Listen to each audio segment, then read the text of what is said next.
And that's odd because elk are a species unto themselves, but many people equate Yellowstone with elk. That's arguably our most famous species. They've been debated and studied since the late 1800s. Elk are iconic in the West as a huntable species. And so elk are very important, and wolves eat elk. So do cougars, so do bears, so do coyotes. A lot of things eat elk. People eat elk. And so the system in many ways hinges on elk. So what wolves and other carnivores do to elk is very important.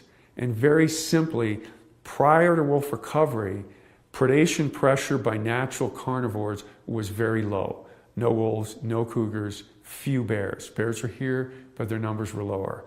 And that caused the elk population to grow to very large numbers. In fact, a lot of ecologists and scientists criticize Yellowstone for having too many elk. The effect of elk was so dominant on the ecosystem that they suppressed other things. To the point where managers outside the park were hunting elk at high rates to try and depress this burgeoning elk herd. With our wolf recovery in the mid-90s, with natural cougar recolonization, with growth in the bear population after decades at low numbers, predation pressure has increased, accompanied by the management practices outside the park where people were hunting elk. All of these things together have caused the elk population to decline. And the Park Service considers that a success story. Now that's hard to describe to a lot of people, especially some people who can't understand how less is more. We live in a culture where more is always better, but fewer elk brings about that ecosystem balance, that biodiversity that the Park Service seeks as natural. And that's a very important goal for the Park Service.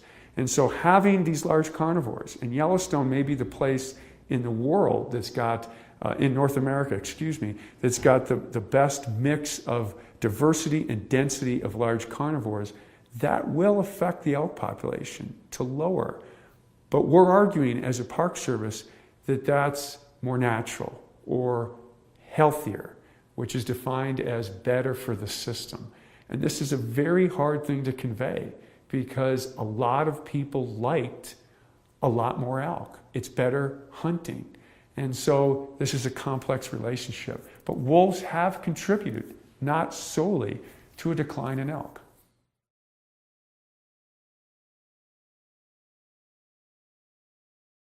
Perhaps the most commonly asked question about wolf recovery is that, did we reintroduce the wrong wolf?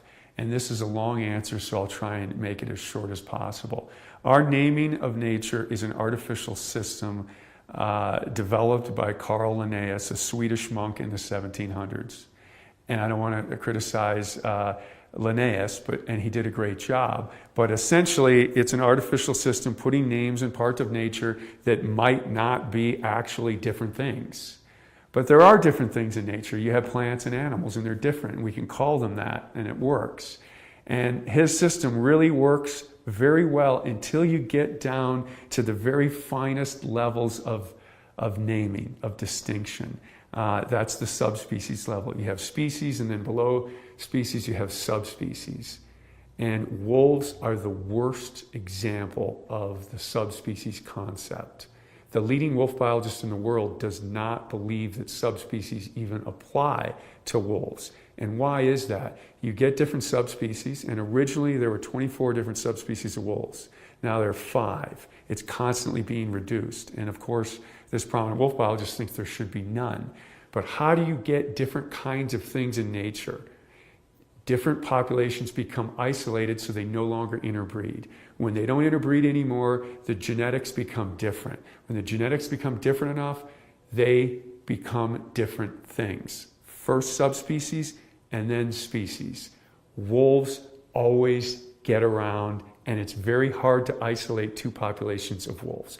Very hard. Nothing stops a wolf. Not a mountain range, not a river, sometimes not even oceans. The wolves here immigrated to Asia and back. They're very good at getting around, so you don't get much isolation. The best genetics show that wolves in Mexico to wolves in the Arctic are on a continuum of change. from south to north. So there's no place we can go in and say, this group of wolves is different from that group. That's a genetic analysis. And the Mexican wolf can interbreed with the Arctic wolf very capably. So did we reintroduce the wrong thing? No. Were the wolves that we put here slightly different from the wolves that existed here 100 years ago? Probably. Nature's always changing. We looked at the weights of the handful of wolves, 31 from Canada, which is a very small number, and they were slightly larger than the wolves that existed here 100 years previously, 6 to 8% larger. That is well within the natural variation of wolf size across the continent. So despite this frequently asked question, these Canadian wolves are unnaturally large and they're therefore at a very big advantage to killing these elk because these elk aren't used to such a large predator. Of all the arguments not to have wolves, and there are some good ones, they're tougher to live with. That's an absolutely good argument. The idea that we put something in here that's exotic or different is perhaps one of the weakest.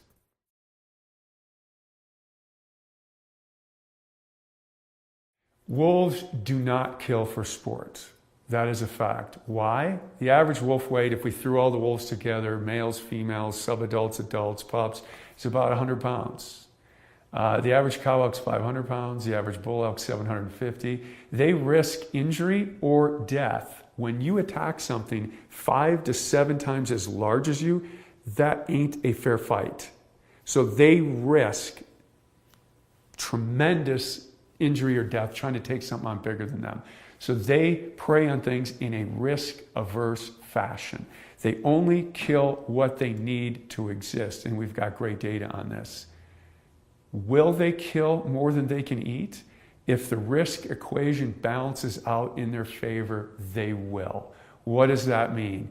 Late winter, belly deep snow, elk are weak, they'll kill more than they can immediately eat, but underline the word immediately. We had a situation in March 1996 where one pack of wolves killed 5 elk in one day. And they cycled back and ate everything on those 5 elk in over a 2-week period. Now they were competing with ravens and coyotes and magpies and eagles because they were trying to consume it too. Because as everybody knows, the bounty of nature is shared and competed for. So they went back and they tried to eat it all. But that is common predatory behavior. When you can get an edge, when you can get more food. Humans do this too. When oil is cheap, we burn more oil. When wolves can kill more elk, they kill more elk. Because why? That equals more pups. But they only do it when they can. So on average, wolves do not kill healthy elk. It's too hard. If all you can eat are healthy elk, the wolf population goes down. Wolves make their living on vulnerable elk. And so their population waxes and wanes based on vulnerabilities. And hard winter is a vulnerability. But so are things like age and health status and condition, bone marrow, all these different things affect elk vulnerability. And that's what's important to wolves, and that's what they're shooting to take advantage for. Remember, there's no creature in nature that doesn't look for advantages. So no, they do not kill for fun, but yes, they will kill for more what they can immediately eat, but if left alone by humans, and this is very important, I get sent emails all the time showing an elk killed by wolves and not eaten, but there's tire tracks, there's human tracks, there's horse tracks. The wolves were bumped off the kill. People found the kill to take a picture of it. Left alone, as we've demonstrated here in Yellowstone, and we've seen it more, killing a couple elk sometimes is fairly common. If they're not disturbed, they'll eat everything. They won't do it immediately because they have a capacity on their stomach. So very, very important point. Killing for fun or bloodthirsty reasons is not true.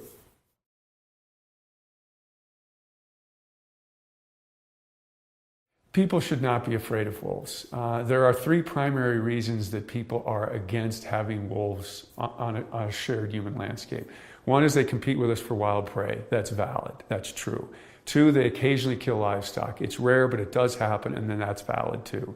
The 3rd reason is there's a human safety threat, and that is largely overblown.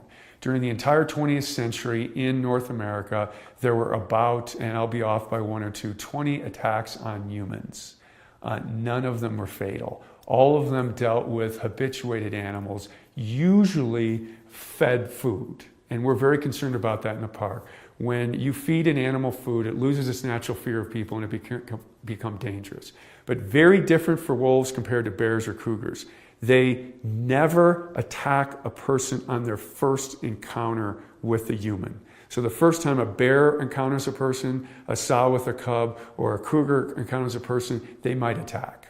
And bear fatalities and cougar fatalities are much greater than wolves.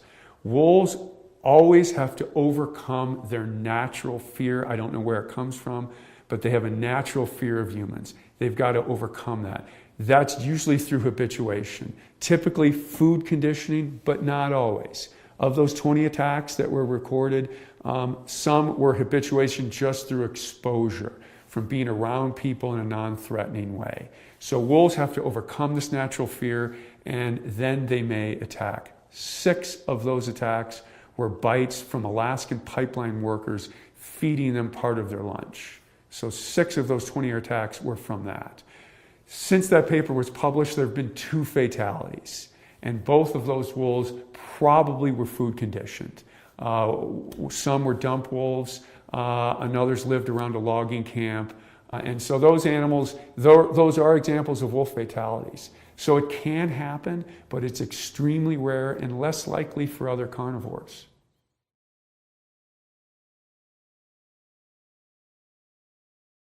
A big question that's often asked about wolf recovery was, you said the wolves are just going to stay in the park. And I'm fine with wolves in the park. I just don't like them out, because when you leave the park, it's a very much a human-dominated landscape.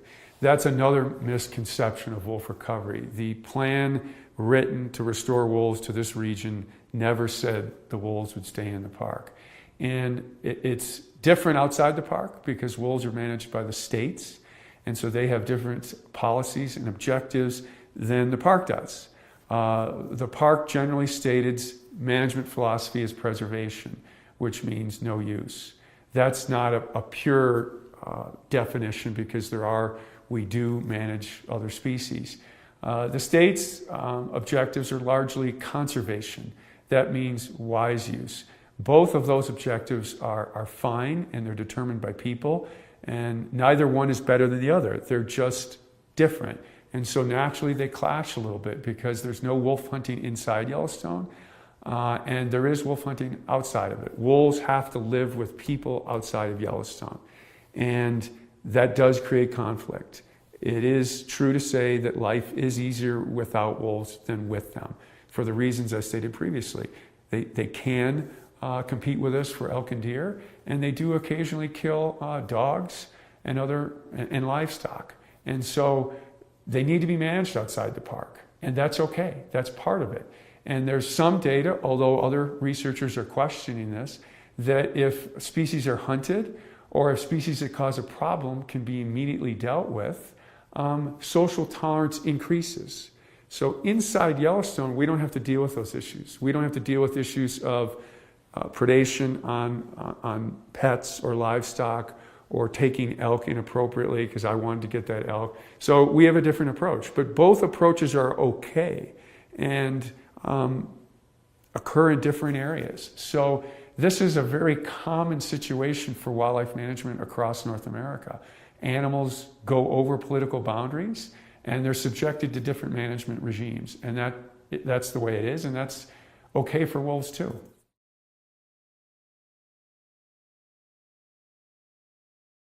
Yes, wolves that live primarily in Yellowstone have been killed outside the park.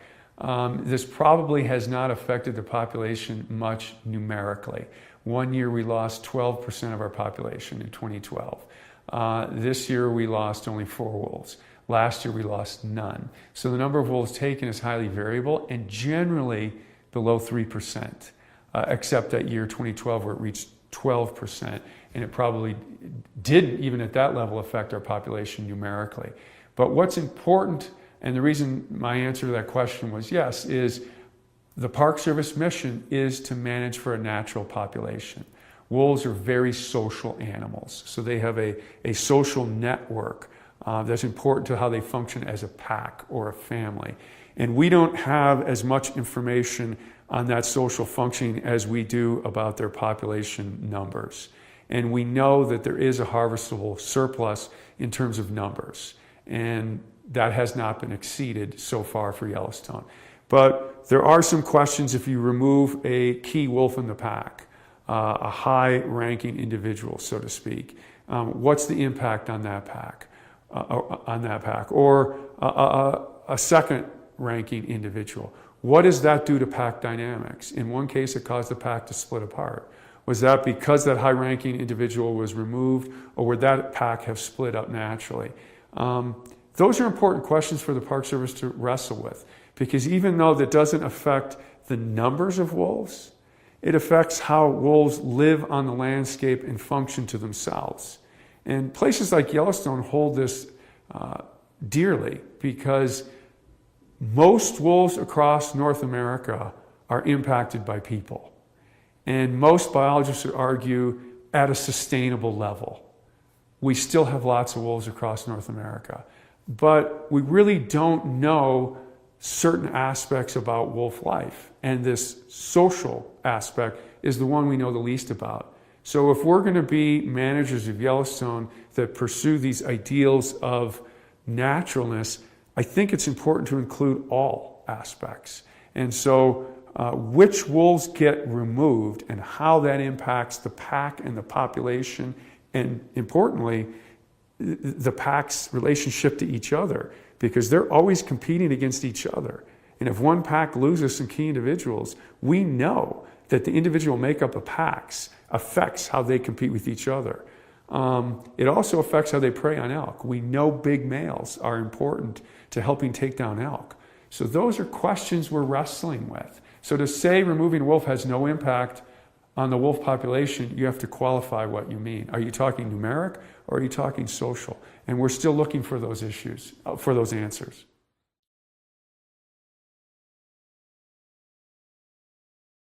Wolves are one of the most studied species in the world. Beginning in the late 1950s, they weren't. And because of the problems that are associated living with wolves, a lot of studies were kicked off in the 50s and 60s. And now they're one of the most studied animals on the planet. And so it's hard to advance your knowledge in that kind of arena. But Yellowstone has. There was a book published in 2003, which was a review of all the science done on wolves up to that point. And in the introduction of that book, the authors said, we've tried to include as much knowledge as Yellowstone has learned in the first few years, but Yellowstone holds the most promise to unlocking some of the wolves' secrets that are so far unknown. And I think Yellowstone has done that. And that's because, and this is somewhat controversial, we've had a good radio collaring record, so we're able to follow individuals and packs. The park is big, but it's more accessible than, say, Northern Canada or Alaska. And about half our population is viewed daily from the road. And this is an odd feature of recovery that I didn't think would occur. I thought wolves would be more secretive and shy, but we're getting information about pack dynamics, about individuals, about predation, about interactions with other species on a daily basis. And there's no other study in the world that's doing that. And then we do the traditional things, radio tracking, airplanes, genetics, drawing blood, looking at disease exposure, that all the other studies do. So you combine the traditional scientific methods with citizen science and daily observation and a public that loves to come here and see wild nature. And again, I can't overemphasize how important wolf recovery has been just to public enjoyment. Yellowstone is the best place in the world to view wolves, and people come here to do it, and that's immeasurably important to the park's goals and policies, that people see intact nature. So yeah, Yellowstone has changed the world's view of wolves. And we're in the news all the time. And I think having positive news out there about wolves, because to be honest, there is a lot of negative, because they're hard to live with. But having Yellowstone there, providing this positive, good news, has been very important, not only for Yellowstone, but what we know about wolves and the image of wolves worldwide.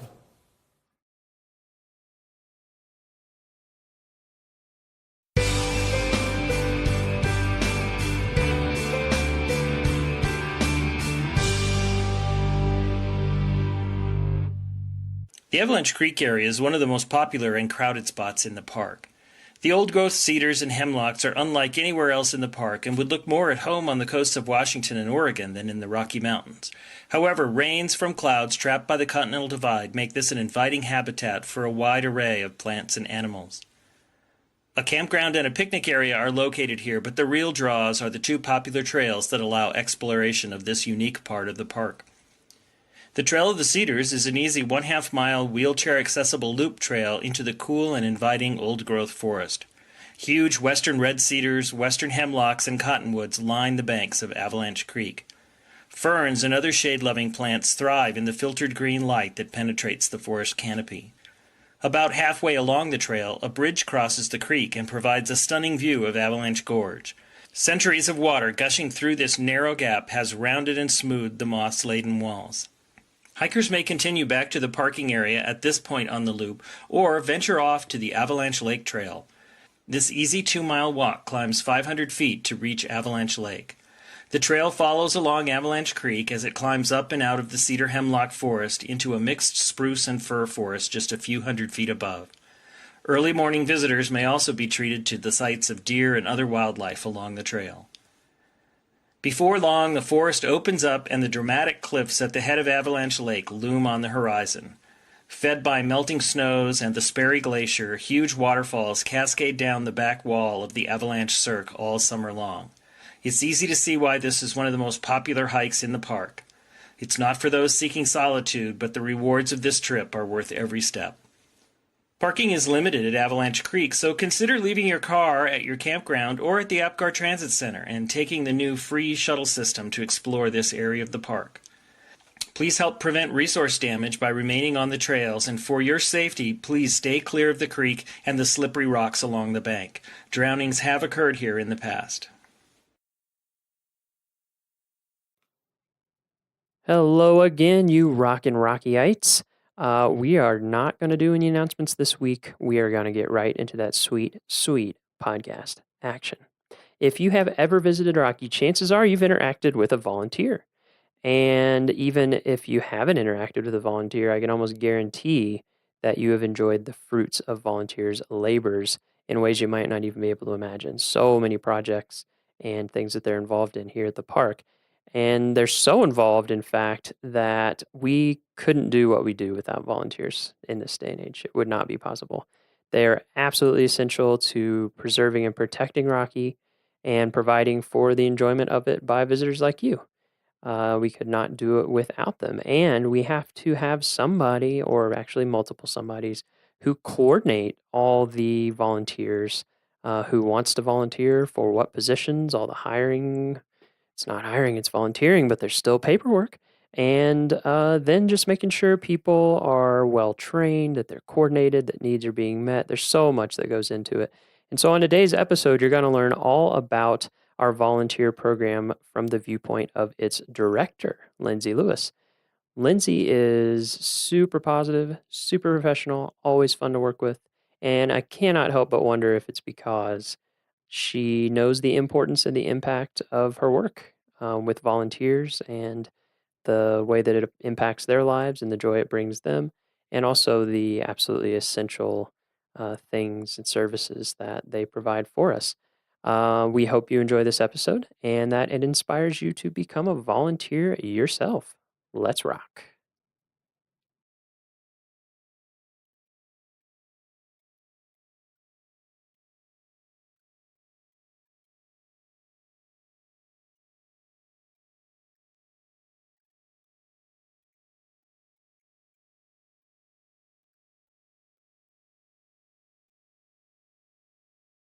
Sounds great.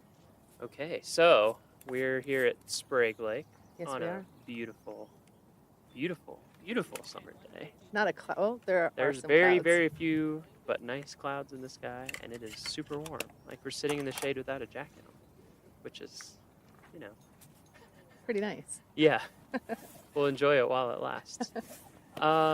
So we'll start with your name and what you do. So what's your name? Sure. I am Lindsay Lewis. Lindsay Lewis. And And- what do you do at the park, Lindsay? Yeah, I am the volunteer program manager here at Rocky Mountain National Park. Volunteer program manager. That's correct. So we'll start broad and then we'll see where the conversation takes us. So Okay.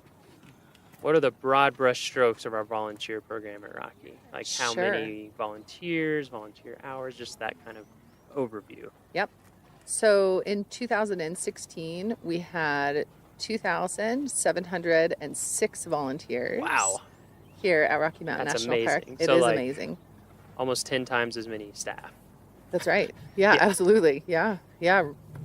That's true. Yeah. And Wow. collectively they served 116,000 hours, or a little over that, which is the equivalent of about 56 full-time year-round employees, which is huge. Oh, yeah. So it makes us the 9th largest volunteer program in the whole Park Service. Wow. Yep. Okay. Yeah. So we have a few volunteers We have at just Rocky, a couple. Yeah. volunteering Keep me busy. a bit of time. Yeah. And so you are in charge of that whole program? Yep. Okay.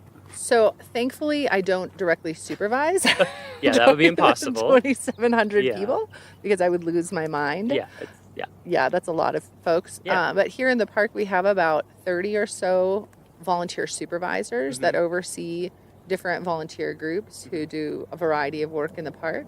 Mhm. And so I kind of consider myself like HR for Ah. volunteers. Okay. And so there's a lot of different policies and things that are related to volunteers that don't apply to staff, and vice versa. So my job is to kind of be the subject matter expert on the volunteer program policies of the Park Service. Mhm. And then also I do a lot of recruiting for those volunteers. Mhm. I do volunteer recognition. We have big parties for our volunteers, which is fun.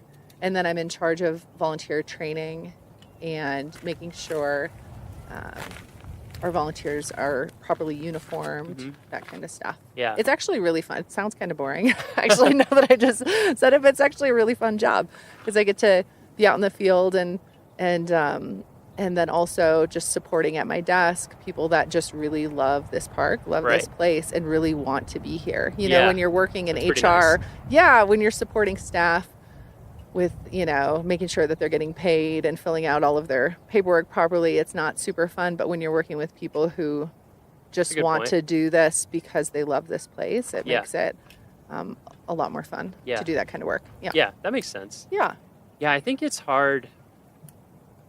It's hard to even describe, I feel like, to people the extent of the volunteer program here. Yeah, it's pretty huge. It's just, it seems nonstop. Like there's always stuff going on. Exactly. We're really lucky. This park, not every national park or national public land has neighbors that adore it Mhm. like Rocky does. So we have over the years really harnessed that and have taken advantage of and really benefited from neighbors who, you know, live in Estes Park, Lyons, Longmont, Loveland, Boulder, Denver, Grand Lake, Granby, who love this place and have some time on their hands and want to donate it back to the park. So of the 2,700 volunteers, about 700 are individuals, like a lot of retirees and a lot of interns who donate their time to the park. So just last year we had about 40,000 hours served by residents of Estes Park, Wow. which is incredible. Yeah, that's amazing. I know. And 4,000 hours served by the residents of Grand Lake, which again, I mean, that's incredible too, considering the size of the Yeah, population. the smaller population. Yeah. And so then they do a little bit of everything from, we recruit for volunteer positions like we recruit for paid Right. positions. So we have really specific openings. People, you know, that have an interest in science can go out and support scientific researchers in the park. They can work at visitor centers if they like that sort of interaction. They can go out and count elk for us or monitor raptors. Yeah, there's like or something work in the for greenhouse. everyone. Yeah, there like really is. Depending there on really your is. skill Yeah, you set can work in and the depending on library. You can work Whether in or the not you want to be archives. inside or outside, whether or not you want to interact with people or not interact with people, Yeah. what kind of whatever whatever part of the park you want to be in, even to some Absolutely. degree. Yep. Yeah, that's true. It is kind of awesome how specific some of the roles get. I mean, I know that one time we recruited for like a digital asset management person and had multiple people apply that all had database skills I know. and photography and all these specialized skills. And it's I almost feel like there's a culture in Estes Park of some people, like they retire so that they can come here and be a volunteer, like at least half-time, some of them full-time. Yep. That's what really blows my Absolutely. mind is I people know. I meet and I'm like, you're working full-time. I know. You're volunteering full-time job. One of our volunteers, amazing. it is amazing. One of our volunteers, when he moved away, and before he moved, I calculated his hours, and he had served on average of 43 hours a week for an entire year. So I know it is pretty wild. It's amazing. I know, we are really lucky. I had in 2012, my first year here, one of my funniest phone calls here was from a prospective volunteer who called and he said, "Hey, I am retiring in 2018 and I'm just wondering how I can get involved Already in planning. volunteering in the park." And I thought, oh my word, 6 this years man out. either hates his job or he loves Rocky so much Or both. that he's a little A and a little B, that he is planning 6 years ahead. out. Yeah. So I was like, well, contact me in 2017 and let's see what we can do. So Right. maybe this is the year I'll get a call back from Yeah, that maybe guy. you will. I'd be like, yes, I called you 5 years ago on, they'll give you the exact date and time. Yeah, and probably. Took notes, you know. Yeah. Yeah, it really, the first time I ever came here was to make the map, our brochure map. Oh, yeah. And so we kind of got a grand tour of Rocky to get a feel for the whole place, to figure out what we want to put in the brochures to give people an overview of the park. And yeah, that was one thing that I was very struck by, is everywhere we went, there were volunteers Yeah. in a lot of times pretty key positions, and how just smart and interesting and dedicated and, I mean, incredible people. Like, I feel like every person, if I talk to them enough and get their story, I'm just like, what? I Your know. stories? What? Yeah. Oh, I mean, yeah. I'm sure that you know that Oh, yeah. way better than me. Tons Yeah. of people. Maybe we can touch on some of that in a little bit. So how did you get into volunteer coordination? That is a great question, and Yeah. I'm so glad you asked me. Yeah, what was your path to coordinate volunteers? So I actually started, like a lot of the rangers here, I started as an intern myself. So when I was in school, I was in college studying geology in Wisconsin, in one of the flattest parts of the state of Wisconsin. Yeah. Where, at what school? At University of Wisconsin at Oshkosh. Okay. So, and I went there for a couple of years, 2 years, and I had finished, 2 years. I'd finished my second year, and I thought, oh my word, is this really what I want to do? Do I really want to do geology? And so I started looking into internship programs and ended up very last minute deciding to do an internship at the White Sands National Monument in southern New Mexico. Nice. I made a map for that as well. Did you really? I did. Oh my word. That was Just all fun. the dunes. Did you get to map the dunes? Actually, yeah, it's a 3D. It's like a bird's eye view, and so it's looking to the west from the east.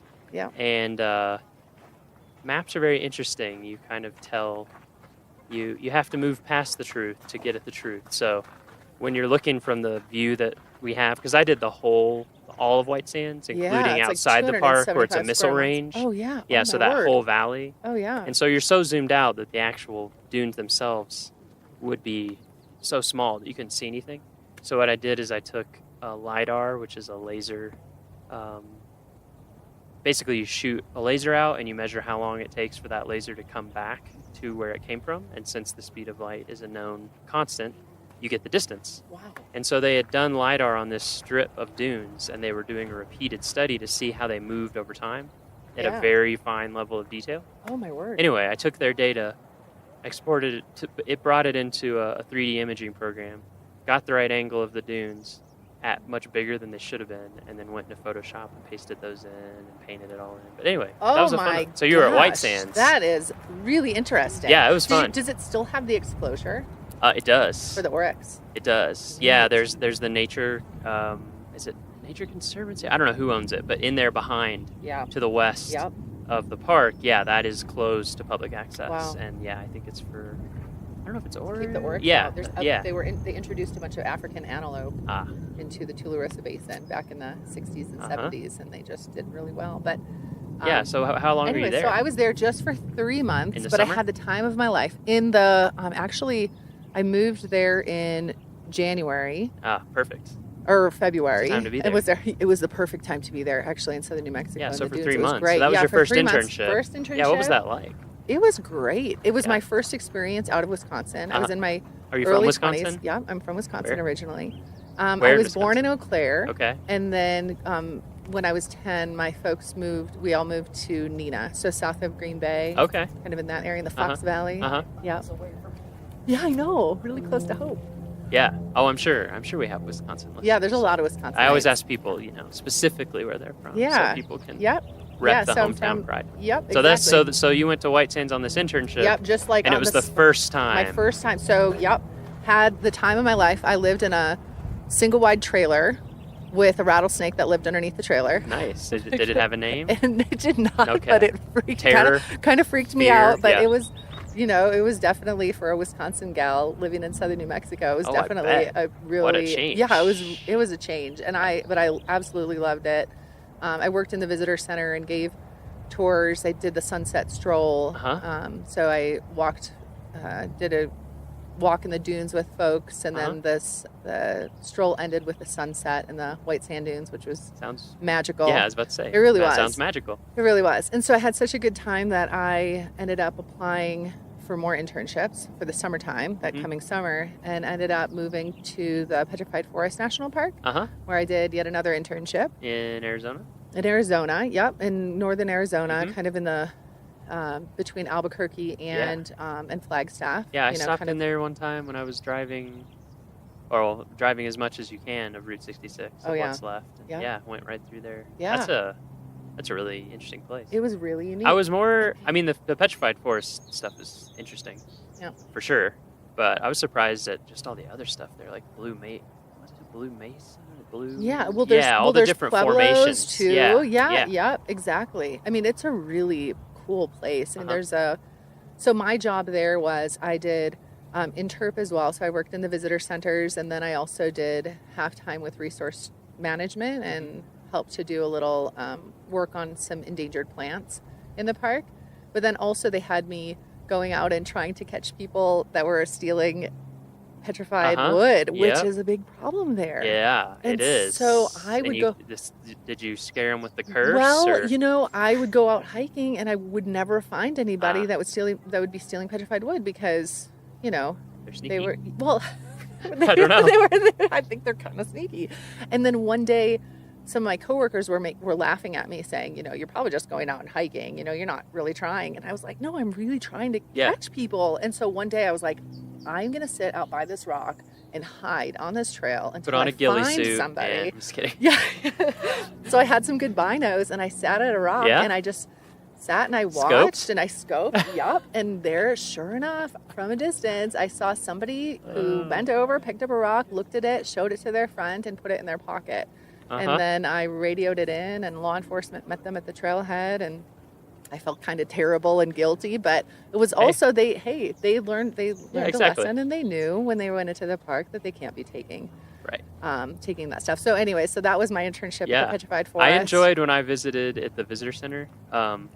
The case they had that was like notes from people with the curse. Yes. And people would write letters, and they're like, ever since I stole this petrified wood, everything is going wrong in my life. Yeah. Please take it back. Please make it stop. Yeah, and basically. so people feel guilty eventually, which is nice. So Messes like their with their conscience, head. their conscience gets to them, and then they mail these pieces of wood back, and the park can't put them back because they don't know where they came from.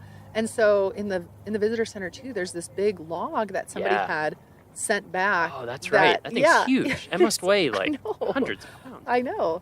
And so, so anyway, and then I ended up doing another internship where I recruited possible interns through the Student Conservation Association. I toured around to college campuses to tell them about my internship. So you were an you were an internship doing recruiting for interns. Exactly. For SCA. Exactly. For the Student Conservation Association. Right. For listeners who don't know about that organization. So I toured around in Illinois, Indiana, and Ohio for a month, driving a little red pickup truck. Going from college campus must to have been college fun, campus. though. It was a blast. Yeah. And Such a great organization. It was, and then we went out to Massachusetts and recruited. I went out to DC to recruit Wow. for a few weeks in the You really were DC area on the road constantly. universities. It was fun. And then one of the internships that I was recruiting for was to work on Capitol Hill. It was a partnership between the Student Conservation Association and Unilever, and they were sponsoring internships. 5 months in Washington D.C. on Capitol Hill, and then 3 months out in a national park. And so I was recruiting for it, and I was like, "Well, this sounds pretty good. I'm going to apply." And I applied, and I ended up getting the internship, and interned out in D.C. working for Congressman Ron Kind of Wisconsin, the 3rd District of Wisconsin. Really great guy. And then the second half of my internship was out in Yosemite, and I did backcountry patrol. Oh, wow. Which was really fun, Dang. and just kind of a little bit of everything. What was the idea behind that program? Was it like see how it works on the the bureaucratic technical level, and then go in the field, or what? Yeah, they wanted to, Unilever wanted to sponsor interns that were doing something good for the environment and doing good for resources, and so they placed us in congressional offices where the congressman sat on the either the resources committee or the agriculture committee, and so that's how I landed in Congressman Kind's office. And then and I think it was just their way of giving back. It was just it was philanthropy. What would you do there in his So office? I opened some mail. Yeah. I answered some phone calls. Yep. I responded to some constituents. Yep. And then I was his intern for the House Resources Committee. Okay. And so I would go through prior to committee meetings and come up with bullet points on various issues that were going to be brought summary, up. basically. Yeah, to give them a summary. I did some tours of the U.S. Capitol building to constituents. It was really fun. Yeah. And just a wild experience. It's a great experience, I feel like. I mean, I certainly didn't spend 5 months, but I was in the Goal Academy thing that the Park Service does, and you do a short stint in DC, but they kind of give you like the fastest tour ever of sitting in on committee meetings and sitting in the House and Senate, and just basically seeing how the sausage is made at that level. Yeah. And for me, it was great context, because when you're like, why are things like this, or why are things like that, and then you go and you see it and you're like, oh wow, okay, this is crazy complicated, and things are slow, and there's a reason they're slow, actually. Like, we're a democracy, and that must have been good perspective. It for was. you. And plus exciting, like moving to such a huge metro area. It was really a blast. I bet. It was really a blast. So there were 4 of us. We lived in a National Park Service house in Battery Kimball Park, right across the street from American University, in DC. And it was just a blast. So we got to go to a bunch of, all of the different lobby groups invited us to parties and gatherings right on Capitol Hill. So we got to go to those. So we definitely stayed busy over those 5 months. And then you went to Yosemite. That must have made your head spin. It did, but I wanted it to. Backcountry. Yeah, and so then they asked me what I wanted to do in Yosemite, and I said, honestly, I just want to hike. Yeah. I said, I've been in the city. Sure. I want to just get out and hike, and so I got to do wilderness patrols while I was in Yosemite. And so what's that entail for? So I went out on like listeners? one of my favorite patrols is I did the Grand Canyon of the Tuolumne on a patrol, which was 2 nights out, 3 days, 2 night hike, and I just got to hike and make contact with visitors, and I was wearing my volunteer uniform and just letting folks know that I was out there, and it was really wild. I think hindsight, looking back, I was by myself, hiking. I think it's like 36 miles. Yep. I did a few like that too, yeah. Yeah. When I was in SCA twice, and one of them was in Yellowstone at the Tower Roosevelt Junction at the Tower that ranger station. And so I did a 3-day, 2-night thing, something like that. Yeah, I mean it's great, but you're right. It is where you're like hindsight. You have a radio and everything. Yeah, so if something went wrong, I did. And there were backcountry crews out, but still, Yeah. Isn't that kind of funny? You look back on that. It's kind of stuff. And Yeah. and we don't really have volunteers that do that kind of work here. Yeah. Just because of our backcountry travel policies Right. at Rocky. But Right. I had the time of my life. bet. And so I took, in all, it was a year and a half off of college, Mhm. and ended up going back, changed my degree to geography because I was really interested Uh-huh. in why people lived where they lived. I was Yep. interested in cartography and all of that. Yeah, map making. Yeah, it's interesting. I kind of ended up going in that direction. Yeah, you did. Too, for grad school. Yeah. Because undergrad I did music composition and English. Oh, no kidding. And then I finished up and started working one summer in between years. I worked in Yellowstone Oh, for Zantero making Oh, yeah. beds. yeah. But I was just like, wait, you can get paid to live here? Like, Yeah, it's amazing. okay. Anyway, and so I started doing some SCA internships and So that's how you got into. SCA, Student Conservation Association. I did one in Yellowstone that next summer, and then I did one at Black Canyon and Gunnison in the winter, Oh, which neat. was awesome. Oh, that's awesome. What a neat And place. Yeah, that led to some other stuff, but So then but that happened to me too. I went back to grad school, Yeah. and I was like, I did environmental studies, but I ended up focusing on geography and cartography. I just Yeah. think geography kind of encompasses if you're a general interest Yeah. kind of person. Totally. Yeah, so you went back Absolutely. for that. So Yeah. it totally changed your Totally changed my degree, degree. and totally changed my school. I finished at And your life. University of Wisconsin at Eau Claire. Yep, totally changed my life. Yeah. And had So you finished your degree. I finished my degree. So there's a good story for parents Yeah. out there if you're Yes, worried I did. about yes, your I kid. did. You know? If they take a year and a half off and do internships, long as they're just doing something. finding their focus. Exactly. Yep, exactly. Nothing wrong with that. Yeah. No, it was. I would not. I had no regrets. Yeah. Yeah, that's for sure. Yeah. So that's how I kind of got my foot in the door Uh-huh. of the Park Service, was doing those internships, because Yeah. eventually down the road, between here and there, I did some other wild, fun jobs. I bet. And then I ended up getting my first Park Service job. Was a permanent year-round job as a volunteer program assistant at Yosemite. Mhm. And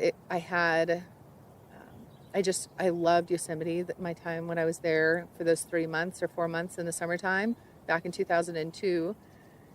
And then always wanted to go back. Mhm. And so just totally lucked out with the job there in 2009. And I was there for 3 years. Mhm. I was there as the volunteer program assistant for 2 years, supporting their program. And they have a massive program. I was about to say, what's Massive. theirs is huge too, right? Yeah, 10,000 10,000. 10,000 volunteers a year and like 170,000 hours. Wow. Something like that. Just, it's absolutely Wow. huge. Yeah. their I've heard program is big. group is really big there too, like The group program? corporations Oh, and companies absolutely. bringing people out Yes, for kind of absolutely. service or We have that here too. Yeah. You know, those corporate groups love to come out and volunteer, and it's really, it's a win-win because they, can give back, and promote that they're giving back to the park. Mhm. And we give them a really neat experience, Mhm. hands-on Mhm. experience, and they do some team building Mhm. and all of that. We hook Yeah, I them up bet with it's a really campsite. I bet it's also just really good for them, like a Yeah. good bonding experience. Yep, Brings people a little closer. exactly. So What yeah, are those? Are those usually day or multi-day, or just totally depends on what people Totally need? depends on what they want. So most of the corporate projects are just one day. So they'll drive in, we'll hook them up with a campsite for that night. So they'll get free campsite in Marine Park Campground. And then in the morning, they'll wake up and meet a ranger to do a service project. So they'll do, a full day service project or half day in some cases. Mhm. And then they can spend the next night there too, and then pack up and leave and Uh-huh. just, have a really great experience, totally hands-on Yeah. with our staff. They get to choose what kind of project they want to participate in. So they could work on trails projects, rebuilding some of our trails, or just doing, tread work or whatever. Right now they're doing a lot of projects on horse trails kind of behind Marine Park Campground with volunteer groups. And then we're also doing a lot of vegetation work Mhm. with volunteer groups, so they can choose those kinds of projects. So they put in a big water line. There's a big, massive water line project that happened in the park, Yeah. as you know. Still happening. Yeah, still, yeah.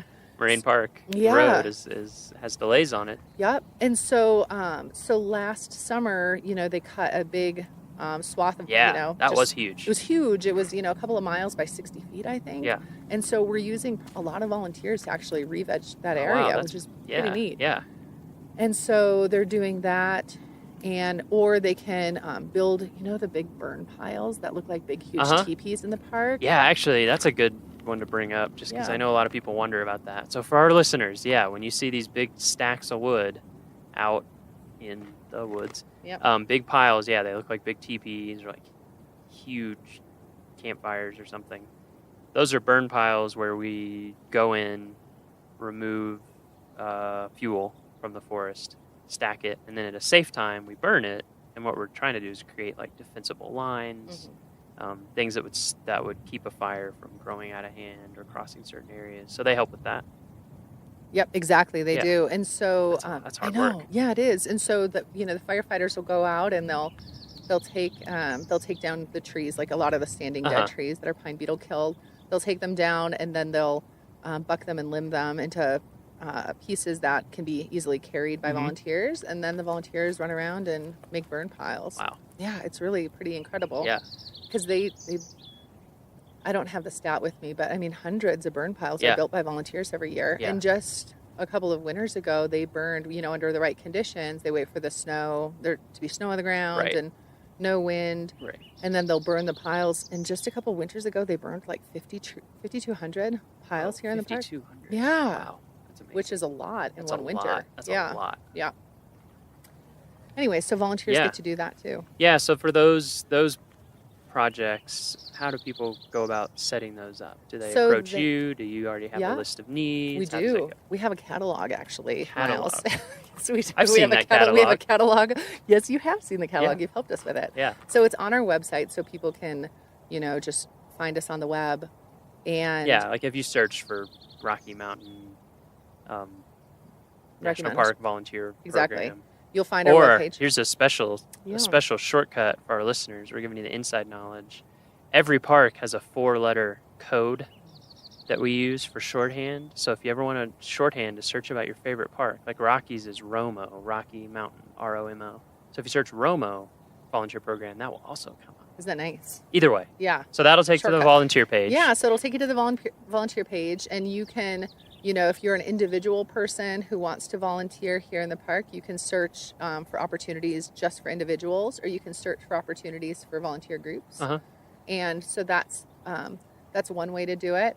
Another way is to just give us a call and we can walk you through the process and tell you what we have available. But we have a lot of projects that we're still recruiting for actually for this summer, for late in the season especially. Nice. So if anybody's out there and wants to come out and volunteer with us, we can hook you up. Yeah, you can become a VIP. Yes, you sure Volunteers in parks. That's right. So clever. Yes, I know, it's pretty slick. It is pretty And good. actually, if you guys, if those who are listening come out, sometime during the summertime, pick up a copy of the paper, and we advertise for a very cool drop-in program that is just 1 hour long.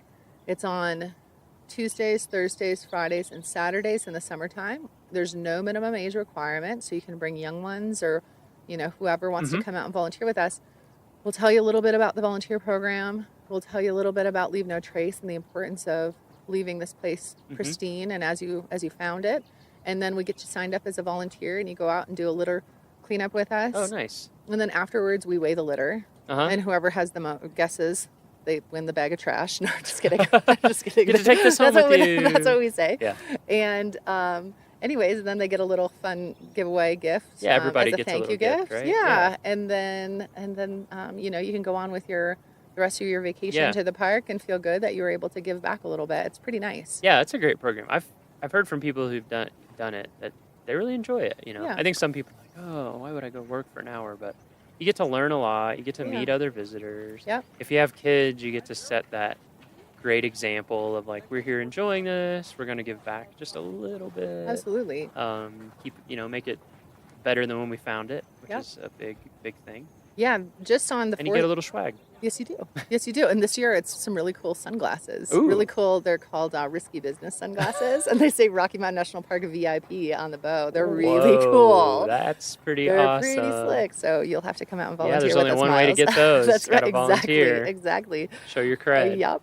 And actually, so just this 4th of July, this past Tuesday, I led a volunteer group doing the litter cleanup at Beaver Meadows Visitor Center. And we had 11 people show up, including a 1-year-old with his family. Really? That's great. Yeah, and so he got to wear a little safety vest and go out with his mom. He held the bucket while she held the litter picker and That's adorable. cleaned up. It was really cute. I have some really cute pictures. That's awesome.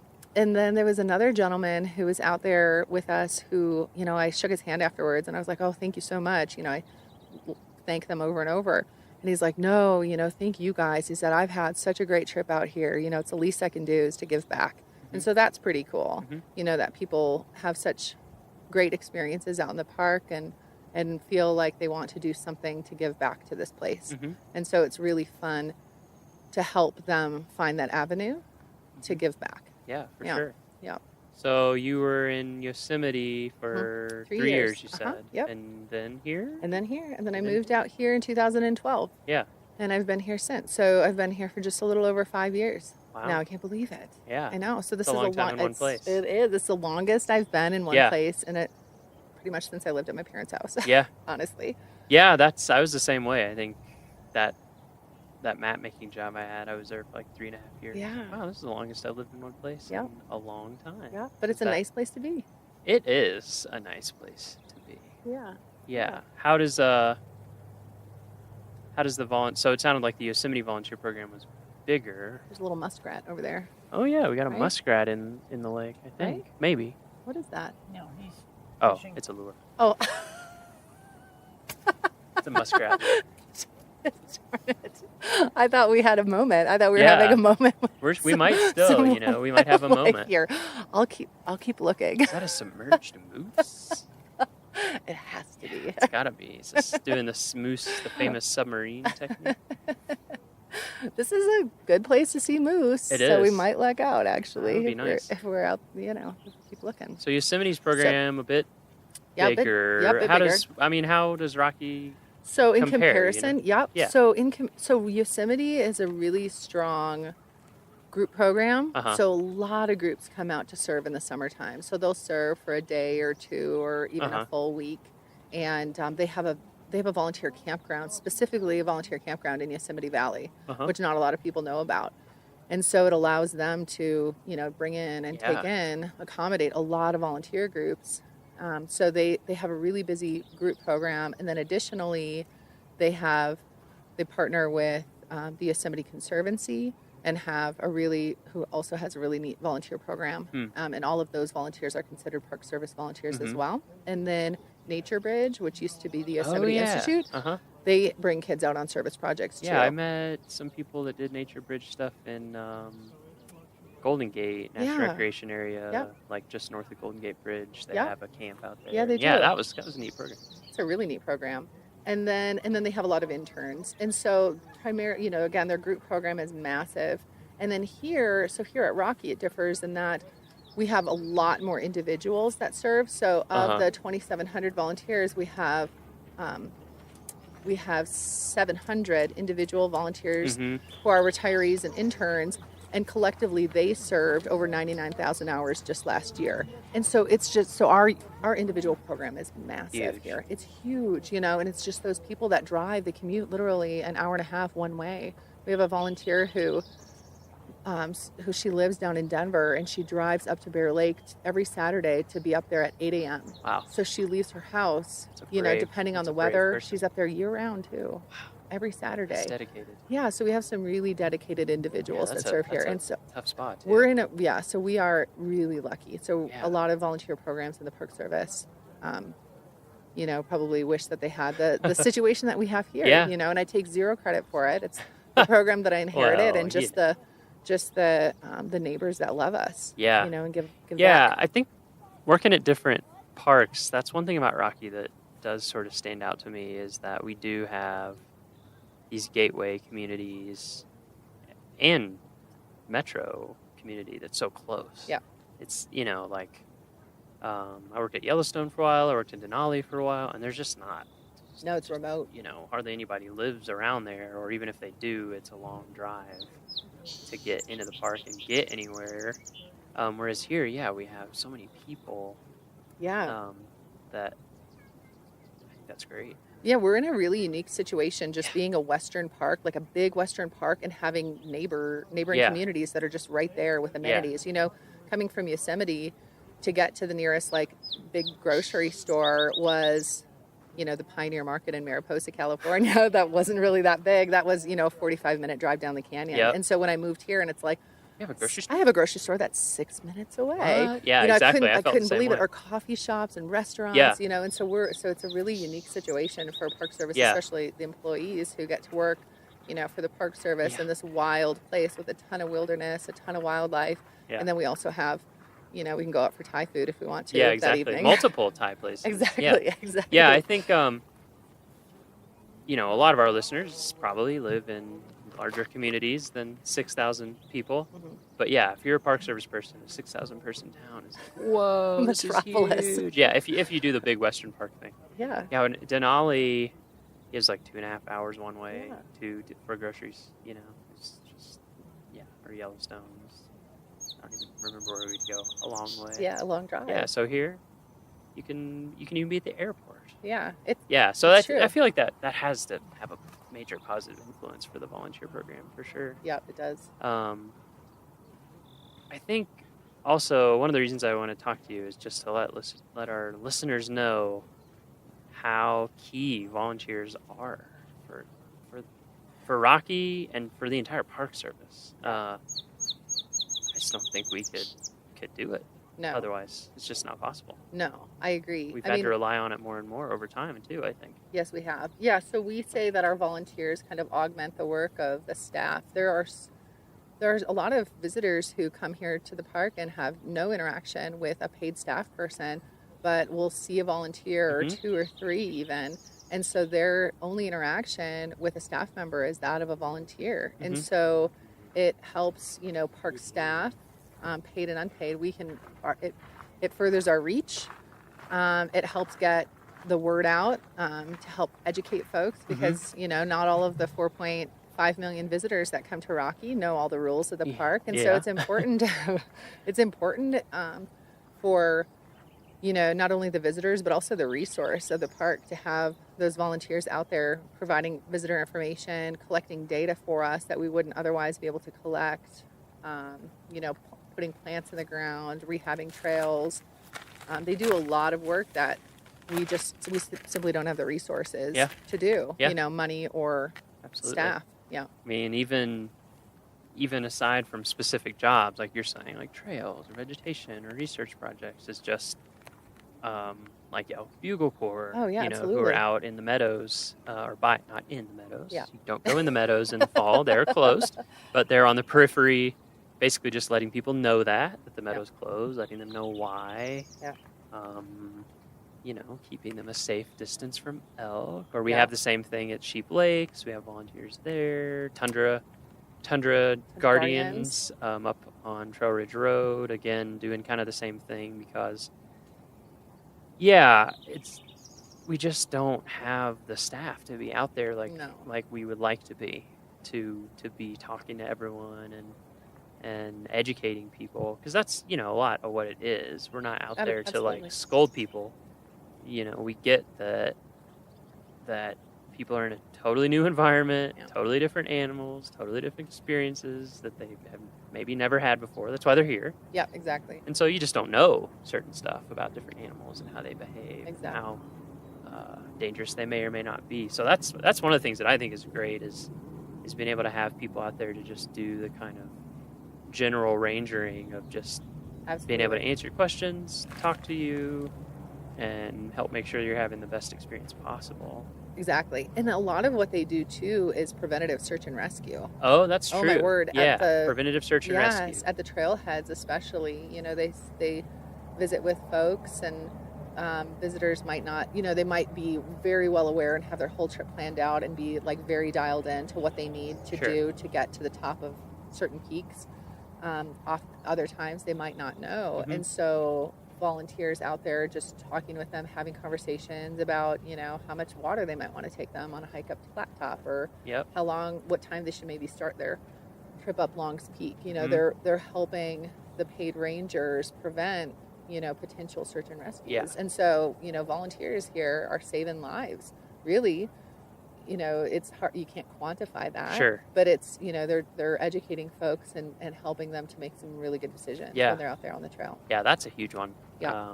I've mentioned it before on a couple other podcasts that we're working on, like a preventative search and rescue, or we call it PSAR. We like acronyms, and the NPS. Yeah, we do.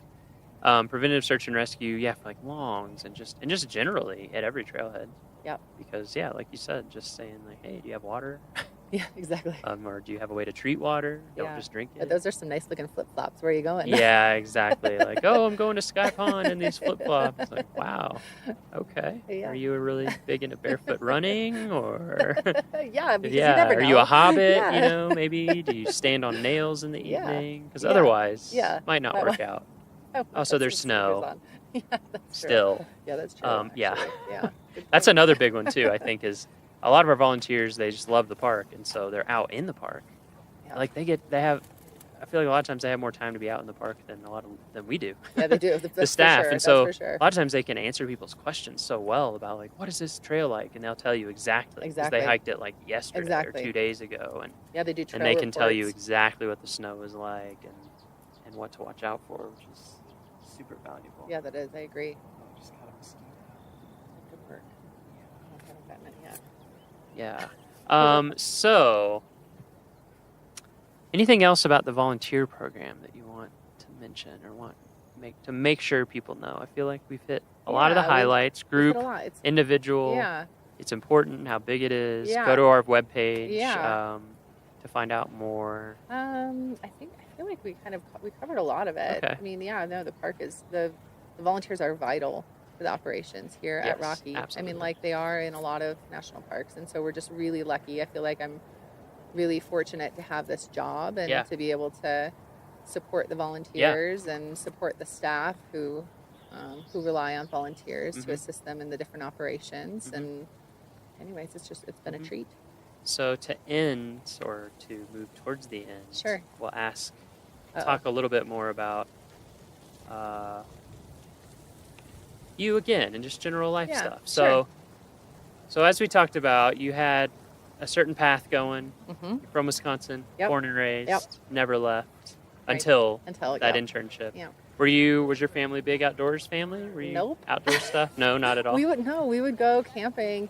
Every summer we would go to this really cool campground that was like on a bike trail in Uh-huh. Wisconsin. It was called the Sparta Elroy Bike Trail Whoa. Campground. Yes, you know it. That's a great spot. Yeah. And anyways, and so it was really fun. So it was once a summer we'd get together. My mom is from a family of 11 kids. Whoa. I know. Okay. Yes. You have a few And cousins. I know. and- So I have a few cousins. I have a lot of cousins. little bit of family. Okay. Yeah, I have a little bit of family, and so we'd all get together Wow. and camp out for a weekend and ride our bikes through these old tunnels, these old railroad So it was tunnels. all on bike trail? Yeah, so the campground was right on the bike trail, and so you could, if you know you were. Oh, I if see what you're you're like, saying. So you could know, pull up in your car. Yeah, if camp, you're like but 7 then- years old, you could make it to like the Okay. first tunnel, Sure. and but yeah, so it was really fun, and so that was kind of my experience in the outdoors growing up. We I had was a similar. nice Like I didn't, yeah. you know, I would do like a Boy Scout camp out once a year, and that was pretty Yeah, much it. we had a yard with kind of woods, and so we had a little fort, and so we loved to spend time outside. I mean, my parents encouraged us. We spent a lot of time playing outside. I mean, those are some of my favorite memories growing up with my siblings and my cousins. Is running around playing out in the yard and going swimming and ice skating. Mhm. My dad would flood part of our backyard and Nice. make an ice rink and Yep. and snow blow a mountain in our backyard, a mountain, quote Uh-huh. unquote, for For you to us sled kids. Yeah, for us to sled on. And so we spent a lot of time in the outdoors, playing Yeah, outside, right, but not right. really, out hiking trails Right, and that kind of right. stuff. That I didn't really get to until I was a little bit older in my Yeah. 20s. But Yeah, I was the same way. I was in my 20s. yeah, and in terms of like family vacations, we would take our first.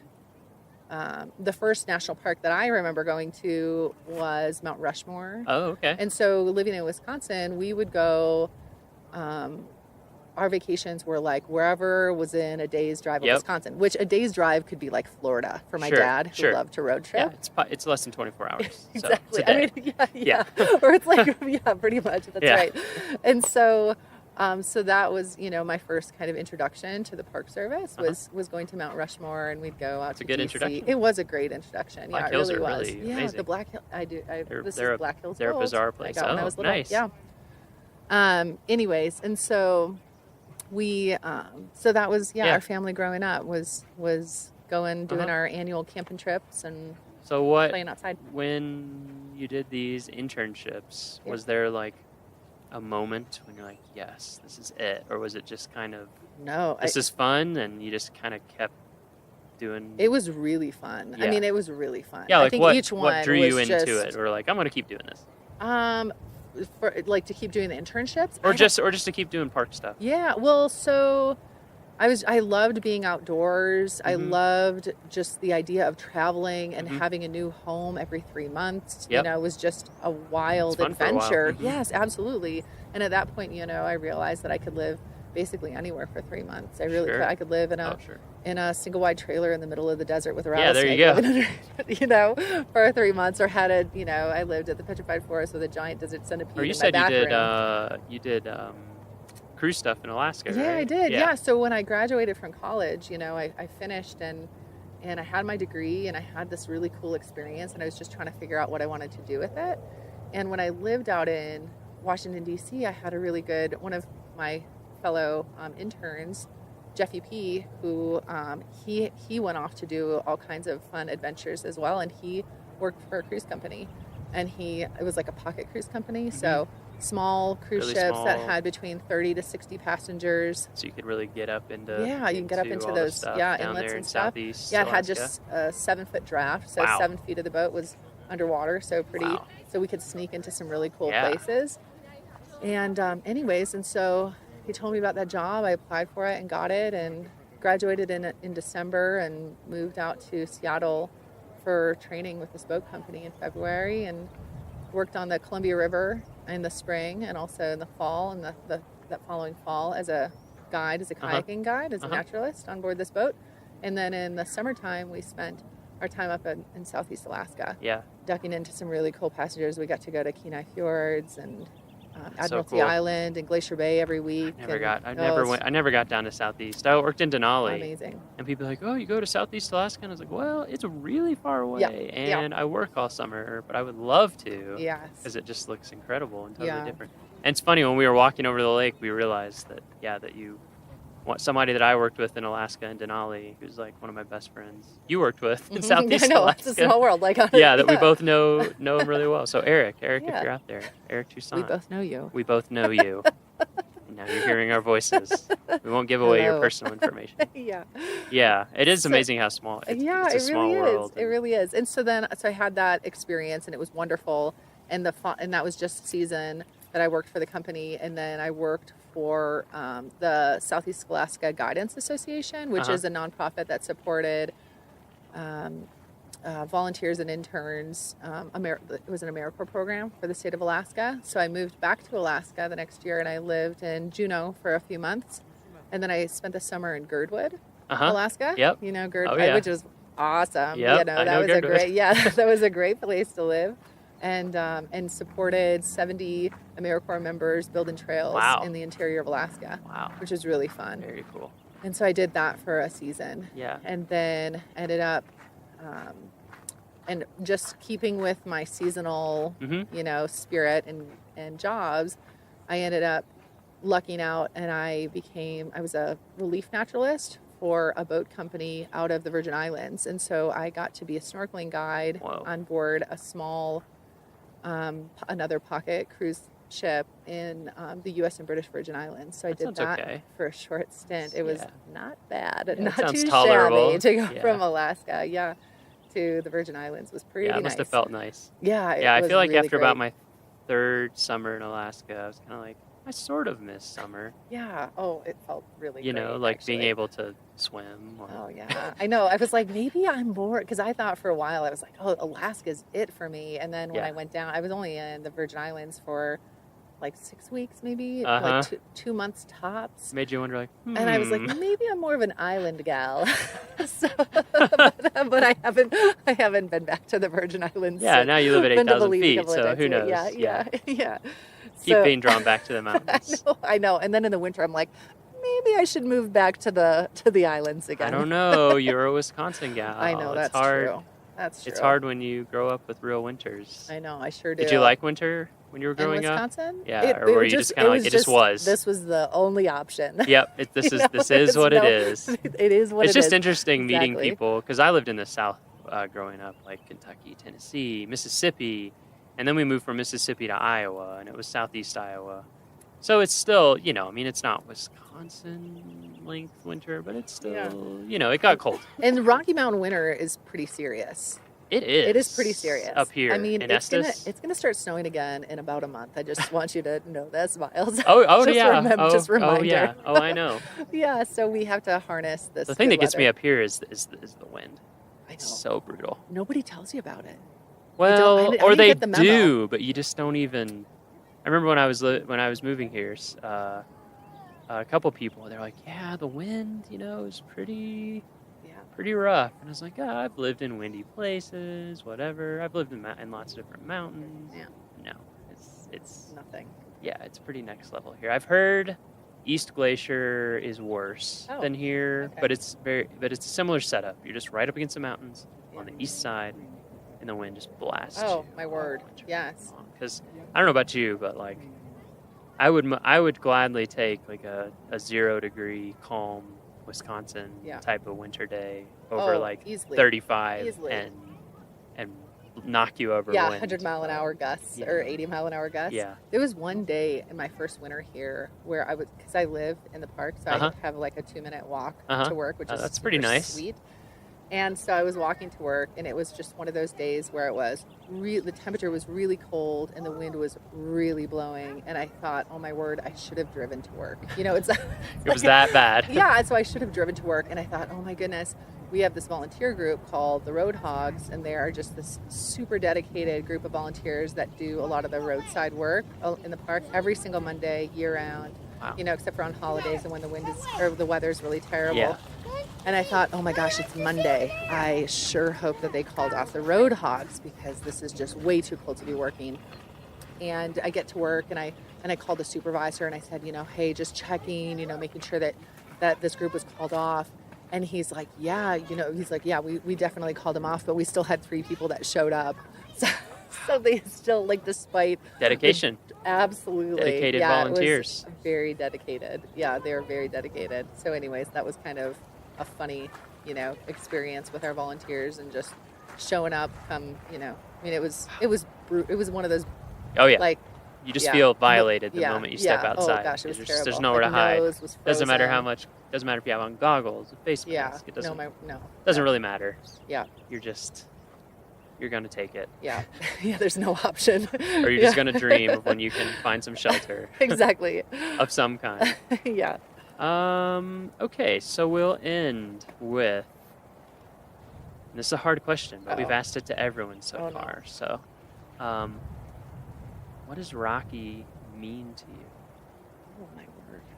Because That is a really- you've been here for Yeah, 5 years years. now. You Yeah. have a family Yes, I here. do. You have your job. What is Yeah. it? From all these other experiences you're talking about, obviously internships and working in parks change the course of your life Yeah, very, for very sure. seriously, as it does to many people. I think that's a story that people are going to hear come up again and again Yep. in this podcast. So you had all those experiences, but now you're here. So how does it? Yeah. Yeah. what is it? Rocky has become our home. It's Mhm. become my home. I am really, I feel like I'm very fortunate to get to not only work here but also to live here in the Mhm. park and have this wild place as my backyard. And so this is the place where my husband and I were engaged. I got engaged here Mhm. at Lawn Lake, Nice. and we started a family here. And it's so, of all of the places that I've been, this is the longest that Mhm. I've lived anywhere, Mhm. as I mentioned before. And so, I just feel really lucky and really fortunate to be able to call this place my home.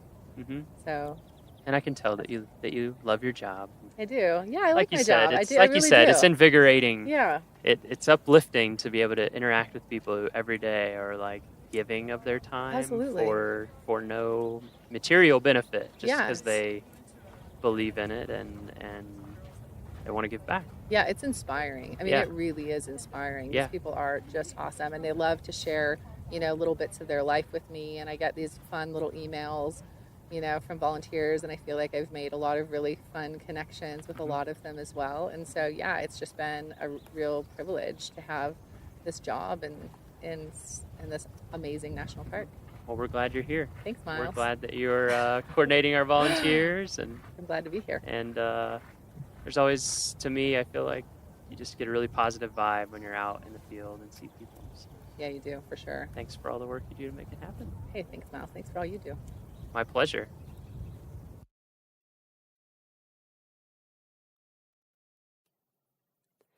Our next episode will be released on Friday, September 8th.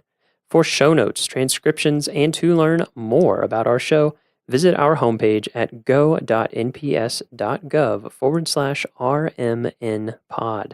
That's go.nps.gov/RMNpod.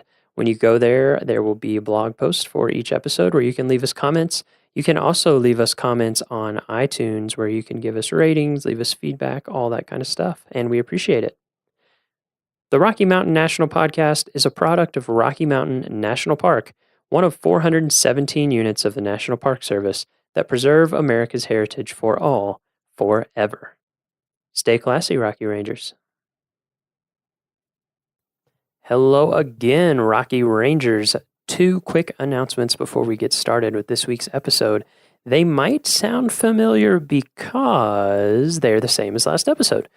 We still have a big pavement preservation project going on in the park. That's going to be creating delays and closures over the next week and change. The biggest impact? Alpine Visitor Center and Old Fall River Road will be completely closed on Thursday, August 17th. Other impacts are too complicated to cover in detail here, trust me on that, but you can get the full deets on our website. Point your browser to nps.gov/Romo. Look for alerts at the top of the page. If you're on a mobile device, it'll be hidden in our little menu. Find the alert related to pavement preservation and click more. It's been rain lately with heavy thunderstorms and even continuous rain rolling in every afternoon. It's raining right now. Always check the weather before your visit. Plan any hikes so that you are well below tree line before storms are set to arrive, and never leave the safety of a building or your car if thunderstorms are present. Lightning is serious business, so play it safe. And now for our episode. This week, we join Design Outside, a class of undergraduate graphic and industrial design majors from the University of Kansas who spent a week camping at Moraine Park and expanding their creativity outside of the classroom and studio. As you'll hear, the class had a big impact on the students, and it was super fun to talk to them, to hear all the different types of projects that they'd come up with over the week, how the week impacted their design process now and potentially in the future, what it was like to camp for the first time for some of them, and to get to geek out about design stuff, because that's what I do all day usually. We hope this podcast inspires you also to camp, to explore Rocky, and to create beautiful things. Let's rock.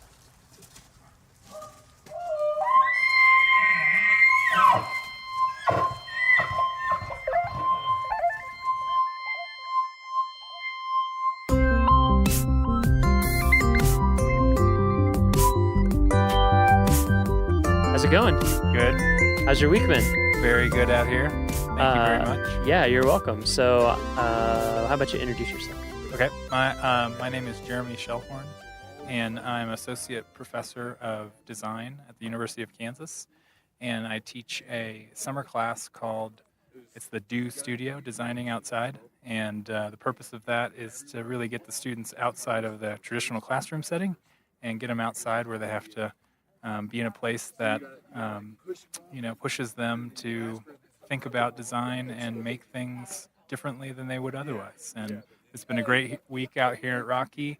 The weather's been great, but it's just a good time to get them out of their comfort zone and have to deal with things like climate and elevation and not being able to run into studio every 5 minutes to print stuff out. Mm-hmm. Yeah, so great. Yeah. This is year 2, right? This is year 2. Yeah, second annual. Yeah. So I was certainly a little bit better at preparation. And Yeah. How did so, this feel this year compared to last year? it was very good. I think I had a good mix. These students got to do a couple hikes to kind of get acclimated. Oh, We nice. went to Emerald Lake the first day. Yeah. We had a lot of flatlanders, so they Yeah. had to get used to the elevation. Very smart for our listeners. Very smart move. Yeah, and Start then easy. Started easy. So you went up to Emerald Lake and did you do like sketching and stuff, or was it? Yeah. What was kind of involved? So we got up there and just got acclimated to hiking in the elevation, and then just kind of had a sketch time. Yeah. And it was hot out, so we did Yeah. have a couple brave souls that did maybe get into the water. Ooh. And then That'll wake you very quickly got back out of the water and resumed sketching. Never will you feel more alive. Yeah. And That's awesome. So that was a great kind of first day to get acclimated. And then the next day, we went to Mills Lake. Uh-huh. Kind of the prototypical, gave them the story about, one of the proponents of getting, Rocky up as a park, Enos Mills, and he was actually a Kansan. That's right. From Lynn County, Kansas. Yeah. And so I gave him a little bit of story about how he ended up here. And so we went and visited the lake of his namesake. That's great. And then a couple of us that were up to a little more adventure kept on going to Black Lake. Okay, yeah, that's a good hike. And there was a little bit of snow. Yeah, you were saying that earlier this week. Like how much snow?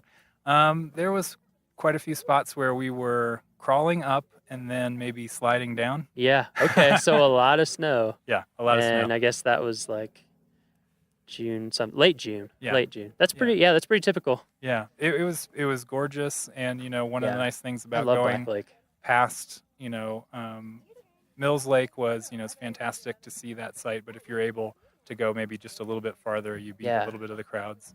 That was kind of Mills Lake was kind of like my first introduction. So I came here for the first time, I guess 3 years ago, to make their brochure map. Mhm. So everybody who uses a map in the park. Yeah. I came here to make that, and I stayed afterwards and did a backpacking trip. And like I went in Glacier Gorge, up to Mills Lake, up to Black Lake, and then I actually kept going up past that, like way up into Glacier Basin. And I tried to go over Stoneman Pass, and that's when I lost the prescription sunglasses that I was talking about earlier. Oh, So got it. there was still a lot of snow up in that pass. Yeah. And that was late. That was like in the 20s in July. Wow. Anyway, but it's beautiful up there. I love that. Like Longs and the Keyboard of the Winds coming Yeah. down, and Yeah. Pagoda Mountain, Chief's Yeah. Head. Tried to point out Black Lake, as too. many places like that on our way, and certain times you head up that part of that particular trail and you get a good kind of side angle of the diamond Oh, on yeah. Longs Peak. Uh-huh. And so we did have a couple climbers in our group. They did not venture to something that hard, Yeah. but a little bit of bouldering this week, and Yeah. mostly hiking and Oh, sketching. that's awesome. And just getting out with the paints. Yeah. And stuff that sort of forced them to, get off screens for the week. So I mean, Yeah. as an educator, just a chance to get them to, experience a place like this.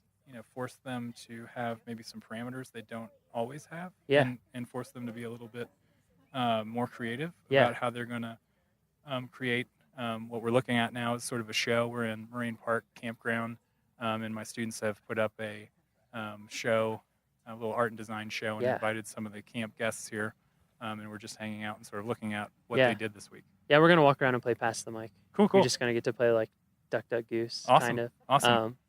Yeah. We'll do that in a little bit. But yeah. Yeah, I think it's great. I think it's so awesome, and it's something that we do try to promote, but I think doesn't get associated a lot with national parks is art. Mhm. And art has always been so essential. Like Mhm. part of the reason why Yellowstone was even set aside is that Moran Yeah. went into the wilderness and Mhm. hauled all the stuff Mhm. and painted it and interpreted it so other people could see it and be like, wow, that's incredible. Yeah. And a painter And it's like, inspired so yeah. much art too that isn't even about national parks necessarily. Like that's great that you made the Mhm. connection with Enos Mills. Mhm. Yeah. Yeah. And Albert Bierstadt. Yeah. Oh yeah. The lake named Incredibly after him famous here. Same kind of deal. If you didn't have a photographer to send out, you had, paints and Yeah. drawing. And I think for these kids, they know how to use those tools, but this really sort of forces them Yeah. to do it. And camping all week too. Yeah. It kind of gets you in a different Absolutely. headspace. Absolutely. Especially after the down. first couple, like after the first Yeah. 2 or 3 days when you're Yeah. like really in it, you're really embracing the new shower routine Yes. or lack thereof. Yes. A couple cold Cold showers, mornings and- a couple Uh-huh. solar showers Yeah. that maybe we didn't set out in the sun. Yeah, completely. long enough. Yeah. But you tried. Yeah. Yeah. That's good. You're Yeah. preparing for our solar future. Right, yeah, It's that's- smart, Yeah. but rather important in the sun. Yeah. Should we walk around and play tag? Absolutely. Yeah. Let's do it. Let's just walk around. We Okay. can just drag the mic cables. It doesn't matter. Fantastic. They're strong. Let's talk to these.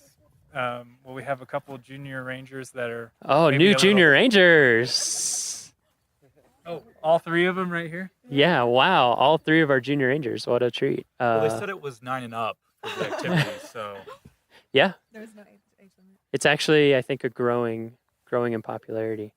We'll probably have to pass the mic around a little. They're pretty specific to where they're held. All right, we have our 3 junior rangers. yep, we're here. Whenever people want to talk, we Oh, can just yeah. pass the mic around. Tell us your name. My name is Alex. And Alex, where are you from? I'm from the University of Kansas. which University is of Kansas. Everyone, yeah. But Yeah. yeah, from Kansas. From Kansas? Yep. Where in Kansas, in case we have Kansas listeners? Just outside of Kansas City, Okay. in a suburb of Kansas City. So Nice.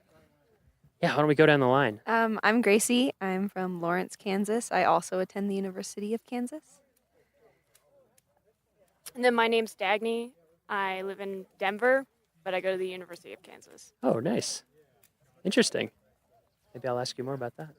2 of us study industrial design, and then 1 of us graphics design. So Nice.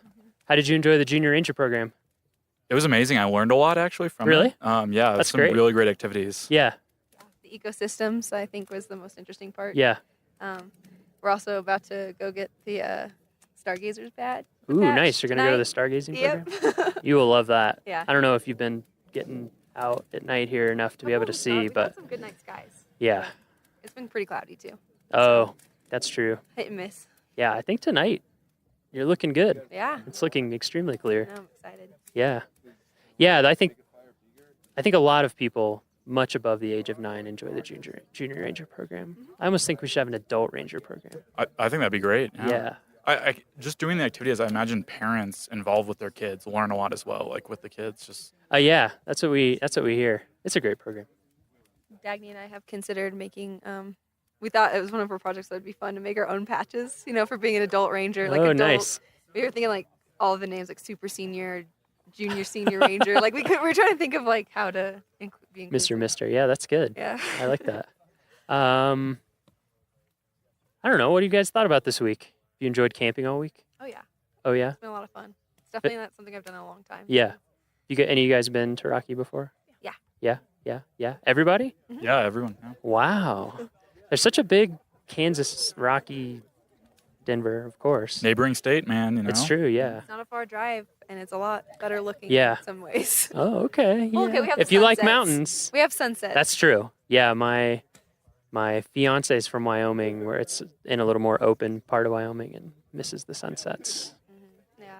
Big open sky. Baxter was chasing one. A Yeah. fellow classmate was chasing one, and he finally got a good one last night. So Nice. yeah, while he was fishing. So So Jeremy gave a little bit of overview about the class, so people sort of get the overview.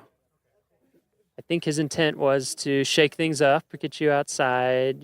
How has it been different from your normal design life, if at all? I mean, usually our design life is, tons of late night hours in a studio, dealing with the rest of college Yep. while trying to do design projects.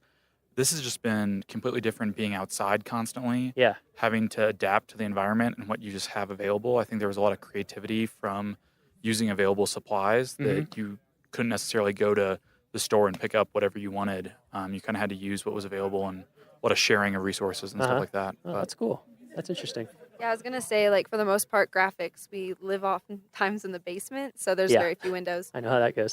So there's the joke we have that's like, well, the only windows are on the computer. But it was like really fun not being in a basement, not being on a computer, Yeah.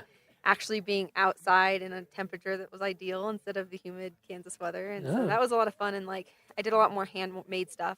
Mm-hmm. And I usually feel like I fall heavily on Illustrator program, like Yeah, Illustrator and I definitely do. mostly Illustrator for me. Yeah, I think we all do that with the computer. It was nice getting away from it. definitely. Because during our normal design process, we usually jump into that technological aspect Yeah. really, really fast. Yeah. And staying away from that really, I know I got a lot more ideas than I normally would have Really? gone through. Yeah. Just by using the pencil and paper and Huh. some watercolor. Yeah. I think there's the Bauhaus philosophy of design where, like using a lot of materials to experiment. And it was fun. We do that in our first year of design school. It kind of gets lost when we go to the computer. And so it was nice kind of Yeah. returning to that and playing with physical materials. I was playing with some pine cones earlier today and like put some googly eyes on them. And that was just a great time.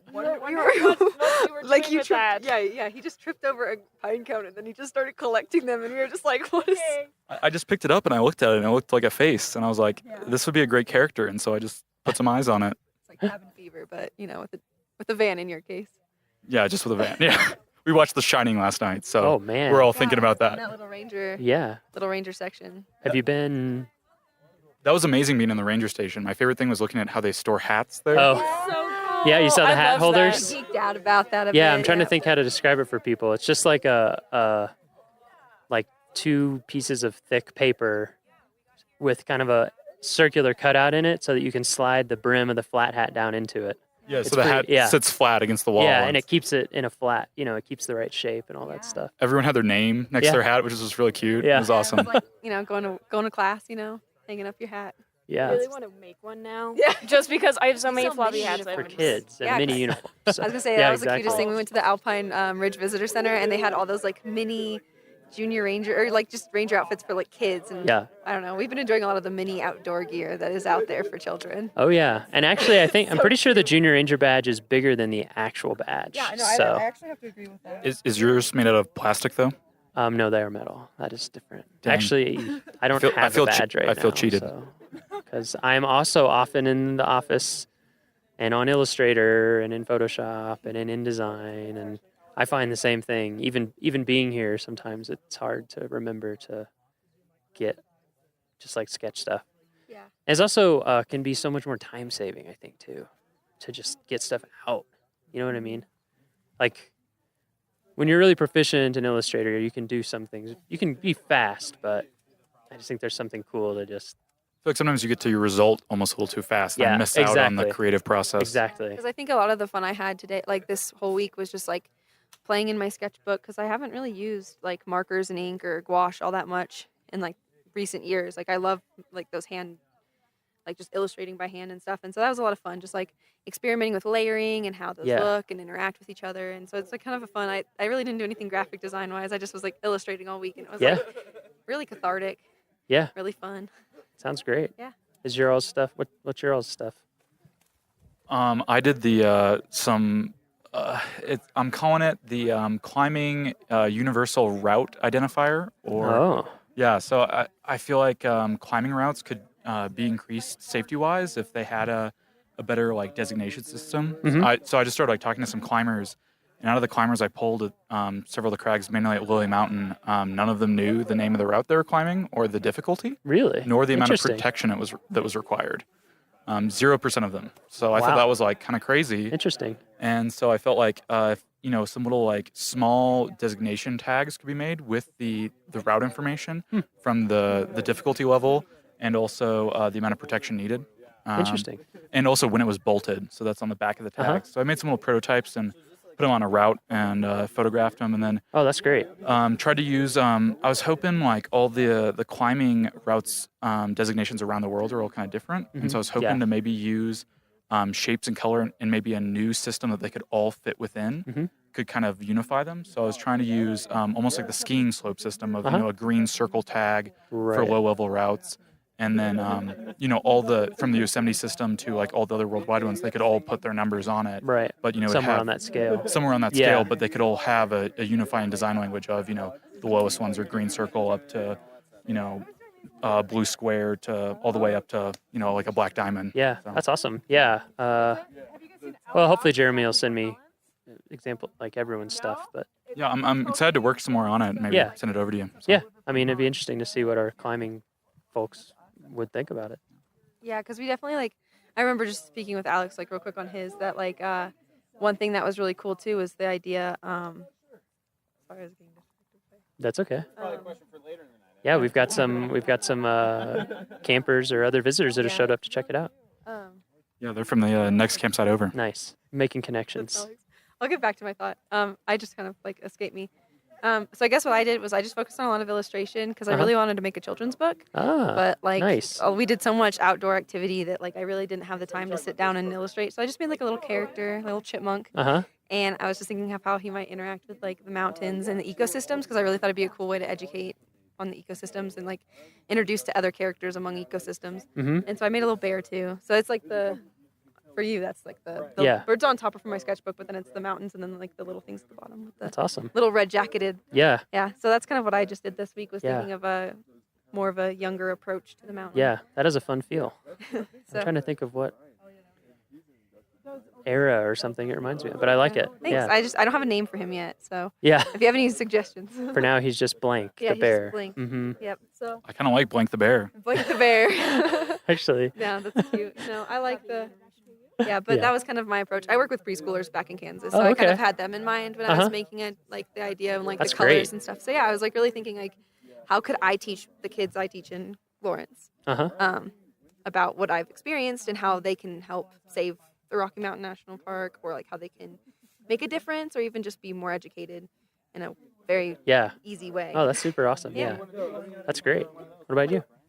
So I focus specifically on some hiking shoes for people hiking Oh. specifically within the Rocky Mountain National Park. Uh-huh. Because as a child, I did a lot of hiking, but my footwear wasn't adequate enough, so it really made me really dislike hiking, dislike backpacking. Yeah, sure. Until I was able to find the shoes that actually worked for me Yeah. and for my environment. And I notice a lot of people on the trails are wearing like these athletic shoes, which Yeah. don't really translate well into this environment, especially when you're encountering snow and rocks and water and dust and dirt and everything. So I thought about the specific trail conditions that we encountered on our different hikes, and then looked up a few on some hike rating websites, and tried to combine a shoe where you're keeping that toe protected, you have a sole that can really handle those like rocks and those sharp inclines, and then also more specifically finding a way so that way people can casually go through those areas with those snowbanks Uh-huh. and still be safe and not be sliding down. So I know that most snow protection is kind of goes over the whole shoe and you take it completely on and off, and thinking maybe of a thing where you can flip it so it starts out on the outside of your shoe and you can flip it down and goes on the bottom side Oh, of your cool. shoe. So it's Yeah. not necessarily in use all the time. Yeah. Is that do you do a lot of product kind of design like that in your normal Yeah, school I stuff? would say shoes is my emphasis right Yeah. now. You really like shoes? Yeah, I really like them. I've been having a good time drawing them. That's awesome. And there's a lot of different variations. Yeah. Yeah. I like lots of weird types of shoes. Yeah, I can see that. Yeah. Right now I have on, what are these? Tiny, like super thin, barely there barefoot sandals. The But I like, soles are really thin. yeah, they're super thin. But They're yeah, really nice. yeah, shoes are fascinating. And like you said, especially if you end up hiking or backpacking a lot, you start to really care about shoes Yeah. because you and- hate when your feet are killing you. Yeah. And I'm a person with a really weird foot. So if other people can not be feeling the same discomfort I have in the past, Yeah. that would be a great thing. And That's I'm sure awesome. a lot more people would come outside and Yeah. really enjoy it. Yeah. That's really cool. What a diversity. What do ranger boots like? What does a ranger usually wear? Because I feel like they, with as much as you guys are outdoors, like, is there a standard issue boot? Let's move out of the smoke. Yes. Yeah, we're right by the campfire. We said we were going to have podcasts that were like we were sitting around a campfire, and we actually are this time. Very literally. What's up? Too bad you can't see it. We'll get some sound of the crackling fire later. Ooh. Ranger, there are standards. Yeah, there are uniform standards. So in terms of appearance and things like that, and then there's like specific ones that you can order. And then people who are out in the back country or, like climbing rangers or there's more choice about what works for you. So, I mean, nobody's going to want to let you go out with something like totally inadequate, but most people are just like, these are the type of boots that work for me, you know. They tend to be brown leather. We try to keep it classy for the most part. Yeah, it's a good question. Yeah, the uniform standards are, I don't know them as well as I should because I don't usually, I don't get to wear a uniform as much as I'd like to, really. Yeah. Actually, Alex and I recalled what you were going to say about the tags. And Yeah. it was just the fact that we thought, like, how is there way national parks could be a part of that? Because you wouldn't, like, I think you actually, did you see how much that cost for rescue? Well, I just tried to look up some data on rescue, and from what I could tell and some brief sources, it looked like climbing rescues were the most expensive rescue operation that the park can have. I was reading stories about helicopter rescues, and I found just one bill, like one cost, which was, I think, a little over $30,000 for one rescue for a climbing operation. So I thought, man, if there's anything we can do to make those routes safer, which I feel like knowledge is power. So if you can equip people with more knowledge about the climbing environment and the route, that possibly you could reduce the number of climbing rescues you need. Yeah, because that's what we were thinking too. Is like yesterday was actually my first time rock climbing, and Alex was like looking for the specific route he had picked out for us because like I couldn't climb anything harder than, well, I think it was a 5.2 that we might have found. But yeah, I couldn't have climbed anything probably harder than that. I mean, I'm that was already your first time. Exactly. And so like thinking about like, you know, that kind of also like if maybe you don't know what to look for and you get misled. So like thinking about how like that icon like would really could save, because people then might also realize like, oh, I can't quite do this one yet, and like think about that. It's very interesting. Yeah. I don't think we found the right route because we were using a guidebook, which I thought I had the most updated guidebook, but I guess we were trying to, you know, climbing routes are designated by, it's the third bolted route from the left side of this rock feature. And I think more bolted routes had gotten added since that guidebook had been published. So it was kind of interesting. It's a very popular climbing place up here. That's interesting. It's cool that you were thinking about that. I just met with one of the climbing rangers today, Everett, and we're going to work with him on a new preventative search and rescue video. PSAR is what we call it in the Park Service for Longs Peak. For exactly what you're saying. Like, number one, we don't want anyone to get hurt ever, obviously. And then number two, whenever someone needs a rescue, you're putting people's lives at risk. I mean, that's what they do for a living, but still. And then, the cost is incredibly high. So I think something that everybody forgets, whether you're new to it or old to it, that usually looks a little easier from the ground. And I think, and this is what we're going to try to convey in the video for people with Longs Peak, is that it kind of has a reputation as a climb or as a hike, and it's not a hike. Yeah, we went up to the visitors center. Oh, really? Up there, and we're like, oh yeah, Isn't this that is cool? very intense. Yeah. They had some cool shoes up there. Yeah, that's true. Yeah, they give you. We met some llama rangers. Nice. Yeah, I'm going to go out with them sometime this summer. We're going to do a podcast with them. I'm glad. The Longs Peak Ranger Station is really cool. It really apparently gives you a feel for it. I haven't climbed yet, but I'm going to a week from next Thursday, because we're going to go up there to start getting some shots, and for me to scope out places where we can get shots, and just getting that message out there to people of like, take it seriously, because it's a type of thing once you get past the keyhole where if you fall, you'll probably die. You'll at least be very badly injured and need intense rescue. So I think people go not realizing that. Anyway. We had a lot of fun. We went out as a group, and also this is a different segment, but you through Jeremy encouraged us to look at the wayside signage. Yeah. We had a lot of fun looking at that and kind of seeing I bet. The design of those and how they designated or showed information to visitors. It was really interesting looking at those. We tried to do.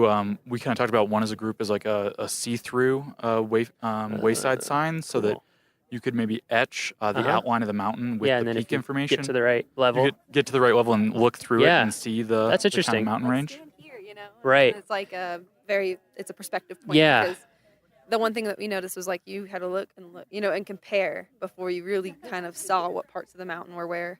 But I could, and it was kind of evolved from the idea of like maybe an app, but then we realized service is so non-existent up on those mountains. But that idea that you could use GPS and like hold it up and kind of like those constellation apps that show you where constellations are, it could show you the peaks, and you could just like tap these little hot spots and it would give you that information. So something. Yeah, as we talked about earlier this week, that's something that I would love to see happen is, Yeah. is an app for a That'd park. be amazing. I think. And I've seen some prototypes for a couple parks, and basically the way they work is that when you're at home, when you download it, they say, do you want to download all the content for offline use?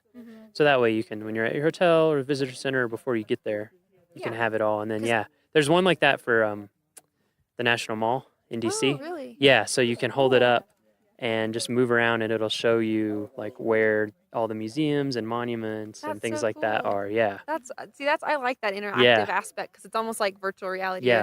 or augmented reality, where it kind of like transposes something computer generated on top of something real, and I think that's like a really cool interactive way to like learn more information. Yeah, to learn more. Yeah, I think that's we're all any way that we can let people learn more stuff. Oh yeah, I think that's why I like the Junior Ranger program so much, is because it was so informative, and I was kind of like, it was funny going into the station like, oh yeah, we're here for our Junior Ranger badge, and they're like, how old are you? You know what I mean? But I think that like having something like that, just like We're over 9. yeah, That's all you need to know. Yeah, If it says up, sir, up. We just happen to be up. Exactly. The Junior Ranger program actually ended up leading us around the park a lot. Yeah. And I feel like I got a more fulfilling visit from this time, even though I've been here a lot in the past, being someone from Denver. Yeah.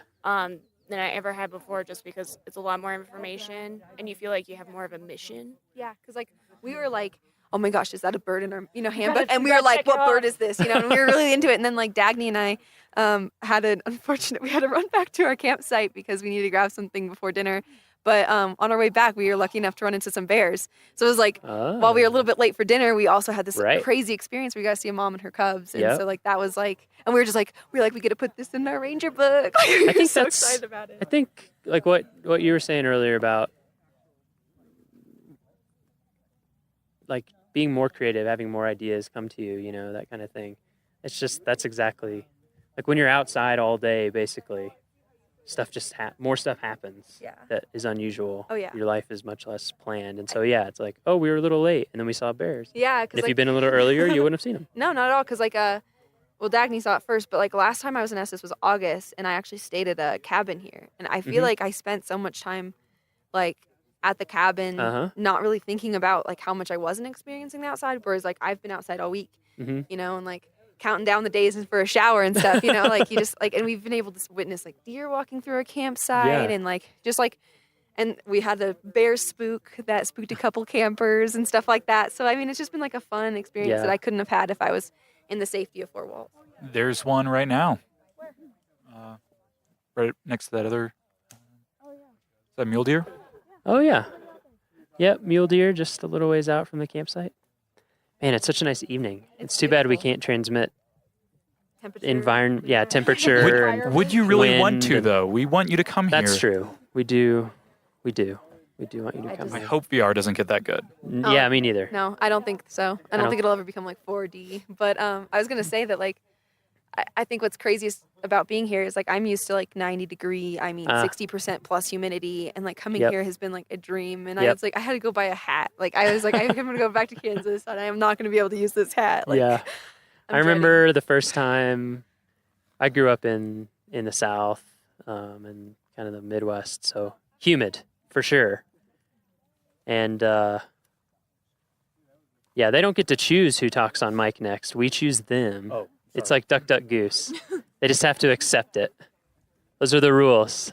So I lived in Mississippi, Iowa, Kentucky, places that are hot and humid in the summer.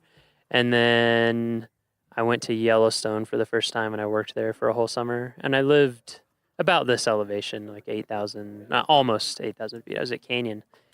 And then I came home, and I was just like, oh my God, I can't handle that. Like, it's almost like I never noticed it before, and then it ruined it for me. I think that's why a lot of people, we get a lot of people, just for it's so refreshing and cool. Love that dry air. Yeah, exactly. my lips Gives me have life. never been more chapped. I already have gone through my chapstick. It takes, actually, that's something that we try to tell people in our visitor information. So we're telling you now in visitor information that, Apply chapstick before Yeah. you arrive. As you drive Vigorously. towards Colorado, the closer you get, the more chapped your Every lips. Yeah. That's how I can tell miles when I'm going to get apply more home. it takes you a while to get used to it. Who are we going to pick next on mic? Thanks so much for talking thank to you. me, to us. Who's next? I'm stepping on my cords. Does anyone want to? Because if not, then you're going to be assigned. Yeah, hop on mic. We'll pass it around. Yeah. Sorry, I didn't come prepared. Yeah, lay down. I thought I did, Let's but get like 16 bars. I'm just kidding. yo, my name is Blake. We'll give him 16 bars. Now I just have 16 ain't enough in my head. Have you heard that? No, I have not. Oh man, Andre 3000 just destroys on it for like 3 minutes straight. Anyway, what's your name? My name is Blake. Blake, where are you from, Blake? St. Louis, Missouri. St. Louis. Yeah. I have family in St. Louis. Really? Where?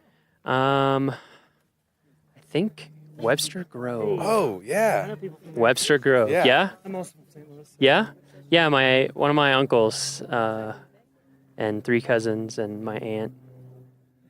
St. So Louis. The whole family. Yeah, basically. and then my uncle's still there, and Kansas City. I've got my cousins in All Kansas right, City. all right. So yeah. Yeah, it was hard making the switch from St. Louis to Kansas. Yeah.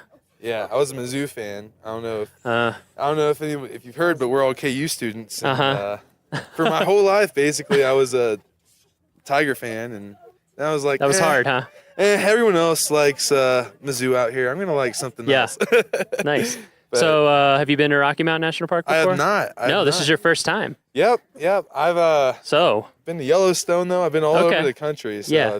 Yeah. what'd you think about this park compared Honestly, to some others that you've been to? some of the most beautiful sights I've ever seen. Really? I mean, I've been, like I said, all over the country, and the mountains are my favorite part Yeah. of it. Me too. Like, I guess Yeah. any natural setting. Yeah. So- It's kind of my thing as And well. plus, I took a geology class earlier Uh-huh. this semester. So Oh learning yeah, it about must be really cool to be Yeah, here with all this the plate exposed rock tectonics and yeah, think about how different things form. yeah. It's Yeah. Did you go up on Trail Ridge Road at all?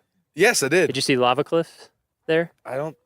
It's a pullout there. It's a thick layer of rock that was from a big volcanic explosion from the Never Summer Mountains, which are to Wow. the west. Yeah, it's pretty cool. I didn't get. I didn't see that. It's easy to miss. There's a lot to look at when you're on Trail Ridge Road. Yeah, I mean, my eyes. Yeah. were- What'd you think about that, Trail Ridge Road? That's one of the things that I had think. trouble breathing Yeah. on my way up there. I was short of breath. Yeah. And like there was this one point where there was a parking spot before the visitor center. There was like a parking area and Yeah. a walkout, and you could see like a whole bunch of different peaks. Oh yeah. I'm not sure what that area was called, but as I was walking downhill and out of breath, Yeah. getting to the Yeah. scenic. It surprises people. Yeah, I know. There's a lot less oxygen in every breath up there. Yeah. You're right. And I mean, I saw someone smoking a cigarette up there. I was like, oh my gosh. Yeah. How are Their they lung breathing? capacity must be incredible. Yeah, exactly. I want some They're of that. superhumans. Sometimes I've been up there at Alpine Visitor Center, and did you go to Alpine Visitor Center? Yes, I did. Yeah, that's a cool visitor center. Yeah. Got to see both Gish shops. That's It was really, that's the highest elevation visitor center in the National Park Service. really The entire that National Park was Service. 12,000, like 13,000. It's just under 12. Okay. Yeah, it's all just right. a little bit under 12. Actually, I should know the exact number because it's on our podcast that we just put out today. It's like 11,796 or something Okay. like that. It's close to 12. Yeah. Yeah, it's the highest one. Right above the tree line. Yeah. It was really cool just coming up from an area where there's heavy forest, Uh-huh. and then it just cuts off and there's Yeah. nothing. It's like a completely different environment, It but at is. the same time it's just it goes together. I can't explain how many things are running through my mind. Like, how is this? Yeah. It's pretty mind blowing. You know what I mean? Yeah, for me, it always has a really surreal feel. You're just like, how is this Right, real life? right. Yeah, it's just exactly. everything's a little weird. Yeah, I feel like humanity is not supposed to be on the top of mountains, but somehow Biologically, we are not. But, it's hard to survive up there. definitely. And I mean, that road's only open a little bit of the year. right. I saw those giant sticks on the side of the Yeah. road. Mm-hmm. Well, those were for the plows, right? Exactly. How big is the plow that goes up on that They're road? huge. They're actually not plows. They're rotaries. So they're like a giant snowblower. So on the front Like of a them, fan, like a blade. yeah, they're like a spiral blade on the front. Okay. That's like 4 feet tall or maybe more, and then it basically eats the snow in, and then spits it really high out the back. Because if you plowed it, there wouldn't even be anywhere to. So, but it doesn't shoot it back onto the road, No, right? yeah, it shoots it at an angle, like over all the right. side of the road. All right. Yeah, so the snow is so deep that they have to take multiple passes with that thing. Yeah, I figured it's as pretty much. crazy. Yeah. And this year, they had it all clear. We were like almost ready to go, maybe open the road a little earlier than expected. And then we had, like here where we're standing, 3.5 feet of snow. This was like right here in this camp. This is like mid-May. Are you serious? Yeah. I was gonna ask. Like, I guess snow stays up there until like a couple weeks from today. Yeah, right? if you'd been here a few weeks ago, there would have been a ton of snow up there. Oh my gosh. It's just that once the sun starts getting really intense and the days get long and it gets clear, right. the snow melts incredibly fast. But like I went up there, you should go on our Facebook and look. I went up there and took some 360 photos, and it was like May 22nd, and it's, I have on a huge up on top coat. of Trail Ridge Road? Yeah, I have on a huge coat, and the snow is like incredibly deep. Oh my God. Yeah, it's pretty crazy. I still can't imagine the snow in the summer. That blows my mind. Yeah, that's the other thing is the snow sticks around here a really long time. Coming up from St. Louis, it was probably 70 to 80 degrees a day. And then I've been wearing a sweatshirt, doubling up on the sweatpants every night. It's crazy. And it's like, it's July. Yeah, yeah, exactly. So this is about as warm as it gets. Yeah, just about. It's crazy thinking about. I got a chance to go to San Francisco. It was the same thing. Yeah, in the summer it's chilly, quite chilly. But as Mark Twain said. So what kind of design do you do? I'm an industrial designer. Okay. It's my senior year. I'm getting ready to enter the real world. Yeah. I don't think I'm very prepared. Well, you are and you aren't. Right. I'm 32. There's definitely a learning curve. Right. It's good though. I mean, because it's a lot of it's the kind of stuff that you can't learn until you do it. You just have to exactly. do it. It all comes with experience. You'll figure it out. Like I never would have thought I would have ended up here in this job. Right. When I was a senior in college, never could I have imagined. So. I know my passions are going to lead me where I want to exactly. go. I've been drawing since first grade. Yeah. So what's it been like being here? So I mean, normally when you're probably designing on the computer. Yeah. Constantly. Yeah. Like all of us do that do design. Coming out into this environment, having no studio. Yeah. It's a totally different game. Yeah. I mean, granted, I did cheat a little bit. I went to Kind Coffee, and I had an opportunity to sit down and work on my computer for the necessities. But for the most part, I was doing a lot of drawing, sitting right outside of my tent. Yeah.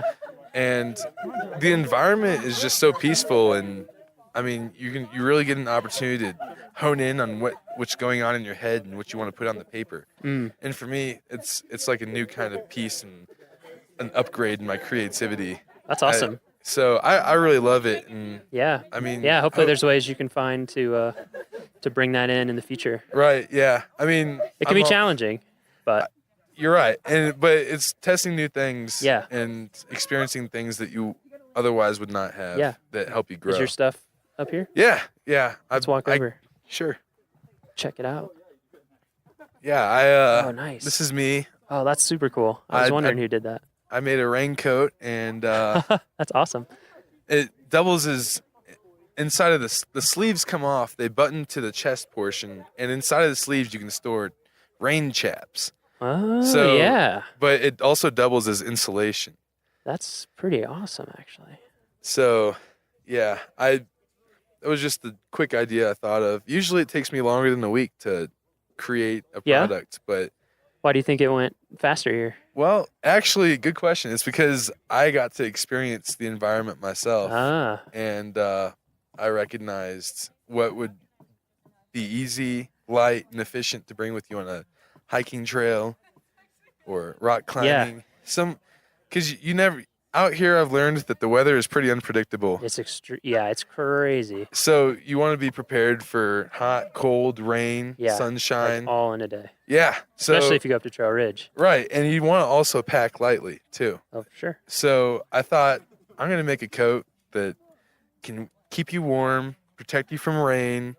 There's a ranger style cap that actually, yeah, I see that big wide brimmed cap. That's Yeah. actually that's a really cool and idea. it like slides into the hoodie. So Oh, whoa, so if you see here, it's like a drawstring. that is super cool. If you ever seen like one of those wire frisbees that just folds, Yeah, it's kind of like like that. So it Yeah, it's like a sunlight, you know. sure. Yeah, I mean So- you need sun protection here as much as rain. right, exactly. goes back and Because forth. I've gotten sunburnt and I've also been shivering. So Yeah, it's all part of the experience Yeah. for me. And it's invigorating. right, exactly.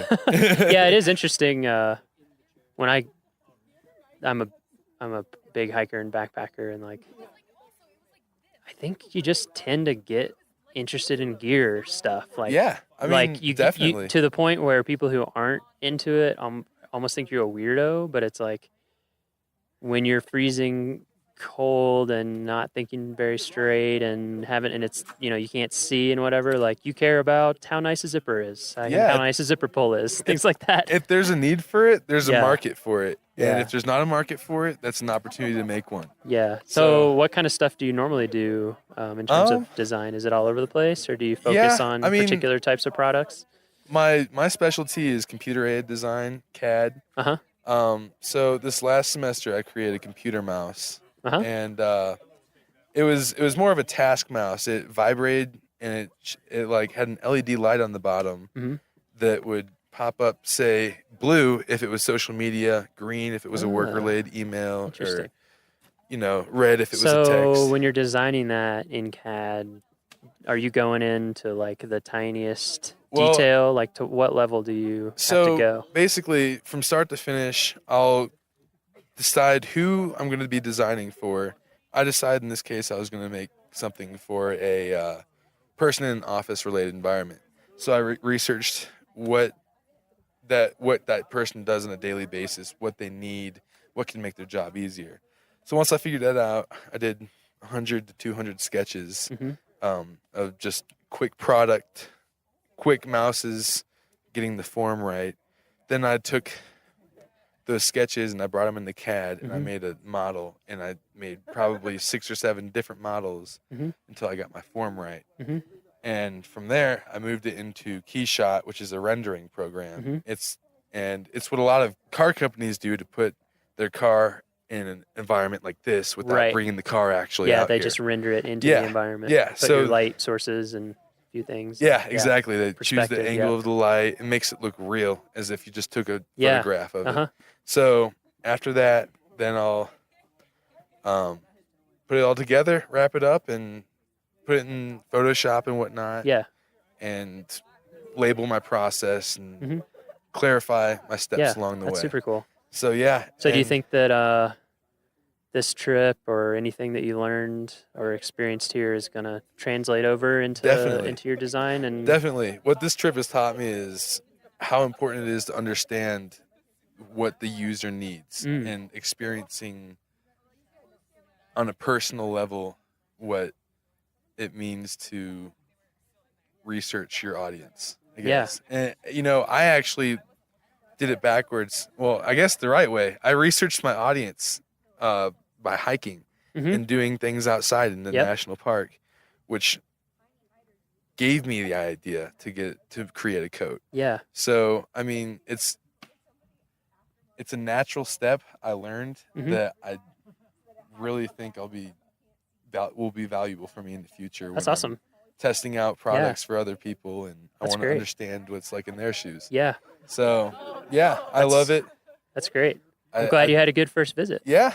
I mean, We're always here. I'll be back for We're sure. we're supposed to be here forever. So as long as the United States is a country, which we also hope is forever, we're supposed to be here. So, we'll be here. Yeah, well, I'm excited to come back and have my next experience here. Yeah. It was a wonderful time, and thank you for having us. Oh yeah, my pleasure. When Jeremy approached me last year about it the first time, he was kind of like, "Do you think we get a campsite?" And because housing is really tight here, Yeah, like we don't even have enough houses for our own employees, and so it's hard. But he was like, "Oh, well, camp, it'll be great. That's exactly what I want, Right. Because it's going to put people in a different in that environment where in a they're different forced- headspace, where they're forced to use different tools, where they're forced to like make art despite physical discomfort or Right, or whatever. experience it from a different, from a process. To shake things up. Yeah, exactly. And I think, I mean, maybe this doesn't happen for everybody, but I definitely relate to what you said and what other people, is just like being outside day after day, all day. It takes a few days, but after a few days in, you start to kind of get in a different right. space. Getting used to the altitude, definitely. Yeah, and that was definitely probably takes the time. hardest Did you have part. headaches or anything? I didn't have headaches. I had breathing problems on the first day. Yeah. So I had to call That's it not short. uncommon.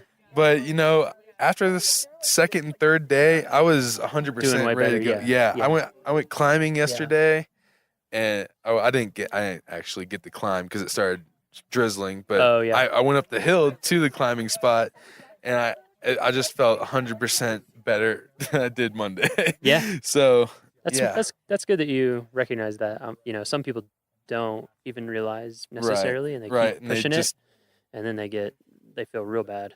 Right. Yeah, I get headaches. I don't. I mean, I live here, but when I was first adjusting, it usually takes me a couple weeks to feel like pretty. Right, like you're in a natural environment. And the actual to become some people never become 100% acclimatized, which is interesting. Yeah, quite a few Is people. it like smokers or? No, it's not really understood why, number one, different people adapt to altitude differently, and number two, this is what makes it confusing, is the same person on different instances will react very differently. So you can have someone who's acclimatized a bunch and never had a problem, and they're in great shape and blah, blah, all the things, and then just one trip, they'll just have huge problems. Wow. Or I had a friend. Part of that might be because they're used to the extreme. It could be. One of my friends, I've had multiple friends who are backpackers who are just like in incredible shape, and they even went early and took the time to acclimatize, and they'd had other trips where they were fine, and it just like shut them down. Yeah. Like almost to a dangerous level. I mean, so it's pretty interesting. The crazy thing is I think I hiked 7 miles my first day, and it didn't feel like 7 miles. It was just the fact that I was going uphill the whole time. Yeah. That I think it was almost a mental thing for me. Like, like you need to chill out, breathe a little bit more. And it's like a challenge. Yeah, exactly. I don't know. I just wasn't expecting it until Jeremy said it, and I was like, wow. I guess I really do have to let nature figure itself out. For sure. Yeah, So. I think that's one of the things that's kept me loving national parks, I think, and just what we facilitate, the experience that we're trying to let people have, like the experience that you had, which is to have that opportunity to like experience nature as it is without control, with as little control as possible, Right. And just to see that and like you said, learn how to like embrace it, be ready for it, Right. be safe, be smart. And be creative. Be creative. Exactly. Yeah. I think that's a huge part of it for sure. That's awesome. This is a great experience, and I really appreciate you having us out here again. Glad to Rock hear it. Chalk Jayhawks.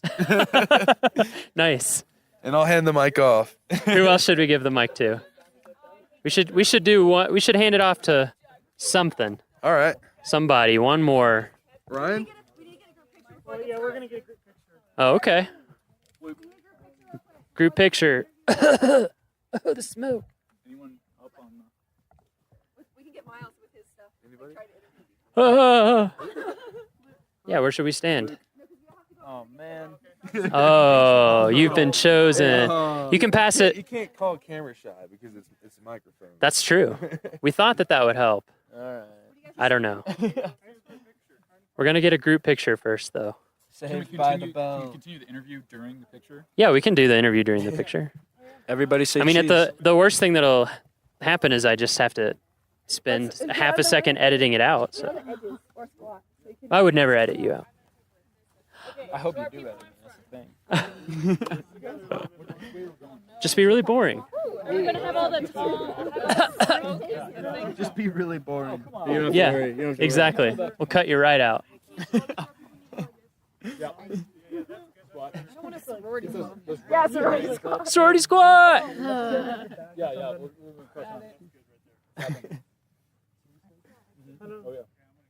I'm just casually holding a mic. Work it, use it. Work it. Say cheese. Work. Oh! Oh. Snag. That's a Leica too, isn't it? You better be. That's a precious, precious child. No, I can't. I just nodded it.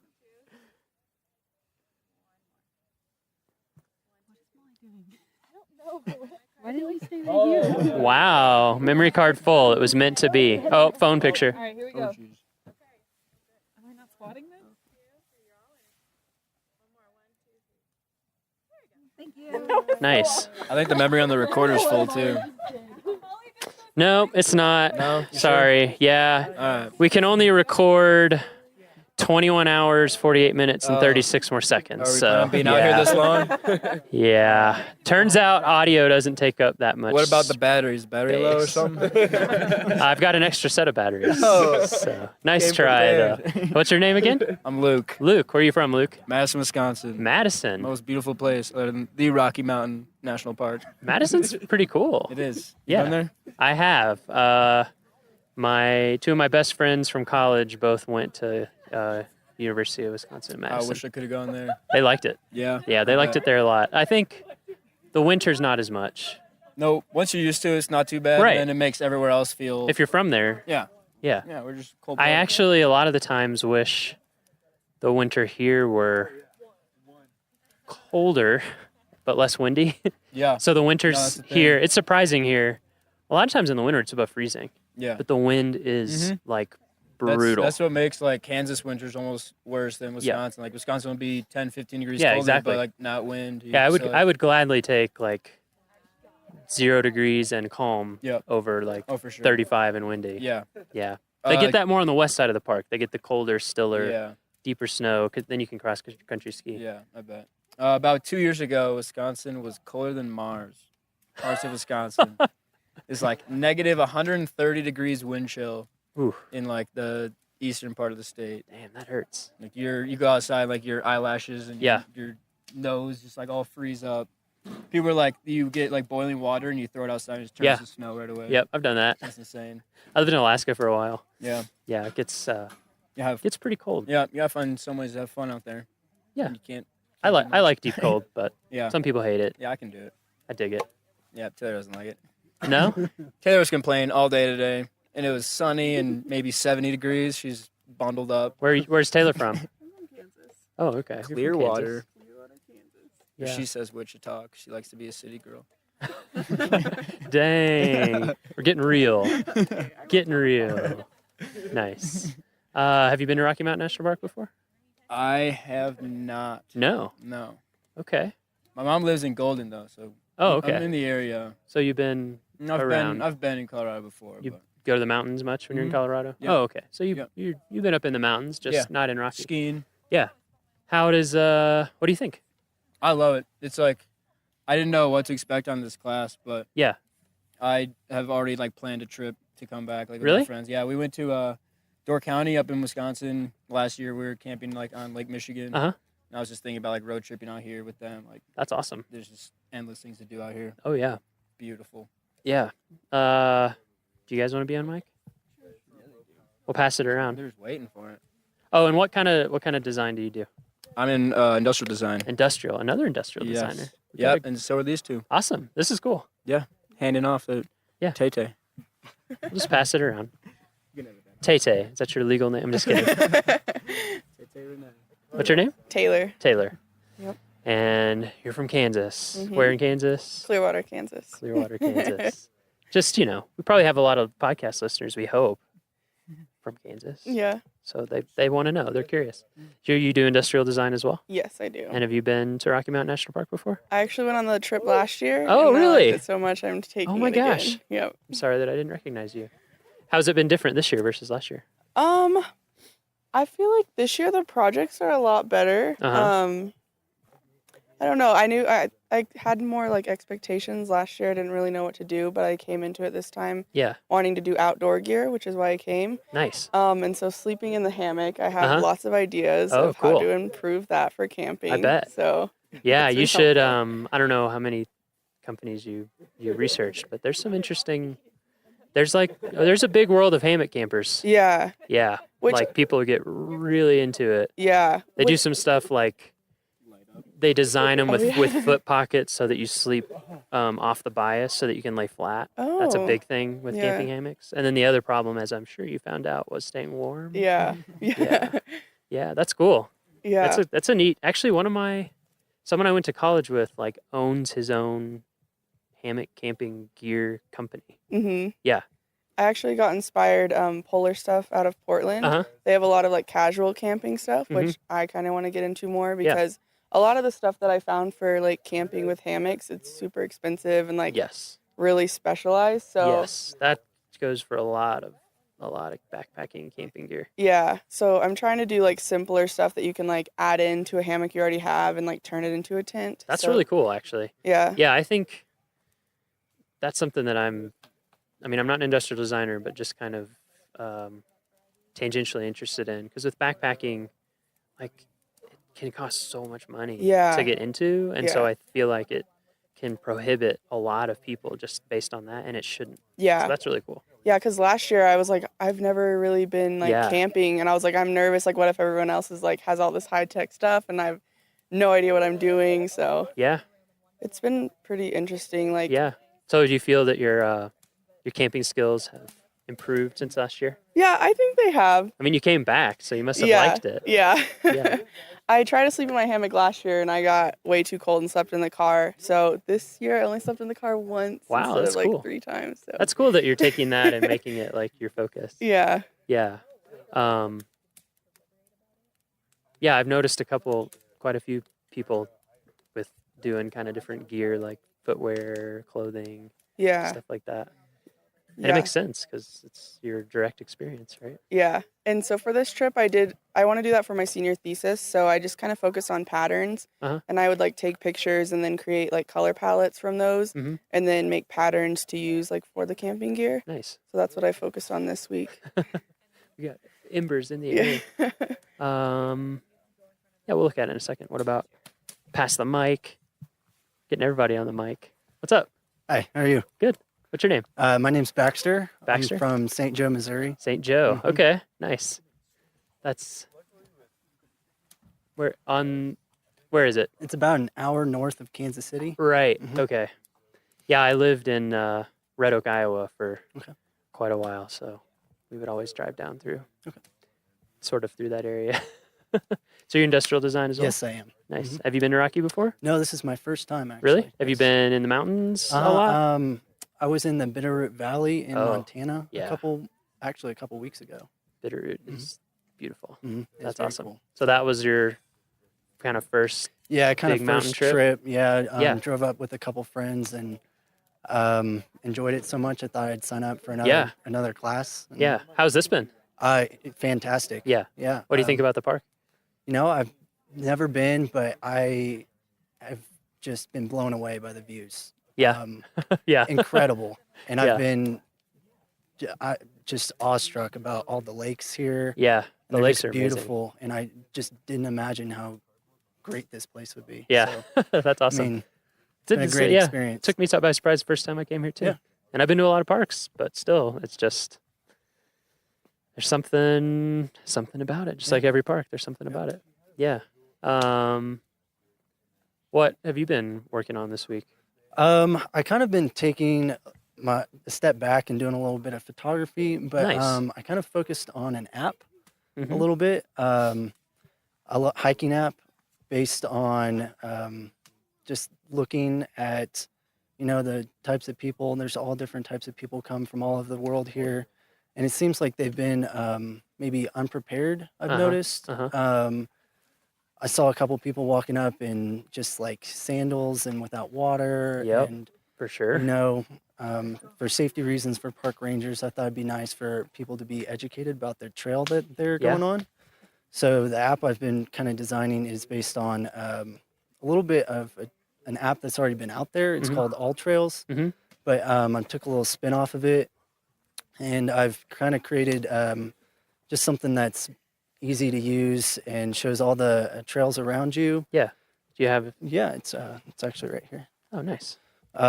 Just shows a quick picture of the your hike that you're supposed to go on and the rating and all that kind of stuff.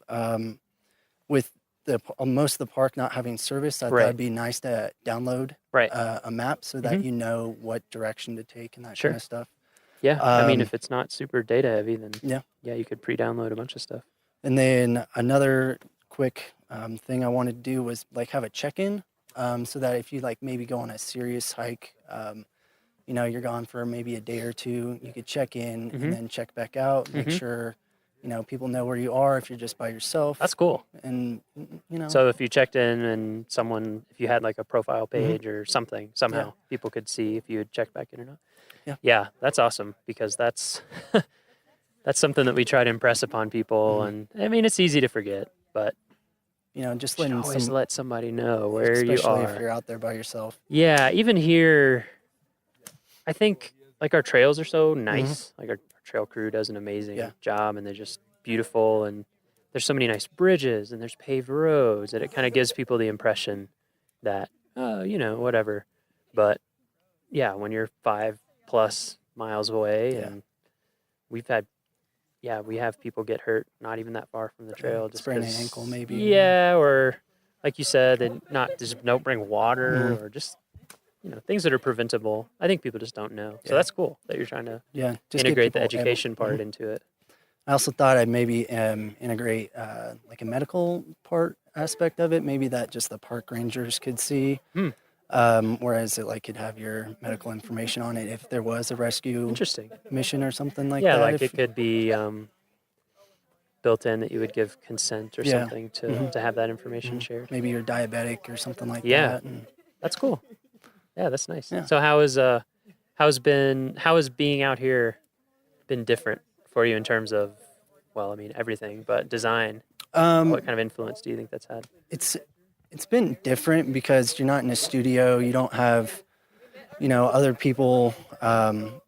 It's been kind of just on your own this week in terms of designing things, which has been nice. Yeah. You don't have a lot of,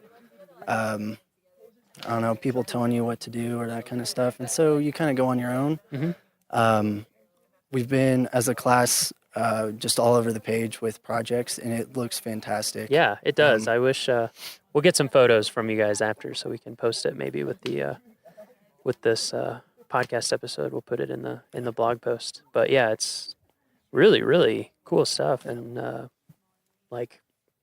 very high production value for working out of a campground too. I mean, we're working with no Wi-Fi, just little to no supplies, and I mean, it turned out right? great. Yeah, it actually is. One thing that always amazes me is how much more time you seem to have when you don't have Wi-Fi. Yeah, you don't have internet access and movies and stuff. It's been nice. And you're waking up early because it's, I don't know, maybe there's people here who still sleeping, but I usually am a sleeper inner, but when I'm camping, I get up.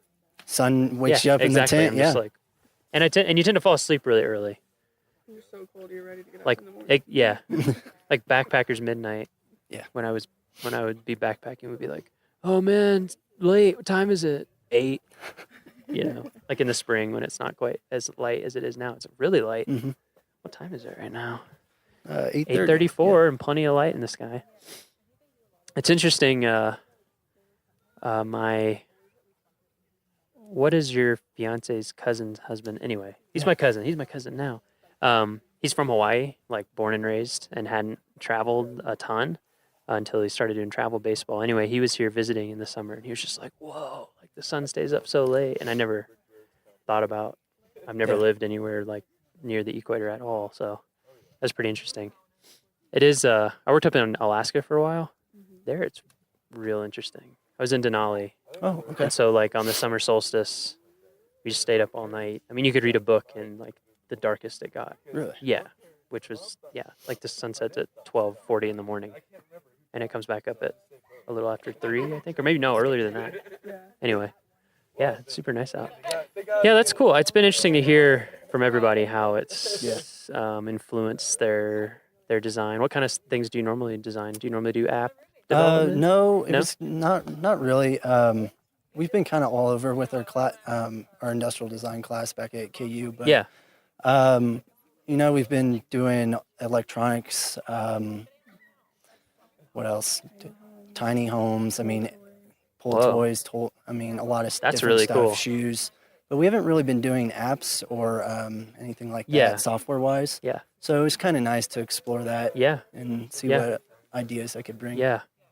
Yeah, industrial design is something that I know like nothing about, but it sounds pretty cool. Yeah. I've always done flat stuff. 2D. Yeah. I wish I could be graphically, but I'm not really. Really? Yeah. That's interesting. It's interesting, yeah, how like I feel like there's such a huge range of different types of people in design, and you can be effective in such different ways. Yeah. Like one of my best friends that I worked in Alaska with him, he can just draw like anything. Like he can kind of, he's just incredibly visually original, and I'm not like that at all. But I'm really good at like I'm going to come up with a structured newspaper template and like the relationship between all the typography and that kind of super logical stuff, or photography where I can capture it, but when I just have to put it down, I'm better than that in music, I think. That's really cool. Yeah. So, gonna come back? Yes, definitely. I don't know about this class because I'll be graduating, but I will definitely be back to Rocky Mountain National Awesome. Park. And were you backpacking in Bitterroots at all? No, we did a little bit of hiking, Okay, but nice. not a lot. Yeah, that's kind of it takes a little, like we were talking about, it takes a little bit of gearing up. But if you ever have a chance to do that here, it's like next experience level up in some ways. It was nice not having to worry about grizzlies or That's mountain true. lions or anything like that. It is very so- different here that way, yeah. Because I worked in Yellowstone and Denali, and it's a different feel. Yeah. Yeah, it has its pluses and minuses, I feel like. It makes you not worry too much about Yeah. wildlife, but at No. the same time, you kind of still have to be aware of your surroundings. Yeah, that like kind the of thing. wildlife here, as long as you're intelligent about it, Mhm. they're not, Yeah. I mean, people sometimes aren't. Yeah. Sometimes get a little close, but it's nothing like, like I went backpacking in Yellowstone all the time, and it's just, you just kind of accept that at some level, even if you do everything right, there's something out bad, there yep. that if it chose to, You're not at the top of the food chain. yeah, exactly. So it's a very different feeling, and I agree. I think that that's part of everything that goes into giving Rocky. Like, it's beautiful and jaw-dropping, but it is also a little bit approachable. Like, you don't have to have the same fears. And It's a little more family friendly, I would say. uh-huh. I guess less threats, but There's definitely still things to watch out no, for. definitely. But we yeah. we kind of had a little run in, maybe possibly with a black bear Ooh. that came through the camp. Yep. We're not sure. Yeah, I was the only one up for it. And yeah, heard it. really? Yeah. I mean, I wouldn't be surprised. Yeah. Unfortunately, we try really, really hard to get the bear message out about storing your food and doing everything properly. But some people still don't do it, and bears are very smart and very hungry, and so they tend to be around the campgrounds sometimes. But we're putting in more and more of those bear boxes, which I think are That would help. helping, because it's just easy, just like put all your stuff in there. So I think we're trying to get a bear box for every campsite eventually. That'd be nice. Yeah, we got there with Aspen Glen. Okay. That's a whole interesting industrial design challenge. Bear cans. I Really? don't know if you've ever looked at. Yeah. So when you're backpacking, obviously there's not bear lockers usually, and so you have to carry something with you the whole time to keep your food in. And if you're in places with trees, if you know how to do it correctly, you can hang your food. hang it up, Right. yep. But like in Denali, like There's you're above no- tree line all the time. And so, yeah, it's literally just like a canister Oh, really? that you just set 100 yards or more away from your campsite. And so it is interesting to see the different designs out there. Like the one that I use has tabs that you push in, and then it kind of lets you unscrew it. And over the years, they've had to keep adding tabs because there would be very smart bears out there somewhere They'll get into who it. have figured out like, oh, if I bite this tooth here and this tooth here and push in here, like they're super smart. Yeah, so there's certain areas where you're here, you're required to use one, actually, in the backcountry. And like the Sierras they have the most devious bears. So there's like a whole agency that tests and approves these things. And every now and then a new one comes to market. I'll have to look into that. Yeah, it's kind of interesting to see. The one that has been really interesting is called Ursac. Okay. And it's Kevlar. I think it's Kevlar. Maybe it's even Dyneema now. Anyway, it's like an extremely, strong fiber. And then they try to like they make a bag out of it that you put your food in. That'd be nice. So it's And not so then, bulky. yeah, it's way lighter. But it, for the most part, isn't approved in places. It's not foolproof enough for a lot of agencies. So there's space out there. Something to look into. Yeah, I think there's like there's two major people, and then there's people that make one out of, it's like carbon fiber, so it's really light, but very expensive. Yeah. All right. Have we harassed everyone we should harass? Nope. No? No. The three girls. You got We haven't Molly, Maggie, and harassed you Beth. yet? They're actually one. They're one? They're one group. Three as one? Come on. Yeah, come on over. Come on over.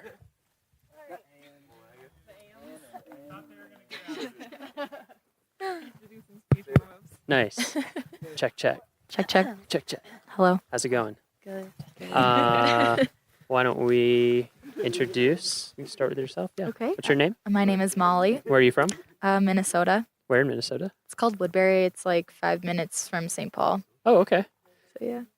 I just figured there'll be podcast listeners who know exactly where that Relate is, to so, Minnesota. yeah, Yes, we're Woodbury, trying home of the Royals. to- yeah. What kind of design do you specialize in? Graphic design. Graphic design. Yes. Okay. Me too.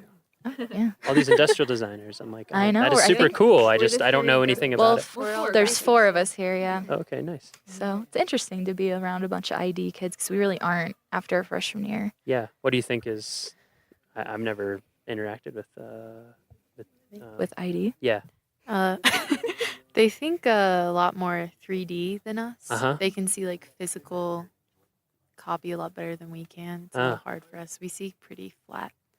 Yeah, I was just things. I was just talking about that actually. Yeah. With Baxter.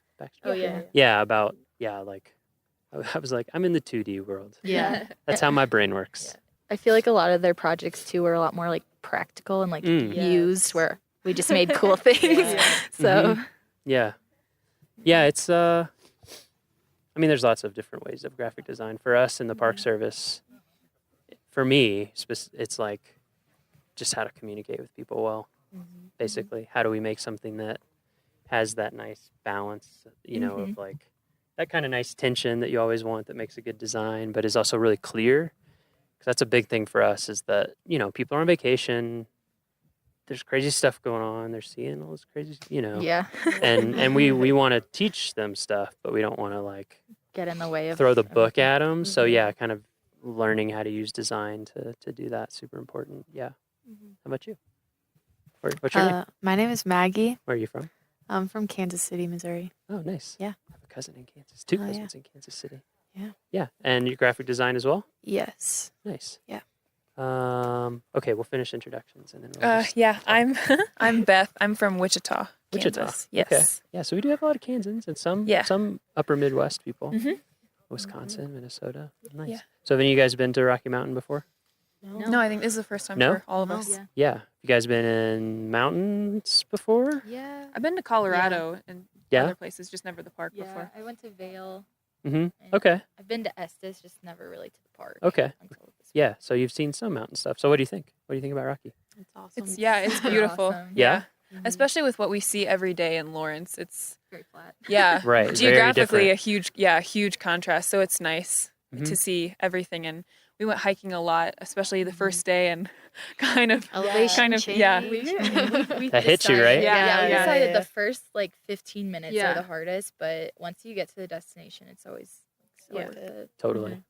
Yeah, I'm my body's especially stubborn, so for me it's like the first 1 to 2 hours. Yeah. Especially if it's really early. I'm like, Yeah. oh man. But yeah, every Yeah. time once you get into it, you're like, I'm so glad I'm doing this. Yeah. This just feels so good and engages your mind in a different Yeah. way. Yeah, how is it's been interesting hearing from different people how the camping and hiking and being outside all the time has affected lots of things. But Yes. your design, how is that? What do you think the benefit has been there? How has it been different? I mean, because a lot of people have said like and I'm the same way. I'm on the computer Yes. all the Yeah. time. I'm pretty much in, Illustrator and InDesign and Photoshop and Yeah, I think I was going to say, having not as much technology at your fingertips all the time was a huge thing for most of us. It's also just, I think this week, specifically in my project, and I guess in all of ours, we pulled a lot more from the environment around us and stuff that we don't normally see. So if I hadn't have been here, I wouldn't have known what this stuff looked like, and I wouldn't have been inspired to do that kind of thing. So it's just kind of a different environment, helps you pull different ideas and things that you would never normally see. If I was in Kansas, I wouldn't be looking at the same things and making the same things. So That's that was super a big. cool. Yeah. One thing that I don't know, this is my own personal pet theory, but national park visitation has been going up for sure the last few years, at least like at Rocky it has hugely, incredibly. And I think part of it for me, and you guys would know even more because I'm 32, so but I had the internet and stuff for a long time, and like you have to be here. You know what I mean? Like you're saying, like you have to be here and have the experience. It doesn't really translate any other way. It's not really reproducible. Even in pictures, like it's just Exactly. Not the same. So it's something that it's cool that we have these places, like experiences that are here set aside specifically for you to be able to like have a genuine experience that you can't have anywhere else. That's cool. Yeah. What about you guys? How did it? Yeah, I think the biggest thing was not being able to rely on outside sources.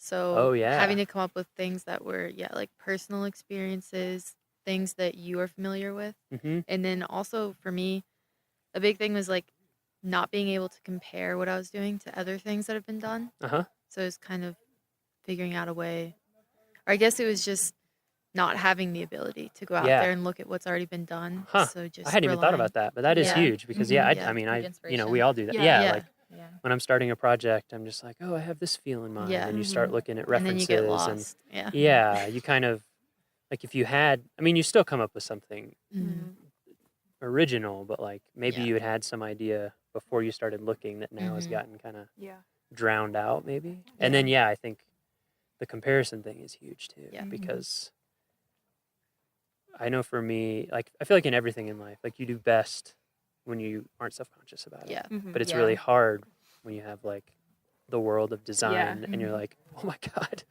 I can't do this. But it's like, well, they're one of the 10 best designers of all time. But at the same time, I thought like it's been a really long time since I've been told make whatever you want. Like there's no like guidelines or prompt or anything. And at first it was like, oh my gosh, like what should I do? I can do anything. And like just this pressure to make something awesome. Because you have the 1 week. Sure. And everyone here is so talented too. And seeing everyone's together, everyone around you is making really amazing stuff. Yeah, so I agree. When I looked at everything. Yeah, there was definitely panic. Like, what do I do? That's cool though. Like that's a good, that's a good group dynamic. I think when you have a bunch of people together who are good at something, it makes everybody kind of step their game up. That's true. Yeah, I love a lot of this stuff. Yeah, we're gonna try to get pictures up so we can put it on the blog. Oh, cool. Good. Yeah. Well, I'm glad that you guys have had a good time and that it's been valuable. Absolutely. Do you think there's things from this experience you'll take back with you? Getting smoke. I feel like I'd be more likely to go visit other parks now. That's awesome. Yeah. That's really good. I think especially aside from the design and just the camping aspect of being here, none of us have ever camped for an entire week. So that was really tough at times. But Right. now, yeah, I think the longest I've ever camped is really a night or two. Right. So yeah, a weekend. So. Yeah, I think it's 12 that hours. day like 3 to 4 where Yeah. the game Yeah. starts to That is right. change. Yeah. Yep. Mhm. Yep. Yeah. Because you're like, wait, there's nowhere for me to go. Yeah. I live here. Yeah. But after this, I Yeah. think I'd be a lot more willing to do stuff for longer periods of That's time. great. Yeah. Yeah, it's it's like a time-based thing, you know. You almost have to you realize, I mean, I've done backpacking trips and you kind of sense this pattern where it's like day 2, day 3, day Yeah. 4, and as you get deeper into it, you become more and more comfortable. Yeah. It's cool. Get your mind in a different Yeah. gear. Yeah, but we've also heard a lot of people around camp saying like this is the nicest campsite they've been to, and like how all the facilities are really close and Estes is right there. So it'd be really interesting to even go somewhere more remote. Oh, yeah. Where we like can't go Actually, to Estes for actually, showers. that's a really good point. Yeah. I've talked about this with people before, like those of us who work here. You know, it's very unusual Yeah. to have a park of this size and type, but then to have a real community Yeah. right at the doorstep, and then an airport an hour and a half away. Yeah. Because when I worked in Denali, and even there's some stuff compared, but like there's no grocery store. Although I heard that they're building one, but there's no grocery store. So we would drive to Fairbanks. So it's 4.5, 5 hours round trip for groceries. wow. Yeah, and so it's and so you're right. There's a whole realm. Yeah. Also, what I would encourage you to do, there's 417 units in the National Park Service system. Wow. So there's national parks, which I think there's 59 or 60 of now, but then there's a whole bunch of other stuff, and like national monuments.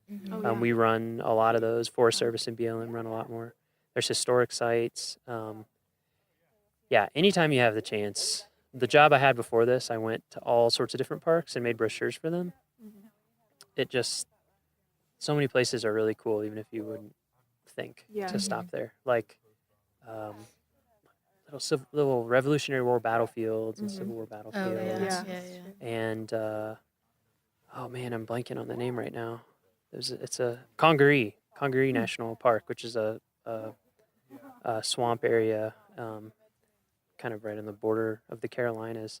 Like, it was incredible, and I'd never heard of it. So that's cool that you're more interested now. Yeah, Yeah. definitely. Yeah. You can go if you go to findyourpark.com, or if you go just go to NPS.gov. Like, we have maps of every park unit.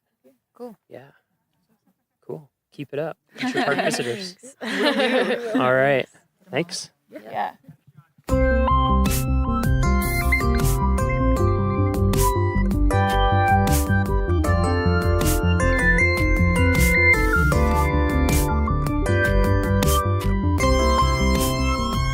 Our next episode will be released on Friday, August 25th. For show notes, transcriptions, and to learn more about our show, visit our homepage at go.nps.gov/RMNpod. That's go.nps.gov/RMNpod. The Rocky Mountain National Podcast is a product of Rocky Mountain National Park, one of 417 units of the National Park Service that preserve America's heritage for all, forever. Bye for now.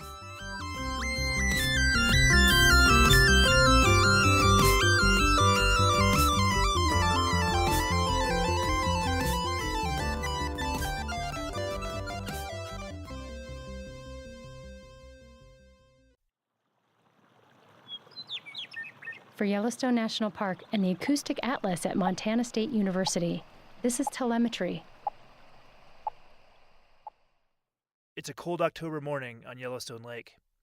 Heavy frost covers the dock and the last few boats in the marina, while fresh snow blankets the Absaroka Mountains in the distance. Yellowstone National Park Fisheries Supervisor Todd Kuhl starts up a cold aluminum boat and scrapes frost off the windshield.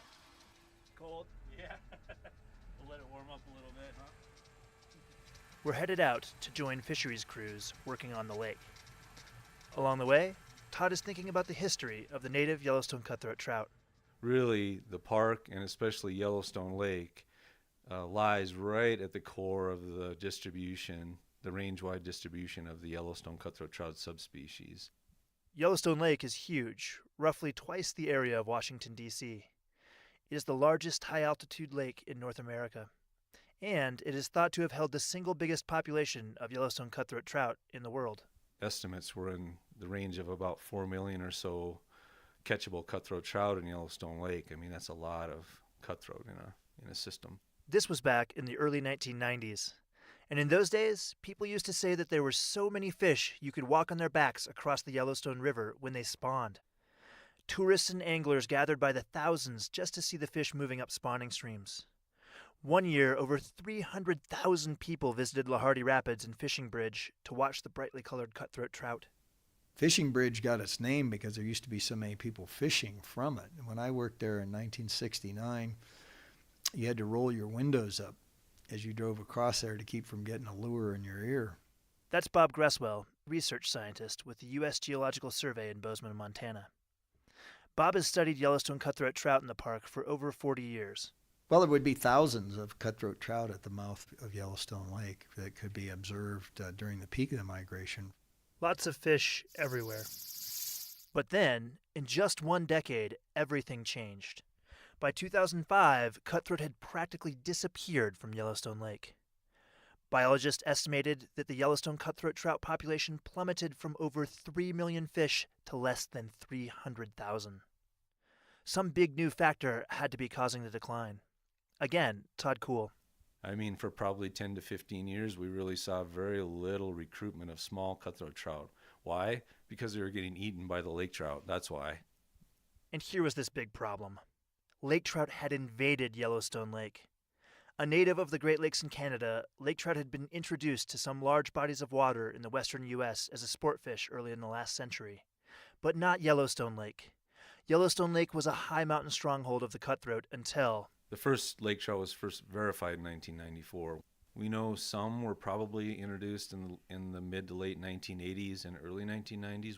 It was theorized that anglers had illegally dumped the lake trout into the lake, but the theory couldn't be verified. No matter how they got there, Kuhl says that the invasive lake trout were uniquely suited to have a huge impact on the native cutthroat. Lake trout do great harm to cutthroat trout. Lake trout are predatory fish, first and foremost, essentially just big predatory fish-eating machines. They grow large, live 30, 40 or more years, grow 30, 40 or more pounds. They are highly prolific in the numbers of eggs that they can produce. And so they've got a lot of built-in mechanisms that give them sort of an advantage in Yellowstone Lake over and above the native cutthroat trout. And the problem didn't stop with the drop in cutthroat. Over 40 species in the park depended on the native Yellowstone cutthroat for food, and they suddenly had far fewer cutthroat to eat. Before the lake trout showed up, enough bears fed on cutthroat in the streams around the lake that the park enforced bear closures to protect bears and visitors. But by 2005, very few bears were even seen in the closure areas. In the early 1990s, over 100 osprey nested around the lake. By 2000, there were roughly 6. And this highlights one of the biggest problems with invasive species. In any ecosystem, an invasive species can quickly upset the natural balance and affect many other species. As the cutthroat declined, the lake trout population exploded. And the new lake trout, they were just no replacement for the cutthroat. Behaving quite differently, they preferred deep water.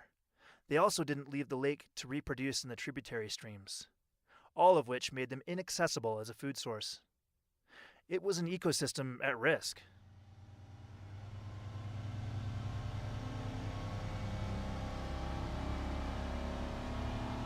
Todd Kuhl drives the workboat out of the Bridge Bay Marina headed towards the southeast arm of the lake, over 15 miles away. So we're lucky that most of the boats are in the same general region of the lake today, so hopefully we won't have to travel too far and wide to see gill netting boats operating today out there. And then the Park Service started controlling the lake trout population soon after they were found in 1994. Taking a page from commercial fishermen, fisheries staff deployed gill netting boats to catch the invasive fish, an effort that still continues today.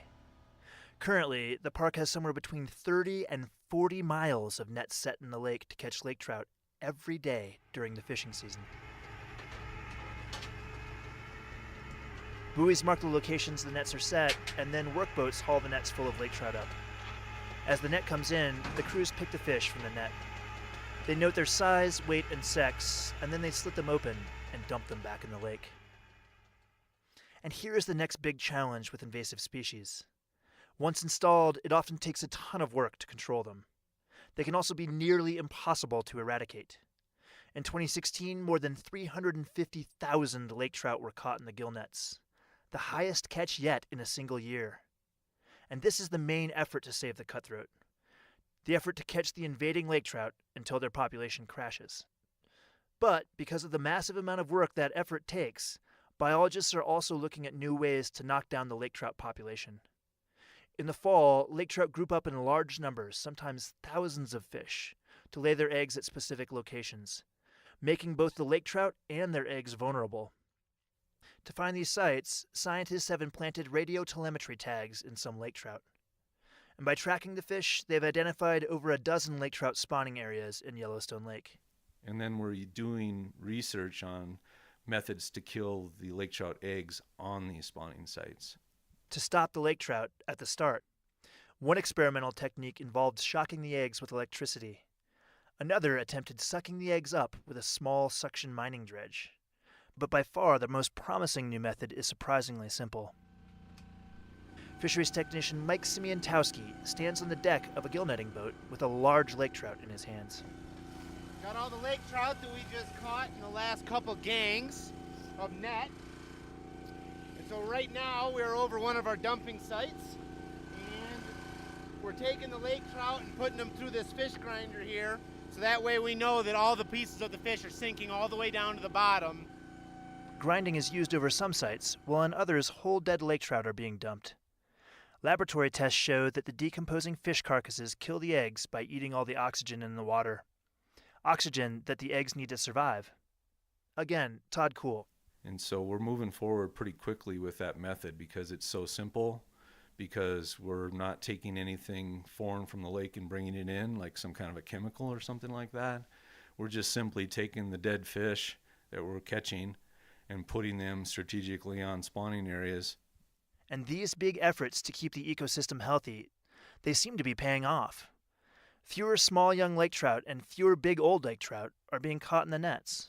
And so that's telling us, even though our catches are still high each year, that's a strong signal that our suppression program is collapsing this population. And as a result, the cutthroat are making a comeback. For every lake trout we kill each summer, we're probably saving 40 to 50 or more cutthroat trout just in every given year. More cutthroat of various sizes are being found in annual population monitoring. Anglers are catching more cutthroat. Visitors are returning to watch the cutthroat spawn in the late spring. Nesting osprey numbers are growing around Yellowstone Lake. And finally, bears are coming back to the spawning streams. Kuhl has even seen this firsthand. I was on that spawning stream trying to collect a water sample in June with some of my crew, and that grizzly bear showed up. That was his stream, and those are his fish. And then watching him, get after the cutthroat trout and bring them up on the bank and chow them down, that's pretty amazing to see. And then, on top of that, the hundreds of people that were gathered to watch that as well, and that occurred for well over a month. All encouraging signs. For the Park Service, whose mission is to preserve our natural resources unimpaired for future generations, the effort to repair the damage done by invasive lake trout is worth it. Yellowstone is one of the few remaining relatively intact ecosystems left in North America, and restoring the Yellowstone cutthroat, it helps it stay that way. For Yellowstone National Park, I'm Scott Christie.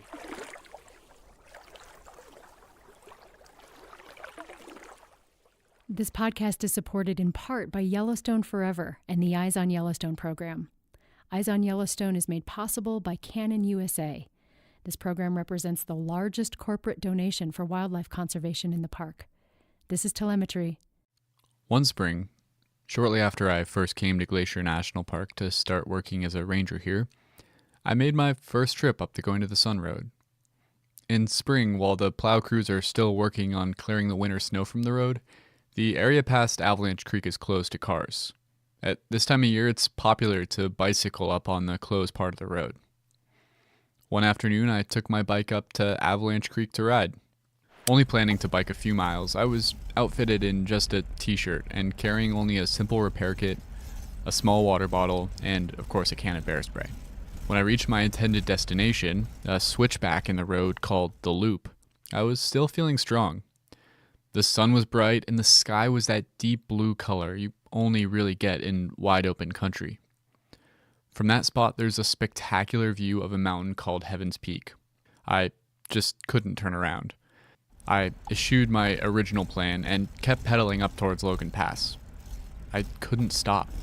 Those miles above the Loop are home to some of the grandest mountain views you'll find anywhere. As I came around each corner, a new and breathtaking vista came into focus. The effect was magnetic.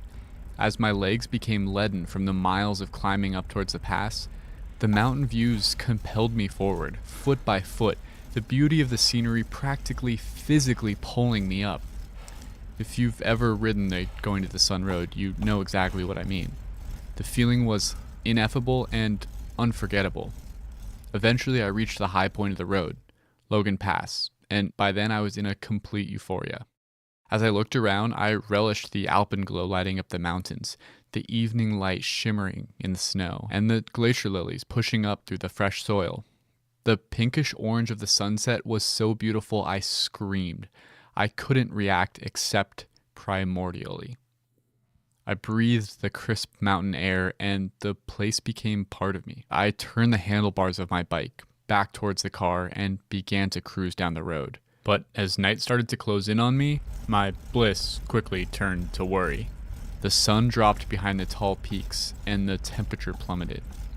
The road was coated with frigid water from the melting snow, which was kicked up by my tires, and soon saturated my green t-shirt. My stomach growled with hunger. I had cycled much further than planned and missed dinner. But worst of all was the wind.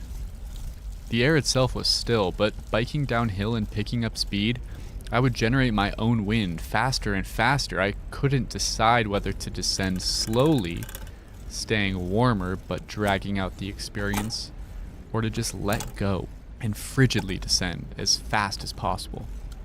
Gravity and the thought of my warm car were irresistible. I let loose. As I picked up speed, the cold wind turned my hands numb. They slumped over the handlebars, pale and useless. Suddenly, I regretted that decision. In the fading light, I saw a herd of bighorn sheep jump down into the road from a rocky outcropping above, directly into my path. I squeezed my brakes as hard as I could with my unfeeling hands, not knowing if it would have any effect. With a shriek, my tires locked up, and my bike came to a halt. I was a little too close for comfort to the curly horns of a large ram. He seemed unmoved. Slowly, I made my way down to the car, arriving safely, but well after dark. At home, I cooked up fried eggs, refried beans, anything caloric and warm I could find in my cabinet. Since then, I've biked the Going to the Sun Road many times, and the views still capture my heart. But now, before I leave, I always make sure I have all the necessary safety gear, including snacks, a jacket, and especially gloves.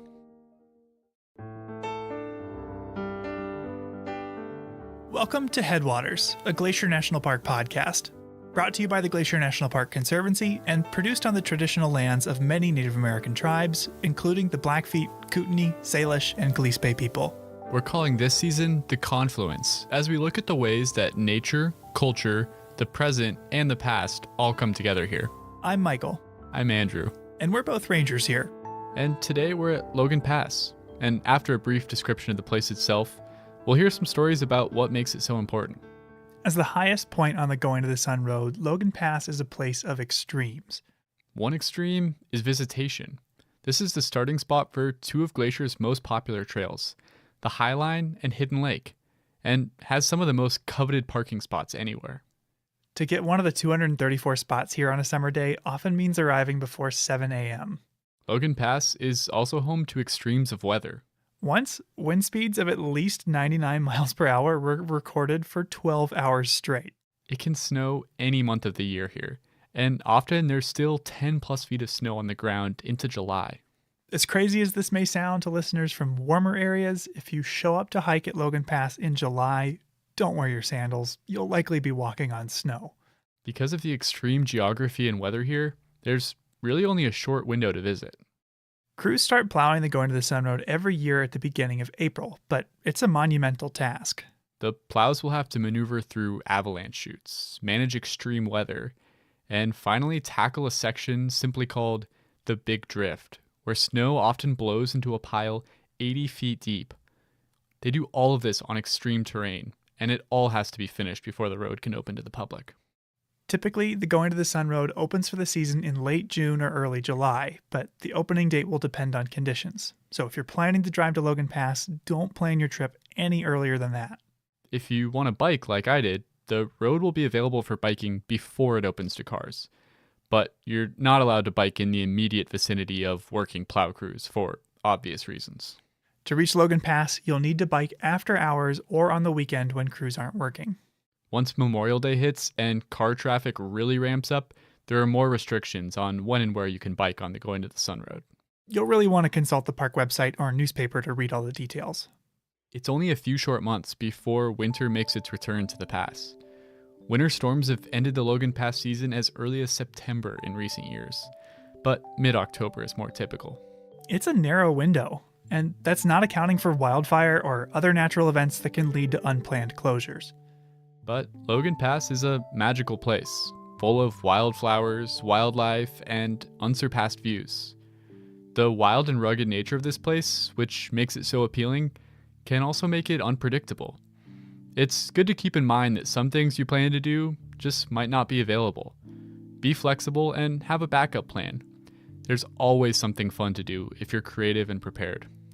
With all that in mind, let's move into our first story of the day, about how workers in the 1920s and 30s were able to build the engineering marvel that is the Going to the Sun Road.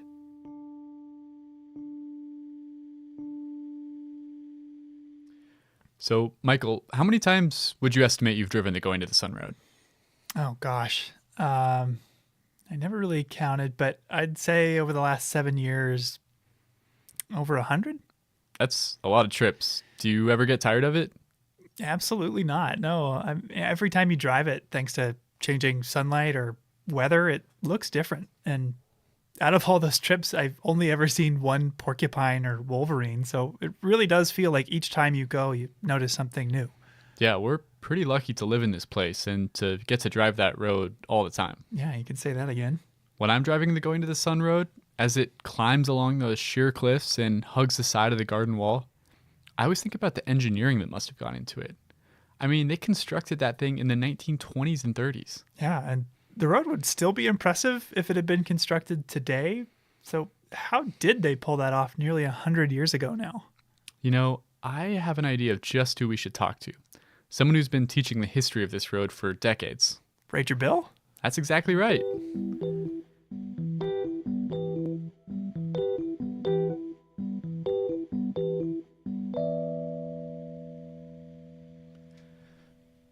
Bill has been working here for a long time. Well, I started in Glacier National Park in 1966. I worked for the boat company, and then in 1988, I was lucky enough to score a job with the National Park Service, and up until this year, I think I had 32 years in. If you're lucky enough to meet Bill, you'll find that he's got a ton of stories about the park throughout the years. When I asked him what he'd say to someone about to drive the Going to the Sun Road for the first time, he didn't undersell it. Well, first of all, I would tell anybody that I was talking to that they're in for probably one of the greatest experiences of their life. In Bill's reckoning, the road really democratized Glacier National Park. It made it a place accessible to a lot more people. It allowed everyone that came to the park, whether you're young or old, or if you're from a different country, it gives you the opportunity to get up very close and personal with one of the finest wilderness areas in the United States, as well as alpine scenery. According to Bill, the Going to the Sun Road's origins go all the way back to the inception of the Park Service. It came back to Stephen Mather, who you probably know, was the first director of the National Park Service. The National Park Service came into existence in 1916. Stephen Mather, within a year, became the director. Okay, what about the route? I mean, it seems obvious now. It's absolutely spectacular, but how did they decide where to put it? According to Bill, the routing we have today was not even the one that they had originally planned on. The first architect, landscape architect that was involved in the road was a guy by the name of George Goodwin. And George Goodwin proposed 15 switchbacks over that 3,500-foot climb up to Logan Pass. And Stephen Mather came out and he rode up to the area where he proposed the 15 switchbacks. And Goodwin's whole thought process was he wanted to show the human spirit and what the human spirit was capable of doing. And he felt that a road like that would definitely be there for all time to come. Oh, really? The road was supposed to have 15 switchbacks? I mean, it only has one now at the loop, right? Yeah, fate intervened and the 15 switchback idea was shot down. But along on that trip was another younger architect by the name of Thomas Vint. And Thomas Vint said, I don't think that's a good idea. And Stephen Mather also said he didn't think it was a good idea, that they would ruin this incredibly beautiful scenic part of the park. Okay, yeah, I know. I've got to agree. That does not sound like a good idea. 15 switchbacks would have covered like the whole area in pavement. So Vint proposed a different route instead. One that only had a single switchback. One where the road would blend into the landscape, emphasizing the natural scenery rather than the human engineering. It sounds a lot more like the road that I know. Yeah, Stephen Mather preferred that proposal as well. He wanted the road to lie lightly on the land, to emphasize the natural over the human. So what was the next step to take it from drawing board to asphalt? Well, they had to do a survey of the route. And they finally decided that it was going to be a one switchback road. A civil engineer out of San Francisco by the name of Frank Kittredge came in and hired a group of 30 men. And he'd had a lot of experience building roads along the ocean. Michael, you know how steep and cliffy that terrain is. Well, surveying it was so terrifying and challenging that a lot of people simply quit. Turnover was so high on these survey crews that Kittredge had to have 3 crews simultaneously. One that was actually working. Then he also had to have one crew coming and one crew quitting. And the ones that quit said that it wasn't worth it to climb up and down those cliffs and put your life in the hands of a rope. I don't blame them. That sounds terrifying. Yeah, to be out on that crumbly sedimentary rock, no thanks. They finished that survey in 1924, and the next year the contract to build the west side of the road was given to a company out of Tacoma, Washington, called Williams & Douglas. When they came in 1925, instead of starting from the bottom and working up to the high point, Logan Pass, what they did was they established along the west side 5, maybe 6 different camps, and they would work from there. They would work in both directions until they ran into the other camp that was coming their way. Oh, that's clever. So they were able to work on a bunch of different sections of the road all at the same time. They estimated that there were 300 men that worked on the road. And, you know, there was no OSHA, there were no hard hats, and there you know, the kind of clothing they wore, that wasn't such a big consideration. And the amazing thing about that is there were only 3 deaths. It's really pretty humbling to know that 3 people died working on that road that we all enjoy so much. I can't even imagine what it'd be like to be part of those crews. No, I don't want to either. Yeah, I asked Bill what some of maybe the biggest challenges they were facing were. I think the biggest thing was safety. You can see guys rappelling down off the sides of very steep cliffs, you know, with a 1,000-foot drop below them. And when they did it, they actually, to get all of the materials they needed up to those 5 camps, they actually had packers that came in, many of them from Columbia Falls, Montana. One in particular was a guy named Joe Opalka. And the interesting thing about Joe was in 1983, they had the 50th anniversary of the Going to the Sun Road, and I was lucky enough to be there. They had a lot of the civil engineers, a lot of the people that were responsible for building the road were there, and they spoke, and they were eloquent. You know, they were eloquent in the fact that this is going to be a National Historic Site, which it is, and it's actually obviously a civil engineering National Historic Site, and said all this big flowery stuff about it. And Joe Opalka turned around to one of his old buddies that were sitting there, you know, 50 years later, and says, oh, hell, they can talk all they want about that. It was just one dangerous, damn hard thing that we were involved in, and a lot of hard work, and it was scary. Joe Opalka passed in 1991, So we're pretty lucky to still have people like Bill who knew those involved in the original construction. How long in total did it take to build the thing? While a few small sections had been built in earlier years or even decades, the bulk of the construction was done in just 8 summers. Because of the limited working season, it's really only about 3 years worth of working days. The road was finished in 1932, and then in 1933, they dedicated, I think it was on the 15th of July, and there were 4,000 people that showed up. Now today, it would be an environmental disaster because 4,000 people, and they camped out all over in the beautiful meadows and the wildflowers. That is a lot of people at Logan Pass. Yeah, so I guess some things haven't changed that much. Bill emphasized to me that hearing about the road and learning the history is great and all, but... If possible, people need to come here. You can ooh and ah at the pictures, but when you're on that road, oh my God.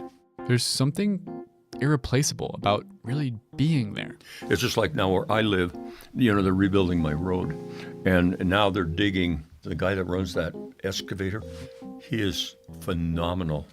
The way he handles that great big bucket that's got to be like this, and he's just got it in his hand and he can put it here and there. And I just actually took a chair out last week and just sat out there one kind of sunny day and just watched him work. It was just so much fun. But I was there and I was part of it.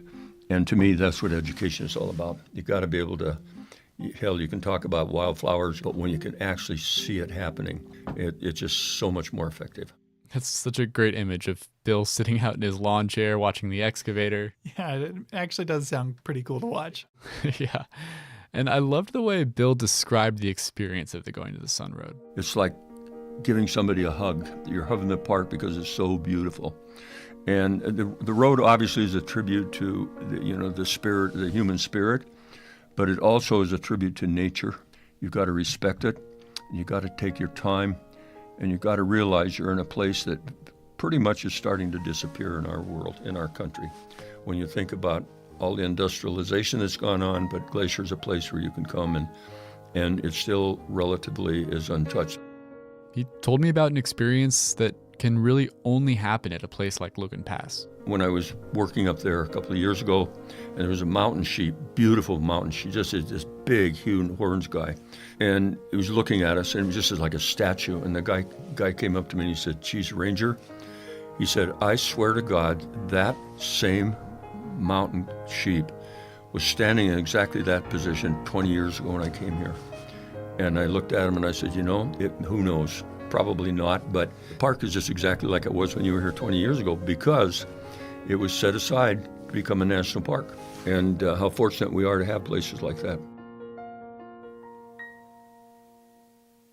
We'll be right back after this break with a story about some of the interesting steps the park has taken to deal with the impact of visitors at Logan Pass. Each episode, we seem to cover at least one thing that, like this podcast, wouldn't be possible without the support of the Glacier National Park Conservancy. With the help of some friends over there, we got the number of Executive Director Doug Mitchell and decided to call him up out of the blue to ask about these projects. For this episode, we wanted to ask about a very special ranger you'll sometimes see at Logan Pass.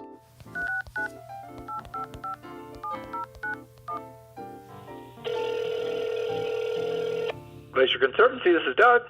Hey Doug, it's Michael and Andrew. How are you doing?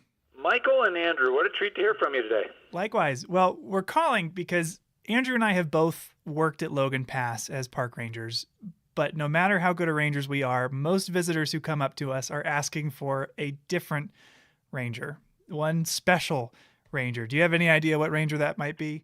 I have a feeling that it is our own four-legged ranger, Gracie the Bark Ranger. Would I be correct? You're absolutely right. Can you tell us who Gracie is and what she's doing up there? Yeah, sure. So Gracie is an amazing addition to the team at Glacier Park, an especially trained animal who helps separate the public from wildlife. Gracie and her handler, Ranger Mark Beal, have won a bunch of national awards for the work that they've been able to do in Glacier to be able to keep wildlife and people interactions safe.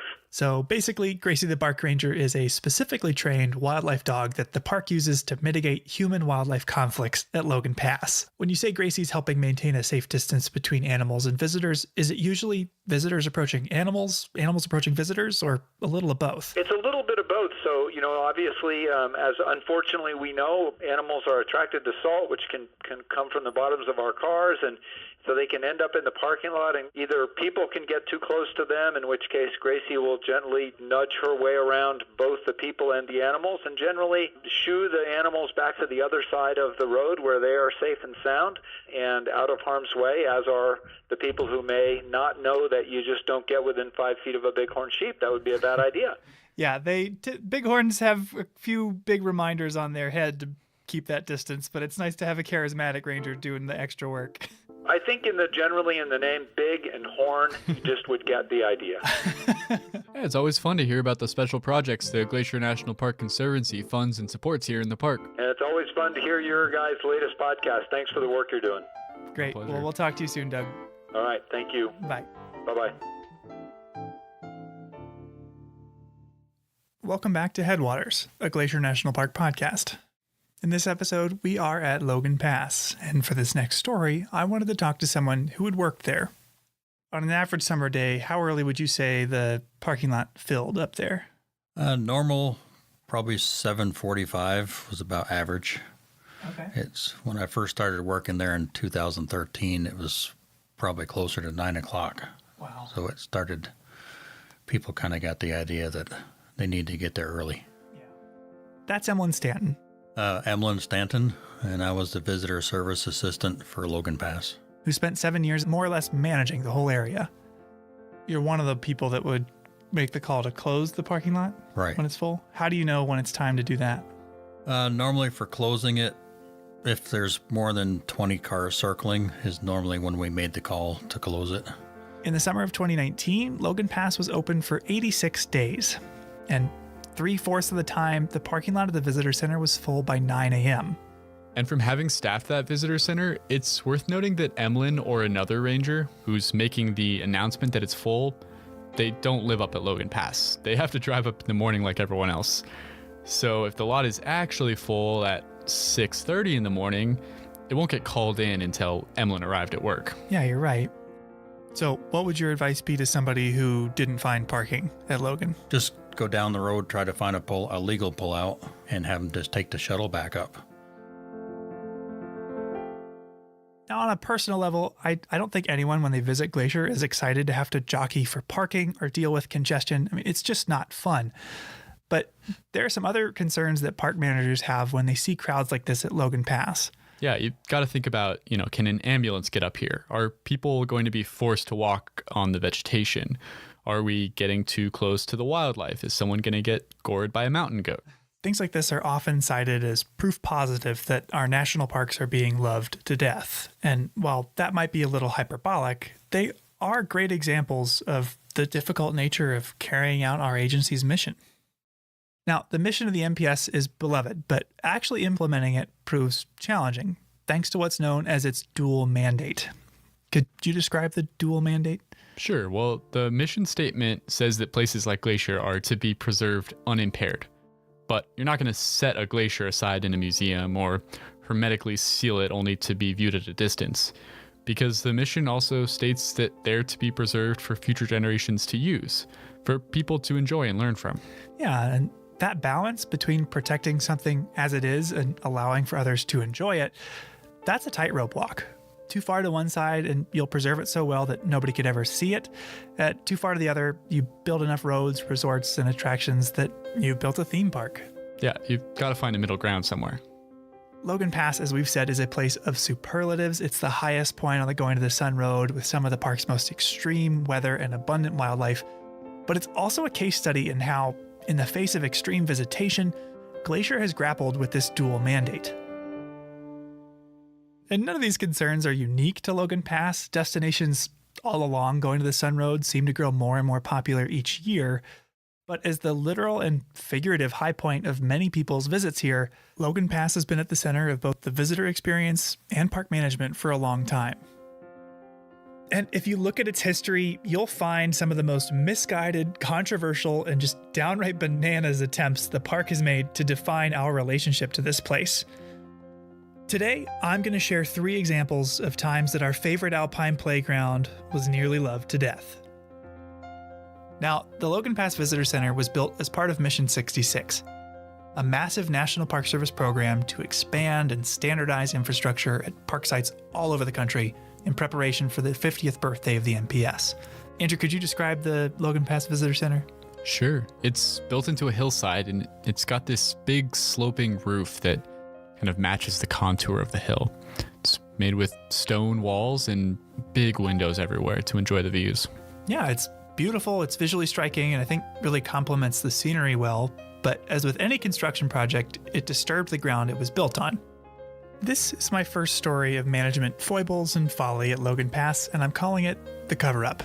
But first, Andrew, could you describe what the meadows are like? There's all those subalpine meadows with glacier lilies, monkey flower, all sorts of grasses. Exactly.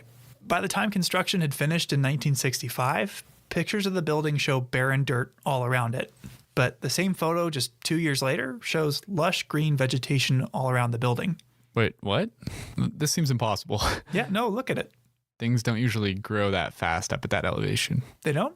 Those meadows are covered in snow for like 8 months of the year, so I would expect it to take decades for all those plants to grow back. Yeah, you're right. And here's how they did it, if you could read this excerpt from a newspaper article at the time. Sure. Okay, park officials decided to gather alpine turf elsewhere and transplant it around the visitor center, exactly as one might in developing a new lawn in the city. The source of the alpine sod, unfortunately, is a short distance from the visitor center, just out of the line of sight. Collectively, the sites represent an area as large as a football field. Wait, they just stripped away plants from another spot and replanted them there? Yeah, and they didn't try very hard to hide what they were doing either, because hikers on their way to the Hidden Lake Overlook just behind the building immediately noticed patches of barren dirt, like 200 yards from the visitor center. Oh no, that's pretty egregious. Yeah, and so management caught some flack for that, as seen from that article you just read from. But what came next was an attempt to actually protect the meadows. Okay, that seems like a good thing. In a story I'm going to call The Toxic Trail. Well, that doesn't. The hikers that noticed the sod stripping were on their way to the Hidden Lake Overlook, 1.5 miles southwest of the visitor center. Now, today, if you were to hike there, what would you be walking on? It's mostly on a boardwalk. Yeah, a raised wooden boardwalk. When the visitor center opened, it was just a regular trail. So let me guess. After they built the visitor center, it got a lot more crowded up there, and the park was worried that all these people would start to stray off trail and walk on the plants. So they built a boardwalk to try to keep people on the trail. It's almost like you work here. But you're right. A boardwalk was proposed for that very reason, but it wasn't a popular proposal. It was widely criticized, notably by the trail crew members that would be tasked with its construction. In a letter to the editor of the Hungry Horse News, they opposed the boardwalk for 4 reasons. Now, I have them here. Can you read them? Yeah, sure. Okay. Obvious damage to the aesthetic value of this alpine area, nothing short of an atrocity. And their second complaint? We do not feel that this boardwalk will fulfill the purpose for which it is intended. Third? There are a good many well-used trails in Glacier Park that are in dire need of repair and maintenance, and this money could be put to much better use. And finally, we feel, as do all park employees, that visitor impressions are important, and so far, all comments from visitors viewing this project have been negative. A pretty thorough rebuke. Yeah, but there actually is a boardwalk up there today, so they must have changed their minds? Well, park management actually dismissed both the feedback and the employees who gave it. The trail crew members who spoke up were actually fired. Wait, really? Yeah, the park superintendent at the time, William Briggle, was so insistent on finishing this project despite widespread concerns that the trail crew was replaced and work began immediately on the boardwalk. And this haste led to additional complications as well. The wood initially used was treated with pentachlorophenol, a petroleum-based solvent that pretty much right away began to leak out onto plants. Oh, no, that's not good. Yeah, and folks that were there at the time observed the death of trees or grasses growing alongside it, but it also made it slippery and toxic for us to walk on. What a mess. Yeah. Needless to say, they got a lot of flack for that as well, and replaced all the wood with environmentally friendly wood at great inconvenience to visitors because it stayed closed for longer and at great cost to the park. But I saved the best for last. The most absurd story of visitor management, in my opinion, anywhere in the park, centers around the toilets at Logan Pass. Oh no, this can't be good.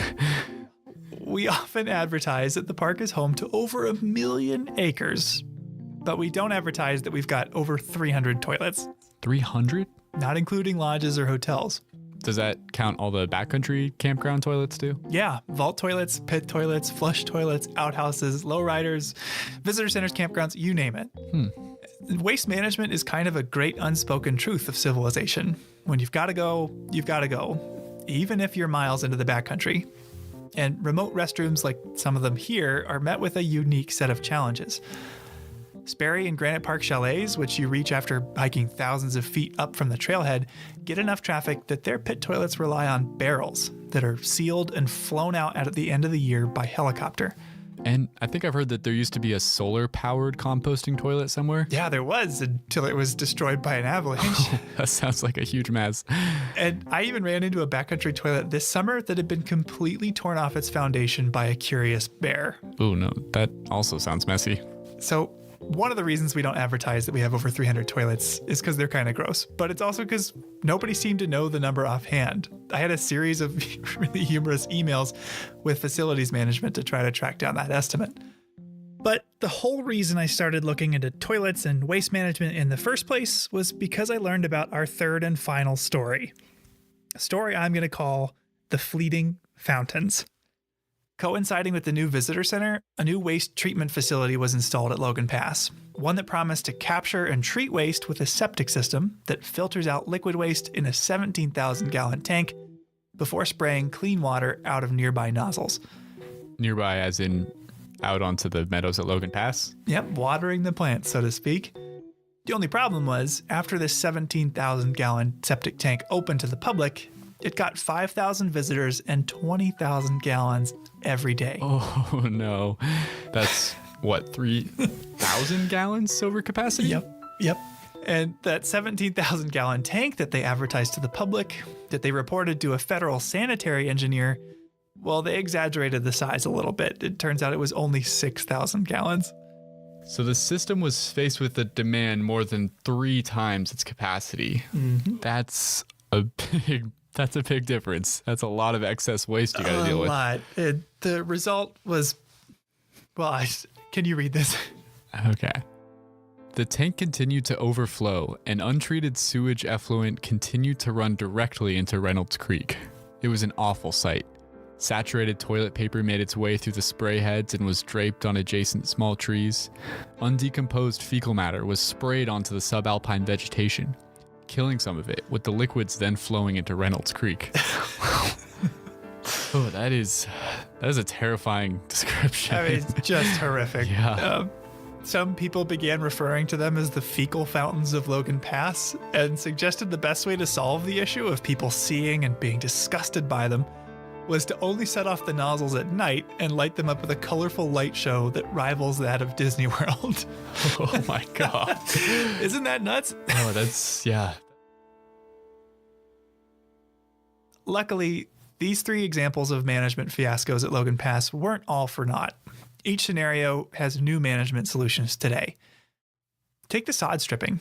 What do you think we'd do in that situation today? Well, rather than pull up plants that are already doing fine in the park, we'd grow new ones in the native plant nursery. Yeah. In the case of disturbances like construction, we can replant vegetation using local seedlings collected and raised by our nursery staff.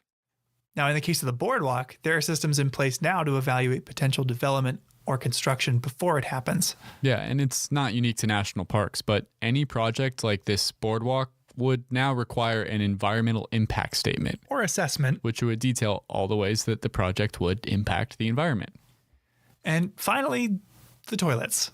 Yeah, I don't think we use that system anymore. No, we don't. We've got a new system.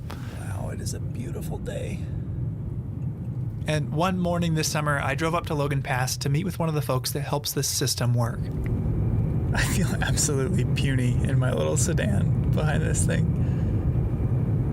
The fecal fountain fiasco was a huge black eye to the park, ultimately attracting national attention. In a letter to the then senator from Montana, the assistant director of the National Park Service wrote the following. Here, one last thing to read. Okay. Sprayfield on Logan Pass is being eliminated, and there will only be holding facilities. Next summer, Logan Pass sewage will be pumped into tank trucks and hauled to lower elevations for disposal. This will make unnecessary any additional engineering improvements to the existing system and will obviate further intrusion on the natural environment. What's your name and job title then? Jeff Hoyt, equipment operator. Awesome. I met with Jeff outside these vault toilets at Logan Pass after he drove one of those tank trucks all the way up here. Do you have a name for this thing? No, it's the bigger one. That's either the big pumper or the little pumper. That's what's in the tank. And they are as noisy as they are enormous. How big is that tank? Huge. You know how big this tank is? It is a 3,500 gallon. Wow. 3,500 gallon. That tank could hold 18 hot tubs and when full would weigh as much as 7 bull moose. Now, all of the waste at Logan flows into a storage tank, which is periodically vacuumed up into tank trucks like this one before being trucked down to a waste management facility near the entrance. On a busy season, we're usually 3-4 loads minimum every day. Wow. 3 to 4 trips every day? Yeah. That's like, what, 28 bull moose worth of human waste? Yeah, that's just Logan Pass. There are at least 3 more vaults like it along Going to the Sun Road alone that get the same treatment. It's an incredibly labor-intensive strategy. Today, it's worth noting, we get more than 3.5 times the number of visitors that they did when the visitor center opened in 1965.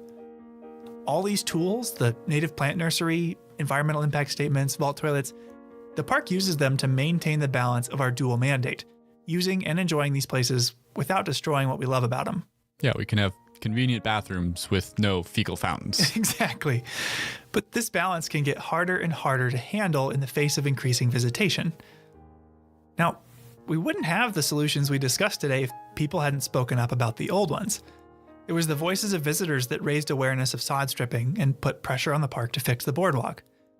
The most effective management tool a park could hope for is a community of people that support it, that care for it, and are conscious of their impact during a visit.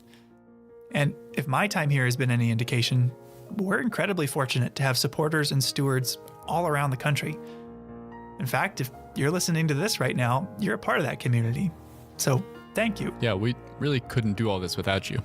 So the next time you're at Logan Pass, pat yourself on the back and spare a thought for the toilets, because they are a slightly smelly symbol of our collective ability to protect this place.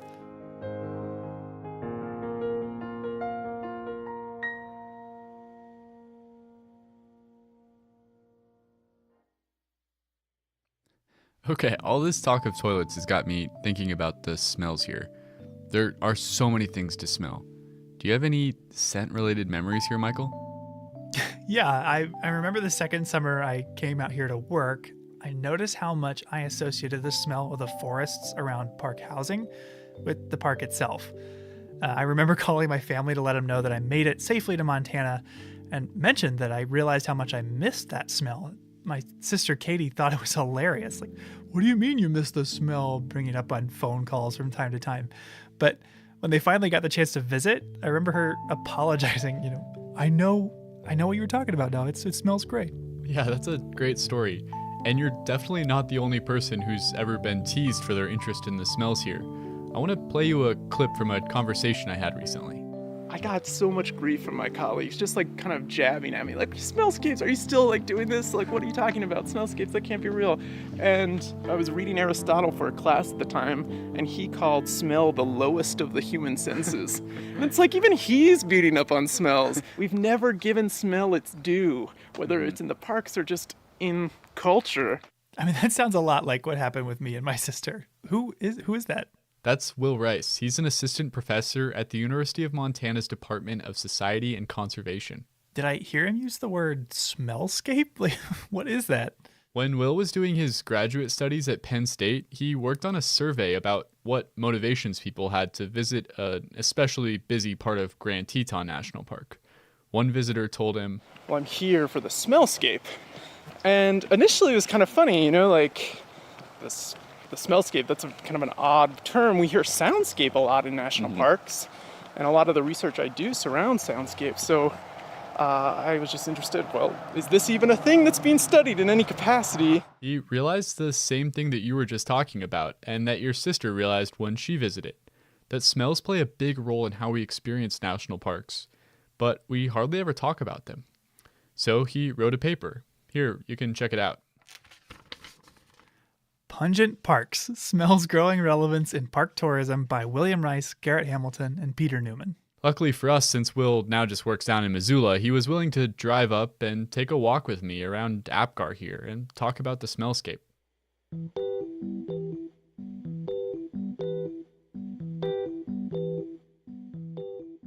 So first of all, Will, can you tell me what is a smellscape exactly? Sure, so a smellscape is just the aggregate of all the smells that make up a certain area. And the scale can really vary. So we can have smellscapes that are, just the size of a small room or just a meadow, or we could have the smellscape of all of Glacier National Park, the aggregate. But really it's kind of what you're smelling as you're moving through a space. The whole concept of a smellscape kind of seemed like a joke at first, but I totally get what he's talking about. If you're at Logan Pass, you're going to have a very different experience if the main scent you smell is the pit toilet versus wildflowers. And interestingly, Will told me the biggest threat to natural smellscapes is not toilets, but actually climate change. Droughts we know are going to become more prevalent in an era of climate change, and droughts tend to really change. Like we're standing right now around a bunch of wildflowers that are dependent on rain every year. And if we go through a period of drought, those wildflowers may become less prevalent. In turn, if we have a larger rain event like you're seeing, with the super blooms in Southern California, that changes the smellscape. Changing weather patterns, but also wildfires, a big one. I mean, wildfire can really dramatically change the character of a smellscape rather quickly. Have people tried to capture these national park smells in any way? If you go into a store, they have officially licensed candles, air fresheners, and laundry detergent that smell like various parks. So we're trying to bring that home. I would say, like if you open up the candle for Rocky Mountain National Park and you get this hit of lavender, maybe that's not exactly what it smells like. But we're trying to authenticate it somehow. But we're really failing because it is so unique. Why should people care about smells? They're vitally important from an ecological standpoint, but also from the standpoint that I study parks from, the social experience, the visitor experience. Imagine walking into Glacier, with your nose pinched. It's really going to affect your experience. And as we noted in the paper, there's so much about your park experience that you can curate, that you can, really make your own. Now it's taking pictures and putting them on Instagram. You can share this experience. You can record the soundscape, as some people are starting to do with microphones and taking those home and mixing that. But you can't really take this smell home from a park, at least legally. You're not supposed to take, pine straw home. Yeah. Everyone's experiencing this smellscape while they're in the park. It's tying us all together in a place. And so we're left with this really authentic experience. Thanks so much for joining me today, Will.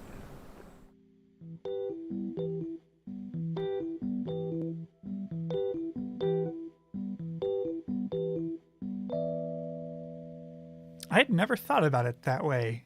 There's all sorts of pictures and videos of the park. There are recordings and now even a podcast of the sounds, but to experience the smells, you just have to be here. Yeah, and our last story today is about another experience that you really just have to be here to have. It's something you can't experience anywhere else in the whole of the American Rockies. Just this one spot in Glacier National Park. What is it? Well, you'll have to join me to find out. Okay.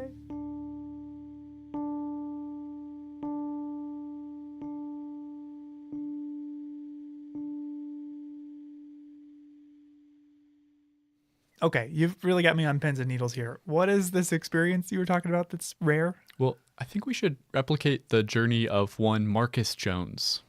Who's that? Jones was a botanist. He worked in Montana in the early 1900s. He was pretty prolific. In his career, he documented and even named a ton of plants. So he was a really great botanist, but he's actually best known for his roasts. Wait, so he's a botanist that moonlights as a roast comic? In a sense. He was a pretty prickly guy, and in fact his views were so unorthodox that by the late 1920s he was shut out of most of the botany journals. So he just took matters into his own hands. He bought a printing press, taught himself to typeset, and he started putting out his own botany journal called Contributions to Western Botany. With no one to edit or censor him, Jones just took to excoriating those botanists he disagreed with. I had a friend dramatize a few of his comments for you. It is a common comment of workers in the gray herbarium that Fernald is becoming a common scold. He needs to be taken out in the woodshed and given a spanking. It is to be hoped that this will be done before he gets to the Bronxian position of seeing nothing good in the work of outsiders. Wow, he really doesn't pull any punches. Yeah, and the next one's probably even worse. There have been several notable deaths in the botanical world since my last contributions. Green, the pest of systematic botany, has gone and relieved us from his botanical drivel. They say that the good that men do lives after them, but the evil is interred with their bones. I suspect that his grave must have been a big one to hold it all. Green was first, last, and at all the time a botanical crook and an unmitigated liar. Holy crap. Yeah, he was not afraid of speaking ill of the dead. Wow. Now, to be fair, Jones was just as likely to praise those he agreed with as to nail those who he felt had crossed him. So, okay, you can't deny that he was witty, if a little bit temperamental, but what does that have to do with Glacier? Well, Marcus Jones spent the summer of 1909 all around Glacier National Park. During that time, he spotted a rare plant, the Glaucus gentian. And to this day, over 110 years later, it's never been found anywhere else in the American Rockies besides this one pond along the Continental Divide in the Alpine of Glacier National Park. Wow. I think we should go see it. I'm game, but what was it called again? The Glaucus gentian. Okay. Where is it? I'll have to show you. It's near Logan Pass, but it is a bit of a hike. Yeah, okay.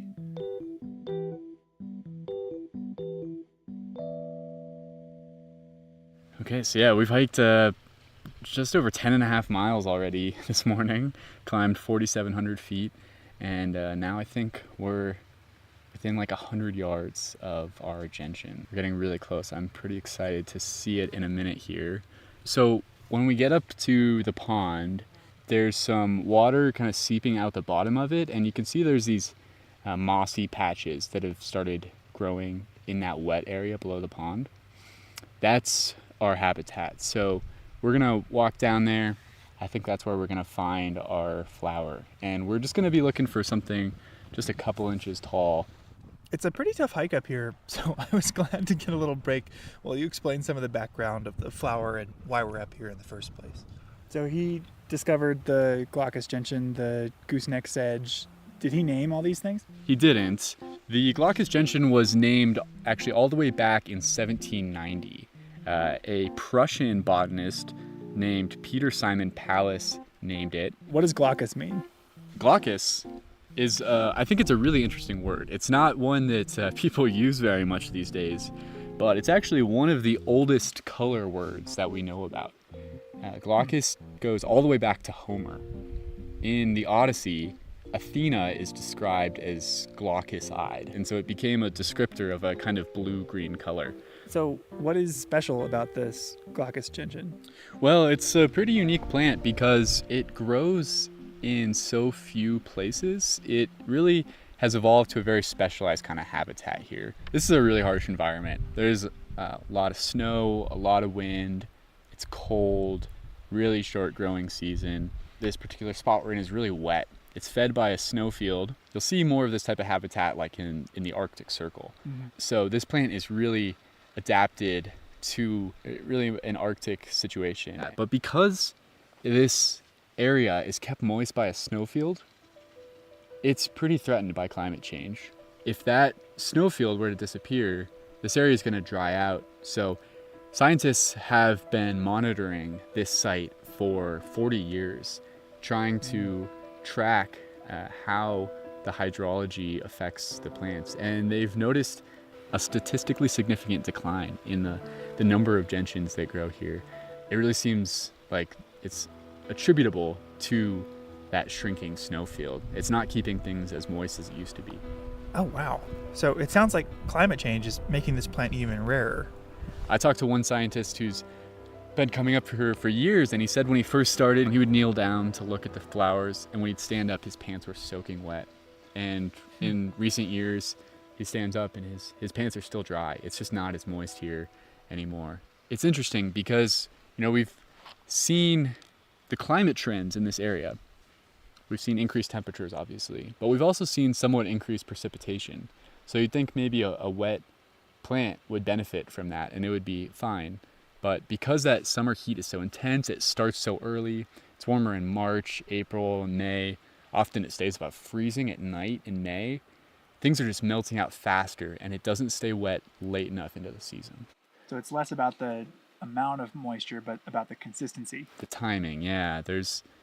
It doesn't stay all summer anymore. So we're going to keep monitoring this site and see what happens to the gentians, but they're really a signal for us to the health of our snowfields and the changing climate up here. Oh, and there's a mountain goat. Well, I'm excited to try to find it. Should we go head down there? Sure. Okay, it's been about 30 minutes now. I really actually thought we would have found it by now, but no sign of it so far. The search continues. Spotted saxifrage, buttercups, and lots of moss, but no gentian yet. All right, we're hitting the 1 hour mark. Still no sign of the flower.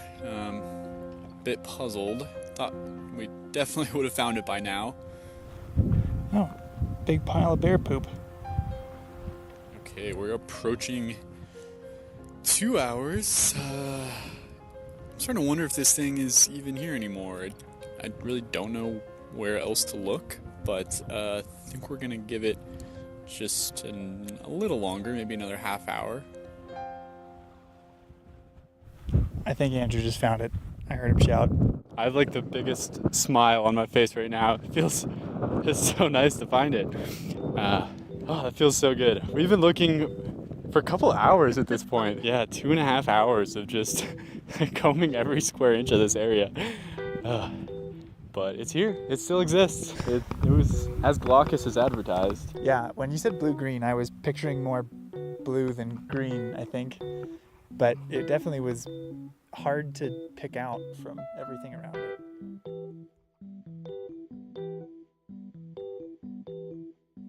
I can only imagine the insults Marcus Jones would have hurled at us after that performance. Hey, all's well that ends well, and it was pretty exciting when we finally found it.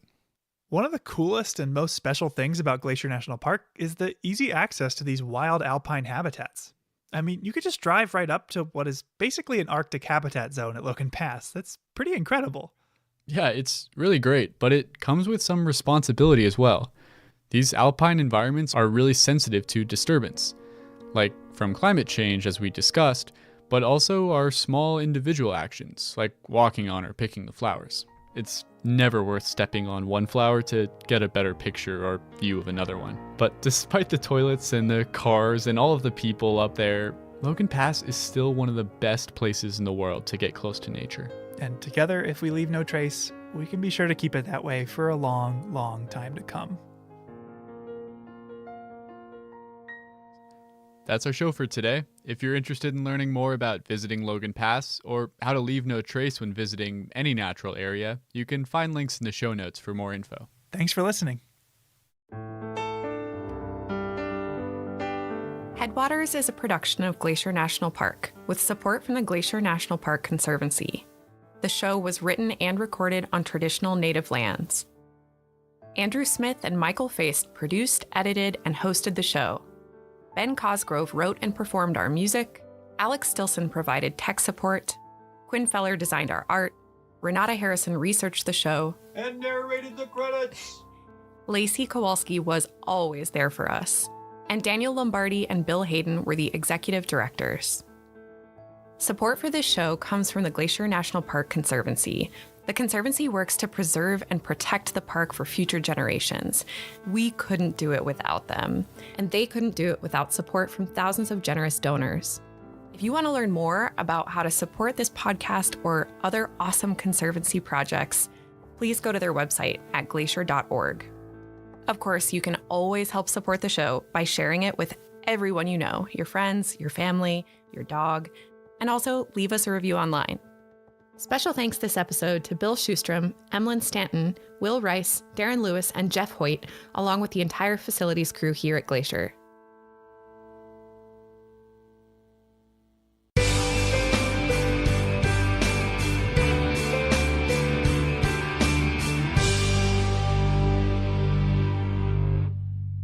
This large pullout along St. Mary Lake offers spectacular views of the lake as well as an opportunity to marvel at the skill of the builders of the Going to the Sun Road.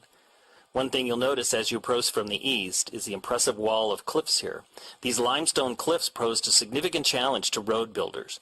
In order to construct the road along the cliffs, workers blasted rock out of the mountainsides to allow for a wider road and to provide stone for rock work. The large retaining wall is 550 feet long and almost 30 feet high.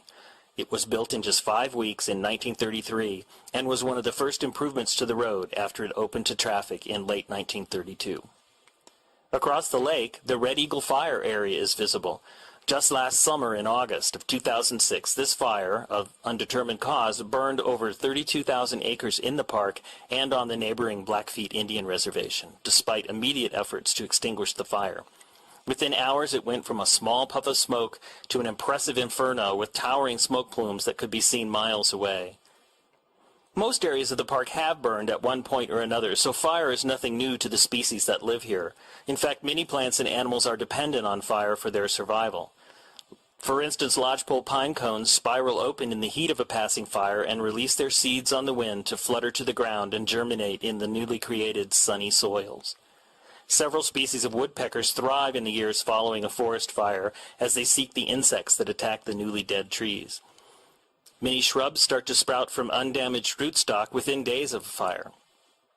The Red Eagle Fire looks black and uninviting to us, but places like this are essential to many species and are vital to maintain the tremendous biological diversity found inside the park.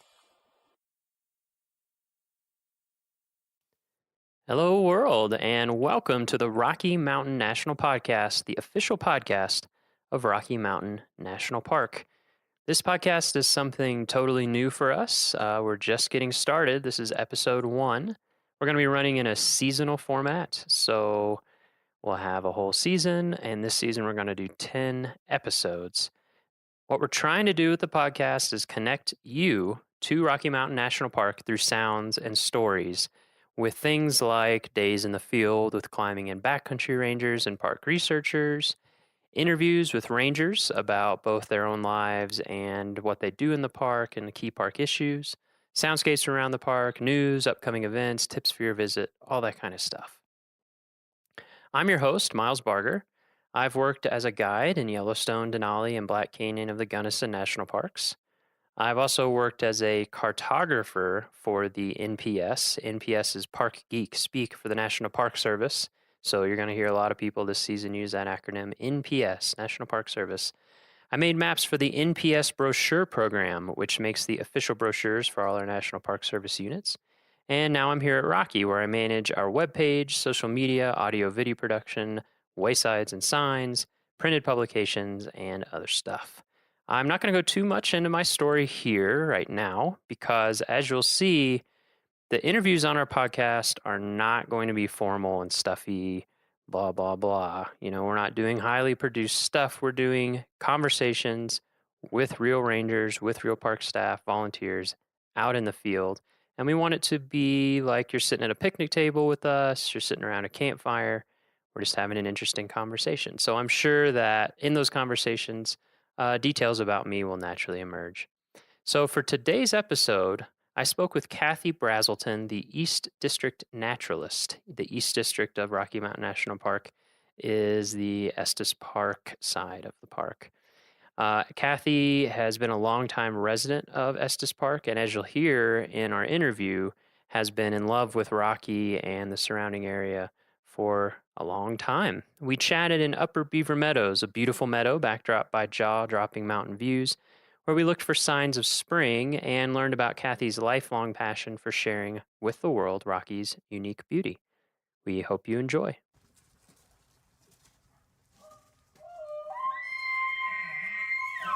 Welcome to the Rocky Mountain National Podcast.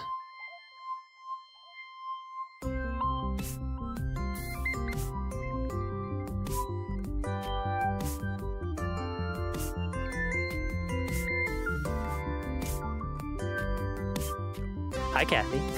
Hi, Miles. Thanks for joining us out here. Where are we right now? We're in Upper Beaver Meadows in the picnic area. I like Upper Beaver Meadows. I think it's a beautiful place. Good birds up here. Yeah. I'm nodding. Yeah, that's okay. We'll nod. We'll have nod on audio. Okay. So, how's that big snow? For those of you who might be surprised, it's, what's today, May 23rd? Yeah. And we're standing in snow.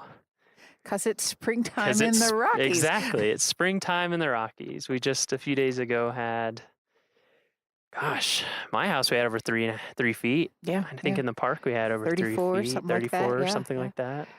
I think Craziness. Allen's Park had like 42. Oh. Have you seen a lot of snows that big here in the spring? Not quite that big. No. One year in March we got 56 inches. 56? Yeah, it was phenomenal. Whoa. But those are odd little weather events. Yeah. It's kind of amazing how it will snow and then melt very quickly. It's kind of nice. It's like a little hint of winter. All right. We'll just head into background stuff. So, Kathy, what do you do here at Rocky Mountain National Park? I am the East District Naturalist, which means I supervise all of the interpretive stuff on the east side of the park from the Continental Divide down.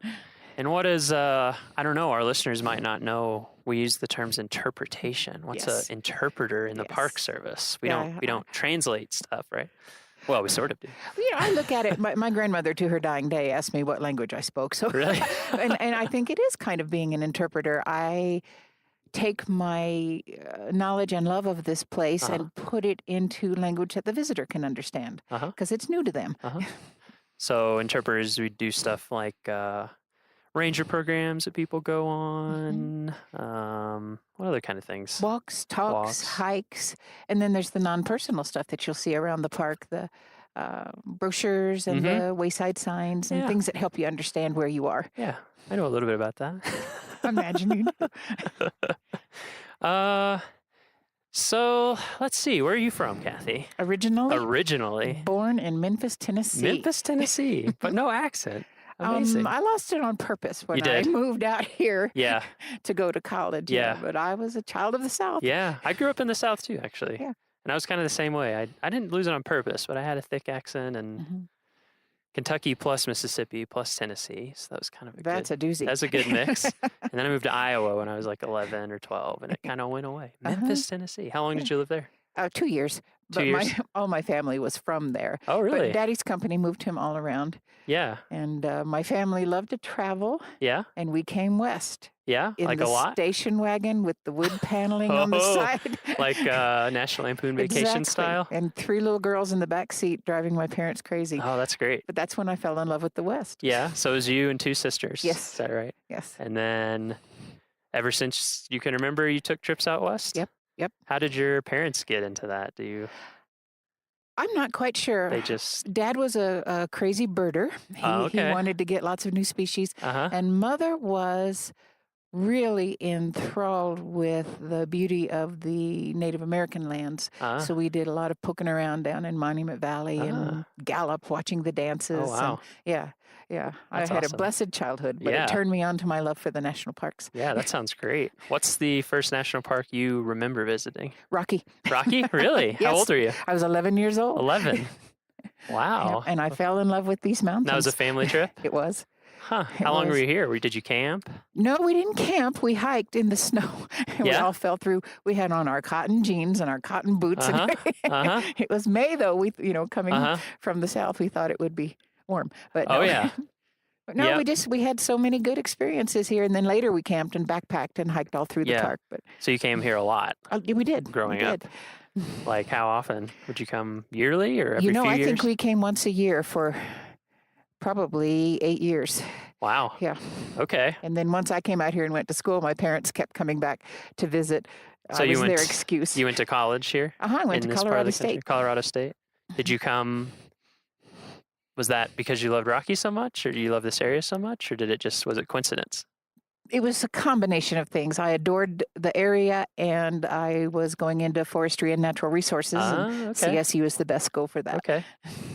So do you think, I guess it's hard to say. I mean, it seems like your parents and visiting all the national parks would make you like resources and all that. Oh, Were you into that ever since you can remember as a little? I wanted to be a ranger ever since I was a little girl. Really? We went on a hike at the Grand Canyon, and I remember trotting along behind my wonderful ranger, and I asked him, "Do you really get paid for this?"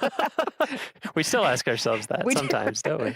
But I knew, and I was so lucky and blessed to have it happen. Yeah, that's great. So you went to school at Colorado State in Fort Collins? Uh-huh. Okay. Did you work? When was your first job as a ranger? As a ranger? Yeah, or in a national park. Did you ever do an internship? Or I did internships. I worked for state and national parks. I worked for Forest Service. I worked anywhere I could find a job in the biz. What was your first thing in the biz?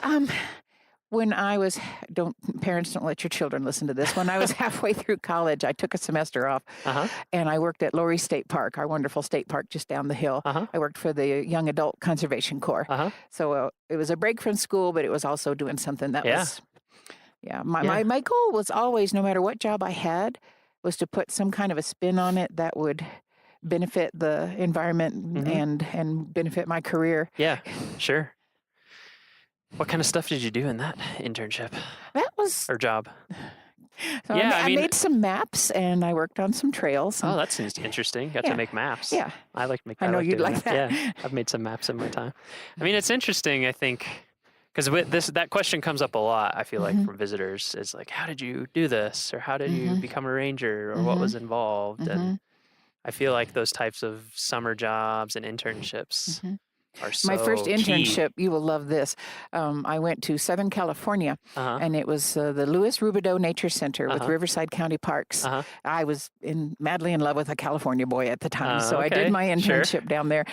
And the day that I got there, maybe within 2 or 3 days, my poor boss, who ended up being a wonderful friend of mine, was in a terrible accident and handed me the keys to the center and said, "Have a nice summer." Wow. So I learned, you learned a lot from the kitchen sink on up, but it was the best experience ever. I learned everything. Yeah. Yeah, that sounds great. Sometimes I've had a few internships like that. Yeah, let's see. So when's the first time that you worked at Rocky Mountain National Park specifically? I came here in the year 2000. Year 2000. And what were you doing then? Oh, it's a crazy story. I was chief ranger in several parks, chief of interpretation, and I wanted to move up here. And my husband got a job, and I didn't have a job yet. So I handed in my badge and moved up here on a leap of faith. Yep. But I wanted to raise my children up here. It's the scariest thing I've ever done. Yeah. But again, it worked out? Well, yeah. It was wonderful. And I had actually a summer off, which I haven't had since I was 16. Yeah, that sounds great. And I hiked and hiked and hiked and hiked. Yeah, you already knew the park. But you got to know it so much better. Right? Yeah. I'd sit down every morning with a topo map and a cup of coffee and just go, here we go. Sounds like heaven. It was. That's a great intro. Yeah. And then I got hired on as a seasonal again. So I got to have all the fun and none of the responsibility of a supervisory position. Yeah. And then just moved on up. So yeah. I guess that's something too we should explain for listeners, because this is our first episode of the podcast. So, people are new to this stuff, is that we kind of have different groupings of types of employees. We have kind of interns that are through different programs, Student Conservation Association at some parks, or here we have our own program. And then we have seasonal employees, which are actually official government employees, but they're just working for up to 6 months or less. And then we have term employees, which are on kind of multi-year projects, but they're a defined limit. And then we have permanent employees. Right. Which is like what you'd normally think of as a full-time employee, I guess. Right. Yeah. So you started out seasonal again when you're doing that, but you've been a chief other places. Yep. At a couple of parks. Where'd you work before that? I started in Redwood National Park. Ooh, beautiful. I was going to graduate school in the Pacific Northwest. It was beautiful. When was Redwood created? Oh, gosh. I'm trying to remember. 78, I think. Yeah. Okay, yeah. It seems like it's always an evolving place. Yeah, so you're at Redwood. I was at Redwood, and then I went from living redwoods to petrified ones. I went to fluorescent fossil beds. That's kind of an interesting transition. I'm looking at the fossils going, I know this ecosystem. Wow, that's really interesting. It was. Huge petrified stumps. And fluorescence is in Oregon, right? No, it's down that's in right. That's the one in Central Colorado. Uh-huh. I'm thinking of a different fossil ones in Oregon. You're thinking of John Day. Yes. Yeah. Thinking of John Day. Yep. Yeah, so fluorescent. for that, it was a wonderful thing. And then I went from there to Curated National Recreation Area, which is different yet. That's in Colorado also, right? Down by between Gunnison and Montrose. Montrose, yep. Yeah, I worked at Black Canyon the Gunnison for a winter. I was your neighbor. Yeah. Yeah, I love that part of Isn't it gorgeous? The state. Yes. Oh, I love it. Curated is beautiful. It is. Yeah. I think a lot of people don't realize that the National Park Service manages a lot of national recreation areas. Yeah. So not all National Park Service units are called national parks. That's right. Yeah, we have tons. I don't even know how many types of units. Oh, gosh, like the 15, National Historic 16. Site, National Monuments, National Battlefields, National Seashores. Yes. Exactly. Yeah, and for people, if you're listening and you're curious about that, go to, if you search the terms Find Your Park, you can actually find a big map that has, we have 400 and, what's the count now? 400 something units. And I think a lot of people don't even realize that we manage all that stuff. Anyway, Curated. From there, I went to a little bitty place in Utah, Timpanogos Cave. Oh, I've heard of that. Gorgeous. What's that like? Oh, it's a little jewel box of a cave. Is it a dry cave, wet cave? It's a wet cave. It's still alive, with doors in it to help maintain the moisture ratio. Wow. It is way up high on a cliff, so people show up and expect it to be like Carlsbad, where they take an elevator or stairs down to the cave. Instead, they have to hike a mile and a half up. Really? Yeah. That's it's in the limestone face. What part of there. Utah is that in? Just south of Salt Lake City. Oh, okay. Yeah, in the Wasatch Range there. It's beautiful. I love that part of the country. And then from there, I went to Great Sand Dunes. Now it's National Park and Preserve. Yeah. And then at that time, was it? It was just a national park. National park, and then they added the preserve later. Yeah. That's also a fascinating place. If anybody's coming to Rocky and you have a longer trip, you should visit some of these places around us. I mean, Great Sand Dunes is bizarre. It's phenomenal. It's just phenomenal. These, hundreds and hundreds of foot tall sand dunes up against the Sangre de Cristos, and there's a 14er like right behind sand dunes. Yes. It's very bizarre. And then what's that creek that flows down? Medno. Yeah, and it flows like under the sand and kind of emerges on the other side. It and there's comes a in wetland. And out. I mean, it's there's secret pockets back in there. It's a bizarre place. And bison herd and elk herd. And yeah, it's definitely worth. I mean, all parks. I've literally every park I've been to. Same even here. when I'm like, I don't know about this place. It's always interesting. Every park has had some beauty. Yeah. Yeah, it's really fascinating. And so then after that, you came here to up Rocky. Here. Huh. That's great. You got to be in and some I'm nice a happy places. Ending. Oh, I have been in wonderful places. You like it here, okay? Yeah, I do. Yeah. So how did you get into interpretation? Specifically, is that what you'd always wanted to do, or were you I've done lots of jobs in the national parks, resource management, law enforcement, cleaned my share of toilets. But my passion was to get people excited about these beautiful places, and to me, interpretation was the key to that. Just to share my love for and knowledge of, and watch that glow spread across their face. That's the best thing in the world. Yeah, I have to agree. I love that too.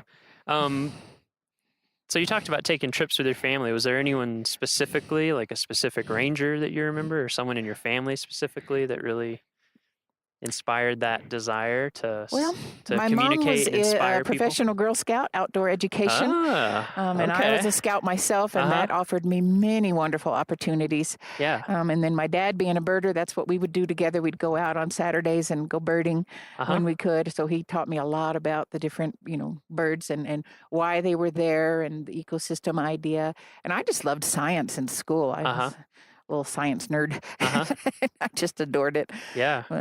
That's great. I had a hard time deciding whether I wanted to go into research, and because I just love immersing myself in resource knowledge. But I really wanted the other piece too, the communication of the sharing of. Mm-hmm. That's important to me. Yeah. Yeah, I feel like that happens a lot for people in the Park Service. They kind of have a lot of interests. It takes a little bit to figure out, do you like being out in the field collecting data all the time, kind of on your own, or do you like interacting with people and yes, and all of that? Both. Yeah, exactly. I kind of feel and the same the way. old time ranger, when I started, was more of a general ranger, a generalist, and we got to do a lot of the different things. And we've gone a little more pegged now into different categories. Yeah, I've heard a lot of people mention that.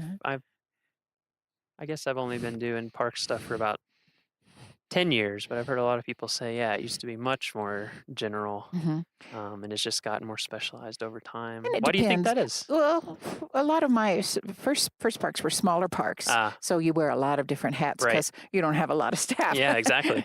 And then if you move into a bigger park, there's just more people to assume more roles. Yeah, makes sense. Yeah. A lot more everything. I mean, at Rocky, you were just a little under 250,000 acres, right? Yeah. And a lot of visitors. Yes, we do. I bet that's changed a lot. How many? Do you know what the visitation was when you were here, like in 2000, approximately? I think it was still. Don't quote me on this, but I think we're still under 3 million at that time. Yeah. And now we're at 4.5. Yeah, last year we had 4.5 million. Yeah. So what kind of changes have you seen at Rocky since you've been here?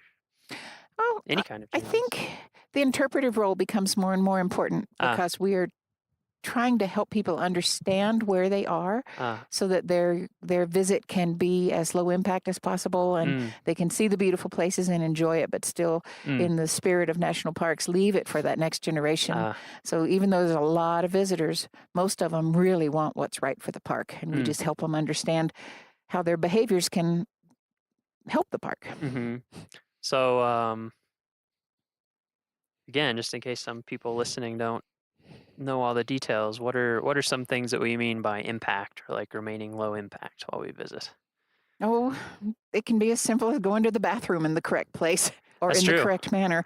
Yeah, that's true. There's nothing worse than thinking you're in God's own wilderness and looking down and seeing a big pile of human leavings. Yeah. Or a pop top or things like that. So, with that whole leave no trace idea is a good one. Yeah, I know that's a big one, and one that we've been having to work with people on just because we do have so many visitors now. That's right. And it's understandable, That's right.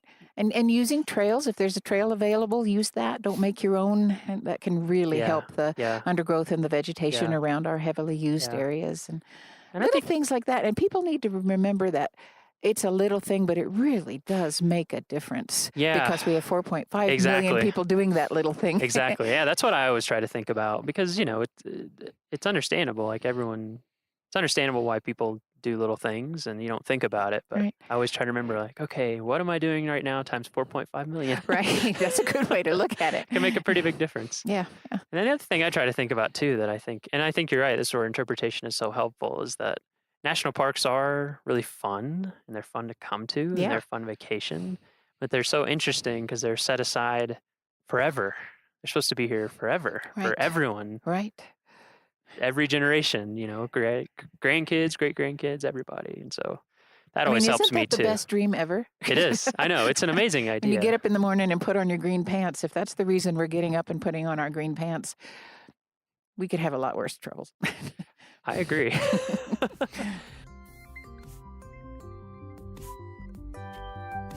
Okay, time for a little break while we give you quick news and announcements about things going on in Rocky Mountain National Park. First of all, summer is here. So it's hard to believe, wasn't that long ago, we had a huge late May snowstorm, over 3 feet of snow in Estes Park, way more up in the higher elevations. But Trail Ridge Road is now fully open for the season. Roads are clear, but watch out for ice. It can get below freezing at night, and any water from melting snow on the runway can freeze.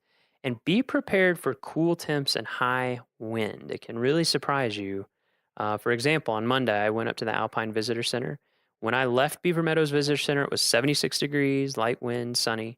Up at Alpine Visitor Center, it was 46 degrees and very windy and pretty clouded over. So the weather changes really quickly, and temperatures always get colder as you go up in elevation. I was really glad to have a jacket, hat, and gloves and to not be in sandals. And we recommend that any of you coming to visit bring all those items as well. Warm clothes, hat, gloves, and if you're wearing sandals, some extra shoes in case it's really cold up there. Wildflowers are starting to bloom in the lower elevations of the park, and wildlife are out and about with new elk and moose calves being spotted around the park, and lots of species of birds joining us from near and far, including the hard-to-miss ruby-throated hummingbirds. They buzz and chirp. You hear them through the air. Ranger programs. Have you ever joined a ranger-led program? They are a great way to learn about the park and have fun doing it, and they're free. So on a ranger-led program, you show up at a location, a ranger is there with you. We have walks and hikes, we have evening programs, we have more like presentation style, hands-on. We even have things especially for kids. They're absolutely great benefit, and like I said, no cost to you. We have a special program coming up on June 16th at 8:30 p.m. at the Upper Beaver Meadows Trailhead, and we call it Party with the Stars. So if you have not been to Rocky Mountain at night and seen our night skies, they are incredible. The Milky Way, all the stars, I can't even describe it to you. You have to see it yourself. So on this program, you show up 8:30 p.m., Upper Beaver Meadows Trailhead, and you watch as night descends on Rocky Mountain National Park. And then when it's dark, there's actually going to be volunteers available with big telescopes that will help you experience the magic of the night sky. They can point things out to you, or you can just look through the telescopes and get some great views. So highly recommend you check that out, June 16th, 8:30 p.m. We also have all of our summer programs beginning this Sunday, June 18th. There are way too many for me to talk about here, but you can find them online. For a full list of our ranger programs, check out our online calendar at go.nps.gov/RockyCal. That's Rocky, C-A-L. Or if you're here visiting us in the park, you'll get a park newspaper when you come through an entrance. Just turn to pages 3 through 7 in that newspaper, and you'll see our full list of programs for the summer. Finally, a few updates on our park roads. Old Fall River Road is currently closed to vehicles. It's open to bikes and walkers. It is set to open as usual in early July, weather permitting, so stay tuned on that. There's construction going on Moraine Park Road from the intersection with Bear Lake Road to the Moraine Park campground. You can expect delays of up to 15 minutes there during the day while construction is going on. And all throughout the summer, we have a park-wide project to repair and preserve pavement in the park, and that also might cause short delays in a few sections of road, and those sections will be changing throughout the summer. So just something to be aware of as you visit us. All right, there is all the news that is fit to speak for you this week, and let's get back to our interview with Kathy. Since it's spring, thought we could talk a little bit about spring in Rocky. You know? Spring in Rocky? Yeah. So when you be think, ready. Be ready. Yeah. When you think about spring in Rocky Mountain National Park, what do you think of? You think of be ready. The first thing I think of is change. Change. Yeah, because it's going to be changing either by the minute or by the day, or you can have a 50-degree day one day and be sitting and getting sunburned on a rock, and the next day you are in 3 feet of snow. So be ready. Folks who come visit us, they have their shorts and sandals on and they're ready to climb longs, and we're saying, that's still a winter climb. They forget how far north we are and how high we are in elevation. It really makes a difference. Yeah, it makes sense to me. I totally get it. I remember the first time I came out west, because being from Kentucky, it snows a little bit. Yeah. May is summer, usually warm. It's summer, basically. And I remember we came out here. I think it was early June. We went to Yellowstone, and a snowstorm was coming in, and they were basically like, you can either stay here for 3 days or you can leave, but you're not going to be able to get in or out. And we were just like, what? It kind of blew our minds. Yeah. So that's a good tip for everybody. Be prepared for anything, like you said, sunburn and 60, or 20 degrees and dumping snow, or 3 feet of snow like we just had in May. Yes. What else what other things are changing here? I think it's interesting when you live in different types of environments, there's always change happening, and we have spring, but I think a lot of people wouldn't maybe think of it as spring or recognize it as spring. It's not a long drawn out spring like other folks have. I I think of my senses when I think of spring. There's things you smell. You can smell the current blossoms or the current leaves. You can that's one of our shrubs. You can smell the willow catkins and that green meadow waking up smell. This just really is strong sense in the spring. I think of sights. I think of the blue of the bluebirds coming in. They're in their breeding plumage, and they are an incredible color blue. Your eyes just can't register it. Yeah, it is shocking when you see one. You're And like, whoa, is that real? Extremely pregnant cow elk I've waiting seen a to lot of drop those their around babies. town. Yeah. Yes. I think of sounds. You have the red-tailed hawk coming in to build their nest, and they do a lot of calling back and forth, the breeding pair. I think of the broad-tailed hummingbird when he swoops down, the male, the wings vibrate, and you hear that funny little noise. Yeah, it's always exciting when those show up. Yes. Maybe we'll be able to drop some of these sounds in. Yes. Oh, yes. Wouldn't that be the great? podcast, so you can To me, it's kind all of know what about those timing. sound like. Because when the ribes, the current, when it puts its little blossoms out, it's one of the first ones. That's about the same time that the hummingbirds show up, and it's a vital food source for them. So it's all about, we call it phenology. We study the timing of different events. And springtime is boom, boom, boom, event after event. Yeah. Yeah, it can happen really quickly once it gets rolling. Yeah, we're feeling the sun right now. This is kind of exactly what we're talking about on a short term. Because when we first came out here, we were pretty cold and it was cloudy and everything. And now the sun's out and we're like hot almost, especially with the sun hitting it below your face. That's another tip for people when you come anytime. Sunscreen in the summer, in the winter. I think some of the worst burns I've ever had have been in the winter because it hits you from below. Yep. I like the sunburn in the nostrils. That's always a good one. I remember the first time that happened to me. I was like, what's going on? Yes, plan ahead.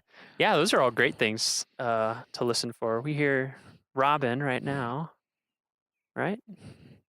So the hummingbirds, red tails. The robins are our noisy little neighbors. They call loudly. Yeah. This time of year, you see a lot of juncos, finches, chickadees, white-breasted nuthatches, and the red-breasted nuthatch, speaking of sounds, who sings its beautiful little call. I always just say, okay, honey. Sounds like a trombone with a cold or something. It kind of does, yeah. Yeah, that's pretty good. And who else is here? Green-tailed towhees are doing their little dance. The magpies are nesting. They build that huge nest with a front and a back door. Magpies are fascinating. They are my favorite bird. They're so smart. Oh, and beautiful. Yeah, they are. They're beautiful. Yeah, when I guess on the blog we'll try to put up a picture of magpies for you to watch out for. They're pretty unmistakable. Yes. You know, they're big, white body, long, kind of blue-black iridescent tail. Yeah. And yeah, they build. If you see a nest, it's pretty unmistakable. They're just big dome, big structures, big dome structures. And they're corvids, so they're smart. Yes, and exactly. Along with the jays and the yeah, our Stellar's jays, ravens, all the corvids. Yeah. So you like birds a little bit. I like birds a lot. I get the impression. I like birds. I like everything. That's why I'm a naturalist. Well, that's true. It is a generalist. I have a real plant obsession, and I love the trees, and I love the rocks, and it all works together to make a very nice world. Yeah. Have you always led spring bird walks in the spring here? Yeah. Tell people about that a little bit. Oh, it's a wonderful time to get out and see what's going on our calm spring mornings. There's no place more beautiful than out in the meadow, listening and watching, and again smelling. I love to smell everything too. Yeah, it's an important sense. It is. People forget about it sometimes. It is, but you know how it's so linked to memory. It is. Yeah. So I think folks will come here and they'll smell something, and later they'll get a whiff of it and go, "Oh yeah, Rocky." So the spring bird walks are at 7. Or excuse me, they're at 8 now, and they'll be at 7 in the summertime. We have wonderful mix of rangers and volunteers, our wonderful skilled volunteers helping us lead these. And this is the time of year when the migrants, the bird folk who go thousands of miles away, come back up and come home to Rocky. So it's great to see them arriving. It's amazing. It's really amazing. Yeah, bird walks are one of many types of walks and talks. We have so much stuff going on, especially in the summer. When you arrive at the park, for listeners, you will get a newspaper when you go through the gate, and that will have all our programs. But if you want to look ahead of time or while you're visiting, if you're back in your hotel or whatever, if you go to our website, there's actually a little calendar up in the right-hand corner, and you can search for your specific dates, and it'll tell you everything going on those days. And all of our ranger programs are free. Yeah, you betcha. Right? All included in your price of entry. Exactly. And boy, I sure want to encourage you to plan ahead if you can. Yeah. Because we are getting so busy, and there's times when there's no parking, and I know how frustrating that can be, but if you plan ahead, you can be where you want to be before the crowds get here. Yeah, that is a really big thing as it gets as Rocky gets more popular. I mean, it's great that we're more popular because that's what we want. We want more people to come learn about not just this park, but this place as a representation of, the Southern Rockies, the Colorado Rockies. But yeah, planning ahead is so key. Our website's great for that. You can do a lot of research, and we actually are going to have an article up there that you can go and see about planning ahead. And a lot of it is, look at ranger programs you might be interested in, see exactly what time they're going to be, kind of think about your day. Yeah. We want to give you all the tools so your visit will be very successful and fun. Exactly. Yeah, I mean, I think that's the thing. We want everyone's visit to be great. We really do. I mean, that's what I think about all the time. Sure. Is all of you who are coming to visit us, we want you to have a beautiful visit. I see people who get grumpy with the traffic in town. Yeah. And I always just laugh because I said, that's a mom and dad and 3 little kids, just like my car, and they're all having the adventure of their lives. I'm not going to get mad at them. Exactly. Yeah. You just think back to that time. Yep. What are some of your favorite visitor questions that you've ever gotten? Oh. Are there some that come up on a regular basis that are... There was one time that I gave terrible misinformation to a lady without thinking about it. She came to me at the front desk and she said, I've been here looking for elk and I can't see any of them. And it was a very warm spring day. So I said, they're up in the trees. Their coats are so hot. And she said, I didn't know they could climb trees. So I misspoke. By being up in the trees, I meant taking shelter under the forest canopy. But I said it poorly. Yeah, she was very surprised. Yeah. Yeah. Yeah, it's there's so many animals and things here that a lot of people aren't familiar with. So maybe elks do climb trees. Elk. That's pretty funny. It was.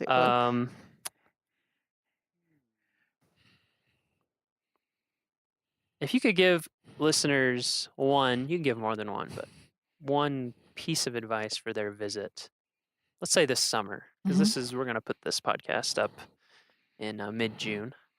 What do you think it would be? Doesn't have to be practical. It can be anything. Oh, probably my biggest piece of advice is just come with an open heart and open eyes and look around and absorb this place. It's yours and it is magical. Be open to that. Don't get caught up in the traffic and where we're going to eat lunch and all the day-to-day things. Yeah. Let those slide to the back of your mind and your heart and just be here now. Yeah, that's a great piece of advice because I experience that too in the park. Sometimes you have an idea of I want to do this specific or go this specific place. Right. And yet everywhere you go in the park, anything you do, I always find beautiful and enjoyable. Yeah. It just kind of... Yeah. And the mountains will, John Muir said, their peace will flow into you. I find myself on the way to work thinking about getting the kids to the dentist. And I look up at the mountains and go, oh yeah, that's what's important. Exactly. Yeah. Let it kind of, like you said, let it flow into you. Let it calm you down. It's important to remember sometimes, all times.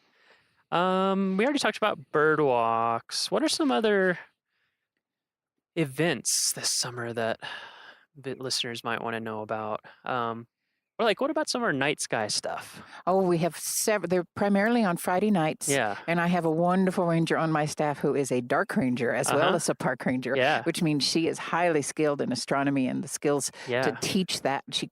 We go out into these meadows here and we look up and I promise you've never seen stars like this. It is so magical. There are thousands. And we have a wonderful cadre of volunteers who come and bring their telescopes so we can all get a look. Last summer, I sat out here probably till about 2 a.m. watching Saturn and you could see the rings and it's just, it's impressive.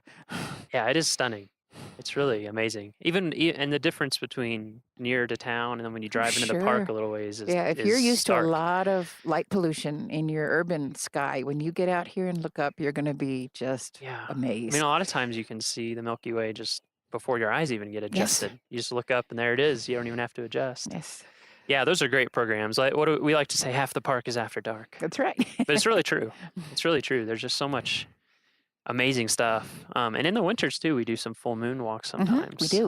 Because that's a magical night to be out. Sometimes we have to go in snowshoes, but we're out in the winter landscape under that full moonlight, learning about how the planet works and how the moon works, and it's just wonderful. Yeah, so we have our night sky programs. If you go on our website, you'll find all of those listed. We also have evening programs, so not quite around when it's getting dark. Can you tell people about those? Yeah, those are primarily located in our campgrounds, but you don't have to be staying in the campground to come. You can pull in and attend the campfire program as well. Actually, we call them campfire programs, but we don't do the fire part anymore because of fire danger. Yeah. We have wonderful evening programs on every topic imaginable. It's so a great way to learn about the park. Those are in our amphitheaters, right? Campground amphitheaters. And all kinds of different topics, different people. Yeah. Different show every night. Yeah, exactly. Yeah, and those are nice because there's a lot of visitors around. It's kind of a nice, fun way to meet people. Yeah, communal they're real spirit. family oriented, and some we do early before the sun goes down because we know we have some campers who need to be in bed. Sure. And then some we do as it gets dark, and we use a PowerPoint projector for that. I'm trying to think of some of our other programs. We have lots of walks. We have visitors. Yeah, we have walks. We have programs that are tied to the visitor center because we know you're busy, but you might want to learn something but don't have time to go on a long walk. Walks, talks, everything imaginable. Just, again, check out those web listings and see what fits your needs.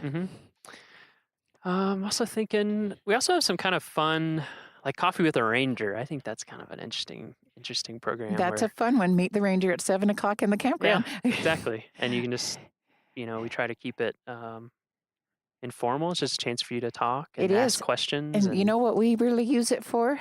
We use it as a chance to really put our finger on the pulse of what the visitor is doing, thinking, feeling. And we really like the feedback of what your experience is like and how we can do better. Yeah, that's true. I haven't even thought about that part of it. But that is a great opportunity to just talk and see how things are going with people. And then visitor centers, we also staff those. Oh, yeah. Swing in and you can find maps, information, trail information, anything you need. And then also the bookstores. Oh, yes. Wonderful sales items with our partner. What are some of your favorite books about Rocky? Oh, let me think. Other than field, anything. Yeah. Well, field guides, yes. Field guides are great. That's what makes my knee go. Anything by Enos Mills. He was he's the father of our national park, and he was the father of really the rangering profession of taking people out into the field and learning. And he writes lyrically. You will fall in love with the mountains by reading anything Enos wrote. Yeah, Enos. Maybe we could talk about him for a little bit because I think that's pretty fascinating, and definitely I encourage anyone to read because it's almost it's like halfway to poetry. Yes, it is. It's kind of halfway in between prose and poetry. It is. When did he come to this area? He came when he was a kid. Yeah. He was like same. Same but different reasons. He was quite ill back in Kansas where he lived, and they had thought that maybe if he came out here and lived with his uncle in the rarefied mountain air, he would get better, and he did. He got strong and wonderful. And, really? Set up a mountain school, a nature school on the side of Long's Peak. And I can't remember how many times he climbed Long's Peak, but it's in the 300s, 400s. Yeah. He was like the king of that area. He knew it. He was such a good naturalist, and he could tell it in such beautiful ways that everybody got excited. And then he used that skill to get the idea of the national park going, and campaigned for us all across the nation. Yeah, it's amazing to me how many national parks have that sort of story. They have, a person or a small group of people that recognize the beauty of the place, and they really work hard to have it protected. I always find that really inspiring. I do too. Because it's just a few people who spearhead it, and then now we've had this park for 120 102 years. Yeah. 102 years. Thanks to their efforts. Exactly. Yeah. And So never think that you cannot help or make your dream come true. You can. yeah. It really is amazing to read about all those folks. And so, Smills basically, I mean, what would you say? Did he create the idea of a naturalist as like a defined profession, or do you think he pushed it forward? Nature guiding is what he called it. And he said, don't tell them so much the what, but get them excited about the how and the why and what it means to them. So he had the answers way back then. And his nature school was just a wonderful place to come and learn, and people would go up. Yeah, I think that's an interesting thing for me that maybe surprises some people when they go on interpretive programs. And that's why I think that's part of the reason why we have our own term, interpretation, as opposed to education, because we're not just trying to bring people out and just throw facts at you all day. Could you talk a little bit about that? Oh, I think our main goal is, we know that people want to learn. Sure. We like it too.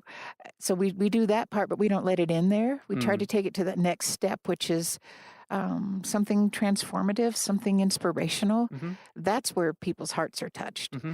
And our goal is to touch you in your brain with the intellectual and in your heart with the emotional. And we want you to leave this place a steward. We want you to leave this place a champion for national parks and for Rocky, and to do everything you can to help protect us. Yeah, I think, not to get too much into technical verbiage, but we're also, I feel like that's a growing thing in the Park Service, these more interactive programs with rangers where, again, we're not just talking at you, but we actually want to have a conversation, not just between the ranger and the person, but between everybody that's in the group. And I've been on some of those programs, and it is amazing what comes out, Oh, we learn so much from our visitors. Yeah. We look at it as being more of a dialogue than just I'm going to stand up here and tell you everything I know now. Yeah.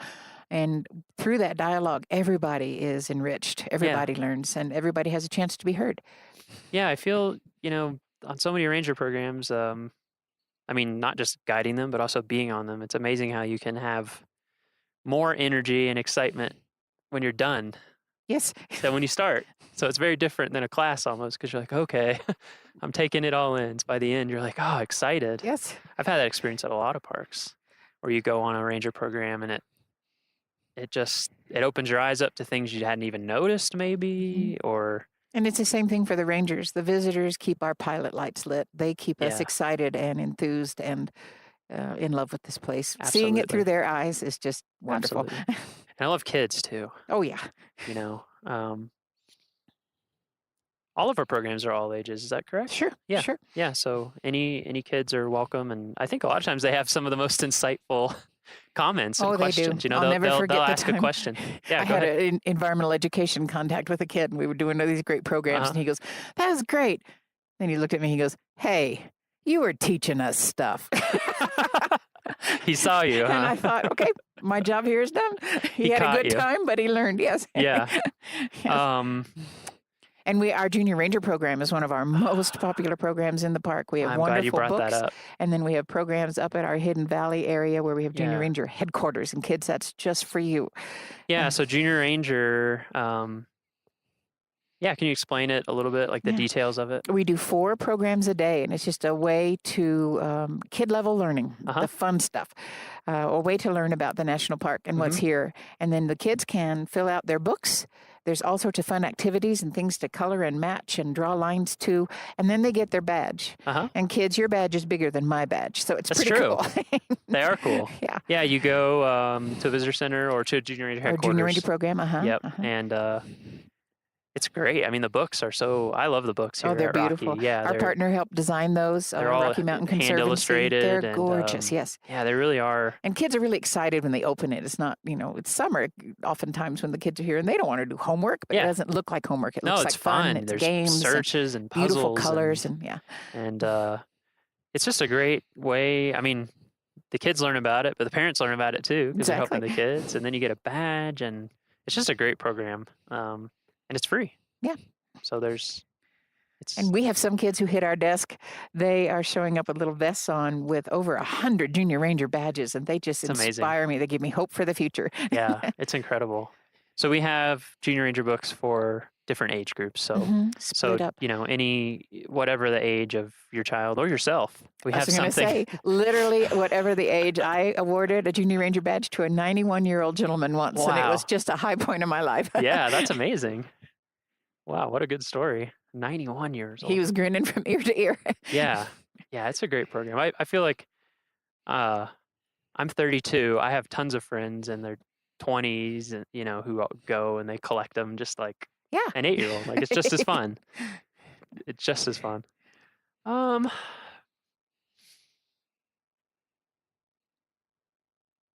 This is going to be a complicated answer, maybe, but that's okay. We can muse on it until we're done. Okay. You've been coming to Rocky for a long time. What does Rocky mean to you? I know it's an impossible question, but so many. Rocky is part of the fiber of my being. Something, this is going to sound all woo-woo, but something physically, literally happened to me the first time I saw these mountains. Really? I just fell in love. I said, they are the most beautiful. And everywhere I've worked with the National Park Service, like I said, every park has been a gift in some way, but I always thought these mountains here in Rocky, the Never Summer Range, the tundra, it touched me in such a way. My mom and I spent so many happy days with our noses to the ground and our butts in the air up on the tundra, learning about the botany up there. And it's just such a special place. It's inspiring to me. It gives me strength. It grounds me.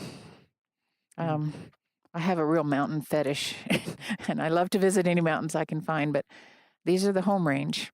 And our poet laureate, Thomas, you'll have to dub this in. I can't think of his last name right now. But he said, you can say that I loved a range of mountains so much that I could hardly breathe. And that's what this is. And to have the honor and the glorious experience of sharing this with the park visitors, that's the best thing I could ever do with my life, because they're going to help me protect it, and it'll be just as special to them. It's not mine. I just happen to love it. Exactly. I think that's such an important point for everybody, is that this park belongs to everyone. It's all of ours. Connect with it however it connects to you. Find the place that speaks to you. I had a similar experience the first time I went to Yellowstone. I mean, I'd never been in the mountains from the East Coast. I think I was 16 or 17. And I just was like, this is it. Yep. This is what I want to do. And I've been working in national parks at least seasonally ever since then. Yay. There's just something about it, And that's one of the biggest things I want to tell people. Their jobs are hard right now. But please don't let anyone tell you that you can't be a park ranger. If you want to be a park ranger, you can. And it's my job and the rest of the rangers to help you get there. People helped me every step along my career, and I'm so grateful. So if you have a real itch to do this, if it's really in your heart, get in touch with a ranger somewhere, whether it's out here or in the park that's closest to your home, and just say, what can I do? And you can start as a volunteer. I did. When I was a master's student, I was volunteering at Redwood. Just get your foot in the door, and this can be yours if you want it. I think that's a great message, and I totally agree. Every person that I've ever asked my whole career or as a visitor has always been so warm and welcoming and excited to have someone interested in it. So definitely, if it's something that you're interested in, for some people it ends up being a career. For some people it ends up being a few summers that they never forget, or winters if you work in southern parks, or Everglades, and or something. just because you come out here doesn't mean you have to grow up to be a ranger. You can grow up to be a dentist, but you're going to be a dentist who loves national parks and will help protect them. Yeah, that's great. I think this has been great. Thank you, Kathy, so much for coming out and talking to us. It's super fun. Who knows? Maybe we'll get together another time. Sure. It'd be fun to go up and bring coffee next time. Okay. Good note. Good note. We'll bring coffee next time. Well, thank you so much for coming on the podcast. And that's our show. Thank you for joining us for our very first episode of our very first official podcast. We hope that you will join us for the rest of the season. We have so much stuff lined up for you. It's going to be really fun and interesting and varied. Our next episode is on June 30th. We really hope that this podcast grows into something that's useful to you and useful to people all across the country and the world. So if you dig our show, please tell your friends to join us too. You can tell them in real life, or if that's getting too passé, you can tell them on social media or however else you want to tell them. And if you really want to help us out, please make sure to give us a review on iTunes. Reviews make it easier for people to find our podcast when they do searches in their podcast app or on iTunes or whatever platform they use. For show notes, transcriptions, and to learn more about our show, you can visit our homepage at go.nps.gov/RMNpod. That's RMNpod. The Rocky Mountain National Podcast is a product of Rocky Mountain National Park, one of 417 units of the National Park Service that preserve America's heritage for all, forever. Thank you so much, and we'll see you in a couple weeks.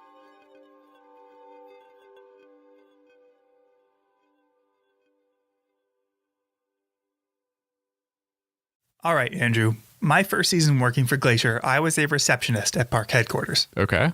Lowest paid position in the park, mind you, answering questions people had via phone, email, and letter. Gotcha.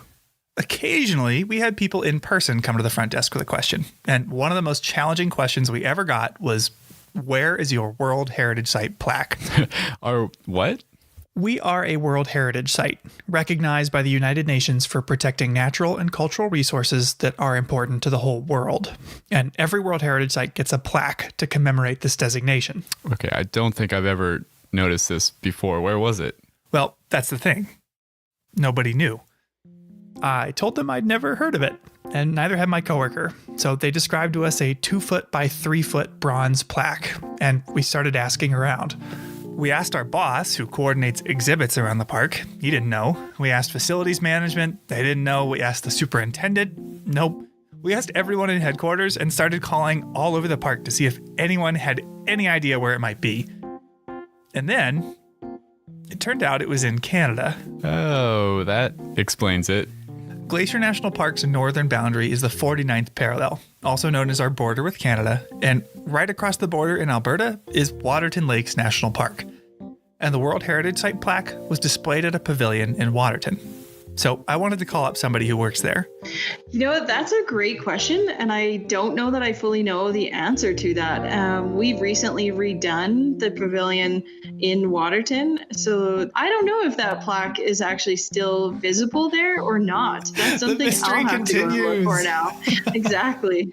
That's Natalie Hodge. My name is Natalie. Who works for Parks Canada, the Canadian counterpart to the NPS. I am the interpretation coordinator in Waterton Lakes National Park. Waterton, a literal stone's throw away, has been Glacier's neighbor since the very beginning. Yeah, Waterton was actually created in 1895, and it was originally titled the Forest Park Reserve. 2 years before Glacier was established as a forest preserve in 1897. Wow, that's really early. Not to mention that Parks Canada, the Canadian counterpart to the NPS, also beat us to the punch. Parks Canada was actually founded in 1911, and it actually became the world's first National Park Service. Predating the National Park Service by 5 years. The two parks, administered separately in their respective nations, oversee a contiguous landscape that doesn't recognize the political boundary that separates them. There's many jokes about animals not needing a passport in order to go back and forth between the two nations. We've seen black bears go back and forth across the border with no issue. Sometimes same with moose as well. Now, that elusive plaque that I mentioned. Yeah. If you manage to find it, wherever it is, it wouldn't say Glacier National Park on it. So we refer to our park, each of our parks, in kind of abbreviated names. Glacier National Park, Waterton Lakes National Park. But what is the full name of our parks together?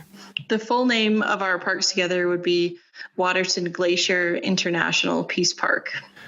Our two parks share more than an international border. Waterton and Glacier National Parks agreed that this incredible landscape deserves our cooperation. setting aside political divisions to cooperate in the management of everything from invasive or endangered species to wildland fires. For example, if there's a fire in Waterton Lakes National Park, often fire crews from Glacier will come down and help, and then vice versa. And while there are over 100 international or transboundary parks and protected areas today, back in 1932, we were the first ever international peace park. Which, on top of signaling management cooperation, was a symbol of goodwill between nations, a statement of unity that in 1932, in between two world wars, must have been refreshing. With a passport, Waterton is just a few hours away from most places in Glacier, and there are a lot of ways to experience it. Yeah, there's some remarkable hiking opportunities in Waterton that range from short trips to all-day outings. And a personal favorite of mine is to visit some of the phenomenal restaurants in Waterton townsite. Yeah, we don't have quite the same variety down here. But Natalie leads what I think is the coolest way to see the place, a way to really experience the international part of our title, the International Peace Park hike. I have definitely been fortunate over the years and have been able to lead that Peace Park hike, and it's probably one of the coolest elements of my job working for Parks Canada. The hike is unique really in the sense that participants start out hiking in Canada, get to cross an international border by foot, and finish the hike in the United States. And our audience members are generally quite excited about the opportunity to be able to hike in two countries in one day. It's so cool. They even hold a little hands across the border ceremony. And this is where participants line up on either side of the international border, and they shake hands as a sign of peace and goodwill with those across from them. And this is a long-standing tradition of the hike, and it's been ongoing since the creation of the hike in 1978. The International Peace Park hike, or IPP, is 14 kilometers long, or just over 8.5 miles. You essentially walk the length of Upper Waterton Lake to wind up back in Glacier, where you'll finally catch a ride on the International, a 200-passenger boat that's ferried people across Waterton Lake since 1928. Yeah, and from having taken that ride myself, it really stands out as one of the most unique experiences anywhere in either park. Yeah, I agree. Even just looking into the other country, let alone getting to hike or boat into it, is powerful. Now, again, you do need a passport to visit Waterton, and you need a reservation to ride the International or to join the IPP. But no matter what you do on your visit, seeing both sides of the border will only enrich your experience. So the next time you come to visit, make sure you visit our sister park. Keep that spirit of goodwill alive, and maybe, if you're lucky, you could even find that plaque.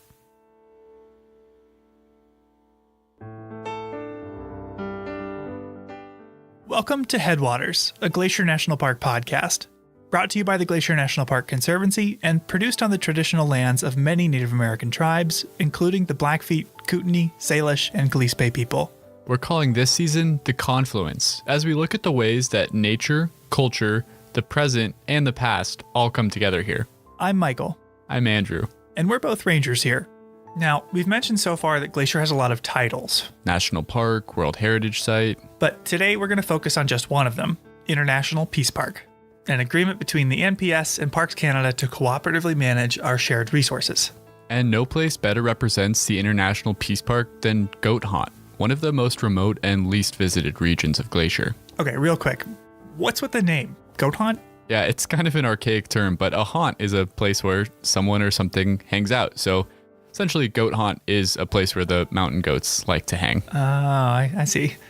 Well, odds are, even if you've been to Glacier before, you probably haven't made it to Goat Haunt, and for good reason. Yeah, there are no roads leading to it, and the shortest hike to get there is 22 miles. Shortest hike from the US, that is. So you could either backpack for a few days south of the border, or you can drive to Canada. Yeah, Goat Haunt sits at the southern tip of Upper Waterton Lake, one of the largest lakes in either park, which stretches across the border into both Canada and the US. Meaning Goat Haunt is just about 3 miles from the Canadian border. Yeah, so people overwhelmingly access Goat Haunt from Waterton Lakes National Park. Well, now I understand where the name comes from. Waterton Lake, Waterton Lakes. Okay, whatever. Yeah, so some people get there on foot, like on that International Peace Park hike, but most people arrive to Goat Haunt by boat. Including even the rangers that work there. Yeah, talk about a commute. So in this episode, we'll be looking at what it means to be an international peace park, how it happened in the first place, and how it has affected those that live and work here. All right, Andrew, where is our border with Canada? I think it's about 20, 30 miles north of here as the crow flies. Yeah, well, could you be even more specific? Where is the border? It lies on the 49th parallel. Yeah, exactly. The 49th parallel was first proposed as a border by the Hudson's Bay Trading Company in 1714, which is a story for another day, but it was ultimately adopted by the US and British governments because at the time, Canada was still under British rule. Now, British and American teams surveyed the border in the 1860s, with brief interruptions for the Civil War, and monuments were erected that cemented a border nearly 4,000 miles long. But did you know that survey was actually wrong? Wait, really? Yeah. The border was first surveyed when we still thought the Earth was a sphere, but it's actually an oblate spheroid. What? Essentially, it's a sphere that bulges at the equator due to rotation. All that to say, the original line doesn't perfectly follow the 49th parallel. Really? No, it's close, but it's not exact. Spheroid and all, it does transect present-day Waterton lakes and Glacier National Parks. And visiting the border between the parks today, you'll notice the only thing separating the two countries is a swath of cleared trees, a 20-foot wide unvegetated line continuing into the horizon. And as far as this area is concerned, the most meaningful discussions of that symbolic boundary occurred not in the halls of Congress or Parliament, but on the trail and around the fire. Two of the earliest proponents of a jointly managed park were John Kootenai Brown and Albert Death on the Trail Reynolds. Big fans of nicknames. Yeah, Brown was the first superintendent of Waterton Lakes National Park. And Reynolds was the first ranger stationed in the present-day goat hunt area. Yeah, and it was these two that hatched the idea that two parks in two countries could be managed together. And the story of their friendship is an origin story of the Peace Park itself. We actually know an awful lot about John Kootenai Brown. He was raised by his grandmother in Ireland during the Great Famine and led a colorful life after leaving home. He joined the Royal Militia in 1858, but never saw combat. In search of excitement, he chased a fortune in the goldfields of British Columbia, working as a prospector, constable, trapper, guide, mail carrier, swamper. Swamper? What the heck is that? Yeah, it's someone who steers canal boats.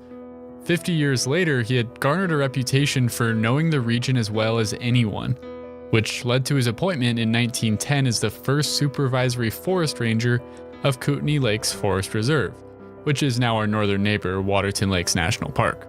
At age 70, he earned $75 a month to manage the whole area. Wait, only $75? That's like the highest ranking position in the whole park. Yeah, it's about $2,000 in today's money. Oh, all right. Now, much less is known about Albert Death on the Trail Reynolds. Born in Wisconsin in 1847, he and his wife moved to Montana's Flathead Valley in 1871 so he could work at a lumber mill. And to escape the nervous strain of work, 30 years later, he retired from being the supervisor at the lumber mill to become a ranger at the then Flathead Forest Preserve. When that preserve was converted to Glacier National Park in 1910, he was stationed on the southern end of Upper Waterton Lake. And while there have been biographies written of Brown, most of what we know about Reynolds we learned from his diary. Take this entry from 1912 where he's looking for poachers. Found where some hunters had camped and hauled down a sheep or deer from the mountains, but it was in Canada, about 6 miles from the boundary line. Which had been brought to life here by the voice talent of Ranger Bob Adams.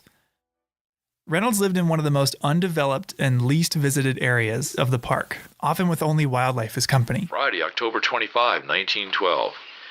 When I arrived at camp, a bear had been there last night, and he raised hell.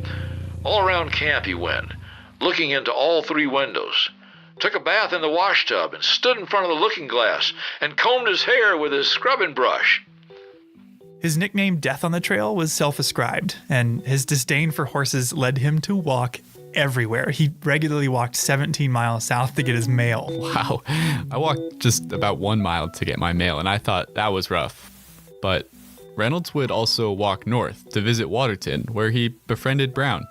Yeah, he walked the full 12-mile length of Upper Waterton Lake, which starts in Montana at Goat Hunt and ends in Waterton Town Site in Alberta. Walking that whole way to visit his friend Kootenai Brown, unless he could catch a boat ride. Sunday, October 20, 1912. Left at camp 7 a.m. in one of Mr. Hazard's boats. Went as far as Weeks Landing, where I walked to the post office, got some mail, then went to Mr. Brown's. His duties as a backcountry ranger included looking out for poachers, forest fires, and other, quote, threats to the park. Okay, so what constituted a threat to the park? Well, in the early years, the Park Service was guided by a fundamentally different understanding of ecology than it is today. And Reynolds' writing illustrates this really well. Early park managers were especially eager to protect ungulates, like deer. He would actually follow deer in order to chase them towards better foraging habitat. Left camp as soon as I could. Went up the trail that the deer took up the mountains. I located them up on a high bench, almost to the top of that mountain. I managed to get above them. There were about 40 of them.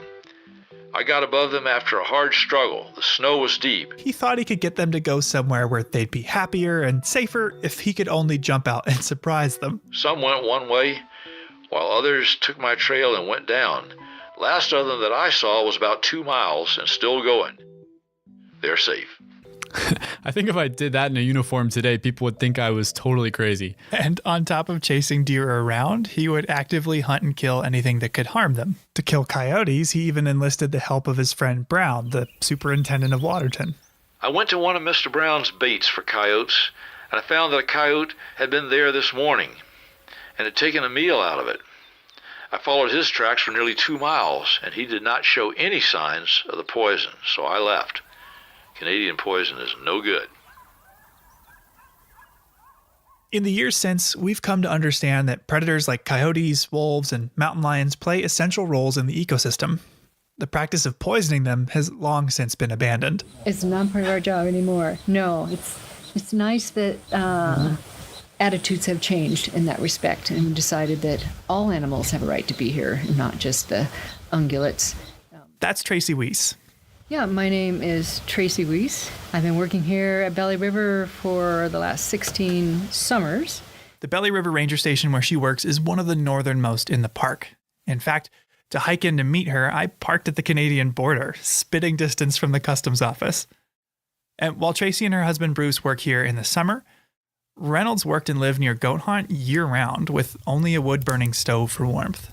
It was 12 below freezing this morning, and now 6:30, it's 10 below. Even on holidays. I made a bread pudding for dinner and took a cup of cold water. That was my Christmas. I honestly cannot imagine the rangers that spent winters out here in that kind of cold and that kind of wind. Yeah. It must have just been phenomenal. But rain or shine, Reynolds would travel north to visit Brown. December 27, 1912. The snow was deep and soft. The wind was awful. Took till 4 p.m. to make Mr. Brown's. From what we can tell, the two were fast friends. Even though Brown, who wrote poetry and spiritual musings, never seemed to write much about Reynolds. Yeah, and Reynolds, in the journals of his that we have, he doesn't write about his friendship with Brown either. His journals are really utilitarian, the simple summary of what he did that day, often signing off with the number of miles he had traveled. But even still, Reynolds wrote often about his trips to visit Brown. Wednesday, December 4, 1912. Left camp 9:15 a.m. with Mr. Brown.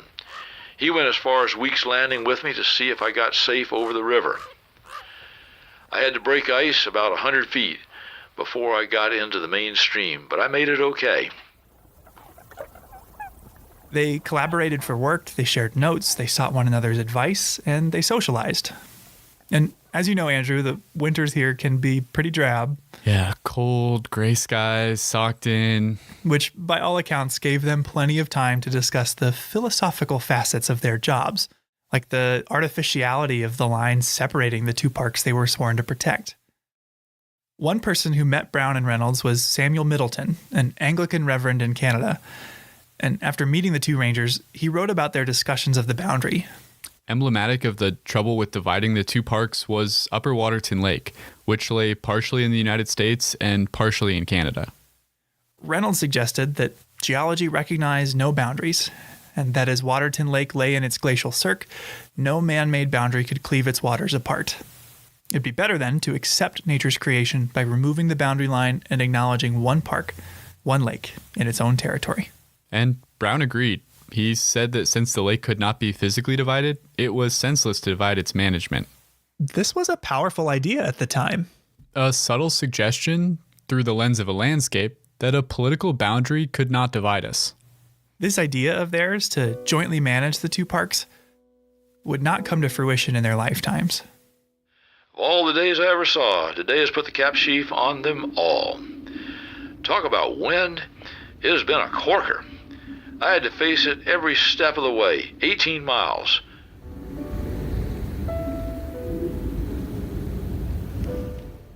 "9 p.m., fearful storm raging. Don't know where from and can't open the door to look out. Snow drifts all through the house."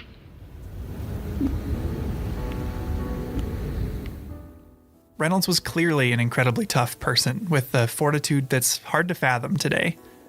Wednesday, January 15, 1913. Went up to the lake. Had to use my snowshoes. It has snowed hard all day. It was so soft, I sunk in above my knees on snowshoes.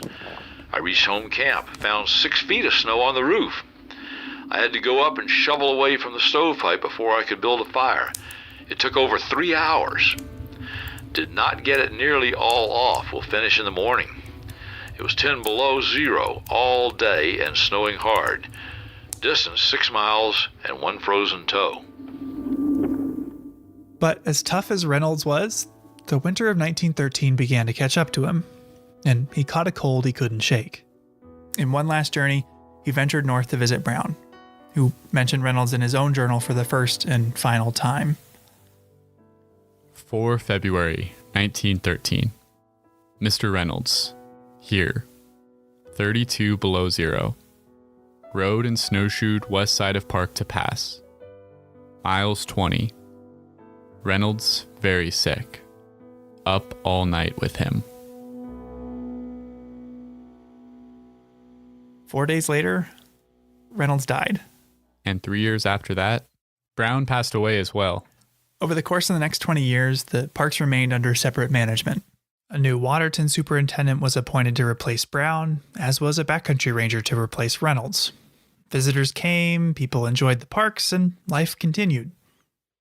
But Reynolds and Brown's idea of an international park lived on, because in July of 1931, the local Canadian Rotary Club called a get-together of Montana and Alberta Rotarians to discuss, for the first time, the creation of an international peace park.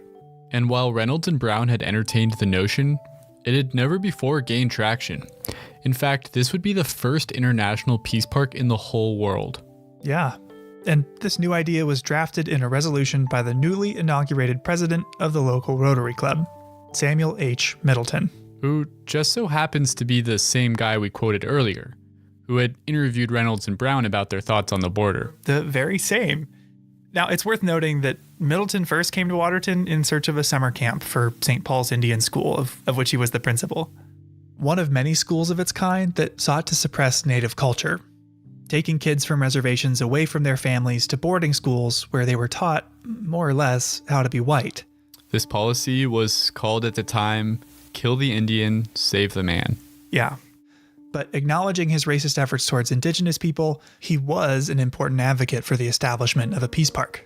A bill establishing the peace park passed the U.S. Congress in December, and it was echoed by the Canadian government the following year. The details of this new designation were not clear-cut, leaving park managers to decide how they would jointly oversee the two parks. Parks that have evolved a great deal in the years since. In his day as a backcountry ranger, Reynolds hardly ever saw anyone.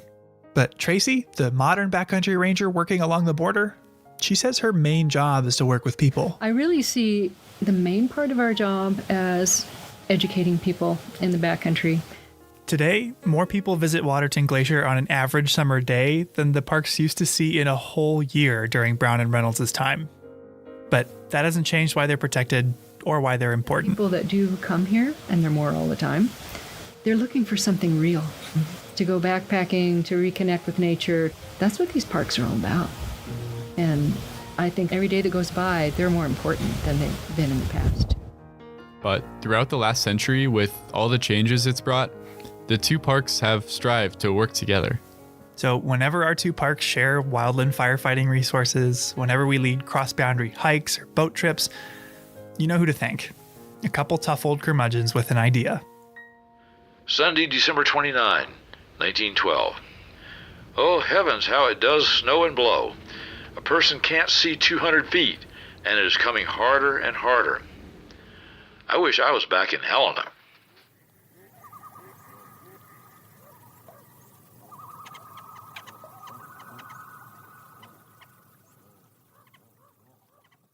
So, Michael, we've been talking about the International Peace Park today. What does Waterton Glacier International Peace Park mean to you? Selfishly, it makes for a pretty awesome place to work. You know, I've got to hang out with a lot more Canadians than I ever did. And the coolest visitor center around here is the Alberta Visitor Center. I feel like Wilson from Home Improvement, like peering over the fence at my neighbors, because from a lot of trails in the park, you could actually see Canada. So I think it's pretty unique to be part of that symbol of cooperation as an employee and as a visitor. I totally agree. It's pretty cool when you think about, you know, the ecosystem here, the plants, the animals, you know, even the rivers and lakes. They don't know where the border is. They don't care where the border is. They're just interacting with each other in the way they always have. And to think that we can overcome the challenges of the border to manage this place jointly and to take care of this ecosystem as a whole instead of as two separate parts that are divided, you know, just by a line on a map is a pretty special thing, I think. Yeah, two countries, two parks kind of choosing to work around or to work through a political boundary for the joint management of a place like this is neat.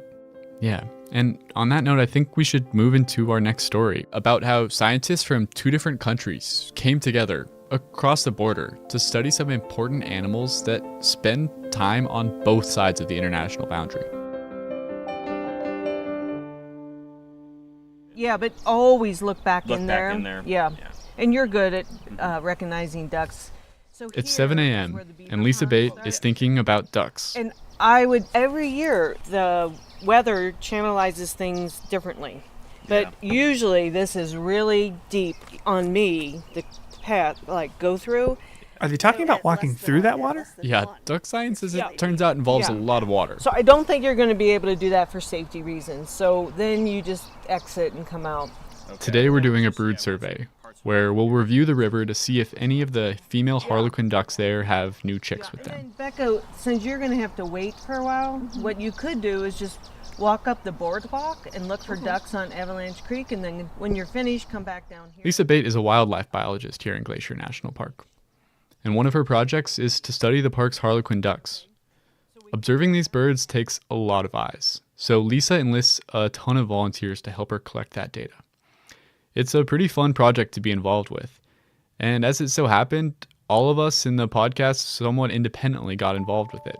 This year, Michael and I and producers Daniel and Alex have all gone out with Lisa to study the ducks. Michael even ended up pretty wet from his experience. Yeah. If you want to hear that story, you got to go to the Mini Glacier episode. Before we get into the study I did that morning, there's a few things you need to know about harlequin ducks. First, the name. Harlequin ducks are named for the male's breeding plumage, which resembles the makeup of a harlequin, a jester-like character popular in early modern European theater.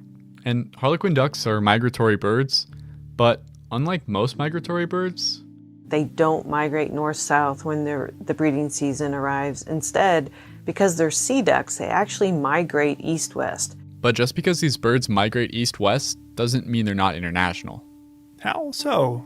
I know a bird that migrates north-south like a robin will spend time in Canada, the US, and Mexico, but if you migrate straight west of here, you'll just hit ocean, not Canada.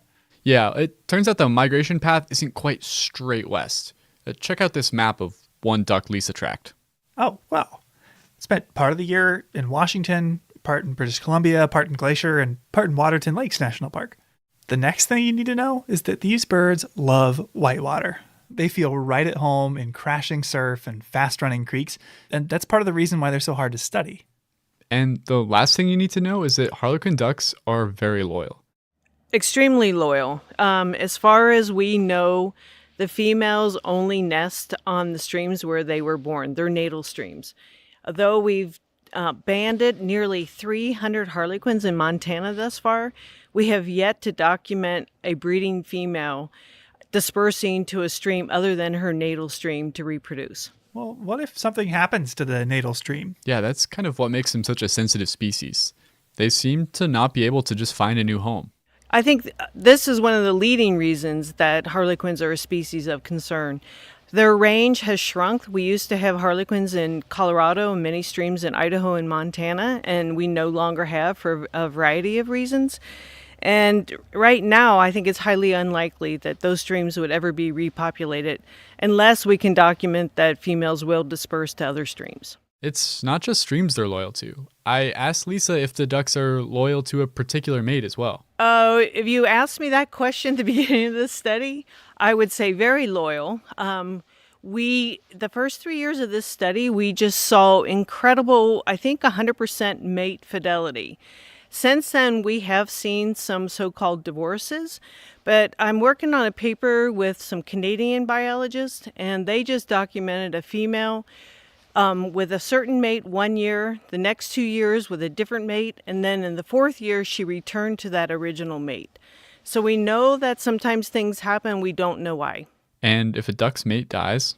We've documented times when the female died, and the males have already migrated back to the coast, but the following years, those single males will come back here looking for those females.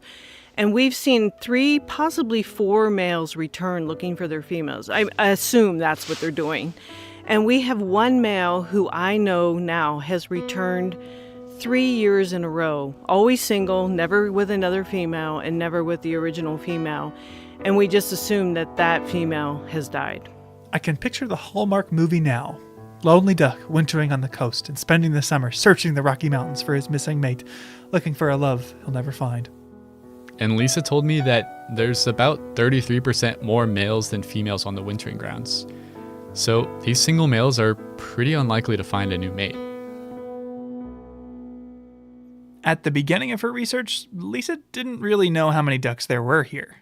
When I first started this project, I thought maybe there were 40 pairs of harlequins throughout the whole park. And you can't tell because they look identical. It wasn't until we started putting colored bands on them that we realized that we had more ducks just on Upper McDonald Creek drainage alone than we realized. So to tell individuals apart, you've got to catch them and put a unique band on their leg.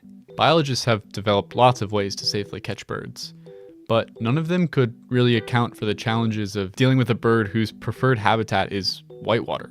In the spring, when both males and females are in Glacier, the water on the creeks here is dangerously high and fast. Wading out into a raging creek to try to catch a duck was potentially deadly, so for a long time, we knew very little about these birds. But it's not just raging waters that Lisa has to deal with.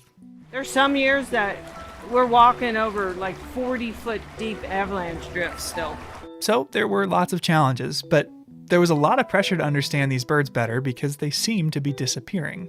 Biologists throughout the western half of their range have all documented a decline or a shift in distribution. But today when I joined Lisa, we weren't catching any ducks. We were just counting them. We broke into teams to comb every foot of the creek and observe if any of the hens had chicks. If we found any chicks, then later in the summer they could be caught and get a band before they migrated back west. But this wasn't just walking down a trail. To stay along the stream was a lot of bushwhacking. Yeah, and it gets really bushwhacky when the water's high. And at some point we're going to just start walking in the creek because it'll be a lot easier than bushwhacking. Okay.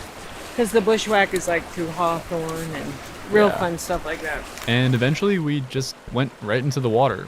We walked in the creek through water that was above my knees. Well, did you find any ducks? We did. Lisa and I saw 7 harlequin ducks that day. And we were able to collect data on other birds as well. We saw some American dippers and spotted sandpipers. The sandpipers had just had little babies, and they were about the size of a piece of popcorn. They were so tiny and fuzzy. Popped popcorn, though, Popped yes? popcorn, Okay. yeah. So we actually ended up seeing a lot more pipers and dippers than harlequins.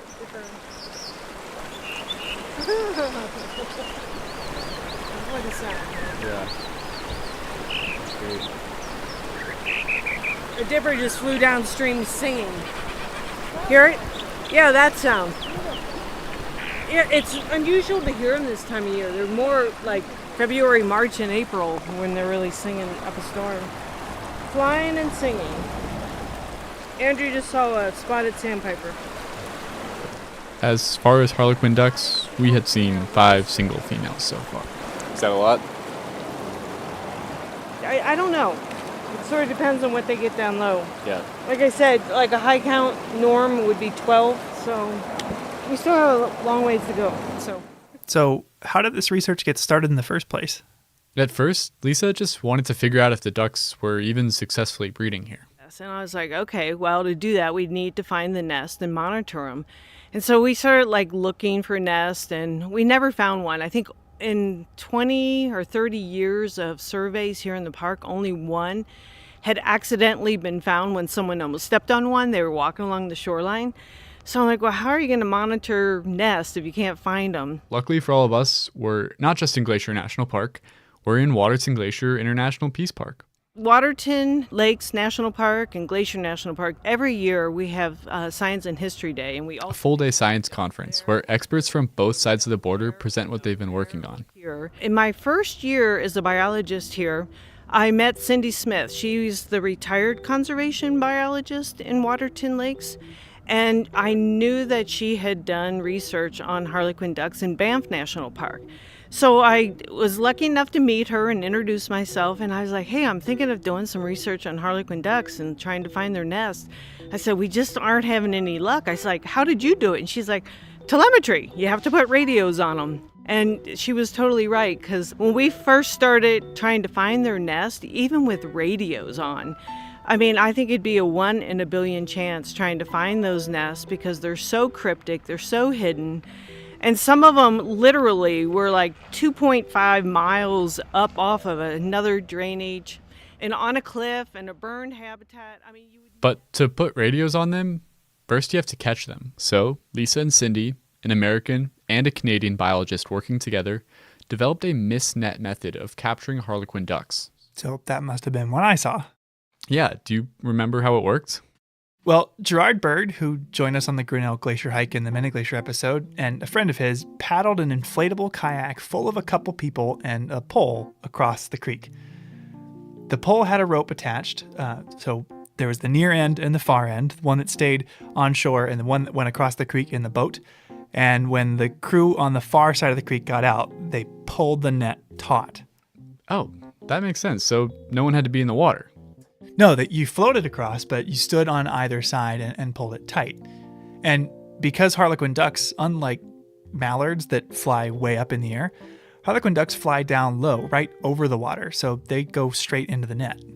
Okay, so what would you do if you caught one in the net? So the net is suspended on a cable that runs from one end to the other.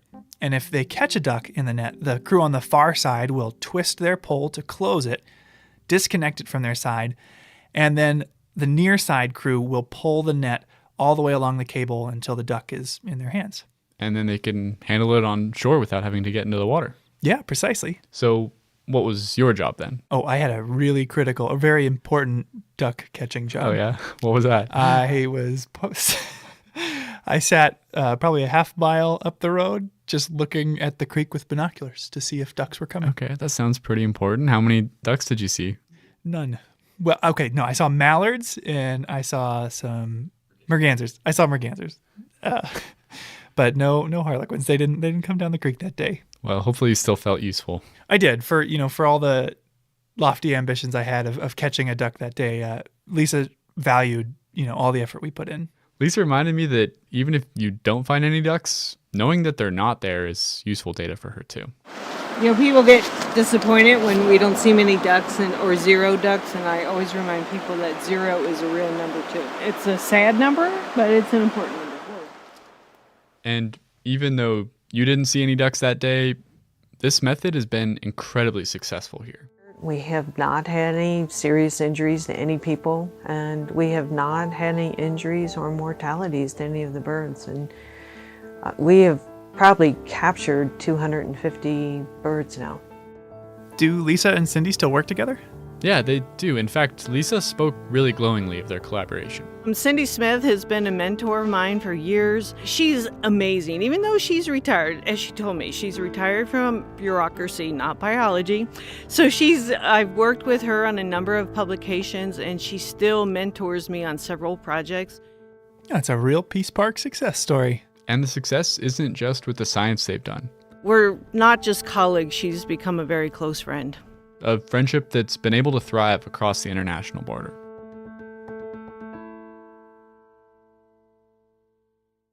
Each episode, we seem to cover at least one thing that, like this podcast, wouldn't be possible without the support of the Glacier National Park Conservancy. With the help of some friends over there, we got the number of Executive Director Doug Mitchell and decided to call him up out of the blue to ask about these projects. For this episode, we wanted to ask him about a very special bird.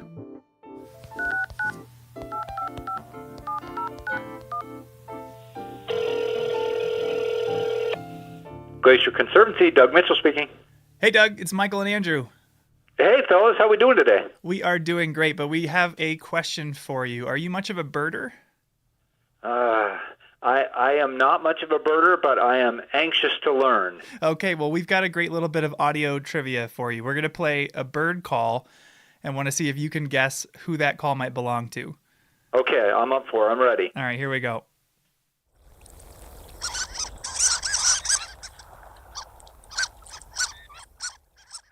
Does that ring any bells for you? I'm going to default to one of my very favorite projects in the park, and I'm going to say Harlequin duck. You got it. You nailed it. How do you know about Harlequin ducks? You know, I have come to know Harlequin ducks, to be honest, through my work here at the Conservancy. We actually got to see a few of them with Lisa Bate. Boy, count me jealous. I have not, to my knowledge, seen one. My wife has. She watched a mom Harlequin duck kind of teach her young to navigate the rapids there on McDonald Creek. It was, as she said, a really neat experience. Yeah, they're a very, very special, beautiful animal. So are you involved with Lisa's research at all?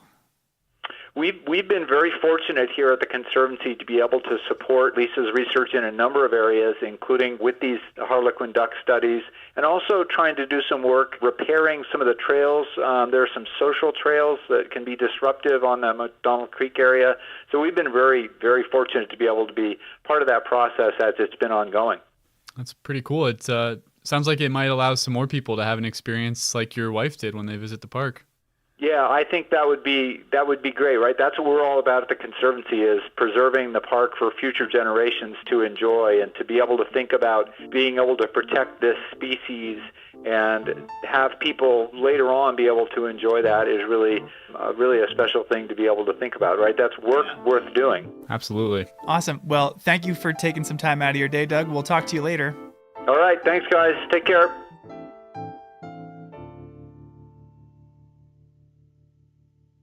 So, Andrew, neither of us grew up in Montana, right? That's correct. I actually grew up in Washington State. Yeah, and I grew up in Ohio. So the fact that we not only met, but became friends is something that just flat out never would have happened if it weren't for Glacier. Absolutely. Over the course of a year, this place serves as an intersection of people all over the world. A couple years ago, I was working as a ranger up at Logan Pass, and a guy asked me if I was the same Andrew who had refereed his kid's soccer game like 6 years ago. What? And I was. No way. So the Peace Park provides a unique opportunity to meet other people and experience cultures on both sides of the U.S.-Canada border. Just by virtue of having the Alberta Visitor Center near the west entrance here, we've had the chance to meet and befriend a lot of Canadians over the years. From the little things like celebrating Canada Day on July 1st to having them go out of their way to get me Canadian candy, ketchup chips, or Fruitopia that you can't find down here. The International Peace Park is like a confluence of two countries coming together into one unique thing. I mean, it's a lot of fun. And just in this episode, we've heard a few examples of employees befriending their counterparts from across the border. But I want to close us out today by meeting some folks that took the whole cross-border friendship thing to the next level. You know, I would say we got the full story from the Peace Park perspective. Meet Justin and Kim. Yeah, I'm Justin McEwen. And I'm Kim McEwen. We're currently at our home in Calgary, Alberta, Canada. Some Canadians? Well, yes and no. I'm from Ohio. And I grew up in the prairies of Canada in Saskatchewan. Oh, I see where this is going. Justin and Kim both worked in Waterton Glacier in the early 2000s. Justin, how did you wind up working here?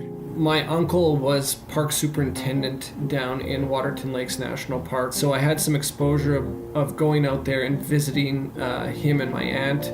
It was a job and lifestyle that appealed to me at sort of a younger age. Appealing enough that around the time he went to college, or university as they call it up there, he got a job with Parks Canada. Started at Elk Island National Park and then moved down to Waterton Lakes.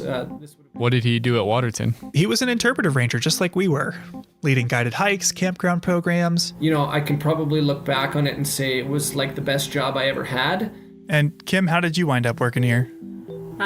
So my dad decided to come out and play park ranger from Ohio. I missed him and I came out to work for the boat company in 2003, the year before Justin and I met. What was the name of the boat that you captained? What is the name of the boat? The Morning Eagle is on Lake Josephine, and on Swift Current Lake is Chief Two Guns. Oh, so she worked at Mini Glacier. What is memorable specifically about the job of being a boat captain? If I think back now, like, it seems like it should have been a more difficult job than it was. It didn't feel difficult to drive these boats, and I really enjoyed like giving the talk on the boat, and I liked making people laugh. You're getting sometimes to show people bears for the first time, and the hotel there employed a lot of young people, and so you're just around a lot of other basically university-aged people. It's like summer camp for adults. I think they call it college down in the United States, dear. And Canadianized. And they actually met at work. We actually met on the boat dock at Many Glacier. It was one of the other boat captains that was like, he's cute, you should go for a hike with him. Justin, a Parks Canada interpreter, was milling about in Many Glacier in the first place for his job. Yeah, so this would be part of a long-standing exchange within the Peace Park whereby a Parks Canada interpreter would go down to Glacier National Park and deliver a program every Friday evening, and then a counterpart, an interpretive ranger from Glacier National Park, would come up to Waterton to the Falls Theater to provide exposure to each other's parks within the International Peace Park. But work wasn't the only reason he wanted to go to Glacier. Pretty soon after, I think I invited myself to come for a hike with Justin in Waterton. And yeah, after that first hike, it was basically like, it was a thing. It was the start of a relationship. Well, that's adorable. And not your typical workplace romance. The two parks brought them together, but they're from two different countries. Long distance is hard enough without a border in between you. How did that even work? Well, as you can imagine, it did make it tough, but they were able to find a way. So how long did you do the distance thing? We dated cross-border for 7 years. Kim worked as a teacher on the Blackfeet Reservation living in East Glacier, and Justin could find year-round, off-and-on work in Waterton. Okay, that's only a few hours apart. So relatively close, but they still crossed the border a lot, to the point where Customs and Border Patrol got to know them by name. I'm wondering, when you started seeing each other, how normal in your brain was the idea of dating somebody from another country? It became quite normal. I mean, it definitely took a while, like figuring out the differences between the two countries in the early stages of dating. I remember at one point making Justin a little paper dictionary, translating Canada speak into America speak. And then Justin made me like his edition. So I think I had put things on there like, it's a beanie, but you call it a toque for a winter hat. And I don't remember that, to be honest, but I know yeah, you've so mentioned there were this before. lots of things like that. And eventually it just kind of melded into like, this is normal. Like my Ohio accent kind of became a Canadian accent, although in Canada for a long time, they still thought I talked like an American, but my American family would like make fun of me when I came home because I was speaking like a Canadian. Yeah. So they made it work for years. But as time wore on, crossing the border to see one another grew more and more cumbersome. We sort of recognized the fact that we were dealing with an international border, and it was really cramping our relationship style. Yeah. And one way to remedy that would be to put a ring on it. And plans were afoot. You know, I realized like I wanted to ask this girl to marry me. Somebody was kind of getting impatient at some point in time there, not thinking it was actually going to happen. So we went out on a hike some evening, sort of on the shoulder of Galway Mountain in Waterton, so it's up the Red Rock Road, and sort of found this little offshoot, had a great view of the valley, asked Kim to marry me, and obviously she said yes. So they found a local justice of the peace that liked hiking, and they hiked up Avian Ridge in Waterton with a few friends and got married. We have that date. That's our proper wedding anniversary, and we have that date stamped on the inside of our rings. And yeah. The following year, they had a full-blown ceremony in Waterton with family coming from all over. Although it was September in Alberta, so the weather was a bit of an adjustment for some. My grandmother actually came from Florida, and the wedding was in the fall, and she moved to Florida because she does not like the cold, and my uncle as well, so he kind of had brought her. And I know that he had to go to the drugstore in Pincher Creek that morning and buy her long johns that she could wear under her dress clothes because she was too cold in Canada. It was like 50 or 60 degrees. It was a nice day as far as we're concerned, right? And I, for one, learned a thing or two about Canadian weddings. Yeah? Like what? So they ask a family member or close friend to preside over the event instead of a DJ or MC. And they have something called midnight lunch, essentially a full-blown late-night snack. People eat at the reception, then they get up for dancing and drinks, and then a little while later, bam, poutine. Okay, that sounds really good.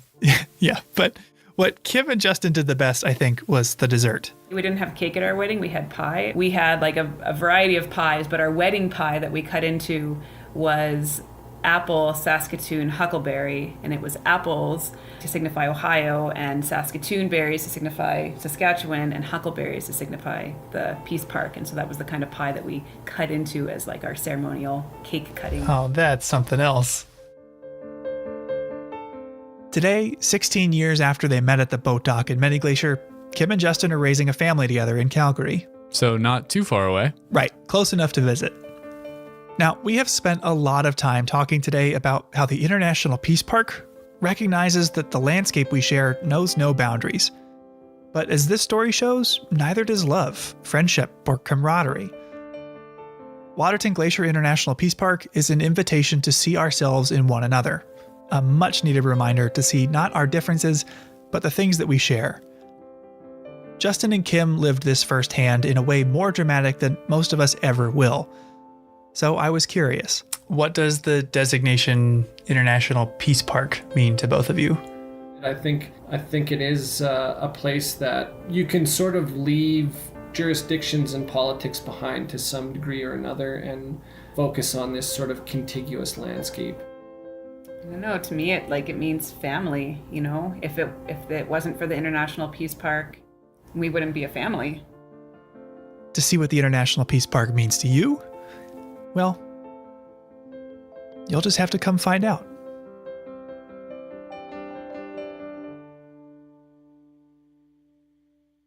That's our show. For more information on the International Peace Park, on Waterton or Harlequin ducks, check out the links in our show notes. Thanks for listening. Headwaters is a production of Glacier National Park, with support from the Glacier National Park Conservancy. The show was written and recorded on traditional native lands. Andrew Smith and Michael Feist produced, edited, and hosted the show. Ben Cosgrove wrote and performed our music. Alex Stilson provided tech support. Quinn Feller designed our art. Renata Harrison researched the show. And narrated the credits. Lacey Kowalski was always there for us. And Daniel Lombardi and Bill Hayden were the executive directors. Support for this show comes from the Glacier National Park Conservancy. The Conservancy works to preserve and protect the park for future generations. We couldn't do it without them, and they couldn't do it without support from thousands of generous donors. If you want to learn more about how to support this podcast or other awesome Conservancy projects, please go to their website at glacier.org. Of course, you can always help support the show by sharing it with everyone you know, your friends, your family, your dog, and also leave us a review online. Special thanks this episode to Natalie Hodge and our friends at Waterton Lakes National Park, Tracy Weiss, Bob Adams, Lisa Bate, Diane Sine, and Kim and Justin McEwen.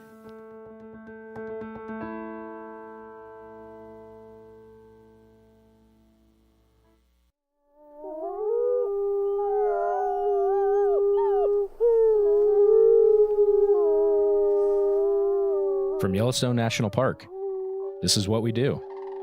I'm Jake Frank. And I'm Ashton Hooker.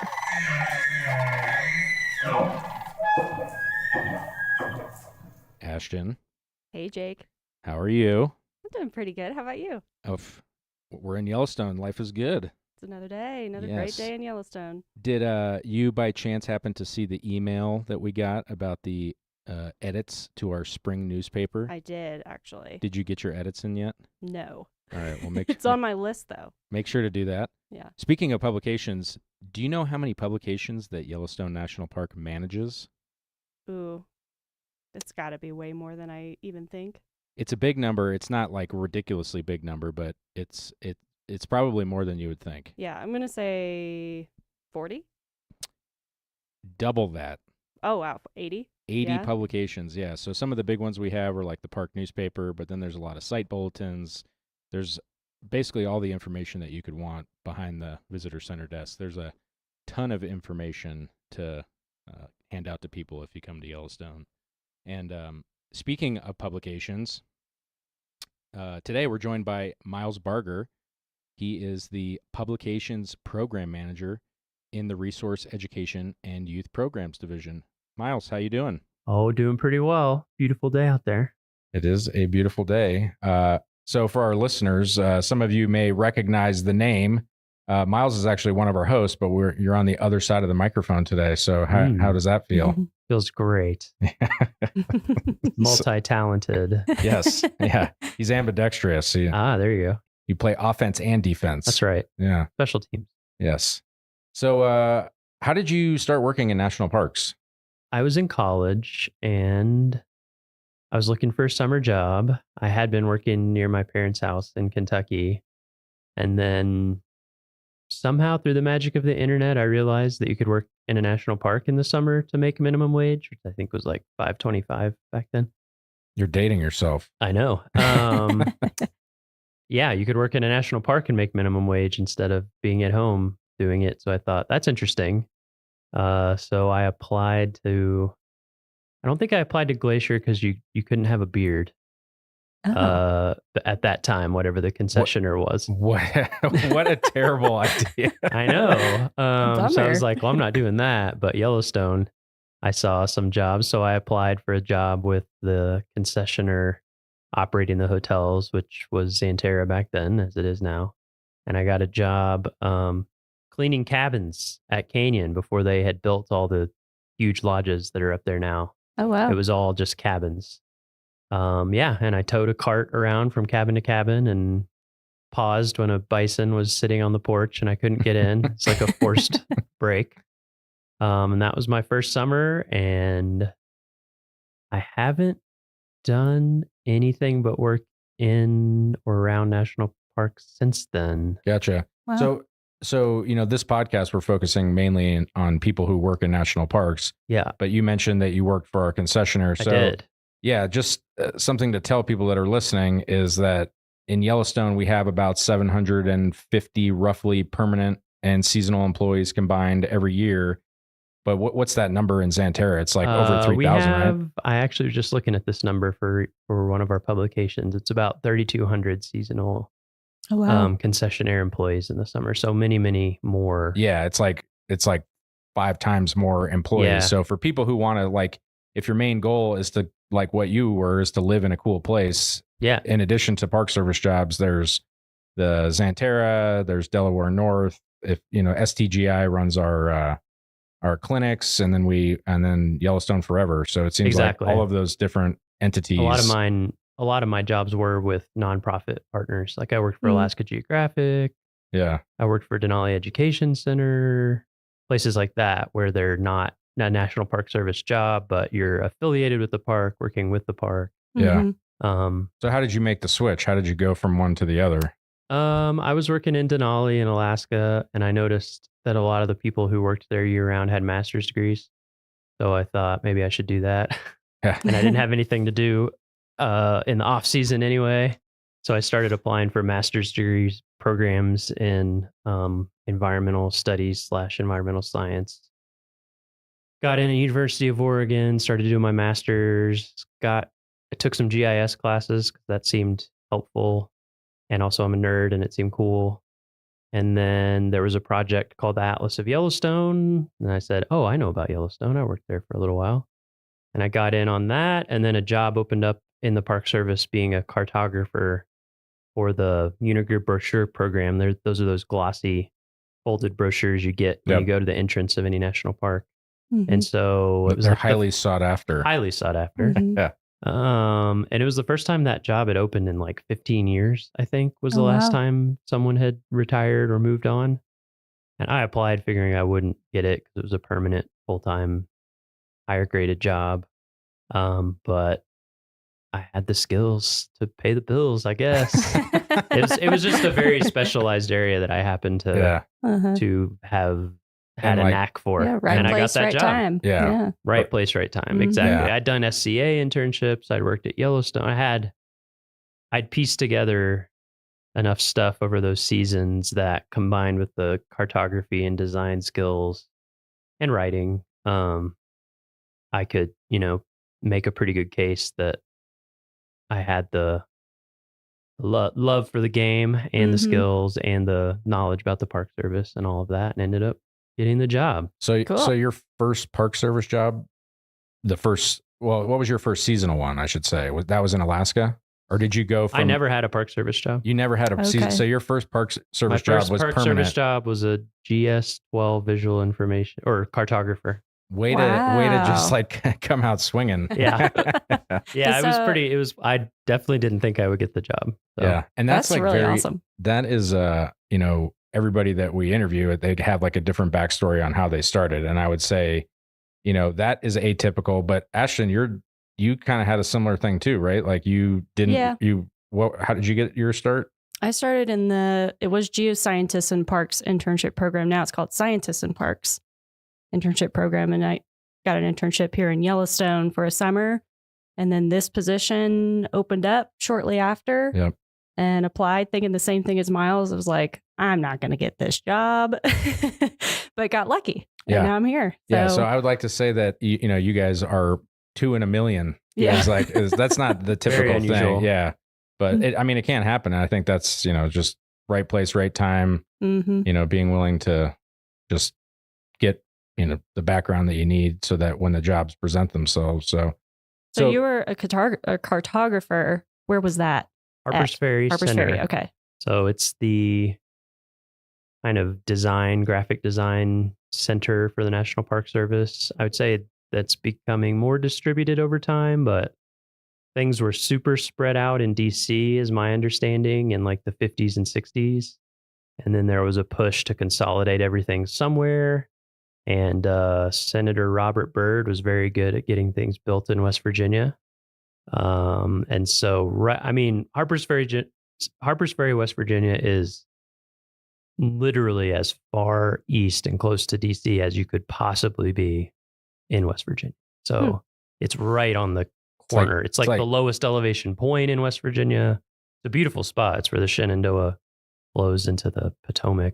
Yeah, but I've sat on the confluence there and had lunch. It's very pretty. And so it's a building full of people who do. That's where the brochure program is, waysides, exhibit design, AV, all sorts of stuff. So between that job, your first Park Service job, and now the publications program manager, did you have some things in between, or did you go from I did. I was there as a cartographer for almost 4 years. And basically I missed being in the Western US and I wanted to get back into a park in operations. The cartographer job was cool because I got to see like the breadth of the Park Service and how many different types of parks there are, and worked with every kind of park you can imagine, from like a tiny tiny Revolutionary War battlefields all the way up to huge parks. And there was a job in Rocky Mountain National Park as the visual information specialist there. And I applied for that and got that job. So I moved to Estes Park and worked for Rocky for 5 years. And then this job came open and I applied for that and came here in 2020. It was basically during the pandemic when the job opened up. Yeah. Well, so kind of getting more into your current job now that you're here, do you have a typical day or a season? Like what's your workload look like? I definitely have a typical day, which is come into the office and sit down at my computer and work on my computer. Can you expand? Yeah. So, being the publications program manager here, I'm in charge of not all the printed stuff, but the majority of printed things for visitors and for staff, like internal and even concessioners. We make stuff for them as well. There's approximately 100 products when you add up all the site bulletins, which are, the folded black and white things that you get at visitor centers. Oh, so I was off, Ashton. I said 80. So that's a lot. It's something. Maybe it's 80. It depends how you count things. Yeah, and also you count all the different translations as separate things, or not. Right. Yeah. It's a lot of things. So yeah, depending on what the time of year is, I work on those. I would say my seasonality is kind of the inverse of a lot of people in operations, which operations is like, the front line, people who interact with visitors and are busiest during the summer, which is obviously when we're busiest. But I have to write, edit, get reviewed, and get ready for print, which printing takes a lot longer than putting things digitally. Anywhere from 6 to 8 weeks, you have to submit something before you're going to get the printed version. So my winter is really the busiest time, from like October through now, basically. Yeah. I have a bunch of stuff I'm getting done right now because we need to get it here by the end of May, basically when our busy season starts. And then the summer it's busy, but in a different way. In the summer, I'm mostly responding to, I also make a lot of signs, design a lot of signs and get them ordered. So a lot of sign requests come in for just stuff that happens in the park. And then, things tend to happen in the summer. We have a road, something goes wrong and we have to reroute people, or a regulation changes, or it depends whatever. how many floods or water main breaks, or depends which plague we get. So I'm kind of responding more short term to things like that, and like sending things to people in the field, taking requests for publications that people need more of.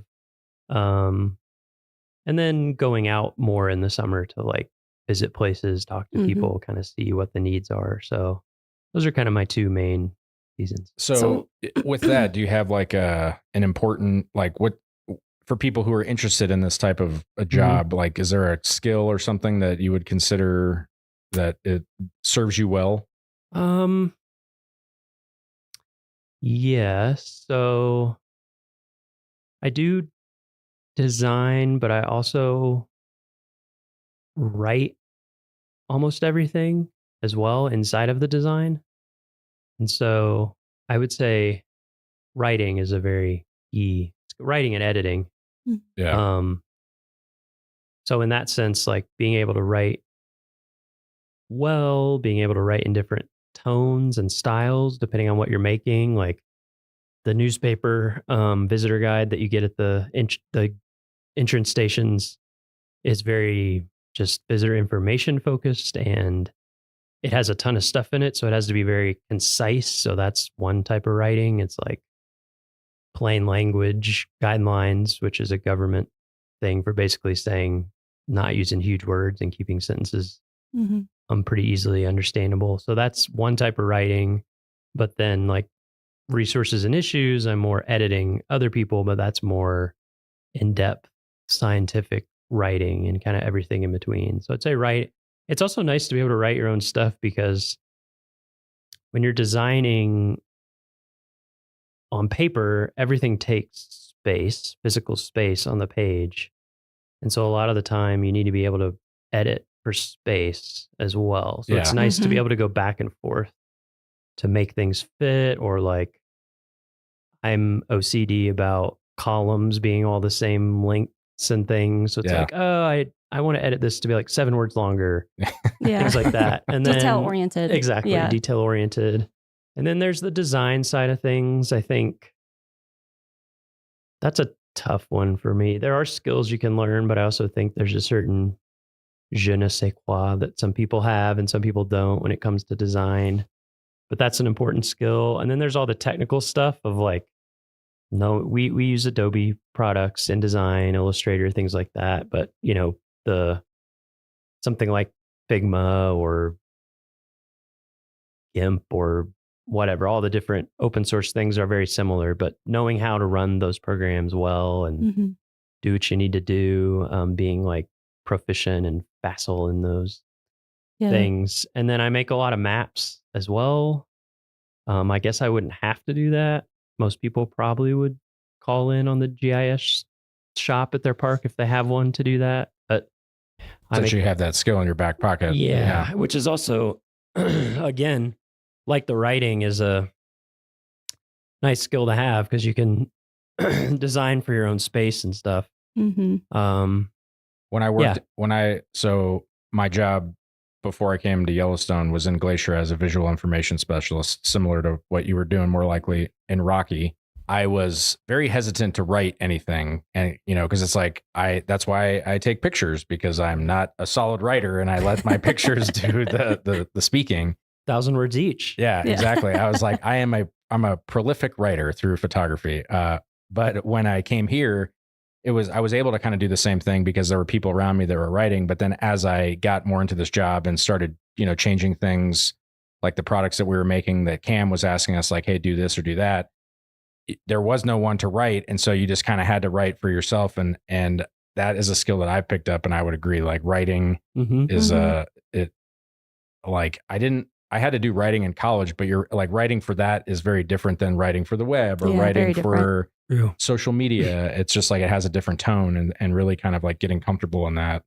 So I would echo that writing is a really a solid thing to do. And it seems like kind of like a lost, it doesn't seem like it's emphasized as much on like with everything is 180, or 280 characters. So it's like, that's a skill too, to try to be succinct, but also like if you need to write more than that, that's, good thing to practice. Yeah.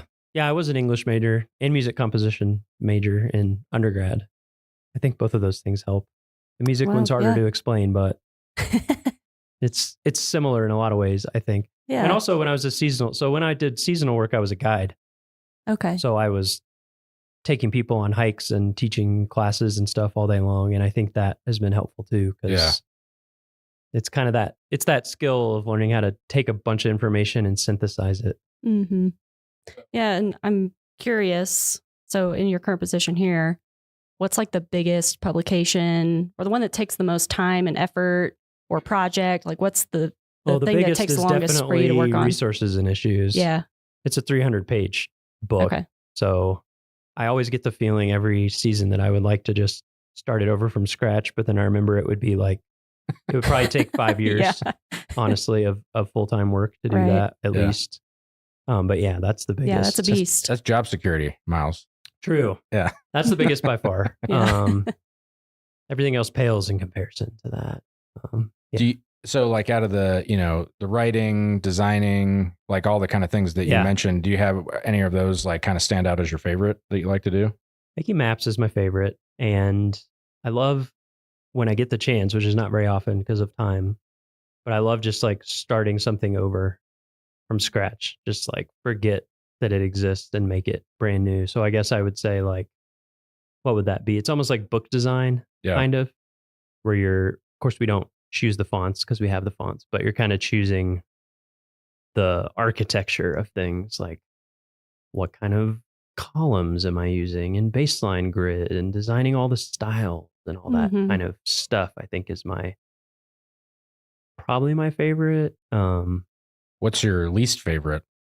Because like that's why they pay us. It's like you can't love everything. Yeah. I think my least favorite is just when there's so many things that need doing that sometimes they just need to get done and updated. Yeah. Or I should say, what's the most challenging part of your job? Because it's like you can like everything, but what is the thing that makes it difficult? I would say one of the big challenges is this is a big park. There's a lot of information. Yeah. And there's a lot of people who specialize in things. But like something like the newspaper visitor guide, I don't even know how many people review it, like dozens. Yeah. And so sometimes it's coordinating all the different needs of different groups of people. Herding turtles. Yeah, exactly. Yeah. But I mean, herding turtles. I wouldn't say it's difficult, but I also enjoy it because you get to learn a ton about a park. Like you get to learn about all not the only all these perspectives. different subjects and information, but also the different perspectives. Like Yeah. the language on a sign for visitor resource protection or law enforcement purposes is very different from, like, if you have a sign about fishing or a wayside, the fisheries biologists have very different goals for that than the people who like want to enforce regulations versus the interpretation side of it. So Yeah. I enjoy it, but that is definitely a skill that I've had to learn. I think that's kind of a perk being in like the communications field, is you kind of have to be exposed to all these different perspectives. Yeah. Because you're writing, you're editing, you're designing, you know, you kind of have to know a little bit about everything. And so what- I think it helps yeah. to be curious. It definitely too. helps to be curious. I also think that there's a lot of things about my job that I've had people say, like, how do you stand that? Or I'm making a thing and there's going to be 200,000 copies printed of it. Pressure of that. And to me, I'm like, whatever. So I think, but there's other people's jobs that seem super stressful to me. And they're like, oh, I love it. Yeah. It's just whatever you're used to, it seems like. Yeah. And like what you enjoy. So I would say that's one tip, is like find the things that you enjoy that other people don't. That's a good niche for you. Find your niche. Yeah. Yeah. Like play, instead of trying to improve the things you're not good at, like play to the things that you're naturally into. Murph, he said he likes pumping sludge. Yeah. Yeah. Exactly. Yes. That is pretty niche. Yeah. When we said, what's your favorite part of your job? And Murph said, pumping sludge. Yeah. You're like, all wow. right. Yeah. Okay. Job You're in the right job. So, how do you feel that your job contributes to this larger mission that we have here? You know, you don't get to interact with people on a one-on-one basis, but do you kind of scratch that itch? Yeah, sometimes I have to remind myself, because I am sitting in front of a computer mostly, and it's a little abstract. As opposed to, you know, when I used to guide 15 people on a hike and you get that immediate person-to-person feedback. But then I remind myself, like, 4 point whatever million people are going to come here every year, and probably they're all going to interact with something that I made. So I think it's safe to say, like, almost every person is going to see something that you made. Yeah. So it's almost like my ROI is a lot higher. Yeah. So you like your job, things are good. Do you have a defining moment, would you say, like in your career, or something that kind of stands out as to like, ooh, man, this is like, I made it, or that was a cool thing that you got to make or do or be a part of? Good question. Thank you.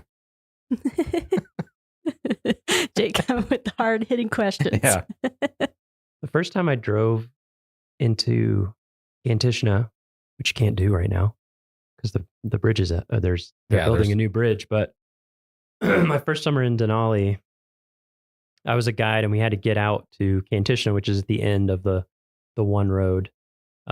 Literally, it like turns into an airstrip right after the place that I worked back there.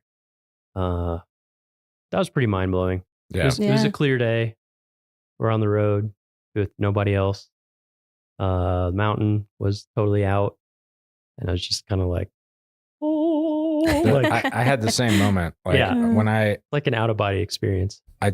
I say that there are three things that have like changed me as a person, you know, that so far, I mean, obviously there can be more, but the first time going to Stony Overlook on a clear day and seeing Denali, like in the distance, I was just standing there like mind blown. Yeah. And then the first time I saw the Grand Canyon, because that was also, I was younger and I was like of the age where I was starting to appreciate things.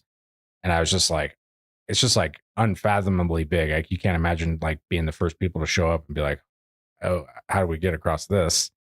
And then also seeing the Kilauea volcano under the Milky Way at night. I remember going there and it was like glowing up into the sky on a clear night. You had the Milky Way like arching over it. And again, just like one of those, like, this is so cool. That, Yeah. And it's cool that national parks, like they were all in national parks. Yep. Like, you know, like out of all the cool things that I've seen, that it's just, I mean, it's cool that we get to do this. Yeah. I mean, that's what makes it hard to choose is I've had so many over the years, but I mean, what I did the seasonal job for fun, and I think I tried to live a normal life one time after that for a few months, and I just couldn't do it. Yeah. So, not that there's anything wrong with it. I just, for me, I got hooked. Yeah.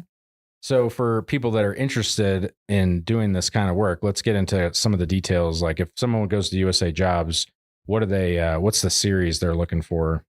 Yeah. So I think a lot of the interviews for this podcast, we've had interesting, weird job titles, but this may be the weirdest.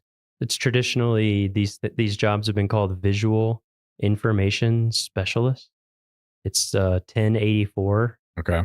I don't know why that's the title of the job, but it encompasses a lot of different things. It can be, it can range so much what that is. Because I've done a lot of digital stuff too. Like at Rocky, I was in charge of all the media. So you can be doing digital stuff, print stuff, audio, video. There's so many things. So that's one of them. But I think there's a movement right now to change a lot of the jobs, if not all of them, over to 1001. Is that right? Yeah, that's what I am.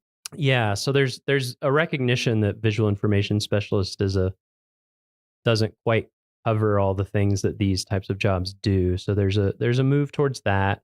And then I would also say there's, as you guys know, there's public information, and a lot of times almost exact same type of job as my job is advertised under different public information things. There's also, like I said, there's subspecialties, like cartography, which in my mind is a subfield of design, or like writer editor, audio video production specialist. That was a job I had too. Yeah. So I think look for 1084, 1001, but also when you're on USA Jobs, just search for terms that apply to what you're interested in terms of like audio video or editing or writing, and it's kind of all over the place. Yeah. And I don't think we've said this yet, but like on OPM, there's a list of all the jobs. So like if you go to the OPM website, it's like the 1000 series is all of the like arts.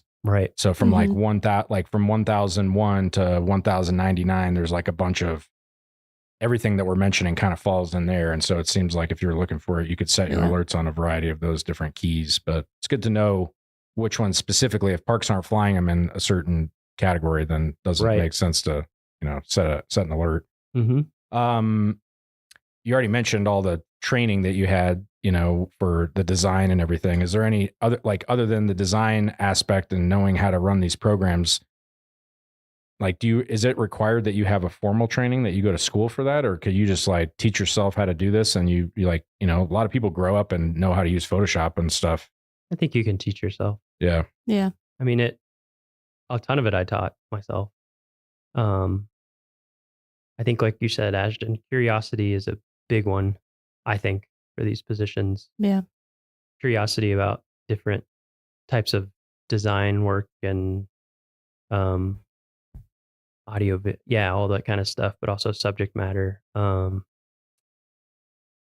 did tons of personal projects, like I'd say I probably did more personal projects than work projects to get into this kind of stuff. Like whenever I was just seasonal, took a ton of photographs and had a blog and made books for friends and family that they didn't want that I thought were cool. Yeah. So it seems like you were interested in being creative and you just happened to find a job that it's just allowed you to do that.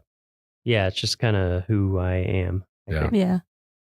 That's cool. Do you have any advice for people that, if they're looking to get into this career, just general advice?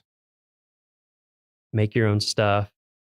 If you have some opportunity to I definitely know people who've gotten into it who are seasonal or permanent in a different career field, and they are a photographer and they start working on their photography and they get really good at it, or they start writing stuff, or, a lot of times I have projects that I need some help with from people out in the field who have that knowledge, and they can, it's not volunteering because they're doing their job, but, and generally with parks, with federal, well, I shouldn't say federal, I just know Park Service, but, you can spend up to 20% of your time on alternate things as long as they're, and so definitely I did things like that, and others, people in like interpretation or other staff do that as well. You can contribute to projects. It's always hard for me to give advice because I just kind of, it is a winding road. Yeah. I just kind of did what I was passionate about or interested in, and got lucky and it worked out. So it's hard for me to give it specific advice, but well, yeah, not so much like advice on like how, like what did you do that somebody else could replicate, but just like what are the things that are going to set people up for success. And it seems like, the things you just mentioned were, I also would say I have a lot of print knowledge. I don't know how much I would invest in that moving forward for people. But if there is something that you can learn that is a little less known or technical in a specific subfield, that can be helpful. Yeah. I would definitely say from now moving forward, people focusing on digital is really a good idea. Yeah. So not that we write much code or anything, but just like how websites work, thinking about user experience in addition to all the other things, apps, app design, and working with databases and things like that is very helpful. So we like to end these with, on a high note. We're like, what's the fun thing? Do you have a favorite story or memory in Yellowstone or some other park? Like, we kind of already touched a little bit about, going out to Kantishna is the first time that kind of blew your mind. Is there like a my first non-work related thing maybe? Yeah. My first summer here I got really lucky my first summer here because Xanterra had overhired. But I took a lot of time. I took a lot of those, like, does anyone want Friday off? Yes, I do. I did a lot of backpacking, and one of my trips I did Mount Washburn. No, wait, not Mount Washburn, Mount Holmes, which also had a fire lookout on it at that time. So I hiked in. My plan was hike into a meadow, the next day get up, go to the summit, come back, camp, the next morning get up, hike back out, and be done. Kind of break it up. I think it's 20 miles round trip. Yeah. So that way I had like 5 miles in, 10 miles round trip, 5 miles out. Nice and calm. And so I did the hike in, camped at a backcountry site, and the next morning got up, and there's like a big meadow right before you kind of get above tree line for Mount Holmes. And if I remember correctly, it has kind of a lot of little like pothole ponds and things. And so I kind of hiked up. I'd never done it before. I hiked up over this ridge and saw this big meadow, and there were just a ton of cow elk with their calves. I think, they get away from the roads, especially at that time of year when the calves are young and things are, and so there must have been, I don't know, I'm going to say like around 100 or something. And right as I came over the ridge, they were all acting really skittish. And I was like, really? Like one person by myself? I don't advocate backpacking by yourself in bear country, but I did. Do as we say, not as we do. Yeah. I was young. I wouldn't do it now. My risk tolerance was different. Anyway, so they were acting really skittish and whatever. And so I was hiking along kind of the edge, and then they just started running. I was like, wow, I can't believe how skittish they are. It must be with the calves. And then I looked up, and there was a grizzly bear running like full speed, which if you've never seen a grizzly bear running at full speed, it is something. Like, it doesn't make sense. They run very fast. I think, what do they run, 35 or Yeah, Carrie says like Wow. 40 feet per second. It's crazy. Wow. Like it doesn't Yeah. look real. And the way they run is very odd because they're like very front heavy. They have the big shoulders and the shoulder hump and the big powerful front claws. It's almost like they grab the ground in front of them and just pull the rest of their body forward.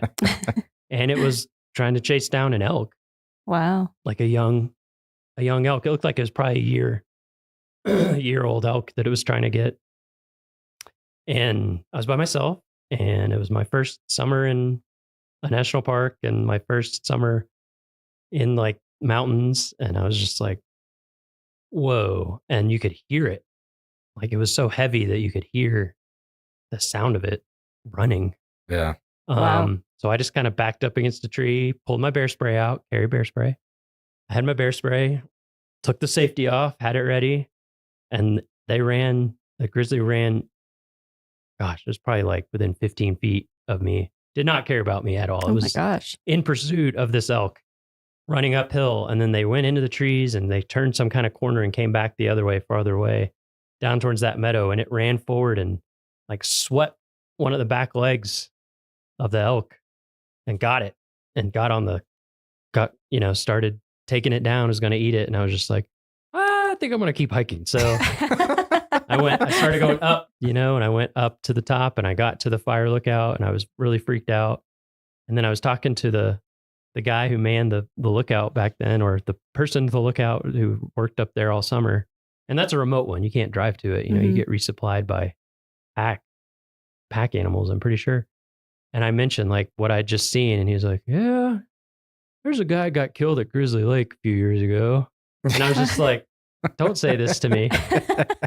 So I hung out for a little while and then I hiked all the way back down to my camp and I packed up all my stuff and I hiked out the whole way that night because I was just freaked out. Oh my gosh. But yeah, that was pretty amazing. We'll never forget that one. Yeah.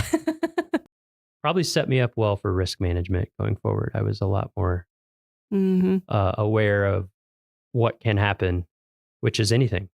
Anything can happen, which is why it's exciting. And for people listening, just a friendly reminder that we encourage people to hike in groups. Yes. Make a lot of noise. Yes. Carry bear spray and know how to use it. That's how to proactively stay safe. Yes. Well, Miles, thank you for joining us today. It's been interesting catching up and hearing about your job and what you do and all that. My pleasure.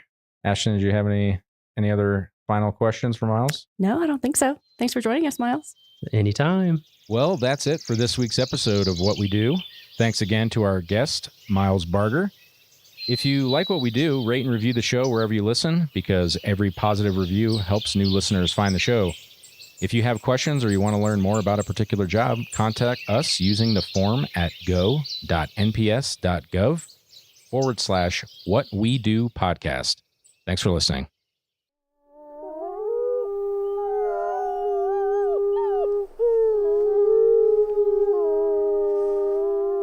From Yellowstone National Park, this is What We Do. I'm Jake Frank. And I'm Miles Barger.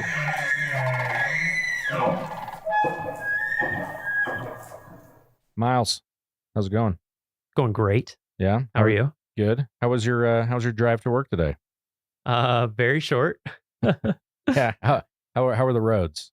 Very clear and in excellent condition. That's good to hear. Honestly, yeah. So, speaking of roads, to start, I have a trivia question. I'm curious if I would say this is on the easier of some of the questions that we've been hearing, but okay. Do you know how many miles of road are in Yellowstone National Park? 475? That is very close. 452, I think, is the number that I've been given from facilities in some of the reports that I've read. But yeah, 450 plus. That's roughly the distance between like DC and South Carolina, Charleston, as the crow flies. So it's like multiple states. So it's a lot of roads that are in the park that we maintain in harsh conditions. In harsh conditions, on a volcano, no big deal. Yeah, yeah. So yeah, it's either burning the road away or it's frozen and under snow, or both. Or both. Yeah, for many. And so to talk a little bit about that, I think when people come to the park, they just drive on the roads. You kind of take that for granted.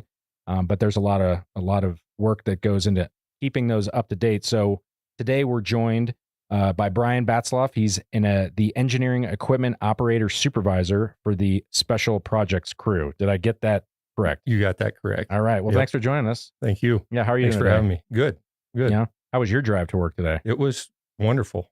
Yeah. And when the roads are in bad shape, and you're like, man, that pothole, like what happens in your mind when you're driving and you hit a pothole? I try to figure out why it's there. Who do I need to call to get this fixed? Exactly. Yeah. So, we'll go ahead and get started. When and where did you get your start in the National Park Service? Here in Yellowstone, actually. I started, got my first job here in 1998.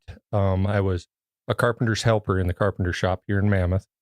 And then that was my last year of college. And then I went back to school, tried out some telecom work for a little bit in Atlanta, Georgia, and then decided I wasn't a city person. So I came back here. My family's from the area here right outside the north entrance. So I'm actually a third generation to work here in Yellowstone. Oh, that's awesome. My dad and my grandfather both worked up here in the park. Actually, my grandfather's on both sides. What? Whoa. Wow. So what jobs did they do? So my grandfather, ironically, he at one time held my position for a short time, which is, I didn't know that until recently when I was going through some of my dad's stuff, and I actually found his old nameplate from his door on there. So I have it in my office now. Oh, that's actually super cool. too. But no, he came, I believe in the 50s, shortly after World War II, after he got out of there, and he came with his uncle to Yellowstone and started his career out in Grant Village, and then kind of worked his way into Mammoth here. And then I think when he retired, he was the foreman for the carpenter shop. Awesome. And you mentioned him working at Grant Village. You are on special projects that's based out of Mammoth. Yep. Have you worked at other areas I in the did. park? My first full-time position at Yellowstone was out at Old Faithful. And I was a heavy equipment operator out there for about a year. And then an opening came back with special projects, and they actually approached me for a lateral transfer for that position. So between the job that you currently have and that first job, you mentioned that you had some movement in there to get where you currently are. Can you walk us through all the variety of jobs that you've had? So like I said, my first year I was in the carpenter shop as a carpenter's helper, and then had that year where I was down trying to do the telecom stuff in Georgia. You're Rumspringer. Yeah. And then when I came back, I actually applied for a labor position with special projects. And when I got that job, I enjoyed the work. And so I just tried to take in as much as I could with the job and everything, and saw what I could do. And then my next position with them was a seasonal truck driver, motor vehicle operator for them. And then eventually when I was able to get on at Old Faithful as a heavy equipment operator, and then transferred into Mammoth, then worked my way up to be the work lead for special projects. And then here probably 3 years ago, I was hired as a supervisor for special projects. Awesome. Yeah, it's really cool. Like a lot of the jobs in the Park Service, this is like a theme that we've noticed, I think, is that people need to move around a lot to kind of, have to find advancement. But Yellowstone, because it's big enough, that there is also that opportunity for a lot of people, that there's more linear ladder opportunities here than other parks. Like a lot of times it's just, you might be the only heavy equipment operator and it's at a certain level. And if you want to promote, you got to go somewhere else. That's correct. So yeah, that's cool to hear. Do you have a typical day? And like, I know that there's seasons, like, sure. But like, for us, there's really not a typical day. I mean, we have our big projects, our large projects in the summer, which consist of paving projects and chip sealing projects, which are road maintenance that we have to do every year, certain sections of the road. But, there's always the stuff that comes up, and that seems to be a daily occurrence, especially with the higher visitation and use and everything. We see more and more stuff that actually wouldn't normally, be there as far as that goes. But a typical day, I try to get into work probably about an hour before our team shows up, and then get everybody rolling, as my group likes to be out the door and working. So I try to have them out the door by 7:00 on the dot there, so they can get after it. And then kind of whatever the day takes us is where it kind of goes there. So if not a typical day, do you have typical seasons of the, you mentioned a summer season. So like what sort of projects do you guys do in different times of the year? So like for the summer season, like I just mentioned, basically the chip seal and the paving projects. And unfortunately, it's the time where we hinder the most with the public and the visitors. But with the way our work is, it's depends on the weather. I mean, we can't work in the real cold temperatures. We can't do this work if there's a lot of moisture, so unfortunately, July, August is when we're the busiest, and we do create a lot of traffic problems out there in the park, but it is for the betterment so that they can have nice surfaces to see the park on. And then in the fall we start winding down a little bit, and we actually start gearing up for spring opening, for opening the park in the spring, because that is it takes us about 3 months to do all of our plowing. We start to open the park after snowmobiles in March, the first week of March.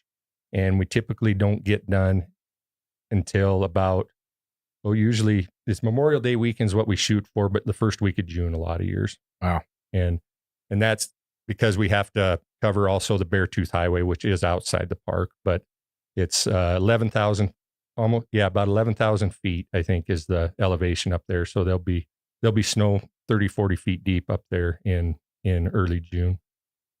So for somebody who's interested in, getting into this line of work, is there a skill set or something that that is the most important to have for like a lot of it's just you got to be willing to work hard, and put in the time, because our groups put in a lot of time. We use a lot of project money. So in the summertime, we have the ability to have overtime, and it takes the overtime to get these jobs done. But it'll be typical when we're on our projects. We'll work 12, 13, sometimes 14-hour days, 5 to 6 days a week if we need to, for 2 or 3 weeks at a time. And then, as we jump to the next project. So you've got to be willing to, put the time in and everything, but it pays off in the long run.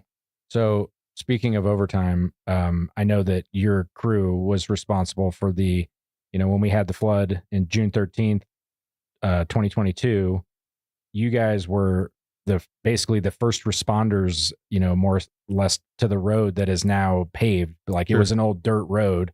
What, your crews did that? Like how much time and effort did you guys oh man, that seems like you worked around the clock. Just about, is my memory. Just about. We were, we started. For people who don't remember, for people who don't remember the flood, the one developed road between headquarters and the rest of the world basically just got wiped out. So I remember you guys were on it. Seemed like instantly.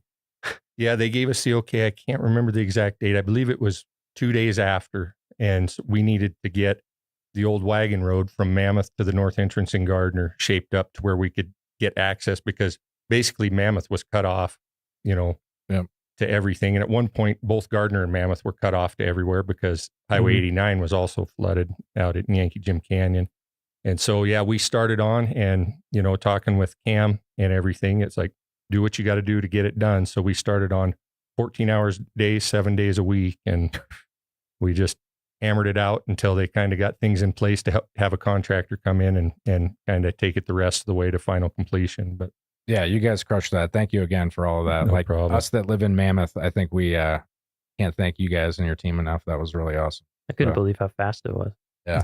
I mean, just if anyone had been on the OGR before that, it was basically like, if it rained a little bit, you couldn't ride a bike. It's ice. Yeah. I mean, it wasn't ice, but it was just the way the dirt is around here. It was just so slippery. And so to see it go from that to passable in a passenger car, you definitely wouldn't recognize it now. If, you wouldn't realize what was under there before. It's amazing. For sure. Yeah. So, what's your favorite part of the job? That's kind of a tough question. I mean, there's a lot of things. Of course, when you've worked here as long as I have, there's so many different things you could jump into. But I just like,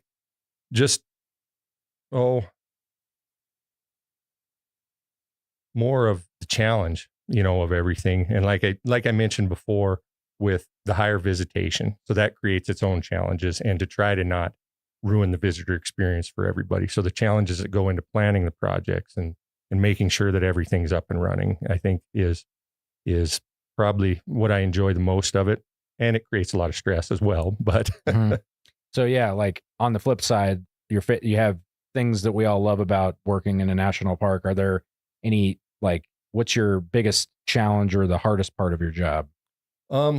Again, I think it would be the planning phase, because there's so many variables. I mean, between weather, between traffic, between just anything just for instance, the OGR, just all of a sudden that threw our whole summer into chaos, because we still had to get our normal work done too that summer. And it just, and that's kind of the way we run a little bit, is get our stuff done, and then whatever else pops up, we'll try to fit that into and go from there. Were you guys able to take a break that winter once it snowed and the road was there? Like somewhat.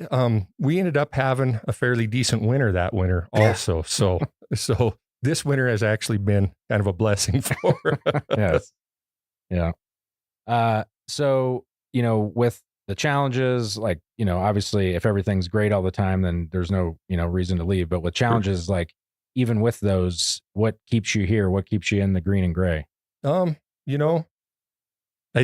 It goes back to the challenges. I mean, I like the challenge. I like to be able to push myself and push my team, and they like to be pushed, and me to be able to say that I went out and look at what we did for that project and be happy with what we did, and have people to come back and even tell us and compliment. I mean, just like you guys' compliments with us, here, that the pride that we have in our work is really. Do you have is there a moment in your Park Service career that kind of stands out as like a defining moment, or something that you did, or like something that you look back on and you're like, man, we did that? Like, if you put it that way, there could be so many, just because of what we do with what we have and what we have to do. I could probably say that for a lot of things, and everything. I can't say that there's one specific thing. I mean, I just look back, there's a lot of years, and I look back and say, wow, we accomplished that much. I mean, I guess the OGR would be a great example though, for that, because that's not just us either. The whole team, the whole park came together for that. Yeah. We had a major role in it, but there was a lot more involved than just us. Yeah. So, we've had a lot of people talk about, how they feel like, the mission of the National Park Service, and, keeping this place in great shape for visitors and for future generations. When we think of, national parks, a lot of people think about the resource itself. You guys are working on roads. How do you see yourself fitting into this mission? Like, what is the, how do you feel that you personally and your team contributes to that larger mission? Well, the infrastructure is major. I mean, that's the major of what the visitors, that's their main travel ways, and that makes the experience of their trip to the park. If the infrastructure is poor, they might have the most beautiful scenery, but if they have to drive over terrible roads and, to get there, and are miserable doing it, then, they're not going to have a good time and enjoy themselves. So it's important what we do and what we have to do here. Do you have a lot of employees that come into the Park Service from like private industry, contractors, things like that? We get a few. I'm just curious what the experience is like. Like it's different. I'm sure. Like you said, planning around the visitors and. Yep, and it's so with what we do, we're so varied in the different tasks that we perform. So we'll get a few private, people that come from private professional settings and everything. But a lot of people, for us, for a lot of years, it's been a lot of development. We've had to develop a lot of people and everything, because a lot of private sector stuff is more centralized on, I do this. They don't have maybe as wide a range of what their skill sets and what they're needed to be. And it doesn't seem like we get as many applicants from the private sector. And I don't know if that is pay gap difference or where that comes from, but we do a lot of inner development for us. And so is there like formal training, or, for somebody who is wanting to get into this, like how does one get into your line of work? So there is formal trainings out there. There's a lot of like tech schools and things like that will do the trainings, heavy equipment trainings, truck driving trainings for commercial driver's license and things like that. We don't require necessarily any formal training. We do have obviously the trainings that we do through the Park Service and that we do through our department, and everything to keep everything up. And the in-house trainings we do to develop our people is kind of the direction we go. But in order to get these jobs, obviously, you do have to have some experience, with the heavy equipment. You probably need a driver's license. And a driver's license, yes, obviously. And so we require all of our heavy equipment operators have to have a commercial driver's license, Class A Type 1. And so they have to be able to maintain one of those licenses to perform the duties. But other than that, for the most part, no formal training is necessarily required for it. Gotcha. So this is, for the people that are listening that are interested in this type of career, and if they were to go on USA Jobs and look for this, what is the series of your job like? And the people that work for you, do you have that? I believe you actually. Yeah. I wrote it down because I don't remember it off the top of my head. Well, and we're laughing with ourselves because it's like this. It's so in the weeds. You apply for it and then you're like, I forget what my job was. Yeah. So the series is actually for the equipment operators is 5716. We actually do have a couple of other series that are for our seasonals, and I think 3502 is one, and that would be kind of our entry level positions there, and those are seasonal positions. And then I think 5703 is for our seasonal motor vehicle operators that drive our dump trucks and things like that. And what grade are those entry level positions? So the entry level for the labor positions are WG5s, and then our seasonal truck drivers would be WG8s. Gotcha. Cool. So, do you have any advice for somebody other than, obviously have your grandfather work in a park and Sure. you're born into it is, not everybody can do that. But Right. now that you've been in it, you've been doing it for a while, for somebody who is, looking at, transitioning, getting out of the city and wanting to come drive a truck in Yellowstone, what sort of advice? I would say, first of all, get your license. Yeah. Obviously, your commercial driver's license, and apply. Just apply. Get out there and apply for multiple jobs. See what you can get, because there's different things. What we do might not be best suited for what you want to do, but you don't know till you get there. Mm-hmm. I think I've heard that Yellowstone has one of the largest fleets of vehicles out of like every park. We have like 1,200 or something like that. How many heavy equipment machines do we have that you guys run? That's actually a really good question. We have probably just of heavy equipment. This isn't counting our dump trucks, our tractor trailers, our pickups, and our utility trailers and things like that. We have over 70 pieces of equipment just for special projects. Wow. Different piece of equipment. So for for all the 5-year-old boys that are listening that want to know all the different pieces of equipment, can you rattle off some of the ones that you guys have that you use? Yeah, I can. So we use road graders. We actually have 5 of those just on special projects. We have front end loaders, bulldozers, rotary snow plows. That's usually everyone's favorite. I got to ride in one with you. Yep, Yeah, that was awesome. Yeah. Yep. And those are pretty amazing machines. The ones we have right now will move, I think, 3,500 tons of snow an hour. Oof. And we have 7 of those. Wow. Because as like you were saying before, we have over 400 miles of road in the park, and as what we plow in the spring, we have to plow over 300 miles of that in the springtime over packed snow that's been groomed all winter and packed down like concrete, basically. So, and we have basically 2 months to get that done.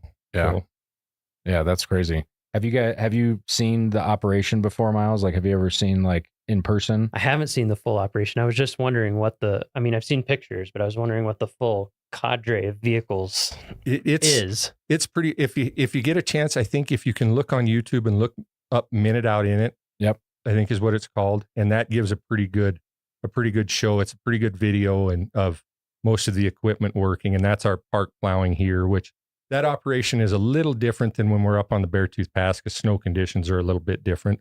But in that operation, we have one grader that has a V plow on the front of it, and we hook 2 bulldozers to the front of it, and we have to pull it through the snow, break up the snow. Yeah, it's crazy to see. Yeah. And then you got the cleanup crew that comes in behind and widens and widens everything out with the. Do you have a mechanic with you? We run 2 mechanics with us the whole time out there, and then we have 2 actually separate rotary plows that run in the areas when they get out in the park. So they'll split off from the main crew, and they'll work in the areas, and they'll have a mechanic with them so that we can open up the areas while we're still opening the roads. Yeah, it's so I've had amazing. When my first year here, I came after winter and it was the spring plowing, and I had the opportunity to go out. I think we were at Lake, right? Yep, it's we like were in that between Lake and Grant. Yep. Yeah, and Brian was running the rotary plow, and just like it like hucks snow forever. It's really cool to see that. And then I think 2 winters ago, I went up to the Beartooths, and it was like a lower snow year, but it still was like a 35-foot wall of snow. What's the name of that big famous curve? They call it the bar drift there. Yeah, and I don't know the full history on it, but it has to do with years ago, back when the state of Montana and the state of Wyoming would meet, because the state of Montana plows the Montana side, and then we take care of the Wyoming side. They would meet up there, and then they would cut a bar into the snow out there in June or whatever, and then the town of Red Lodge would come up and they'd have a big party. And I believe, I'd have to look this up to get verification, but I believe there's some pictures out there. At one time, they even had an elephant up there. Which is so random. You know? Yeah, it's really like just unbelievable to see that operation. And again, that happens in closed areas. Like it's just another thing that happens behind the scenes. You know, you drive through construction in the summer, but you're not driving through the plow operations. Right. And so yeah, that's like a huge thing and the schedule that you keep. I used to work in Glacier, and they also have a road that requires crazy plowing, the Going to the Sun road, but they don't really put a time limit on it. It's kind of like it's open when we're done. Yep. You guys are like cutthroat, like we got to hit these dates. These are when the thing's open. And we're pretty proud of that. We haven't missed for the park. We haven't missed an opening date since I've been plowing out here. And I think I've been plowing since 2007 or 2008. Yeah. Yeah. Knock on wood. Yeah. There we go. So, yeah. Another thing I was wondering about is like, I assume you kind of get to know different areas of the park when it, being on a volcano is so weird. Sure. It's just like, has it been interesting over all these years to get to like, there's probably going to be a pothole there this year. Sure. And like, because the weirdest things pop up on the road, I'll just, one day I'm driving, it's fine. I've come the next day and there's just like a 3-foot tall, 3-foot wide bubble in the road. And some of it's so unpredictable because the geothermal stuff moves so much. I mean, there could be an area that you've never had problems with before, and all of a sudden an issue pops up, and I think Jake was kind of saying before, we built roads on a volcano. What's not a volcano, we're on high mountain slopes or over swamps. So we don't have the most ideal areas that our roads corridors are built on. Yeah. And I hadn't thought too about the increased visitation, and also like vehicles just keep getting bigger. Right. Yeah. Like RVs are bigger. And then a lot of electric vehicles are really heavy. Yeah. Like it's amazing sometimes when I read the weights on these things. I'm like, whoa, 7,000 pounds for a normal size pickup or something. I hadn't thought about that, but yeah. So before we go, one of the last things that we like to ask everybody is, it doesn't have to be work related. I mean, if it was, then that's great. But do you have a favorite story of, in a national park, whether vacation or on work time, just like something where you're like, man, this is such a cool thing that I'm a part of that I get, probably, and it's not really a story because it encompasses a few years of time, but I was able to actually, when my dad's last few years here, I was able to work beside him a little bit. He worked in a separate crew. He worked for the North District maintenance crew at the time, but I was able to work alongside him on a lot of projects and stuff his last few years before he retired. So that's pretty amazing when you look at the scope of what the Park Service entails and everything. Yeah, that is pretty cool. Did you guys have a father-son friendly competition going on whose work was the best? Oh, there's always that. Yeah. I mean, whether it's even now. Yeah. So, that was awesome. Thanks for joining us today. I don't know, Miles, do you have any other things you'd like to ask? No, I don't think so. Yeah. Well, thank you guys for having me. Yeah, thank you so much. And we appreciate, again, all the work that you guys do, and especially all the work that, hopefully you guys can relax this winter a little bit from the winter 2 winters ago and all that OGR stuff. So, yeah. Well, thanks again. I appreciate the time and getting the word out there on what we do. Because we are kind of one of the behind the scenes type of people. They might see us out there and everything, but a lot of people don't know actually what we really do. So, yeah. Well, that's it for this week's episode of What We Do. Thanks again to our guest, Brian Batzloff. If you like what we do, rate and review the show wherever you listen, because every positive review helps new listeners find the show. If you have questions or you want to learn more about a particular job, contact us using the form at go.nps.gov/whatwedopodcast. Thanks for listening. For Yellowstone National Park and the Acoustic Atlas at Montana State University, this is telemetry.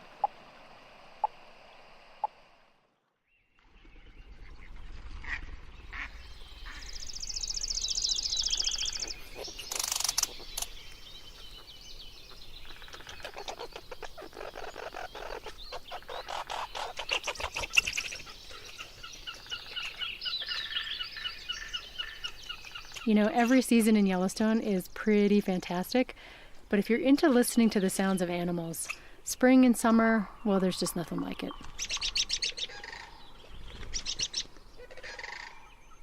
And while most creatures in Yellowstone are busily singing their hearts out this time of year, there's one animal that actually gets a little quieter in the spring and summer.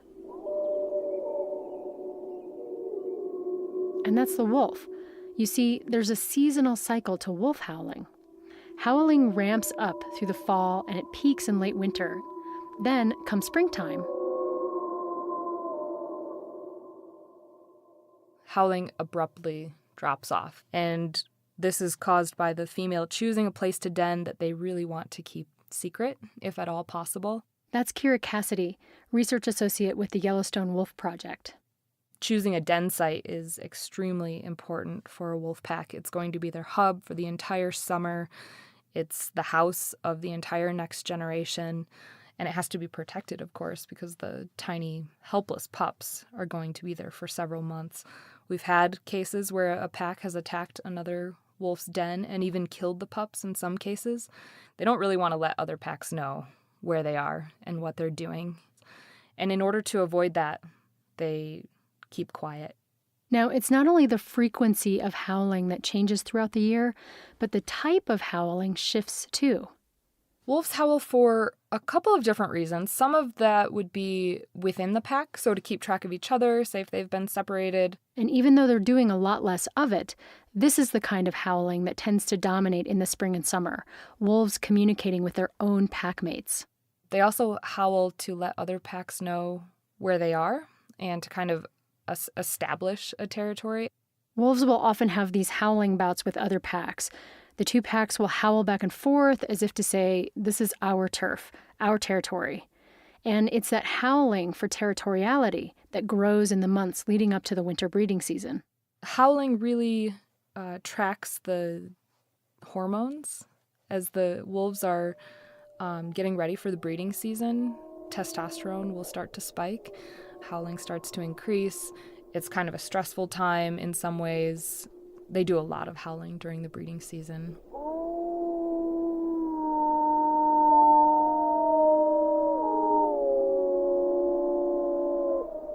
They also probably use howling as a way to advertise the number of wolves they have in the pack, the type of wolves they have in the pack. If they have a lot of big male fighters, that's going to come across in a howling bout with another pack.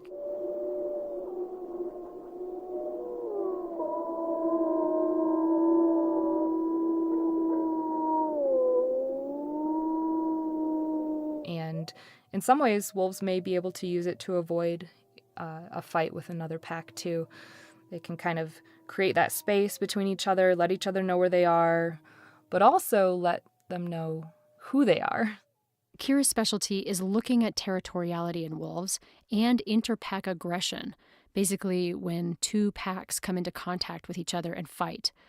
Sometimes wolves will fight until one pack or one animal displaces the other, and sometimes they'll fight to the death. This running into other packs is so vastly important to a wolf pack. It's, of all the wolves that live in Yellowstone that we've radio collared, some of them disperse outside of Yellowstone, of course, But if they live their whole life in Yellowstone, 2/3 of them end up being killed by other wolves.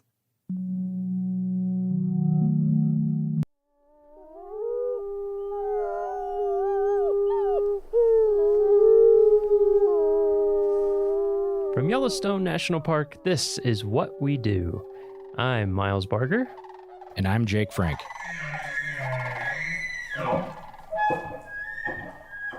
Hey, Jake, how's it going? Miles, mustache is looking super good today. Yeah, our podcast listeners can't see my new magnificent mustache, but guys, it is spectacular. Got to use mustache wax. That's the tip. Yeah. Today we're going to be talking to Heather Basak. She's an administrative support assistant for Yellowstone's Division of Resource Education and Youth Programs. We call it RUIP for short. Before we get started, though, a little trivia question for you, Jake. Bring it. I don't know how you would know this, but you can make a good guess. How many seasonal employees does REYP employ in the busy summer season, rounded to the nearest 10? What do you think? 100. Pretty close, a little lower. 90. One more. 70. 80. I did that on purpose. Nice. I think the full positions would be 83, but somewhere around 80. That's a lot. It is a lot. There's a lot that goes into that, including hiring all those people and doing paperwork and doing budgeting and all sorts of fun things. Gotta pay the people. We got to pay them. We like to. And then one note, if you notice a difference in sound quality for this episode, there's a good reason for that we're going to get into during this episode. Heather is a fully remote employee, so we're doing our interview via video chat. So the sound might be a little bit different, and that's on purpose. So, you ready, Heather? You ready as you'll ever be? Yep. Good to see you, Heather. Yeah, it is good to see you. As always. So, first question to kick it off. When and where did you get your start in the National Park Service? Or if you got started in something that led into the Park Service, you could even start with that. Sure. So I never thought I would actually be working for the National Park Service. When I grew up, my family, we didn't really visit national parks. We didn't really do that type of thing. We did other types of vacations, but never the parks. So that was never on my radar. And it wasn't until I was in college that I visited my first national park, Big Bend National Park in Texas. And it was a wonderful trip. I had a blast. It was beautiful. But again, didn't put two and two together. Never thought that I would work for them. And it was getting towards the end of college, and I didn't have a job lined up. I wasn't exactly sure what I wanted to do. I was thinking about going the museum studies route because I was an anthropology major. But I just didn't have anything lined up. And so I actually saw a poster on one of the buildings in my college, and it was for the Student Conservation Association, or SCA. And it talked about internships on public lands. And I thought, that could be something to look into. I don't really have anything lined up. I'll look into it. So I went on their website, and it was a ton of internships. It was with like U.S. Forest Service, Bureau of Land Management, National Park Service, doing a lot of the park servicey, park ranger type jobs. But then there were other internships like archaeologist or curatorial intern that was really interested. I was really interested in, because that's the route that I thought I was going to take. So I did my first internship with a National Park Service site in Kansas called Fort Scott National Historic Site as a curatorial intern. And I was working a lot with their museum collections, taking care of that. And I really enjoyed it. But other part of that internship was doing guided walks around this old military fort. And I got to do a little bit of living history. And I thought, this is pretty cool. This is pretty fun. Maybe this is something I want to look into more. So then I decided to do a second internship after that through the SCA, this time with Denali National Park and Preserve in Alaska, actually where I met Jake. We worked together, and it was really there that I thought, okay, this is something I might want to do for the rest of my life. There were amazing people to work with. There were just beautiful things to see and do. It was, I never would have experienced that. I never would have probably visited Denali without first going to Fort Scott and doing some other internships. And I thought, this is something I really, really want to do. And so then just to be sure, I did one more internship with SCA, this time at Big Bend National Park. Nice. Back to where you started. Yeah, exactly. So it kind of feels like I came full circle. Like it was the first national park I visited. And then it was the national park that kind of really was like, yep, this is definitely what I want to do. It was such a unique experience. I got to do it visit as a visitor and then also be an employee or an intern there. And so I thought, this is it. This is what I want to do. And then from there, I made the jump to actually Fish and Wildlife Service and then National Park Service. Worked a couple seasonal positions at different national parks and then eventually made the slide into a permanent position in Yellowstone and now as an administrative support assistant. So I have a few, that was a varied background. So a couple things. You mentioned living history. Did you get to wear like period appropriate? Like, I don't know, is it costumes is the right word or clothes? Yeah, it was a while ago, so I'm trying to remember everything that happened, but it was this very special service. It was called Fort Scott by Candlelight, and it was close to Christmas time. And they had like different vignettes in all these different military buildings where we would act out scenes of what would have happened in these different buildings. And I got to be a military laundress. And so I got to be wear kind of more or 19th century garb and pretend to be doing the soldiers' laundry. So that was pretty fun and unique. It was really great. Yeah. And then the other thing, she mentioned that the people she worked with in Denali were really great. I just want to concur that I am very great to work with. That is true. Get that on the record. I think, when were you guys there? I was there 2008, 9, 10. 2012 was when you were there, right, Heather? Yes, it was my 2012. second summer there, yeah. Yep. Okay, so I missed you. I was a little earlier than. Yeah, there is like all the best people for our in Denali. listeners. There is like a legit.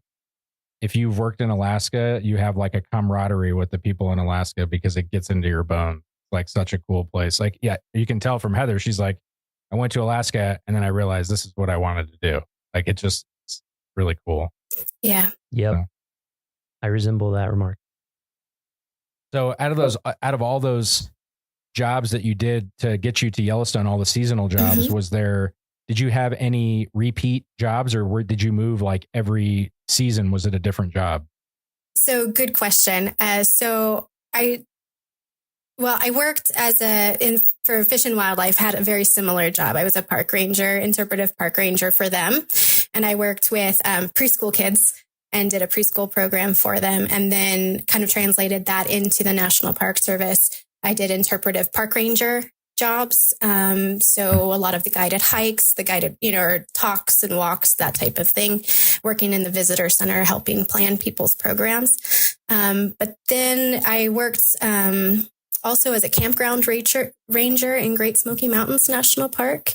Got to help people check into their campsites, go over campground rules, walk around, talk to them, educate them about the park. And then I went to Yellowstone and worked as a remitter.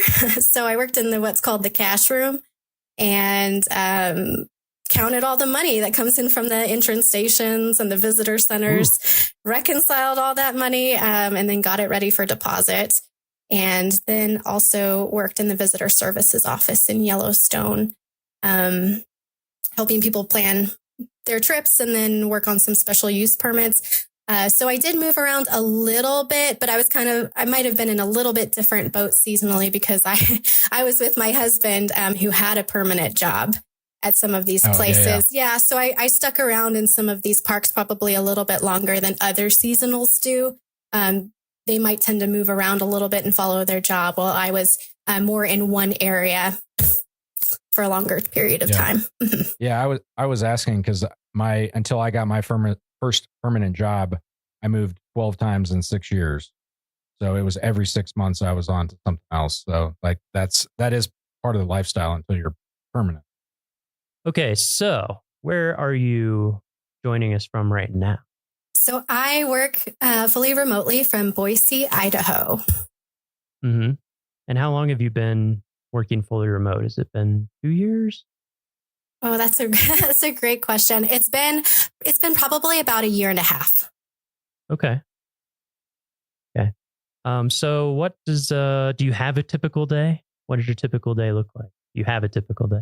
So I don't think there ever really is a typical day for an administrative support assistant because so many things get thrown at us and there's so many things that pop up last minute that we have to take care of that I don't think any one day is completely the same. But we do have a lot of like reoccurring tasks that happen every 2 weeks. And so we'll do a lot of the same stuff. It may every 2 weeks, but it may not just be every day. Like we have to get payroll done.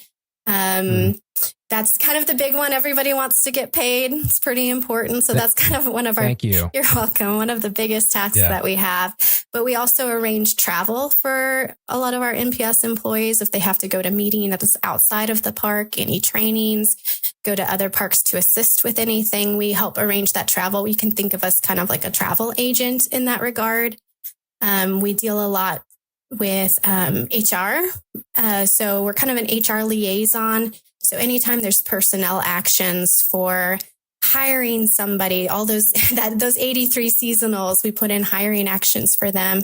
If anybody resigns or moves to a different position, that kind of all starts with administrative support assistance. And then depending on the park or even the division, you might even help with some budget work, reconciling accounts or tracking expenses and expenditures. Mm-hmm. Do you also have a credit card? I do. Not all do, but I do have a purchase card and I make purchases for some of our division. Yeah, I know that I've never owned a purchase card as a government employee, but that's another thing that administrative folks are worth their weight in gold for managing the purchasing process. It's very complicated and there are a lot of rules. There are a lot of rules with it. Yeah. Yes. Yes. So what would you say is the most important skill for your job? Or if there's more than one, you can say more. Yeah, I think administrative support assistants really need to be flexible because there are so many things that will pop up last minute. So occasionally you'll be working on something and then have to put that task away and work on something else because it's time sensitive. So you need to be able to jump from one task to another pretty easily and change your priorities on the fly. And then I think you need to have a really good customer service mentality.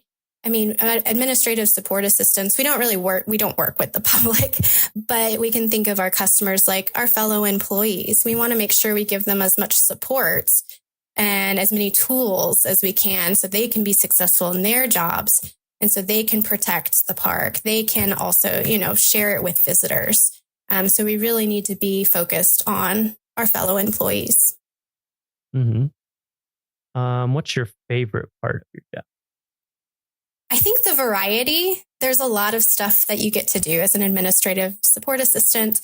You're not really necessarily pigeonholed into one thing. You get exposure to a lot of different routes, parks, career routes, like budget, HR. You get exposure to different divisions. Every division needs an administrative support assistant. And what they do for each division is a little different. So you just get exposure to a lot of different things, a lot of different processes. And I really, really enjoy that. And I mean, you get to work with people, which is pretty great too. Mm-hmm. And what about the flip side? You have a least favorite part of your job or hardest part? All the emails. Yeah, nonstop emails. Nonstop emails is just be a little overwhelming at times. But but in all seriousness, I think having to juggle so many different things at once and balancing all the different pieces and being able, like I said, to switch from one task to another can be a little difficult at times. So it's really important, if you do get one of these jobs to take meticulous notes, be really organized. I'm still figuring out really great organization methods for some of this stuff, but but that's kind of the hard thing. And I think sometimes you all have to deal with really long-term deadlines or what seem like long-term deadlines to me. And that, I think that's always hard for me where it's like, oh, we need to have this thing in like 6 months ahead of time or, and there are deadlines that you can't miss, really. Yes, those are, especially when it comes to HR, we've got deadlines pretty far in advance for some of our things. And if you miss those deadlines, then it pushes back, maybe when somebody can start. And so there are some definite repercussions when that happens. Yeah, a lot of people relying on Yeah. You guys they're like the grease of this machine. They make sure that everything keeps chugging along, and without all the little actions and paperwork and everything, it seems like we're constantly in contact with admin. Yeah, and you all know all the little things and the tricks and the say, wait, what do we do? How do we do that? Let's ask Heather. Oh, she knows. Well, a lot of research. You do have to be a researcher, I feel like, in this job to look at some of this stuff and know who to ask when you've got some of those questions. Because there are a lot of rules. There are a lot of things and I'm still constantly learning. And that's also why I really like this job too, is like I feel like you never really say static. You're constantly in motion. You're constantly learning. Mm-hmm. So you mind if I ask you about when you were talking about moving with your husband and everything? Mm-hmm. Just because I think that would be interesting for people who are thinking about NPS as a career.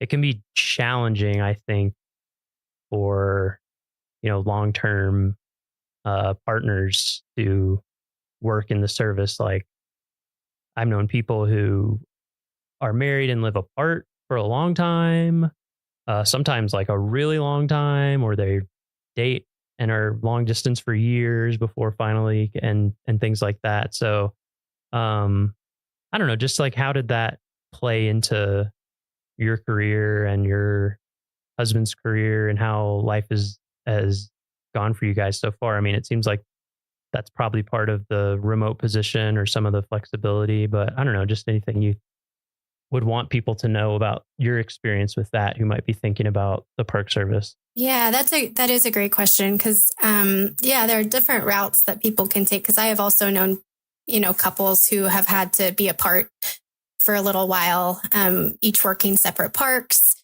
and then making their way to each other. We've been fortunate enough that where my husband has gone, I've been able to pick up seasonal work.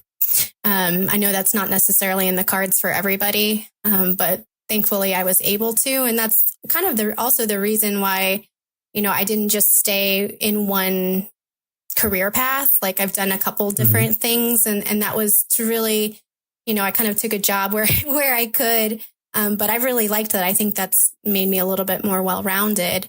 Really appreciated that. And then thankfully, when my husband moved to a different position away from Yellowstone, I was able to go remote, especially with some administrative work kind of leans more towards that. You can't do that with every job in the Park Service. There's so many that have to be in park.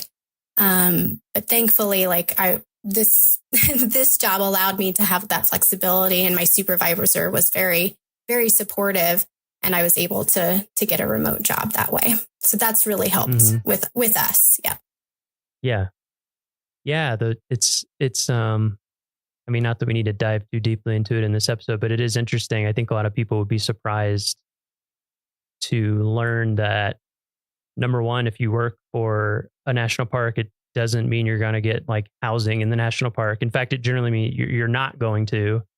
And that it's not just Yellowstone, but like a lot of parks, it's becoming harder and harder and harder to find places to live right by the park, just because of how the real estate and things have gone as well. And then sometimes with some of these parks that are really remote, there's situations with like school for kids or extracurricular or all sorts of things. So, that's part of why one of many reasons why we wanted to talk to you, is just to let people know that is something that remote positions are something that parks are utilizing for the right positions and the right people. Like, you had already been at Yellowstone, so the park, people here.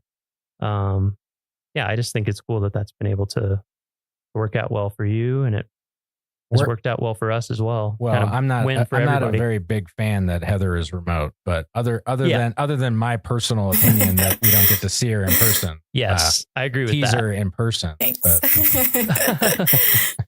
So, even with the, I'll say, difficulties or challenges of, managing relationship and career and all different parks and the tough things about jobs and the good things about jobs, what has kept you working for the National Park Service? Like, what has kept you knowing that your decision, this is what you're going to do, is the right one for you? I think that's a good question. I think, it really goes back to when I did that internship or a couple of internships, and I just, you just see it and you just feel it. And it's just, I just believe in what the Park Service stands for. And I've just met so many great people along the way, both, fellow employees, peers, as well as visitors, that it just makes it, it just makes it worthwhile. I actually have in my office here, I worked with a school group when I was in Yellowstone from Lowell, Massachusetts. They came all the way out to Yellowstone, and I actually have a picture of those kids. The teacher gave it to me. I have this picture of those kids on my desk, and that kind of just reminds me, like, I'm part of something bigger, and it's really awesome to feel like I make a difference.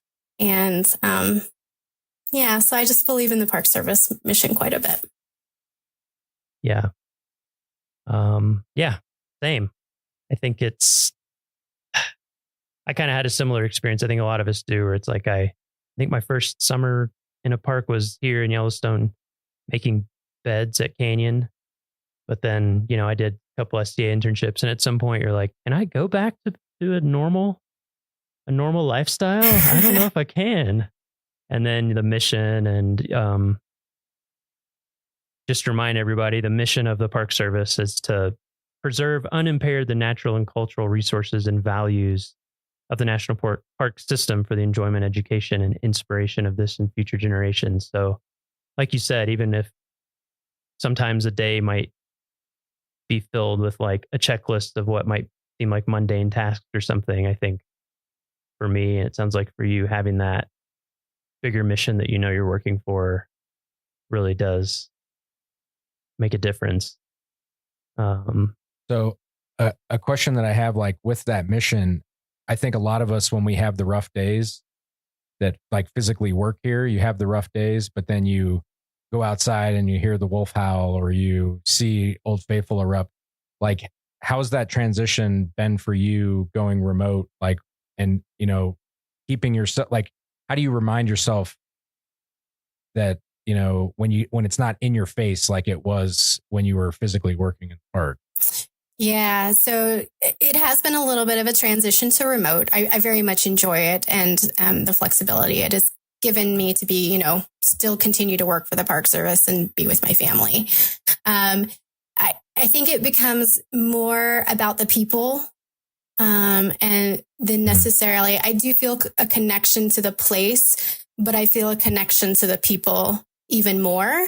And so to me, Yellowstone has not just become like the first national park, an amazing place to experience geysers and hot springs and wildlife. It's really become like a community. And it's about a people connection now for me as well. And so that's kind of helped. Yeah. Hashtag Team Yellowstone. Yeah. Well, and I think that's a good point too, because I know I've talked to people in my family or friends about working for the Park Service. And I think as people will get the impression pretty quickly while they're listening to this podcast over all the different episodes and all the different people that we talk to, you just get to be surrounded by interesting, brilliant people in like every job, basically doing all these things for the park. And it's such a cool community to be a part of. So I think, that over time, I've appreciated that more and more and more as to like what makes it such a cool place to work. So getting into the details of if someone were interested in this type of work that you do. So what is So your official title is Administrative Support Assistant. Yes. Do you know the job series on USA Jobs? Yes, it's a 0303. And sometimes that it comes up as like a miscellaneous clerk, but it's Administrative Support Assistant. And the GS level can range, I've seen from like 5 to 7. Okay. Do you need formal training to get started in this job series? Or like what are the minimum requirements that people would need if they were thinking about applying for this type of job? Sure. So there's a lot of on-the-job training. Like I said, I'm still learning about so many things. But if you have like a background in budget or HR or travel, those are all applicable to the administrative support assistant.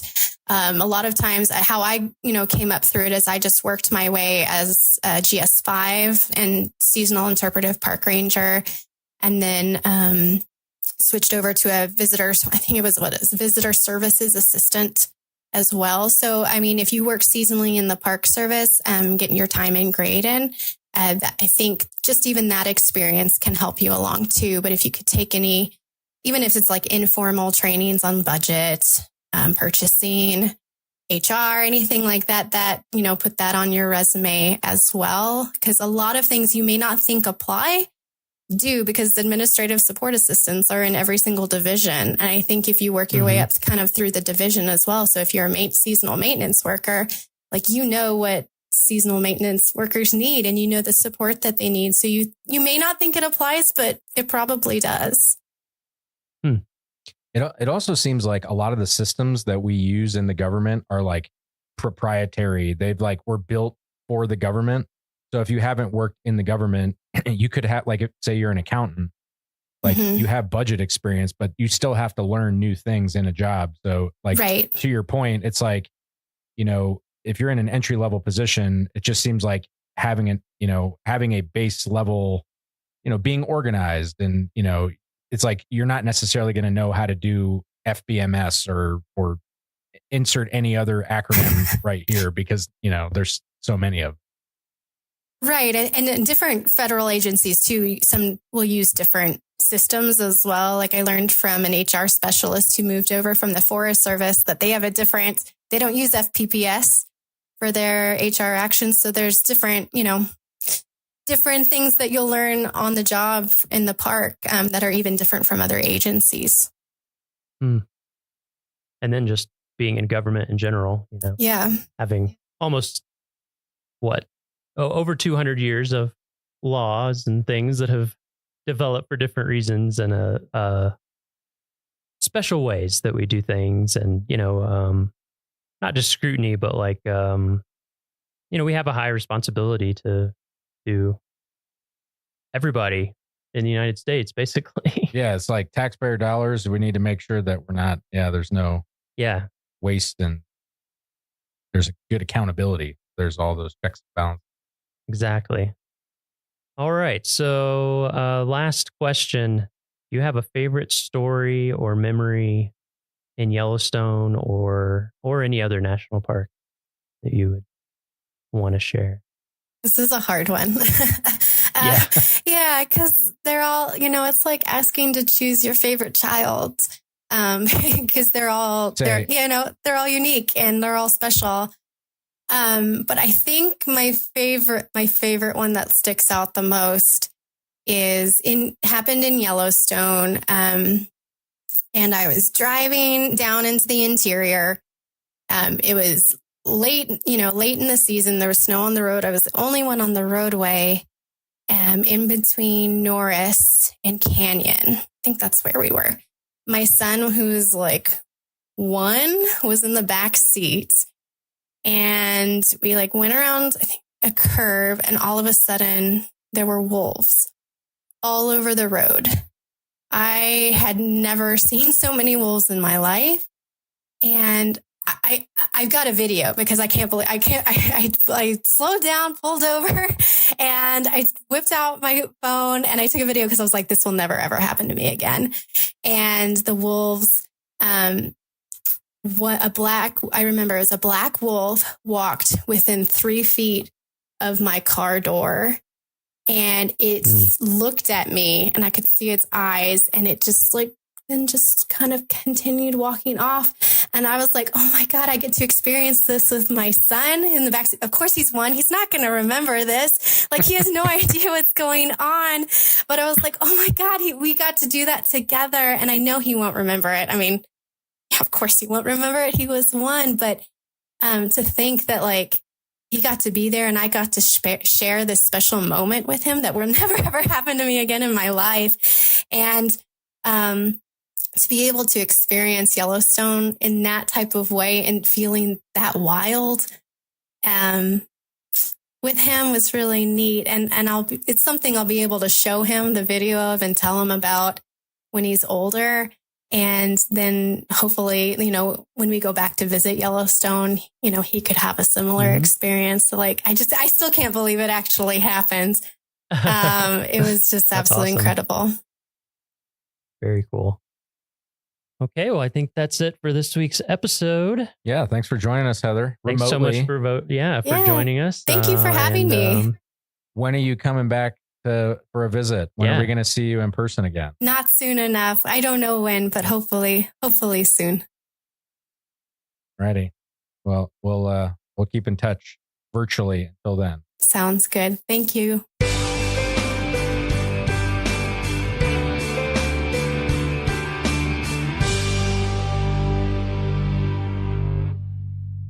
Nearly 2 million visitors will come to Logan Pass during the short 2 to 3 month summer season. This shuttle stop is literally the high point of the Going to the Sun Road, as well as the high point of many visits to the park. The pass sits along the Continental Divide at 6,646 feet and treats visitors to sweeping vistas of mountains and subalpine meadows full of colorful wildflowers. The rangers at the Logan Pass Visitor Center can assist with answers to questions about the area and information on plants, wildlife, and hikes. A bookstore is also located in the Visitor Center. From the back of the Visitor Center, a boardwalk crossing flowering meadows leads to Hidden Lake Overlook. Snow often remains on the trail well into summer. This 1.5-mile walk provides visitors with dramatic views of Mount Reynolds, Clements Mountain, and sparkling Hidden Lake. Hikers can continue another 1.5 miles down a steep trail to the lake where Bear Hat Mountain rises high above on the far side. Please remain on the boardwalk and trail. A careless human step will leave a huge impact to plants in this fragile environment. Some may only grow 1/2 inch in 5 years. Across from the Visitor Center on the other side of the Going to the Sun Road, visitors can experience one of Glacier's most popular hikes in the park on the Highline Trail. Hikers often share this trail with mountain goats, so please yield the right-of-way to these alpine residents. Although there are a few precipitous spots on the trail, don't let that discourage you from enjoying some of the most spectacular views in the park. Wildlife, including bighorn sheep, mountain goats, and an occasional bear may be seen, as well as smaller animals such as Columbian ground squirrels and hoary marmots. Feeding any wildlife, large or small, is strictly prohibited. While wildlife may seem tolerant of humans, respect their need for space and do not approach. For both your safety and the safety of the animals, if an animal moves towards you, please move away.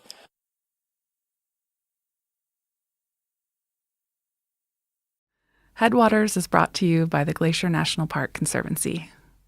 This summer, Gabby went to Helena, Montana's state capital. She went to look at a painting, but she was also trying to get some perspective, to see one historic moment from another point of view. Later we can go see the rotunda. Yeah. The rotunda. Cool. An expert from the Montana Historical Society, Jennifer Bottomley-O'Looney, took Gabby around the Capitol building. Okay, so once we walk out, it'll connect us to the House of Representatives chamber. Hanging on the walls are two very different pieces of art that depict one particular chapter in Montana's story, the Lewis and Clark expedition. Entering the anteroom, and here are the murals by Edgar S. Paxson. Probably the best known is this painting, Lewis and Clark at Three Forks. This painting depicts them kind of in the center of the image. They're kind of standing up straight, holding their guns, looking off to the distance. They all kind of look like action figures a little bit. Mm-hmm. The way that they're standing and looking off to the side, it feels very formal. Yeah, very formal type. It puts them at the center of the story. Yeah. And it feels a bit stereotypical to what we know of Lewis and Clark, or kind of what's depicted in history books, at least when I was growing up. It reminds me of what I learned in high school. And this image is used in a lot of history books. It's requested over and over from us to provide an image for this. So you probably have seen this exact image in your history book. That is good to know. And not surprising at all. This is not the painting that Gabby went to Helena to see. This is the painting that everyone expects. Lewis and Clark as painted by Edgar Paxson, wearing fur hats and fringed buckskin jackets with their guide, Sacagawea, pointing at the horizon. Edgar Paxson didn't break the mold here. This is how Lewis and Clark are usually depicted, and it's probably the image you have in your head right now. But Gabby was touring the Capitol building to see something different.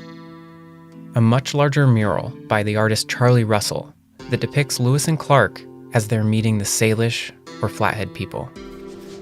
And then through here is the Charlie Russell mural.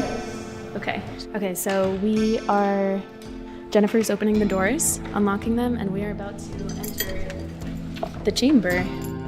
This version is a totally different point of view. It's not what I was expecting, and it's definitely not the history book painting I felt like I'd seen before. It's a single freeze frame of a pivotal moment, and it turns my whole understanding of the expedition on its head. Wow. Wow. Welcome to Headwaters, a podcast about how Glacier National Park is connected to everything else.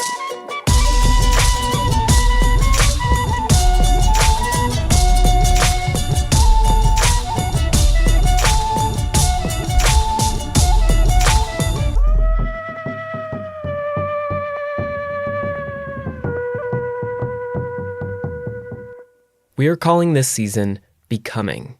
It is by no means a complete history, but rather a collection of stories exploring how this place became what it is. This episode is about understanding history by finding different perspectives.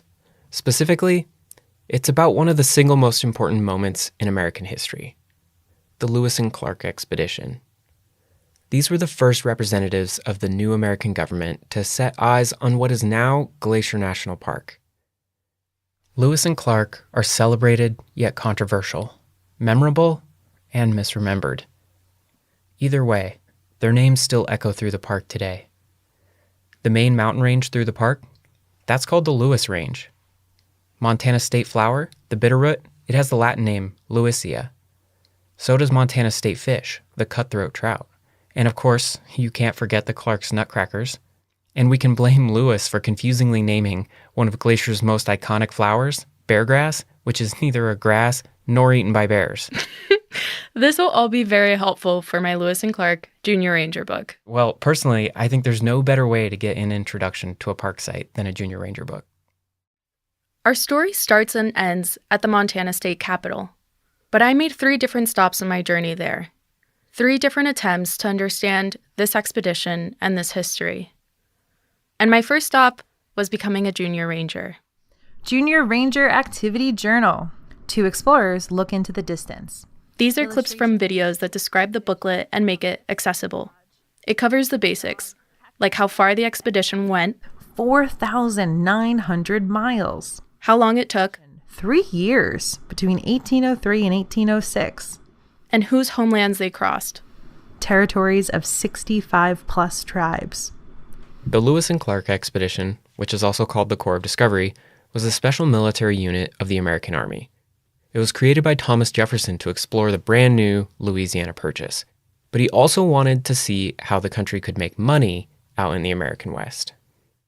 The booklet uses hand-drawn maps to remind me of the route they took. The route winds along the Ohio River, southwest from Pittsburgh to St. Louis. A long and winding path to the West Coast. The route continues west along the Columbia River to Astoria and the ocean. On both the way out to the Pacific and on the way back, the Corps of Discovery traveled extensively through Montana. On their journey back, part of the Corps took a detour up the Marias River to just outside what is now Glacier National Park. That ends up being one of the most fateful moments on the expedition. They have a violent encounter with a group of young Blackfeet men that results in 2 of the native boys being killed. That was in the summer of 1806, and it was the first military conflict between the U.S. and a Plains Indian tribe. The Junior Ranger book does a good job getting you to think about these kinds of encounters and their interactions with native groups more broadly. On one page, it asks the reader to think about the Lewis and Clark expedition like a stranger marching into someone else's house. How do you show respect when visiting someone's home? And while we're just sharing the audio descriptions, the Junior Ranger book has full-color illustrations that help bring it to life. It was a much more diverse expedition than I'd remembered. There was Pierre Cruzat, a one-eyed, fiddle-playing French and Omaha guide. And then there was a man named York.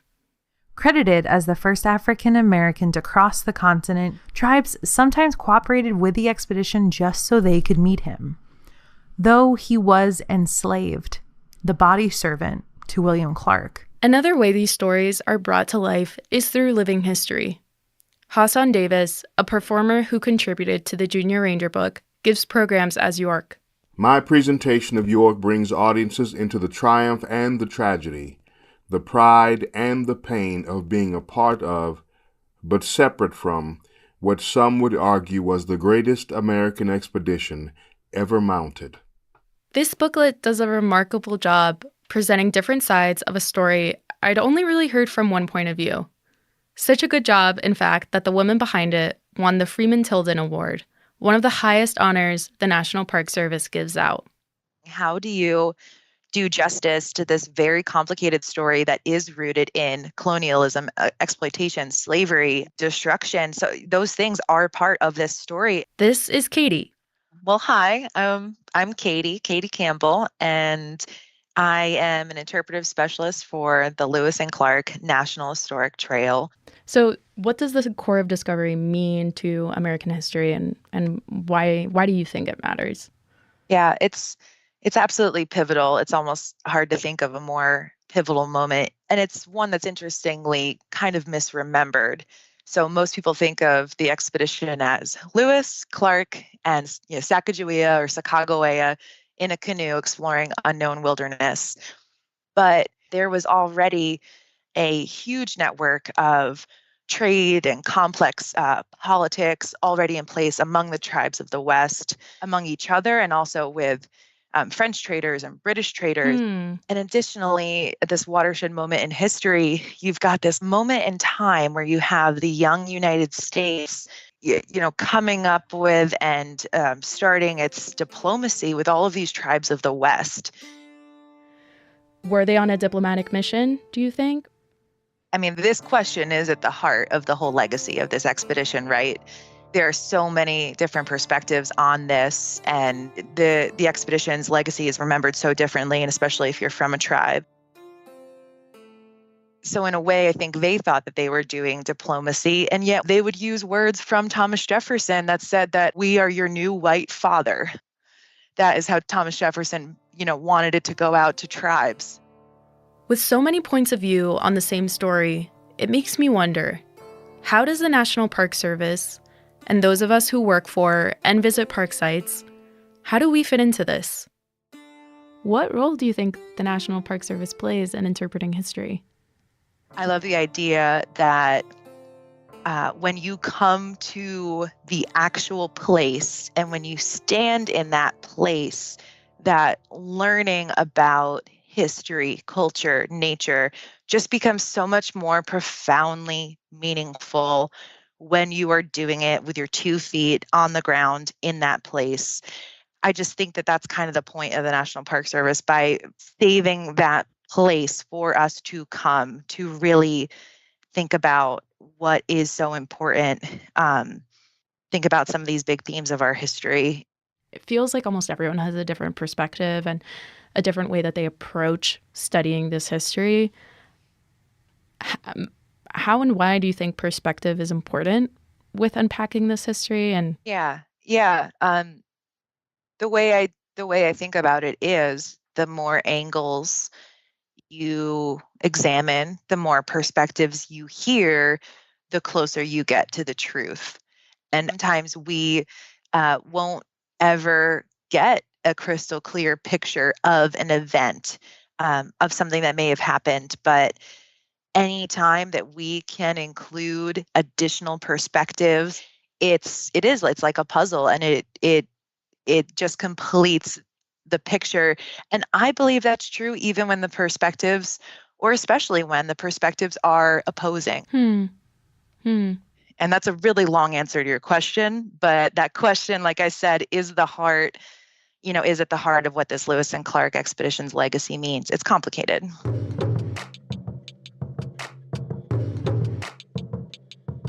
It's no surprise that an expedition that traveled over 4,000 miles crossed paths with so many different people and points of view. But as I've researched the core of Discovery, those paths kept converging on one name: Charlie Russell, the painter behind the giant mural at the Capitol.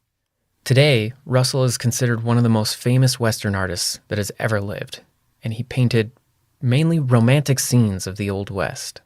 I hadn't heard of him really until I moved here, but when his name kept popping up in my research, I was excited to see it show up on the schedule for campground talks here in the park.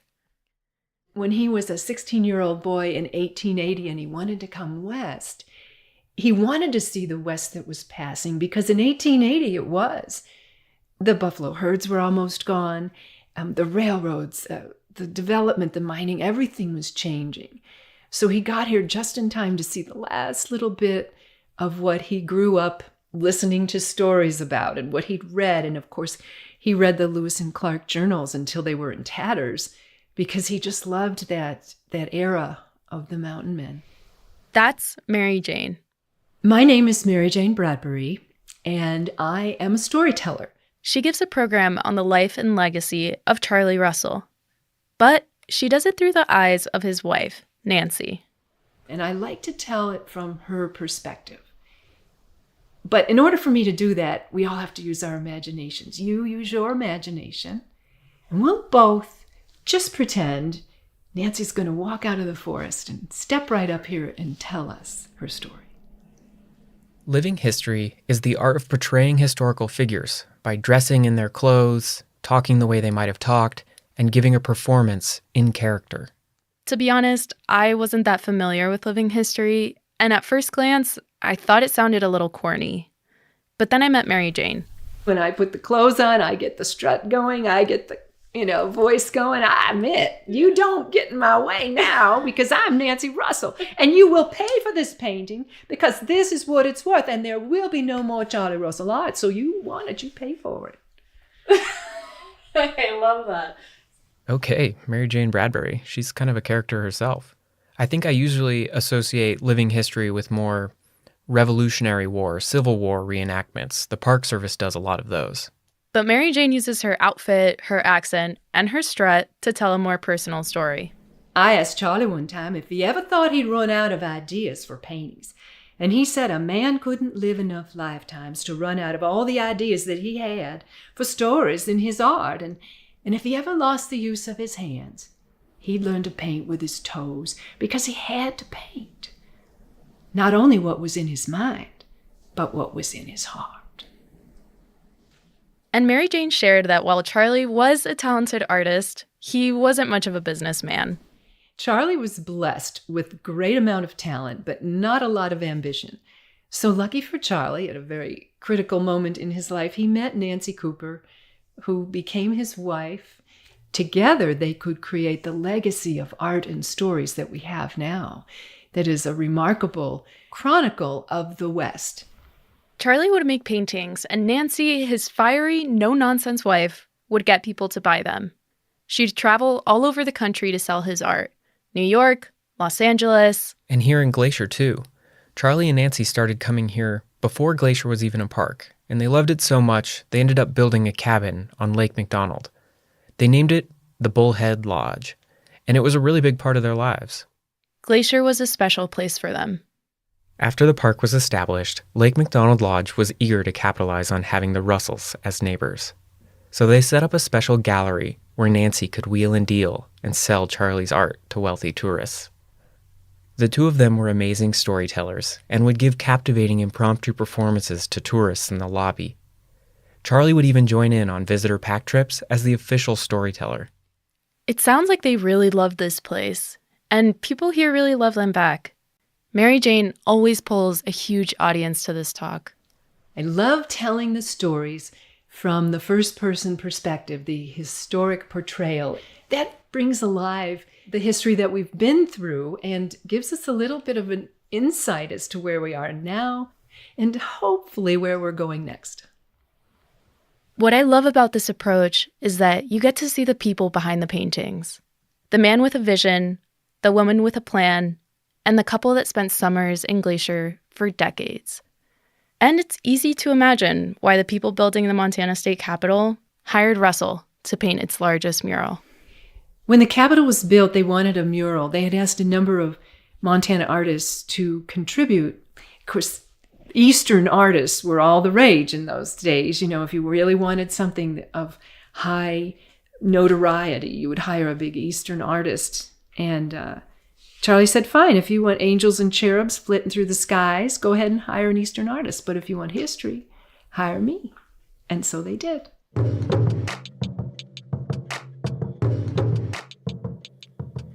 Hey, Gabby, tell us about living history and meeting Mary Jane Bradbury. Like, what did you like about it? It was really cool. I thought the way Mary Jane Bradbury captured Nancy Russell and shared her experience with us was amazing. I'm somehow relating to this person hundreds of years ago. I think it's neat that you're learning about one person, Charlie Russell, but you're doing it through someone else who knew him and they're from their point of view, like Nancy, his wife. Exactly. Often history is kind of presented as just one thing, a set of facts in a textbook, but I think that's a good reminder that you can learn a lot from different people's interpretations. All history is someone's interpretation. Yeah. Perry, and the way you're describing this, I'm imagining my family and I looking at a piece of art, and we are all looking at the same thing, but somehow we are taking away different meanings, different interpretations. And so often we study history through art. You know, my high school history textbook was full of old paintings. What I'm hearing you two say is that there's a lot of power in understanding the past through not just different perspectives, but using art, whether it's a painting or a living history performance that an actor's doing. There's a lot of value in understanding history through that art because it forces you to see something from one perspective or one point of view. Right. I think we're really comfortable with the idea that art can have a lot of different interpretations, but we don't often think of history that way. I'm finding that history gets a lot more complicated when you start considering multiple perspectives. I just wanted another take on Lewis and Clark, but that led me into a history of Charlie Russell, and then that led me to seeing things from his wife Nancy's point of view. And I'm not done yet.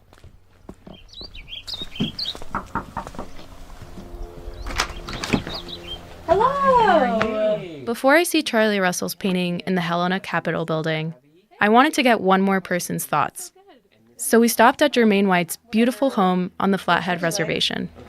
Do you guys want a drink of water or anything? I have both LaCroix and Waterloo.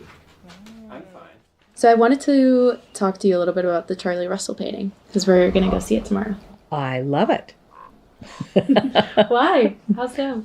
I think that when you look at it, what you'll see is Salish people. They're on horses, they're dressed in their finery, front and center. That's like hero of the story, you know, that central perspective of a painting. And then off on the side is this little straggler group of folks that kind of look like they're lost. You know, it's a direct collision of cultures that is about to occur. And it's really quite powerful. When Daniel called and I thought, oh my gosh, really? I don't know if you want a tribal voice talking about Lewis and Clark, who I sometimes irreverently call Clueless and Lark. They're revered by so many. Mm-hmm. And there really has not been, until recently, I believe, Indigenous people included in history. Indigenous people are eloquent but dead, or dead. Did I mention? Mhm. Did I mention that? Germaine is now retired, but she started the Cultural Resource Protection Program on the Flathead Reservation and is currently serving as a board member for the Glacier National Park Conservancy, the organization that funds this show. But I'm talking to her because she helped create a book telling the Lewis and Clark story from the Salish perspective. So I'm curious, how did you get involved? Where you kind of contributed / wrote this book? We wanted to tell a story that was really framed by the voices of our elders. The title of the story is not Lewis and Clark and the Salish people. It's the Salish people and the Lewis and Clark expedition. They entered a homeland that was known and loved and that was fully occupied. As the people watched Lewis and Clark, it appeared that they were aimlessly moving across the landscape, that they really had no sense of the world they were moving through. And for us, our lives in so many ways are deeply connected to the natural world. It appeared that these people were kind of bumbling across the landscape, and those that observed them thought they might be ill. They looked unhealthy. They didn't appear to be moving with purpose and clear direction. They're upside down face people. They have hair on the bottom of their face and no hair on the top of their face. And who are these strange, unhealthy looking people? And as the people observed them, there was great discussion among the leaders and the people in the camp. And there were those among the tribe that said we should eliminate them. We were a large population. We were strong and healthy, and they were not. And there were also those among us that said we need to visit upon them traditional norms of hospitality. That's who we are. The more pitiful they are, the more in need they are. So we need to help them. Those that said we should help them prevailed. So we met them and, we gave them buffalo robes to be warm. We gave them food stores because they had very little. We gave them vast stores of goods that we had gathered to make our winter successful. And that really is profoundly important because we came with kindness and generosity and hospitality. It didn't appear that they did. It appeared that they were coming to catalog and inventory resources for appropriation. And I think that really set the template for a lot which was to follow. Do you think their mission was exploratory and diplomatic or colonial and capitalistic? Can it be one disguised as the other? So, for example, we could have this nice introduction. I could welcome you here. I could offer you a beverage, LaCroix. Would you like a little sparkling water? And also, look at that really nice recorder you have here and think about how I could have a hostile takeover and acquire that before you leave, regardless of your intent of leaving with it. So Lewis and Clark inventoried, cataloged, moved through, went back, reported to the government. It's funny that you say that they were coming in just taking stock, because I kind of just imagine them being oh, okay, there's this, cool, I'm taking notes, and Of course, they had, the journals were basically an inventory. That's what Jefferson sent them out to do. Their mission was clear. Mm-hmm. So what do you think then that history has gone and incorrect about this meeting? The whole story that this land was known and loved and occupied. Our elders knew the place not just encyclopedically, but they knew it intimately. Our elders knew the curves of the hills and the lines of the trails as intimately as they knew the lines and curves of their mothers' faces. That story has really not been told.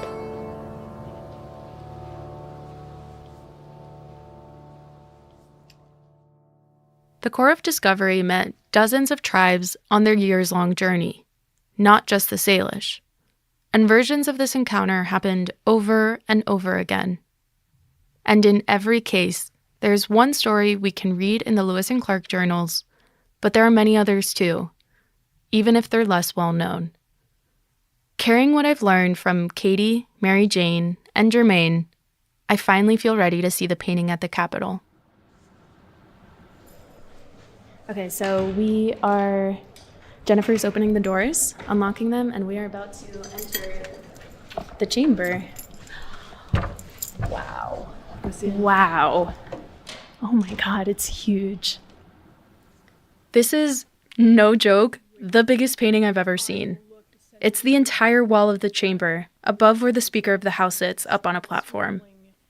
I'm surrounded by legislative desks, all of which face the painting. I walk up the center aisle, and I kind of feel like I'm walking up to an altar. Do you remember? What do you think? I'm overwhelmed.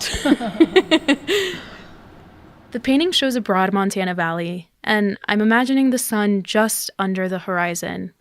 It's kind of just turning the clouds pink. The center is dominated by Salish people on horseback, their camp of teepee lodges behind them. It's hard not to be overwhelmed just staring at this. I can't look away. Yeah, and it is in itself just an amazing painting. The way the center of your vision is right here in the front, where you see the Salish Indians swirling. Kind of feels like there's a frenzy in camp. There is an energy, yes, yeah. Russell's painting is loud and dynamic. I feel like I can almost hear the thunder of horses running through it. It is the exact opposite of the first Lewis and Clark painting I saw here in the Capitol. For one, no one is pointing at the horizon, but more surprising, Lewis and Clark themselves are barely in it. The Salish on horseback are charging toward and past the viewer, but the Corps of Discovery are tiny, off to one side.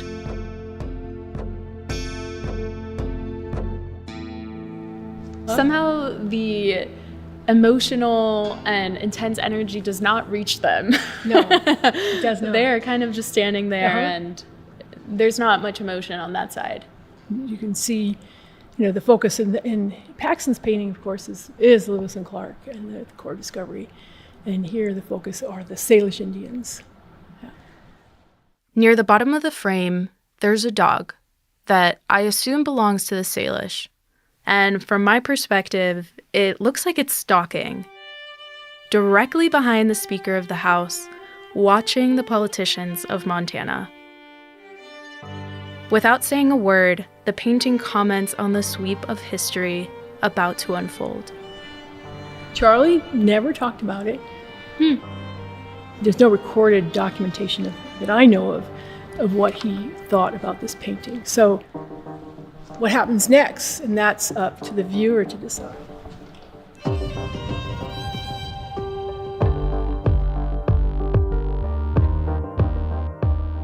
Headwaters is a production of Glacier National Park with support from our partner, the Glacier National Park Conservancy. Season 3 of Headwaters, Becoming, was made by me, Daniel Lombardi, along with Perry Sassnett, Michael Feist, and Gabby Esaberry. Frank Wallen wrote and performed our music. Eric Carlson created this season's cover art. Special thanks this episode to Jermaine White, Katie Campbell, Thanks for signing my Junior Ranger book. Jennifer Bottomley O'Looney, and Mary Jane Bradbury. Or should we say, Nancy Russell. Making this season is a huge team effort, and we couldn't have done it without Lacey Kowalski, Melissa Slodek, Sierra Mendelko, Brent Rowley, Darren Lewis, the whole team at the Archives, and the Montana Historical Society. Thanks for listening. Next time on Headwaters. We visit the 100-year-old cabin of a complicated character to untangle the fur trade in northern Montana and what it left behind. And at the end of the day, 120 years later, we're left with kind of a semi-unclear picture of what kind of a guy Joe Kipp was. What happens when the sun goes down? Hell is not our fault. They're the ones that are taking the drink. We didn't make them drink. That's next time on Headwaters. Hey, Andrew. Hi, Gabby. So Headwaters is made possible by the Glacier National Park Conservancy. That's right. What else are you guys supporting? Another project we're supporting is to add Indigenous language to interpretive signage in the park. This project's really cool because it's a big collaboration. It's going to involve Glacier National Park, the Department of the Interior, as well as the Blackfeet and the Confederated Salish and Kootenai tribes. And the goal is really to add that authentic language back onto a lot of the signage in Glacier. Yeah, that's really cool. When I spoke to Jermaine this summer, she talked about how important place names are. Yeah, and she's a really big part of this project. She believes, and we believe, that when this language is included, it recognizes the connection these places have to so many Indigenous people, but it also enriches the experience of the person reading it and learning about that connection and just deepens their knowledge of the park. Yeah, absolutely. I love that. So if people want to learn more about this project, where can they go? They should check out our website, glacier.org.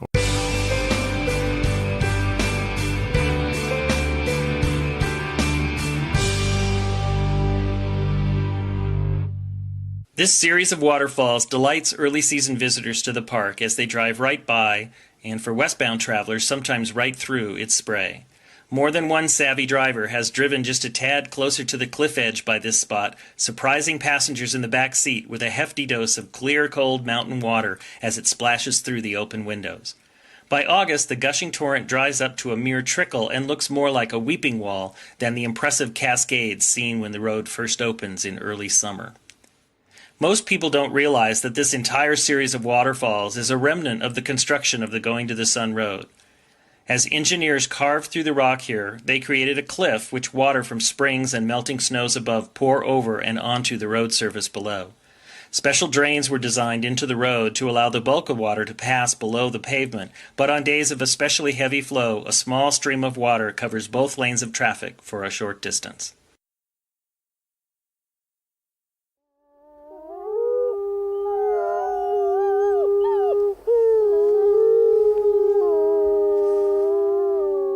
From Yellowstone National Park, this is what we do. I'm Brett Rayburn. And I'm Miles Barger. So I have a quick question for you before we get started on this week's episode. Have you ever hiked with a llama before? I have not hiked with a llama before. Is that because you don't want to, or is that because you've never had the opportunity? I think it would be awesome. I've never had the opportunity. I've definitely seen them around at other parks, but I've always wanted a trail goat. You know, that's a thing. Some people hike with trail goats. Yeah. So wait, hold on. So what? All right, explain this really quickly before. No, we I've seen people in like national forests. They'll have, you usually need at least two because they're herd animals, and they can carry up to like 50 pounds each. So you can use them as kind of mini pack animals, but you don't have to put them on a string, and they just gather at night. Anyway, what a chick magnet that would be.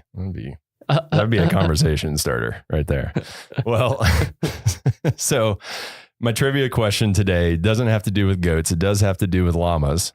So do you know how many llama outfitters currently have contracts to do business in Yellowstone National Park? I do not. I will guess 11. It's actually 3. So you had a string of doing really well on these trivia questions that might have come to an end here. Failure. So there are 3 outfitters currently that would let you go hiking with a llama. So it's possible. Maybe a bucket list item here. Our guest this morning is someone who probably would have known the answer to that question. So she's Becky Wyman, a concessions management specialist here at Yellowstone National Park. Becky, have you ever hiked with a llama? I have not. No. So it sounds like we need like a work trip. I think so. To come out of this summer, because I love nothing more than hiking and not carrying my own stuff. It makes it quite nice. That sounds awesome. Well, it's awesome having you here today. So we didn't invite you here to just talk about goats and llamas exclusively. Although, if they come up more, I'm totally fine with that. We invite you here because you have a super important job in the Park Service that most visitors would know nothing about. You work a lot behind the scenes. And before we get into the details about what you do, as a concessions management specialist, actually, could you give us like an overview of what concessioners and what CUAs, commercial use authorization holders, like what are all of those things? Because a lot of listeners probably just have no clue what that is. So our office oversees all of the commercial operators in the park. We have category 1, 2, and 3 contracts, plus our commercial use authorization program. The category 1 contracts include our large concessioners, currently Xanterra, Yellowstone General Stores. They do the lodging and retail type of operations in the park. We also have our service stations. Our CUA program oversees or has our fishing guides, photo tours, environmental education tours, that sort of scope. And then we have our category 2 and 3 contracts, which include our over snow operators in winter. We have a bear spray rental. We have stock outfitters that do day and overnight trips in the park. Llamas. That include our llamas, as well as a ski camp in winter that is located at Canyon. Awesome. So the Park Service doesn't actually have, like, we don't run hotels or things like that. That is correct. We have contracts that allow other operators to run those, and we oversee those contracts. That is a lot. How many are there? Just like a rough ballpark. It's always changing, right? The number. Well, all of our contracts pretty much stay the same. We have the 3 large category 1 contracts. Like I said, the hotels and retail general stores, and our service stations. We have 38 stock contracts that include the 3 llamas. We have 23 over snow contracts and 1 bear spray rental. And then I believe the number of CUAs exceeds 400. Yeah, that's a lot. So Yes. That's a lot that you're overseeing out of the concessions office. It is. Okay. Well, thank you. Yeah, I just thought that would be a good overview of like what your job entails before we kind of dive into the background, and then we'll kind of come back to a typical day of what it's like working as a concessions management specialist. So do you mind telling us a little bit about where and when you got your start in the National Park Service? So I came to Yellowstone in 1998. I was a bright-eyed, bushy-tailed fisheries technician. So I started my career with the Park Service at Lake in Yellowstone, and I have never left. So it hooked you. It hooked me. No pun intended. Anyone get it? And how did you hear about that job? I think I heard about it through USA Jobs.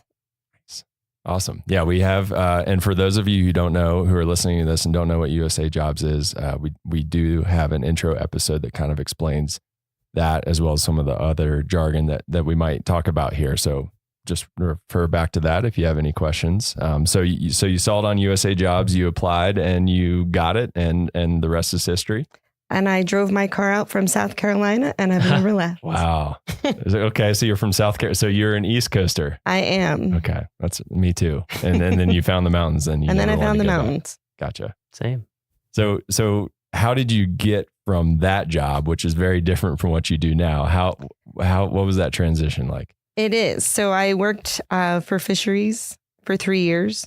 Then I moved to the bison office to follow my husband up to Mammoth. And then I just became a flexible park employee and did a variety of administrative roles. I was the natural resource admin assistant for the Center of Resources, which led me to a detail with at the time, it was the Planning, Compliance, and Landscape Architecture Division. So I was their admin assistant, where I made connections with people in that office that eventually would lead to my transitioning over to the commercial services division in an administrative role. And then I just worked my way up. I oversaw the commercial use authorization program for several years before I got my current job overseeing the category 2 and 3 contracts. Wow. So you've done a little bit of it. I'm a jack of all trades. Yeah, that's awesome. That's really cool. I feel like that's a theme across these episodes. We've either had like people who decide this park is for me, and then you make it work within that park, or some people say this is my job path I want to follow and go wherever they need to go to make that happen. Yeah. Or I guess the third type, which is they just want to work in as many parks as possible. Yeah. Yeah. But yeah, there's a lot of different ways you can spin an NPS career, I think. Yeah. Yeah. So you've been here and you've been at Yellowstone. I don't want to do the quick math. What did you say? 98? 25 years. Okay. And, and I am in a dual career family. Mm-hmm. So the fact that my husband also works for Yellowstone National Park has contributed to me being here as long as I have. Yeah. So how many like dinner table conversations are just focused on Yellowstone? All the or time. are you guys just like, no, too All the much time. Yellowstone. We got to talk about something else. I live vicariously through his job. He's got a much more interesting job than mine. Well, so what does he do? He's bear management. Okay. So, well, I think there's lots of interesting things in both of those. Yes. In both of those jobs. So what does a typical day in your job look like? Is there a typical day? Typically I'm in the office on the computer, answering phone calls and emails. It's a lot of paper pushing, I guess you could call it. But part of that is just communicating with our concessioners.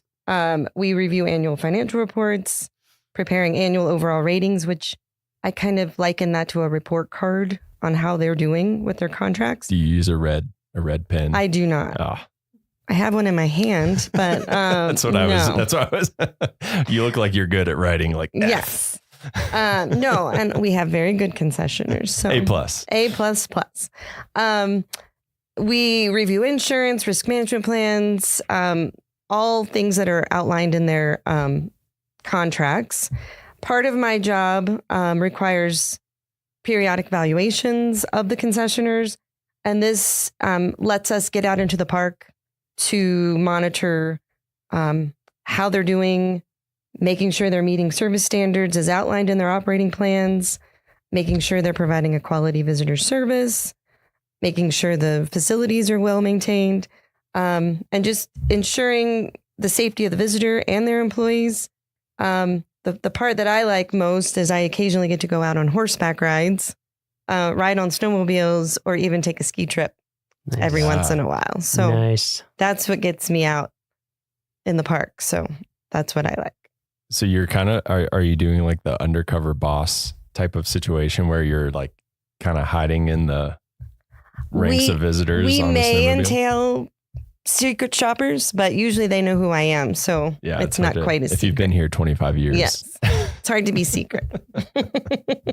Yeah, that sounds like that's a really interesting part of that is getting to test out those different ways of seeing the park. So that was a lot of different functions and tasks that you have. So what do you think is the most important one to be successful at your job? I think communication skills and establishing relationships is the most important part of my job.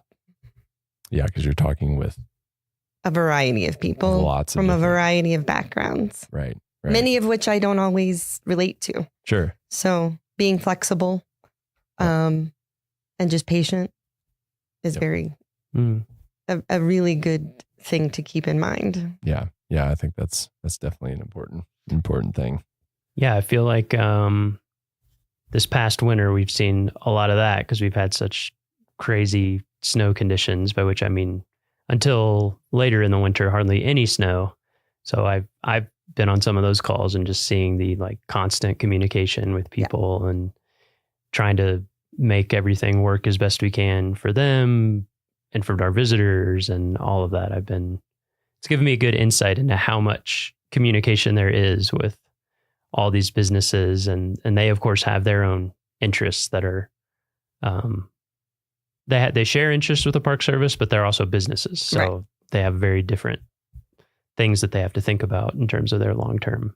And Yellowstone's had a few hits lately with the flood, the lack of snowfall. Just it's impacted different people in different ways the last few years. Yeah, COVID. It can be challenging to operate businesses on a volcano with crazy weather and you're at the whims of Mother Nature. Yeah. Yeah. So I think you kind of already touched on this, but is your favorite part of the job getting to go out on those snowmobile trips and pack trips and llama trips? And anytime I can get out of the office is a good day. Yeah. Yeah. So if it includes the backcountry, it's even better. So you actually get to go on like a backcountry camping trip, like overnight. Do you do overnighters? I haven't done overnighters with the concessioners, but I have gone out with our backcountry rangers to do stock evaluations in the summer. So nice. I've gotten to go to Beckler, which I had never been to until that. Yeah. Last summer, I got to go to Thoroughfare. Cool. And so some pretty remote, some of the more remote areas of the park. Yeah. Yes. Both places I would like to go and haven't made it to yet. So that's pretty awesome. Yeah. Cool. Yeah, that sounds awesome. And I guess on the flip side of that, what's the toughest part of your job? I think the toughest part of my job is just keeping up with everything. Even though Yellowstone is closed in the spring and fall, we're always preparing for the next season. And so we never get to take a break. And if you fall behind in the management of these contracts, the paperwork, it's hard to catch up. So just staying organized and on top of things is the hard part. Yeah, I want someone to invent like this pause button that you can just hit and no emails will come in and like you can just like catch up and then you can hit play again and then but I haven't found that yet. So some of our jobs have sort of a pause button. They have the furlough. They're not allowed to check email for like 2 weeks or a month, but yeah, you're right. Yes. What about the regulations? Are they changing pretty often or do they stay fairly consistent? I think they're staying pretty constant, but there are some tweaks that they throw at us every once in a while. Yeah. So we have to stay on top of those. Yeah. I was wondering that. Continuing education. Yes. There's definitely continuing education aspect. Yeah. Yeah, for sure.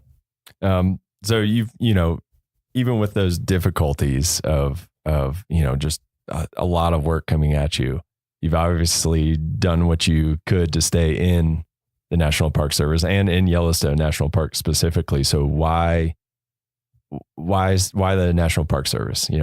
What's kept you around? I think just working for an agency whose mission is to preserve our natural and cultural resources, since that is my background. And I grew up, my family took trips to the Great Smokies, Shenandoah. And so it's just been part of who I was prior to the Park Service. And so it just made sense when I landed here that I would stay. Sure. I guess it's safe to bet that you hadn't snowmobiled in South Carolina too much I had before not. you got here. There was many firsts out here. Yeah, that's one of the cool things about this place is there's always a new experience kind of right around the corner that keeps you motivated, right? Yes. Yellowstone just gets some people and you just can't leave. Yeah, literally you can't. They just want to come back. No. Yeah, literally. They won't. None of us ever want to. So would you say that there's a defining moment in your career? Having been here, this is my first and only park.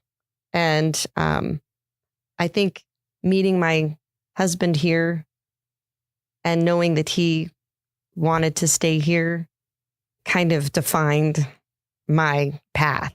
And so then I just had to redefine what my goals and ambitions were and find my place. Yeah. So yeah. I mean that makes sense. Do you guys spend time in the park on the weekends and that, or are you guys? We used to do that a lot more. Yeah. Now we have 2 teenagers, so they keep us pretty busy. Yeah, volleyball games and volleyball games, basketball games. That's the challenging part living in a remote area is that aspect of it. So can you kind of touch on that really quickly? Like that's an interesting perspective, raising a family in a remote location like this.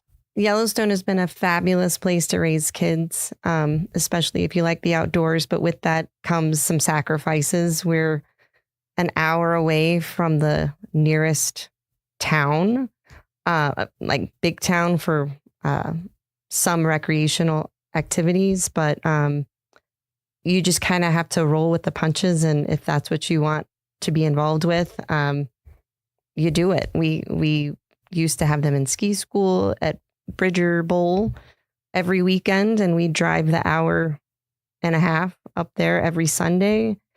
Soccer was in Livingston, which is an hour away.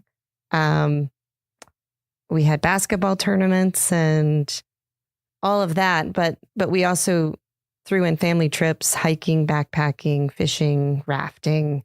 I mean, you've got it all here. It's just you have to. I mean, we're an hour away from the closest vet for your pets. Mm-hmm. So it takes a special person to live here. But if you love the outdoors, I think this is a great place to be. Yeah. Yeah. That was the biggest.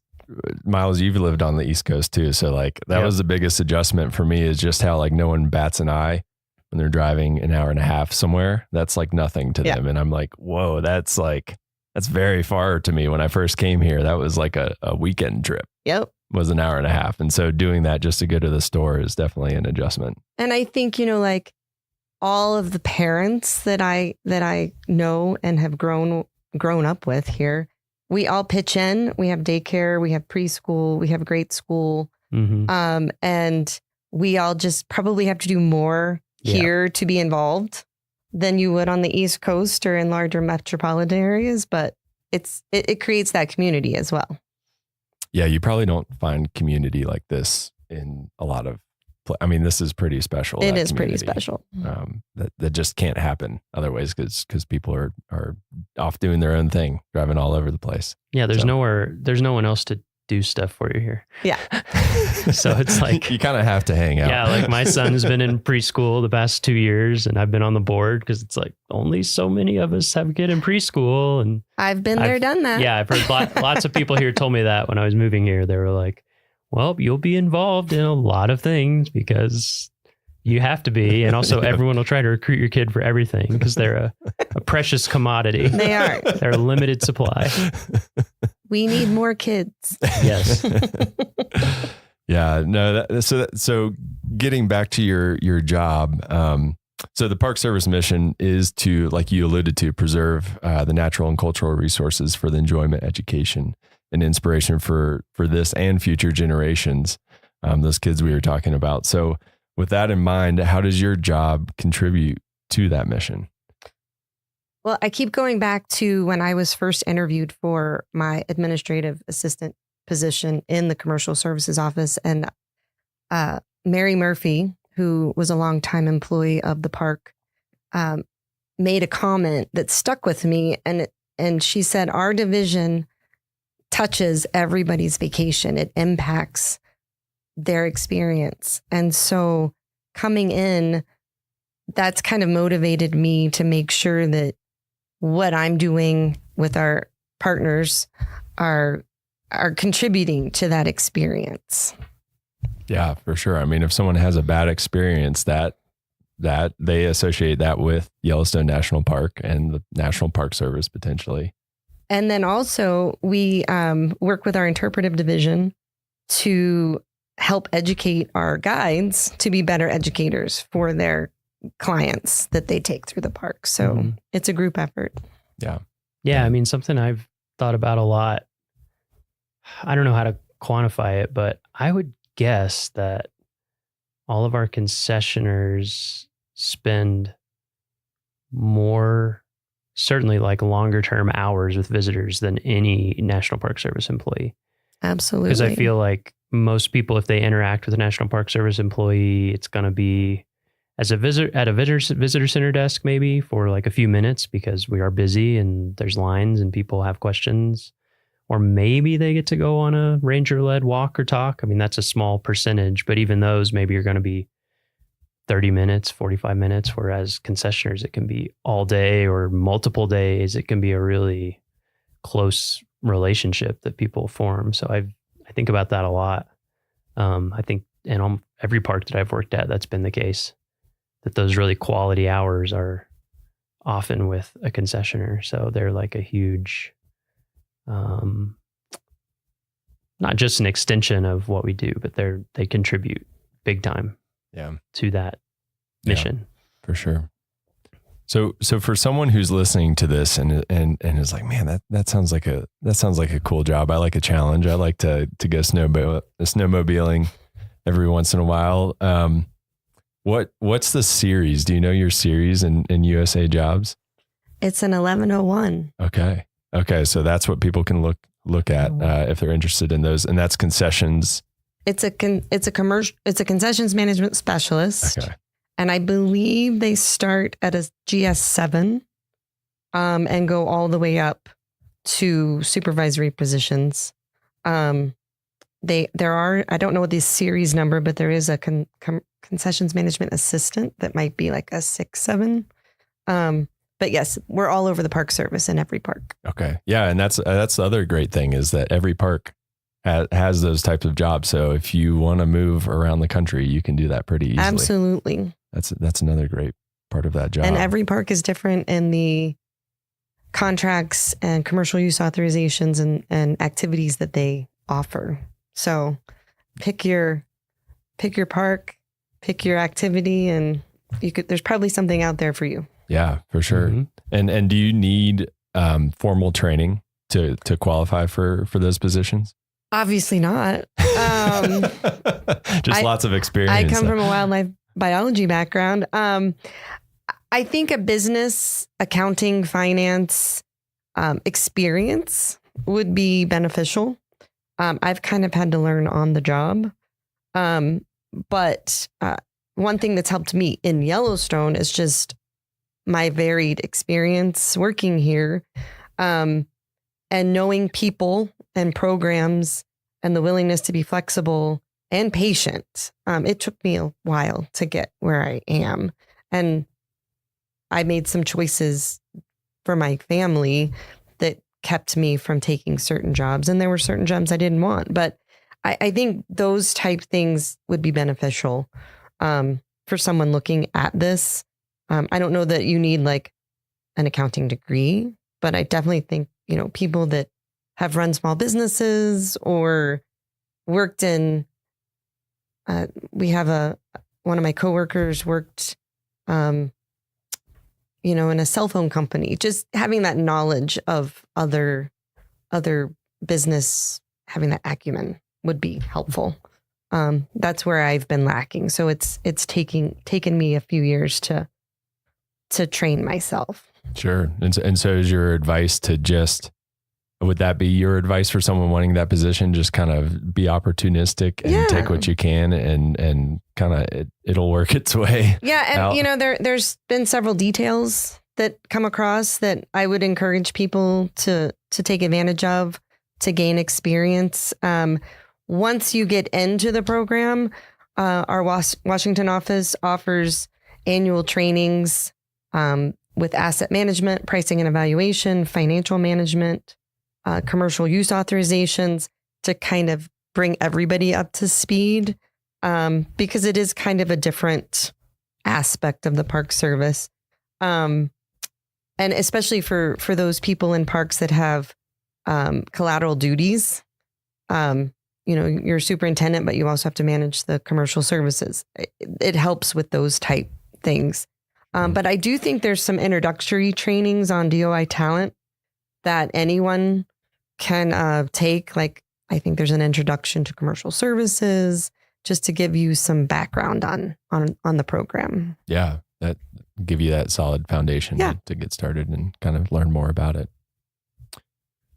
Well, that all sounds, that's great advice. I think super applicable to a lot of people listening. Do you have a favorite, before we let you go, do you have a favorite memory in Yellowstone National Park? I'm guessing you have a few in 25 years. But you can only pick one. That's my rule. Okay. Well, very strict. After 25 years, I have too many. So I'm going to pick one that's not in Yellowstone. Yeah, that's totally Before I came to Yellowstone, I worked for the Fish and Wildlife Service in Vernal, Utah. And we worked in Dinosaur National Monument. So my favorite memory is just, I worked for an endangered fish project, electrofishing down the Yampa through the park. It was my first job out of college and the best one ever. Can you describe to those who don't know what electrofishing is? Because it sounds like some heavy metal band from the 80s or something. Well, we had a raft with electrodes that came out from a boom on the front of the raft, and it had a platform, and we turned the generator on to create the current, and we would go through the rapids with the electricity on, and the fish would get stunned and float to the top, and we'd have large nets hanging off the front of the boat that we would scoop the fish up and bring them in and tag them if they were the right type of fish. And no fish are harmed in that is correct. They are okay for our listeners out there. Did you get any like really weird random species that kind of floated to the top? No, it was an endangered fish project, so we were looking for specific fish. Okay. And so they were few and far between. Yeah. But you just got to make sure that you don't fall in the water when those electrodes I've are heard on. that's one of the like most amazing rafting canyons it's beautiful in the country. It is beautiful. Yeah. I would love to go back.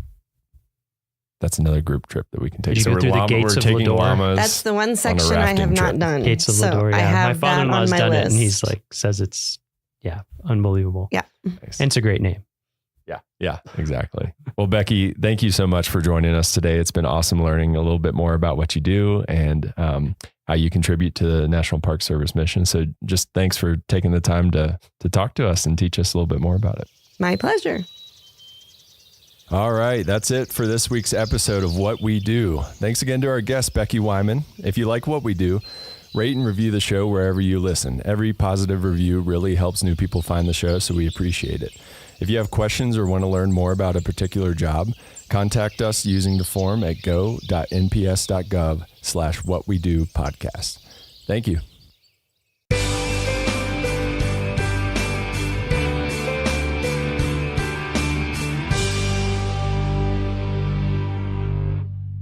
Triple Arches is probably one of the most recognized features along the Going to the Sun Road. Built to span several large gaps in the mountainside, engineers had originally planned to create a large retaining wall and use huge amounts of fill to build up the roadbed. Designers came up with a more elegant solution by constructing a series of 3 arches to span the gaps. It is a reflection of the care and dedication evident throughout the original construction of the Going to the Sun Road.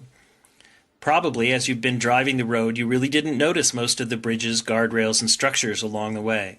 That's because the original designers of the road worked hard to create a road that blended with the environment rather than competed with it. As you continue on, however, give them a second glance. Even simple culverts in many locations are beautiful creations constructed of the same multicolored rock from the surrounding mountains. The Going to the Sun Road is one of 6 National Historic Landmarks in the park and one of a very few roads in the country to make that list. Today there is a massive rehabilitation project in progress along the entire length of the Going to the Sun Road. Engineers and contractors are working hard to ensure that the historic features of the road are maintained while creating a road that meets modern safety and traffic requirements. It's a challenging job and will take several more years. Headwaters is brought to you by the Glacier National Park Conservancy. All right, my special 4:15 tour time. We're going to get boarding here very shortly.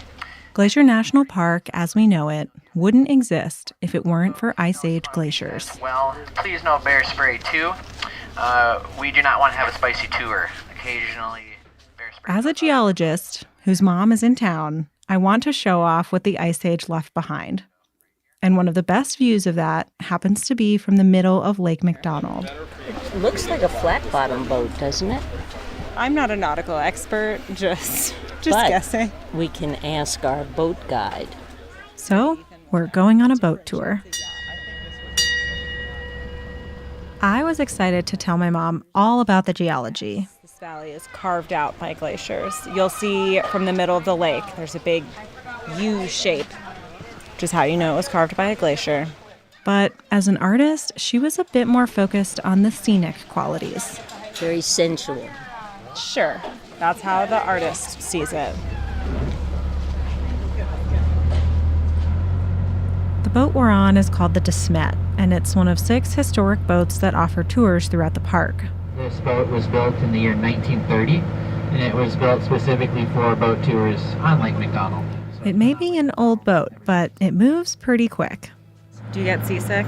I'm surprised, actually, that I'm not seasick. I was going to say, I remember one incident where you watch. took me whale watching as a child. Yeah, I didn't enjoy that ride too much. Within about 30 minutes, we reached the middle of the lake, and the captain slowly turned the boat around to face mountains I've seen a lot, but never from this perspective. Okay. So if you look behind you, what can you see? That is spectacular. The change of the colors as it goes back from gray to deep blue to light blue to green, it's just wonderful. Over 1,000 feet of ice once filled this valley. And while that ice is long gone, we have it to thank for this landscape that we all know and love. Ice Age glaciers carved our postcard-worthy scenery, and our roads and trails follow the paths they cleared. But while I spend a lot of time thinking about how this landscape came to be, I've never really imagined what it would have been like to be here while this was happening. For thousands of years, there wouldn't have been much land to walk on. Everything was covered in glaciers. But there was a world at the edge of that ice. Animals and people who lived just beyond. What was this place like during the last ice age?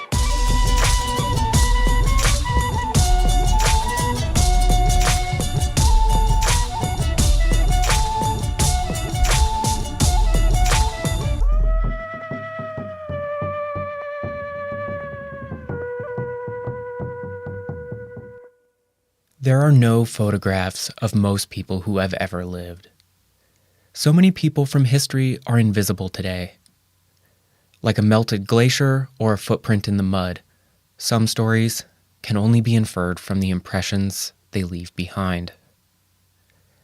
Welcome to Headwaters, a show about how Glacier National Park is connected to everything else. I'm Daniel, and this is Season 3. It's about how this place became what it is today. Not a comprehensive history, but a collection of stories from the park's past. This episode is about the Ice Age, a time when this place was filled with thousands of feet of ice. It was a consequential time in the park's geologic history. But this episode is also about the search for life and understanding in a world we'll never see. And because the park was so covered in glaciers, we walked this story out to the edge of the ice and tracked down the history beyond the borders of the park.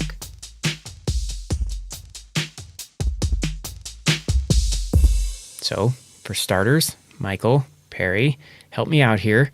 Can you describe what an ice age actually is? That is a great question.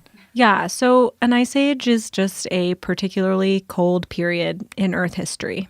The most recent one was basically caused by wobbles in the Earth's orbit and in the Earth's axis that change the angle of how the sun is hitting the planet. So basically, we get less solar radiation. The result is that global average temperatures during the last ice age were around 10 degrees Fahrenheit colder than they are today, which doesn't sound like a ton, but this allowed glaciers and ice sheets to cover nearly all of Canada and a third of Montana, including the park.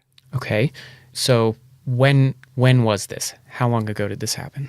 So there have been several ice ages, but the Pleistocene, which is the most recent, goes from about 2.5 million years ago to about 12,000 years ago. Okay, so the Earth wasn't just a solid ball of ice for 2 million years. The ice is advancing and retreating. Right. There's these glacial periods and then these warmer interglacial periods.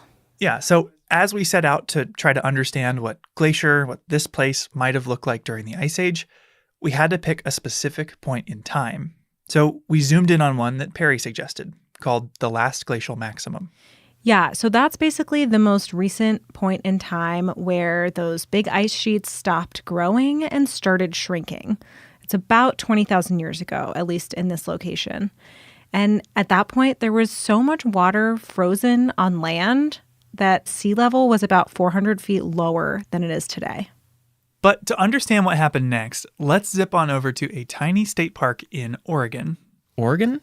Really? Barry, if I had to ask you what the most abundant type of rock found in Glacier is, what would you say? Argillite, I think. Yes. Yeah, it's found throughout the park. There are bright red and green colors that are pretty distinctive. And around here, it's in a rock formation called the Belt Supergroup. Yeah, the Belt Supergroup is found all over the Northern Rockies, but it's not found in Oregon. And yet, perched on a hill above the Willamette Valley of Northwest Oregon is a boulder made of Belt Supergroup argillite. So how did it get there? Well, it weighs 90 tons and probably used to weigh about twice that, or almost as much as a Boeing 747, before people chipped away pieces to take home with them. But the story of how it got there is the story of one of the greatest natural disasters to have ever occurred in North America. The story of Glacial Lake Missoula. Yeah, I think the Missoula floods are something that are nearly incomprehensible in today's society. This is Justin Radford. I'm the program manager for Ice Age Floods National Geologic Trail. Justin is the first and only full-time employee of the first and only National Geologic Trail in the Park Service. The trail covers about 3,400 road miles. It's a massive area, and there are people and educators and partners all along this route. So those massive sheets of ice that Perry mentioned, which covered most of Canada and the northern part of the U.S., well, the Ice Age is ending. Those are melting, which produces a lot of water. All that water needed to go somewhere. And if we use the ice here as an example, water melting from the Ice Age glacier in what's now Lake McDonald would have been headed for the Pacific, flowing through the Flathead Valley, then west through Idaho, Washington, and Oregon before making it to the ocean. But at the end of the Ice Age, water couldn't make it to the coast. It couldn't even get past Idaho and was instead stopped near modern-day Lake Pend Oreille. Lake Pend Oreille is an amazing visitor experience, a great place to go and hang out. But if you picture it with 2,000 feet of ice on top of it, well, it created a huge blockage there. An arm of the continental ice sheet had created a dam, blocking the only way out for water in northwest Montana, essentially plugging the bathtub drain that was the Clark Fork River. And all the water backing up down behind that was just massive in scale. We're talking about something in the neighborhood of 600 cubic miles of water. This ice dam was holding back the volume of Lake Erie and Lake Ontario combined, creating what was called Glacial Lake Missoula. Water backed up throughout northwest Montana and extended nearly 200 miles to the east. And it wasn't the only lake of its kind. There were at least 6 others like it in Montana, but Glacial Lake Missoula was the largest one in the West, and you can still see signs of its presence across the state today, including its old shorelines. And it just so happens that this lake was gigantic and goes all the way up the sides of the mountains there. And so you can see these big ridgeline bumps. It's essentially like that was, at one point, was the lakeshore. Yes, exactly. You can drive to these old lake shores called strand lines at the Bison Range on the Flathead Reservation and see them like bathtub rings on mountains around the city of Missoula. These clues help us measure the depth of the lake. Just south of us on the Flathead Reservation, it was over 1,000 feet deep. You could have submerged the Eiffel Tower. The ice dam was even taller, and it extended for at least 10 miles. But as more and more meltwater entered the lake... Well, at some point, the water wins, and the ice just can't hold it back anymore.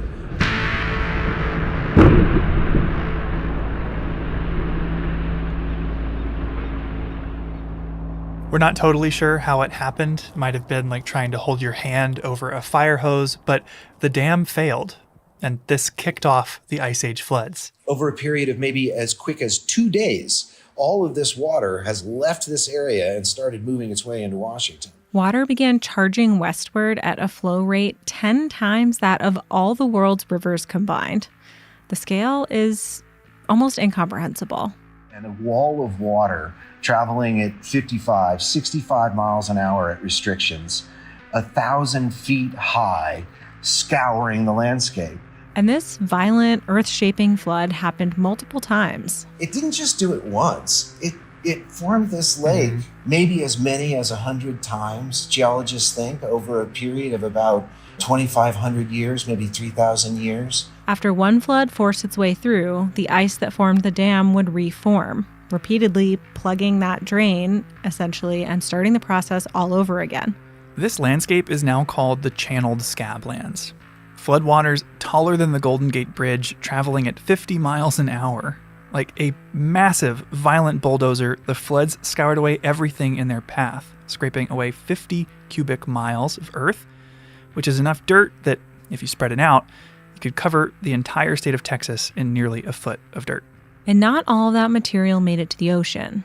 At some points, like in Oregon's Willamette Valley, the water slowed down and debris would settle out. Well, that's what people say. Well, that's why you have great wine and great vegetables and great growing that comes from the Willamette Valley, because it's got all the deposits from the floods. That's so funny. People complained about Montana wine not being great because of the weather conditions, but it's parts of Montana in the Willamette Valley that make it good. Oh, definitely. Yeah. Which brings us back to our boulder in Oregon, which was carried there in the floods, probably encased in glacial ice. Roughly 2 weeks after the floods began, all of the water would have made it to the ocean near present-day Astoria, leaving behind a changed landscape. Ultimately, though, the Ice Age was ending, and the dam that created Glacial Lake Missoula disappeared, ending the era of catastrophic floods. These floods represent just how dramatically the world was changing. The world was warming up, and landscapes like Glacier were revealed as this icy blanket receded. But the story of these floods is not one we've understood for very long. Fast forward to just 100 years ago, and these same floods would become the subject of one of the greatest geologic controversies of its day, in part because the dominant theory of geology at the time was gradualism, that landscapes formed incredibly slowly over millions of years. So many geologists believe that things happen gradual over time. There are some national parks out there that are great examples of this. And, like at the Grand Canyon and that over millions of years story about it carving its way down. And you have this sort of gradual recession through the layers. But that didn't explain the landscape of eastern Washington. These canyon walls were all vertical, and the streams and rivers that were running through them were teeny, small. Really no logical way that river could have formed that kind of canyon. What could explain it, thought a young geologist named J. Harlan Bretz, was a massive flood.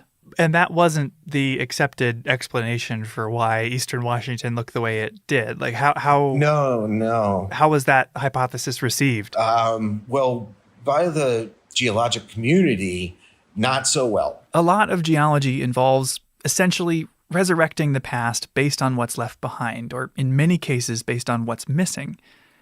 And we knew at the time that this park was home to Ice Age glaciers because of our U-shaped valleys.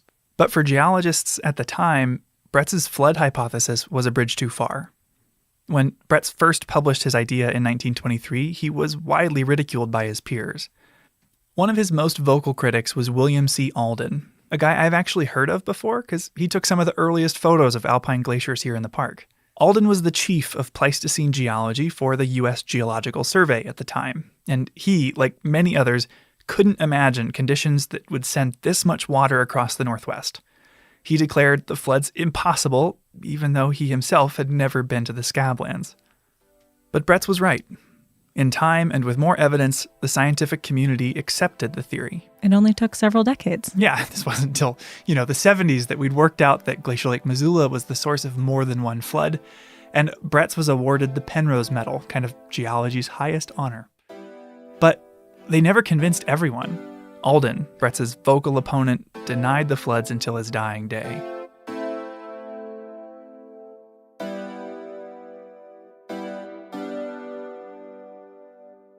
We've kind of been looking to this story as a case study of how we interpret the unknown. I'm wondering, is there a lesson we can learn from the story of Ice Age floods about trying to understand Earth history or human history where we don't quite have all the pieces? Well, I think that, when we bump into these kinds of moments where we're trying to understand the world and we don't have good answers, we tend to fall back on what we know, and we're hesitant to be willing to hear from others about what they might see out there. To me, Justin is describing a failure of imagination and of creativity. A struggle to picture a world that looks different than our own. We can see the empty space left behind. We know something was there, but it's hard to imagine what filled it.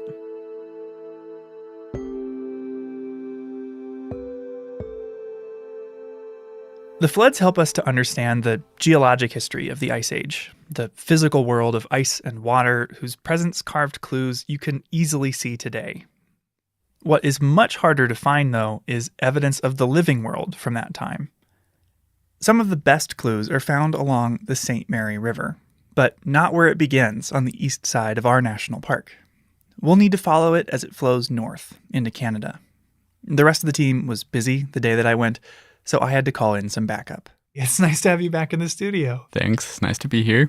I called Andrew, co-host of the first 2 seasons of Headwaters, who has a new job. I'm the new communications lead for the Glacier National Park Conservancy. We hopped in the car and followed the river, driving north to Alberta and the present-day St. Mary Reservoir. Yeah, we're standing out on this sandy beach, not something you would really expect in southern Alberta. Yeah, it feels like we're in Hawaii or something. The reservoir was huge. It kind of reminded me of standing on the shores of one of the Great Lakes. It went out to the horizon. It was definitely bigger than I was expecting. Stretches out as far as you can see, basically, with the Rocky Mountains behind it. And it's pretty. We stopped at a place called Wally's Beach to meet with Shane Tolman. I'm Shane Tolman. I'm a local. A now retired school teacher who warned us it was going to be windy. It is a lot windier over the other side of the dunes. Yeah, kind of what I was thinking when We can maybe move back. We walked away from the lakeshore to try to hide from the wind, but we wanted to meet with Shane to talk about something that he found in the reservoir when it wasn't full of water. Sometimes there's a big drawdown, so a lot of lake bed gets exposed. But before we could really hear what he was saying, we were buzzed by a crop dusting plane. Airplanes flying over. Oh my gosh, she's spraying that field. Right there. Oh, that could be annoying. Can you block that kind of noise? No. We couldn't, and so we had to go hide in a picnic shelter. But anyways, the reason we wanted to talk to Shane was that back in 1994, he and his family visited when the water in the reservoir had been drawn down. And when they walked out into the wet mud and windblown sand, a landscape that's normally underwater, they found themselves walking backwards in time. We had been out the previous day, but it had blown a lot overnight. And we came back the next day, and right where we walked is this humongous skull. But it's an extinct bison skull. Bison antiquus, the extinct ancestors of modern bison, who just so happen to be 1.5 times bigger than the bison you see in Yellowstone. And the horns on it are incredible. And it's like that. Shane showed us a side-by-side comparison, and Bison antiquus's horns are absolutely enormous. Looks more like a Texas longhorn. It does, doesn't it? Yeah, they're really impressive animals. And for Shane, this discovery touched on a lifelong fascination. My dad was a science teacher, so he actually had fossils in the lab, and they were just so captivating to me to see their little eyes are fossilized, and here they are staring back at you. It's kind of this time gets erased as you encounter these things, and that's always stayed with me. Shortly after Shane stumbled into this bison skull, and quite a few other things that we will get to in a moment, he started getting phone calls from the University of Calgary. They had heard about his discoveries and sent Dr. Len Hills down to meet with him. First thing I said to him was, I would like to study this stuff. How can I be involved? And he says, well, you could enroll as a student at the University of Calgary, and I'll be your supervisor. I said, great, let's do it. I enrolled in a master's program and became one of 4 principal investigators of the Wally's Beach site. As Shane and his colleagues started to study Wally's Beach, they began to reconstruct what it would have looked like. It was not the river that we see that's cut down to where it is now in these river valleys. It was a slow, meandering river. In the banks of this ancient, winding river, they found pollen and roots, which can help us understand the Ice Age ecosystem. We had spruce tree groves growing out here all over the prairies, as well as aspen groves. Then you had sedges and grasses that were growing in between. There was abundant plant life. And of course, they found more evidence of animals that lived alongside Bison antiquus. We get out there, here's this skull, and there's actually some vertebrae laying there as well. And Len picks this skull up, and he's turning it over. He says, "This is muskoxen." And I'm just like, muskoxen? I didn't even know they were part of this extinct suite of animals that died off at the end of the Ice Age. And he says, yes, it's muskoxen. They found a ton of extinct species, an ancestor of modern caribou, North American horses, even camels. The camel discovery in particular blew my mind. We think of camels as being these desert-loving animals today, but the family of camelids and the family of horses both evolved in the Americas around 50 million years ago before migrating to Eurasia. The camels that lived here were called camelops. And Shane found a tooth about as long as my index finger, and that tooth was serrated. Well, there are no animals alive today that have serrated teeth. And so I knew immediately we had a saber-toothed cat. In fact, that's not just a saber-toothed cat, it's called a scimitar cat. So already you're getting a picture of the wildlife who were living at the edge of the Rockies, at the edge of Glacier National Park during the Ice Age. And it's a much different cast of characters than the grizzly bears, mountain goats, and deer that we all know and love today. But for Shane, it wasn't bones that helped bring Wally's Beach to life. And I can't even describe what I saw.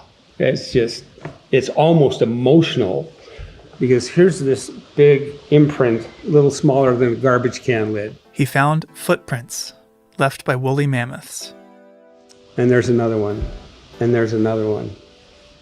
Here's all of these cracks that went out from in this spider web, out from the tracks. You could see how it had stepped in the mud and it oozed up around its toes. And it's just like, okay, here's the best set of mammoth tracks on the planet, bar none.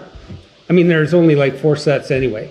So it really hit us just how incredible this was. Unlike fossils, which capture animals after they die, these footprints are a snapshot of their lives. Living, breathing mammoth, not the bones, the dead part. You're looking at living behavior, and that's so cool. With each stride, they traveled on average 8.5 feet, and the weight of each step can reveal if it was left by a male or a female, a child or adult. And the way these 6-ton mammals walked can even reveal if they were injured. Take the cross-section and you get to see the weight distribution from this angle. Well, this animal on its, I think it was its left hind foot, was limping. You can see that the deformation on this side of the track is less than on the other side of the track, so it means that there was some injury or something. How old is that track? That track would be about 13,000 years old. Oh my goodness. Now, and it's not just mammoth tracks either. Here's these mammoth tracks, but not just mammoth. Here's a camel trackway going through the middle of these, crossing over. And here's some more horse tracks over here. And what we're looking at probably looked very much like the Serengeti, because you had all those animals intermingling, and here they are moving in these vast herds and individuals. We have tens of thousands of tracks that we have observed at Wally's Beach. It is rare for ancient footprints like these to survive. You not only need wet mud for the footprints to form, but then a strong wind to blow sand and sediment on top, filling them in and sealing them away for thousands of years. But today, the same winds that once preserved these footprints are now destroying them. The same wind that pushed us into a picnic shelter has blown tracks away overnight, carried away grain by grain, a memory lost forever. And because of where they sit in the reservoir, there's nothing you can really do to save them at this point. If they're not claimed by the wind, once they're exposed, they'll be destroyed by water when the reservoir is filled back in. All that's left is to try to document them, and efforts have ranged from photographs and measurements to teams of local students and 1,000 pounds of plaster casts. But however fleeting they may be, this glimpse of these animals alive, living alongside one another, not in the halls of a natural history museum, but drinking from the river that I see now in the distance.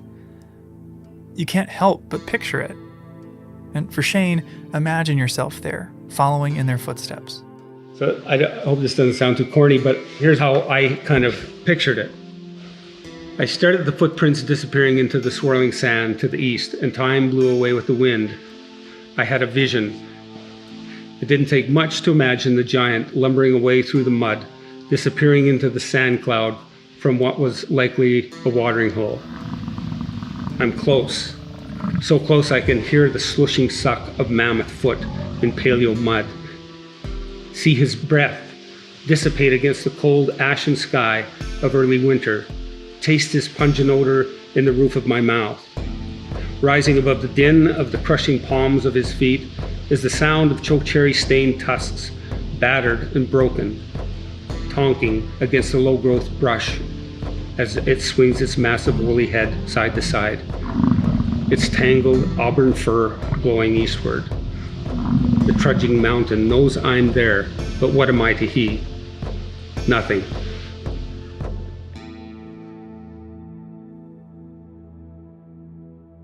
Not long after a mammoth left these footprints in the mud, their species went extinct in North America.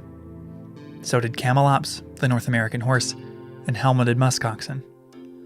And while these footprints paint a vivid portrait of these animals in life, they also reveal a species in decline.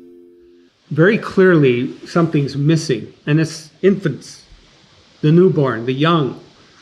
Why aren't we seeing their tracks? Well, maybe they're light, but we're seeing lighter animals also. We're seeing their tracks, the horses and stuff like that. The St. Mary's mammoth herd had far fewer juveniles than you'd expect in a healthy population. And one possible explanation was the warming climate. The Missoula floods were only one symptom of the dramatic changes occurring at the end of the Pleistocene. As temperatures warmed, ice sheets shifted north, and the environment shifted too. New plants moved into the grasslands that these grazing animals had relied upon. But the last discovery we'll share from Wally's Beach hints at another factor. A discovery made by one of Shane's students, a fourth grader named Travis. Picked up a piece that they thought might be an artifact, and then the next day Travis brought it to me. Well, I about fell out of my chair. It's a Clovis point. Clovis points are sharp stones used for hunting by ancient human cultures. And these Clovis points held a clue, which revealed exactly what they were used for. Horse protein residue. Those horses had been butchered, and that was a North American first. Wally's preserves a record of Ice Age animals and humans, and produced the first archaeological evidence of these humans hunting horses. Later finds revealed they also hunted camels. When I first started working as a ranger at Glacier, the story of Wally's Beach grabbed me. I put Ice Age horses and mammoths in a campground talk that I've given for the last 6 years, and in my program, this has always been where the story ends. Camels were here, people were too. But actually visiting Wally's Beach, hearing from Shane about the work he and his colleagues and his students have put into understanding and preserving this history, it made me wonder, what was life like for the people that once stood here? What was it like to be human 13,000 years ago?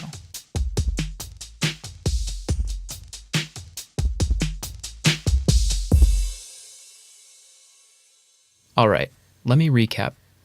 Right in our backyard, well, Glacier's backyard, Wally's Beach has a record of Ice Age wildlife. Yeah, a pretty extensive one at that. These are animals that they're really different than what we have here today. Mm-hmm. But they also have discovered evidence of Ice Age humans. Yeah, and a lot of this evidence at Wally's Beach is in the form of something called lithics.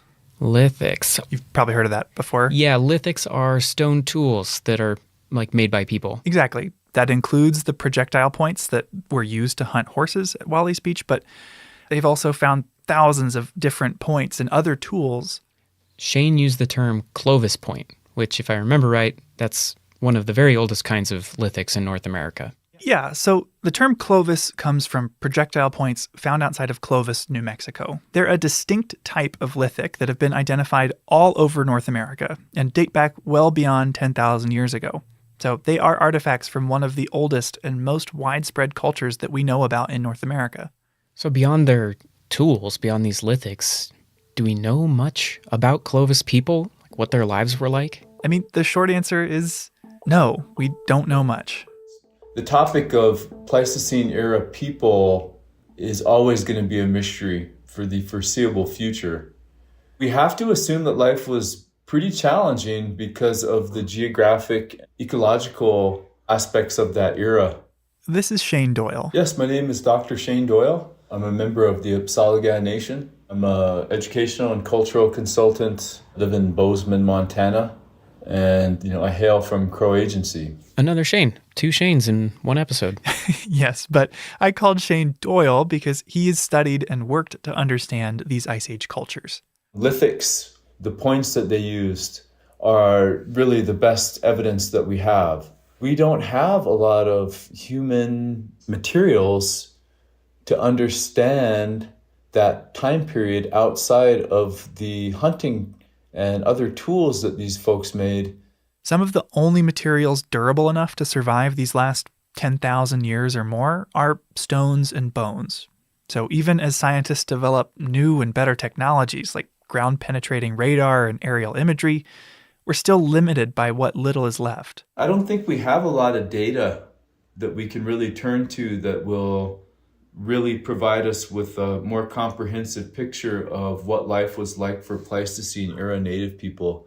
So I think we kind of have to use our imagination. This is where we get back to the conundrum we found with the Missoula floods, the limitations of imagination. I talked with retired Forest Service archaeologist Carl Davis, and he pointed out that the presence of stone tools and absence of anything else has affected our understanding of these cultures by focusing on the masculine aspects of ancient life. And archaeologists, who were primarily male for many, many years, that's what they really got into. And women and children kind of got left in the dust because the evidence of women's activities, this wonderful perishable industry of all kinds of things, there's no evidence. We certainly can assume they're wearing, carefully crafted, tightly sewn clothes and stuff, but we don't have any evidence whatsoever. So we don't really know what they looked like, what they ate, what language they spoke. And our understanding of these communities has been shaped by more than just projectile points. I think in North American archaeology, there has been some bias about sort of giving legitimacy to the capability of these first peoples, these indigenous peoples. It may be colonialism, it may be imperialism, it might be a little bit of racism, but I think we have a hard time maybe giving credit where credit is due. That's where anthropology begins to fall short when we go all the way back to those ancient times. It's reflected in artwork that we often see represented from people of that day and age.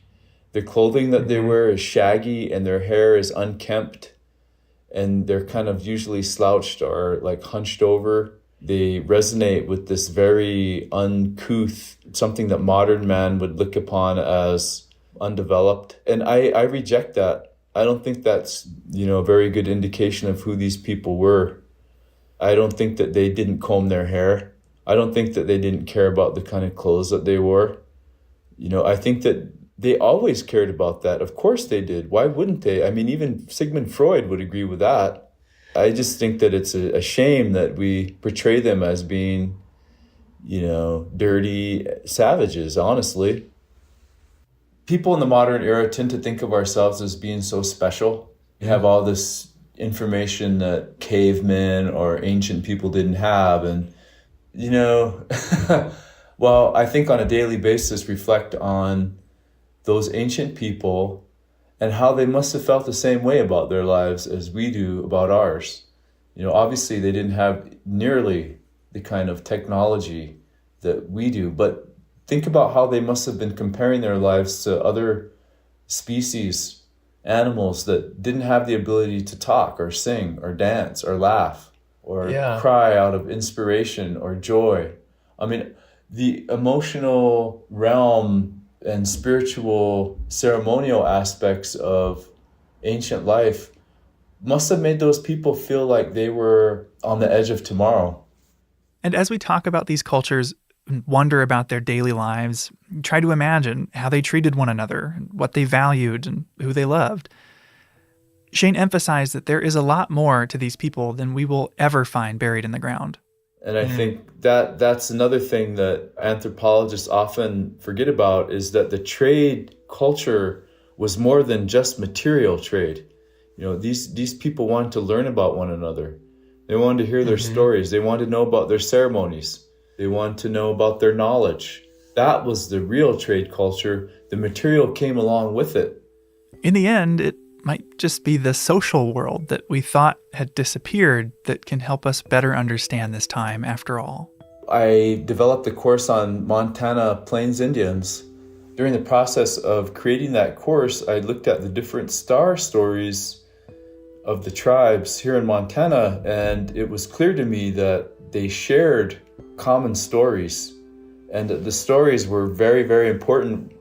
But when you consider that, we have at least half a dozen language families represented here in Montana, completely different languages. And so we're talking about languages where they don't even share a common sound. So how could it be then that these different speaking people would have the exact same star stories down to the minutiae, just the smallest details of people's names and the things that they did and how those things are reflected in the sky and on the ground, and the same stars and the same geographic features? I mean, all those things to me showed that these folks must have been in communication, in deep communication with one another. Different cultures with different languages, living in different places, who still found a way to communicate. And it wasn't just star stories that they were sharing. It was technology, where and how to harvest teepee poles, how to stitch hides together and harvest wild plants. They were so determined to share with each other their knowledge and the best of their communities that they created a language independently of themselves. That, plain sign language exists really in and unto itself. Plain Sign Language was the original American Sign Language, born out of trade between communities across the Great Plains. The Plain Sign Language, I don't think probably dates all the way back to the Pleistocene era, but I do believe that the passage of the Clovis technology from community to community across the continent, all those communications and all of those different trade networks, that's where the seed of that was planted. These insights from oral traditions can help us to imagine the cultures of these ancient communities. Curious, kind, and cooperative pioneers living here despite its hostile and icy climate. And as Perry found, oral history can also preserve a record of specific moments in time. I wanted to talk to Sally Thompson, an anthropologist whose work with tribes throughout the Northwest found that indigenous communities have preserved memories of the Ice Age. One of the task force members was telling me a story once of his clan's migration. And I said, wow, Ray, it sounds like you're taking me back to the late Pleistocene. And he said, well, I think I am. So he thought for a while, and then he said, we sing it. It's a chant. We repeat it the same way, the same time of year, in a ceremonial way. It's like your silent night. You wouldn't change the words. He said some of those words are so old we don't understand them anymore. Wow. So that really was life-changing for me, and I started paying attention in a very different way. I know Sally from her book, People Before the Park, which she wrote with the Blackfeet and Kootenai tribes, sharing their traditional culture and life ways here in Northwest Montana. Well, my name's Sally Thompson, and really what we're talking about today, I'd like to say I'm a student, not an expert. I love that. I'm a student of what Native people have to teach us. One thing she's learned is that oral traditions hold records of Ice Age floods, the phenomena that geologists squabbled about for decades. Some cultures have remembered them for thousands of years. Imagine the time when immense sheets of ice were extending down from Canada all across northern North America. To imagine it's not just filling the valleys, it's overlapping all but the very tallest peaks. Mm-hmm. Yeah, so picture you're standing on top of one of those peaks, and all you can see to the north and the east is ice. When I hear this, I picture a glacier and the Flathead Valley full of ice and water from glacial Lake Missoula. But this describes the ice margin all along the northern edge of the U.S. Sally interviewed people from tribes all up and down the Columbia River, whose drainage system covers most of Washington, Idaho, and northwest Montana. One of these tribes is the Kootenai. The Kootenai people are unique. They're not related to anyone anywhere. It may be because of where they were in these cataclysmic times that they were the only ones who survived. So most people have relatives, but the Kootenays are considered by anthropologists or linguists to be an isolated people, the only ones. And this is their story. Was it like before a tsunami where sensitive people think something's changing, or you hear this incredible sound and somehow you know to run up? Perhaps you've experienced, some flooding before, and you know you need to go up, and you just keep running, and somehow some people manage to survive that. Then you see people have run to the top of Rattlesnake Mountain on the Columbia and try and picture what happened. I interviewed a Coeur d'Alene elder one time. Felix Arepa told me, after he thought it through in his own language, the way his grandparents had told him the story, then he explained to me that the words they used were something like, everything changed, even the landscape. This is a record of a human experience with these floods. Someone witnessed them, walked through the world they left behind, and shared that story with their community. Yet, despite knowing that, it's still difficult to place yourself in their shoes, to see their point of view rather than our own. Even with everything we've learned, it is really hard to place yourself in a world that you'll never see. All of these stories have helped me to picture it. Herds of camels and mammoths sharing Montana with people who, in the face of a dramatically changing world, are learning from one another and passing on memories that will connect them to today. But I find myself imagining it almost like a painting, something that I can see, but that I can't touch. What would it take to bring this history to life? To be able to imagine myself there, like Shane Tolman did with the mammoth tracks?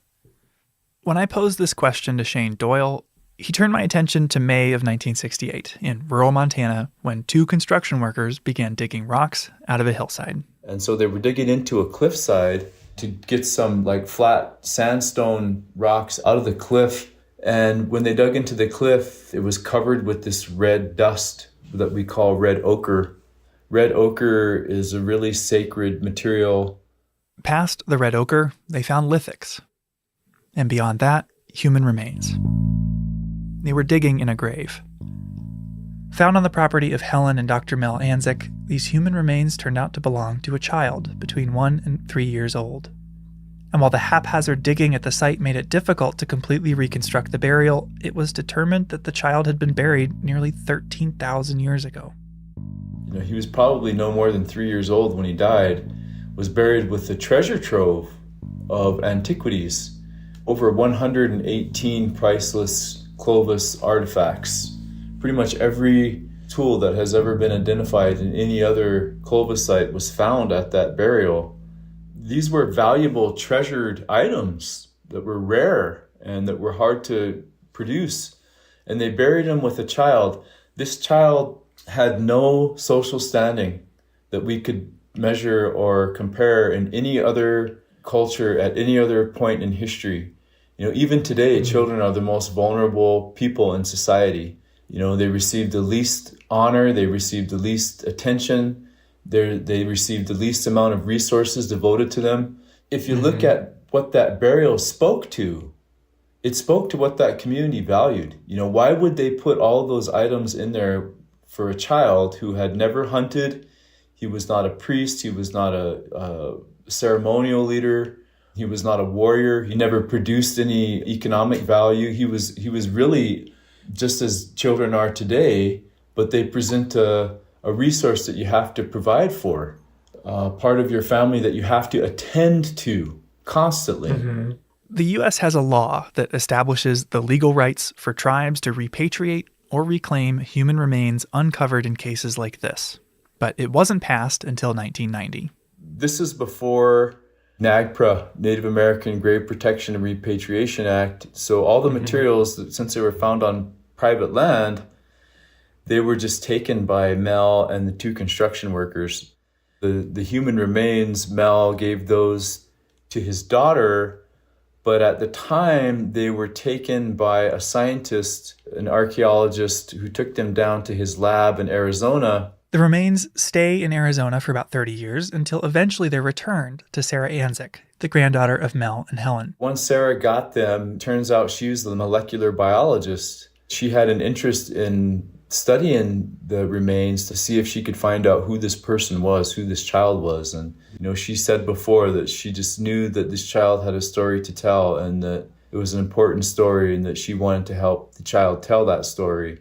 So she reached out to a lab in Denmark, and they set out to sequence the child's genome in an effort to understand its DNA and uncover who the child is related to.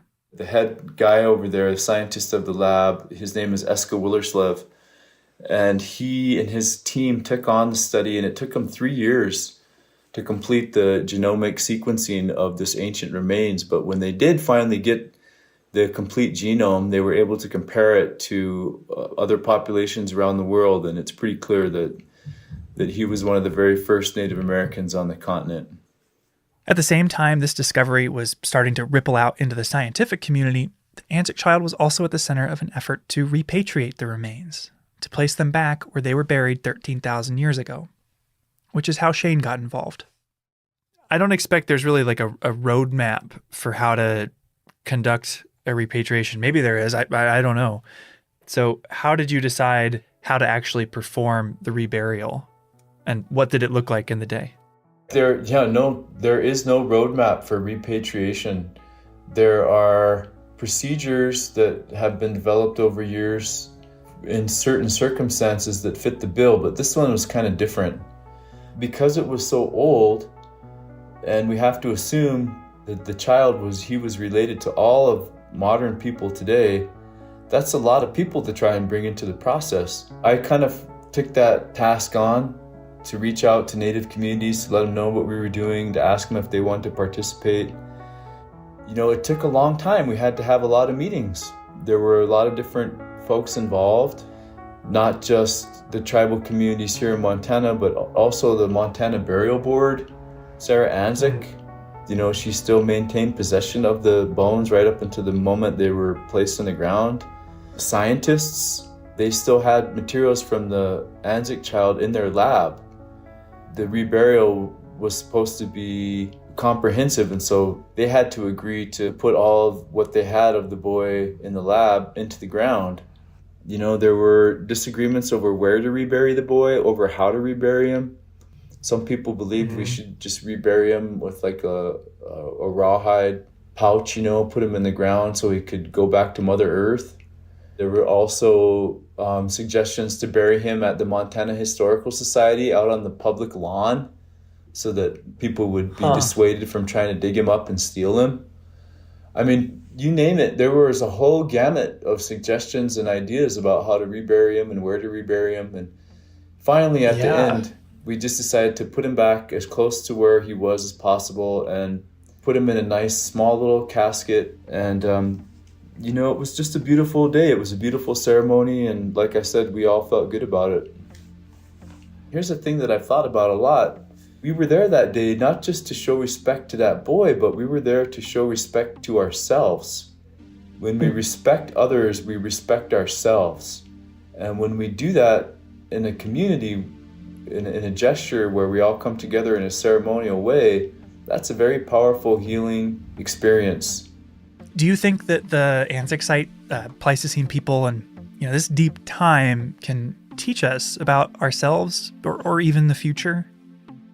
Well, I think we can learn a lot from those ancient people about strength, about resilience, about love, about what really matters in this life. I guess one theme that we see today in Hollywood is the post-apocalyptic world. We think when all the chips are down that we'll turn on each other. When I think of those ancient people, I'm inspired. I just think, they loved each other. And from everything that we can tell, they respected each other. I'm sure there were instances where that wasn't always true, but the Anzac grave and the show of love that was displayed for that child makes me believe that that wasn't just an isolated case. That this was part of their worldview. You know, they believed in treasuring their relationships. And in a way, that's what it was when we reburied him that day. To me, this story pulls your focus away from everything that separates us from Ice Age people. The ice sheets, scimitar cats, and more than 10,000 years, and shows instead our shared humanity. And to Shane, it illustrates what's possible when scientists and native communities work together.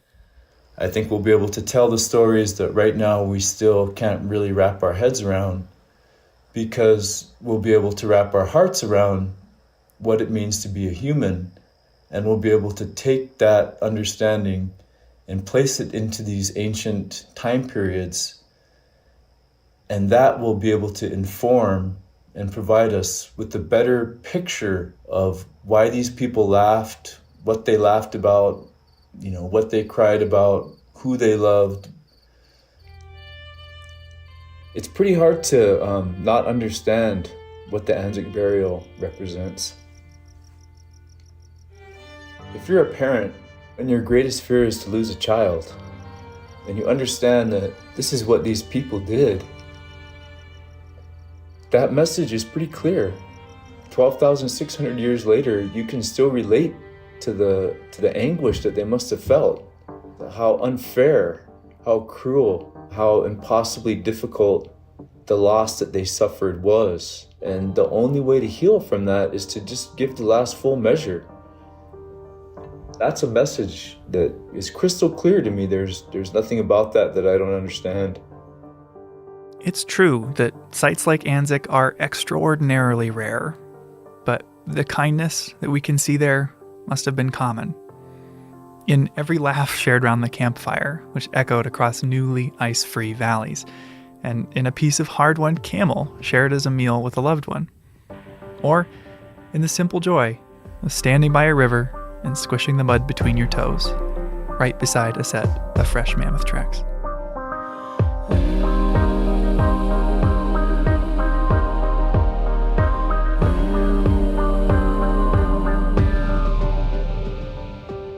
Headwaters is a production of Glacier National Park, with support from our partner, the Glacier National Park Conservancy.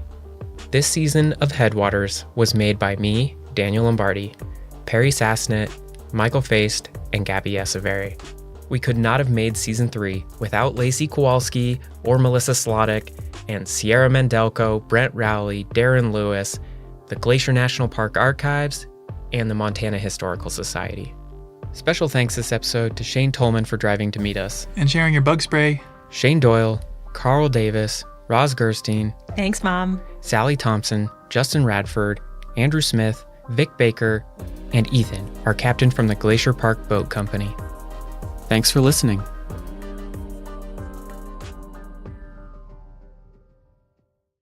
Next time on Headwaters. We use art to find new perspectives on one of American history's most momentous yet misremembered events. You know, Lewis and Clark was just a story that I did not remember from school. When Daniel called and I thought, oh my gosh, really? I don't know if you want a tribal voice talking about Lewis and Clark. You know, I just thought they're revered by so many. That's next time on Headwaters. So Headwaters was made possible through the Conservancy, right, Andrew? Yes. But you also fund a lot of other projects. What are some examples of that? Yeah, one I wanted to tell you about today is our wilderness condition monitoring work. We have this really cool project happening right now to outfit a lot of the park's wilderness rangers with tablets so that they can make live reports on the condition of the wilderness while they're out and about. Used to be on paper reports that got lost and never found their way to the same place. They would show up wet and crumpled and all sorts of different things would be written on them. So now everybody's got the same form. It comes all into one database and we can learn about threats to wilderness so fast and respond to them so that nothing happens to our beautiful wilderness here. Well, that's awesome. Well, I guess if you want to learn about that project and more that the Conservancy funds, check out their website, and thanks. Yeah, visit us at Glacier. It's Thursday, August 10th, 2017, and I have the day off. For context, we were both rangers here in the summer of 2017. Yes, and the job of leading guided hikes, campground talks, and staffing the visitor center is very rewarding, but can also be exhausting. So when the weekend rolled around, some friends and I planned a relaxing backcountry camping trip. We got a permit for the backcountry campground on the west shore of Lake McDonald, one of the few backcountry campgrounds that you can paddle a canoe to. So we loaded our gear into dry bags, packed our life jackets, and set sail for some R&R.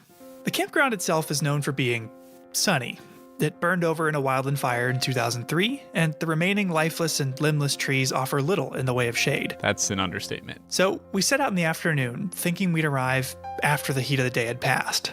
The first half of the paddle was nice and sunny, but the further we went, the clouds began to roll in.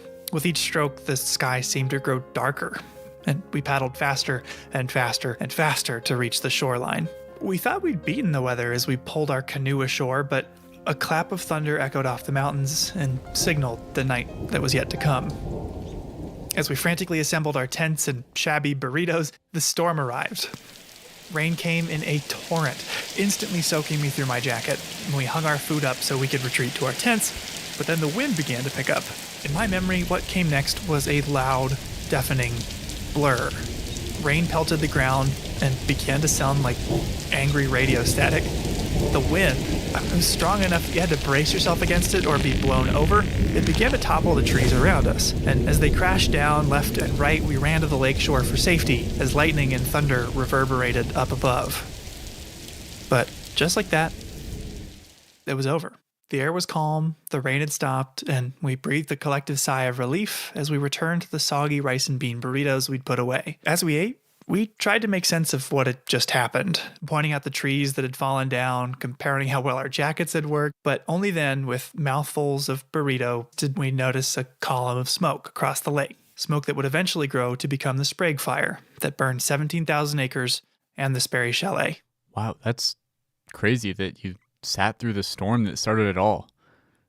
I was actually just straight across the lake from you at the same time at the Lake McDonald Lodge. I was supposed to give the evening ranger program up at the Lake McDonald Lodge auditorium that night. It was super stormy as I drove up from Apgar. And while I was getting ready for my talk, the power went out in the building. It was pitch black in the auditorium. I didn't think people would really be able to safely walk around the room, so I just decided to cancel the program. So if you were trying to attend the ranger program at the Lake McDonald Lodge auditorium on August 10, 2017, I'm very sorry, you'll have to catch me another time. When I canceled, I stood outside the building to let people know that the program wouldn't be happening that night.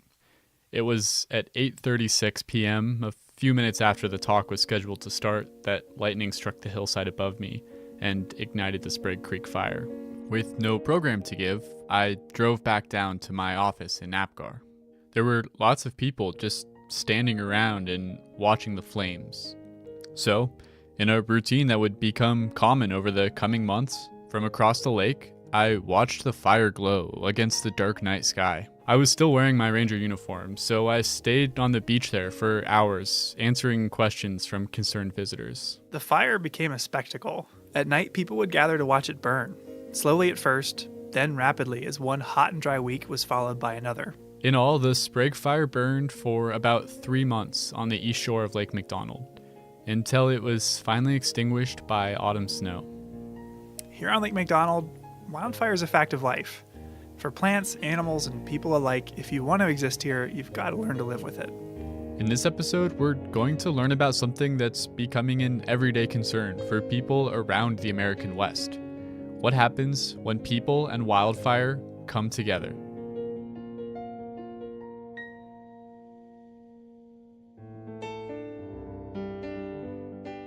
Welcome to Headwaters, a Glacier National Park podcast, brought to you by the Glacier National Park Conservancy and produced on the traditional lands of many Native American tribes, including the Blackfeet, Kootenai, Salish, and Gillespie people. We're calling this season The Confluence, as we look at the ways that nature, culture, the present, and the past all come together here. I'm Michael. I'm Andrew. And we're both rangers here. And today we're in the Lake McDonald Valley. Near the west entrance of the park, the Lake McDonald area is the most visited region of Glacier. Lake McDonald itself is one of the park's most cherished attractions. At 10 miles long and over a mile wide, it's also the largest lake in Glacier. This area gets hit with a ton of lightning, and that means that wildfires start with considerable frequency. What happens in a place dense with people and fire? And that's what we're going to explore in this episode.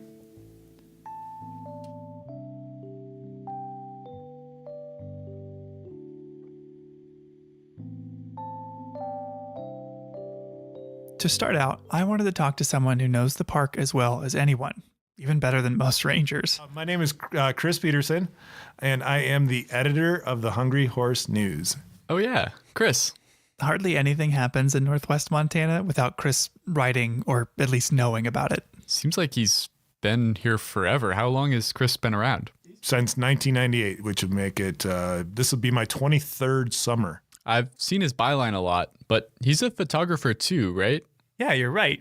After graduating college, Chris started working for a small town daily newspaper in New York, where he started to pick up photography. Back in New York, at the Daily, you had to shoot your own photos. So my photos were terrible. I was an awful photographer.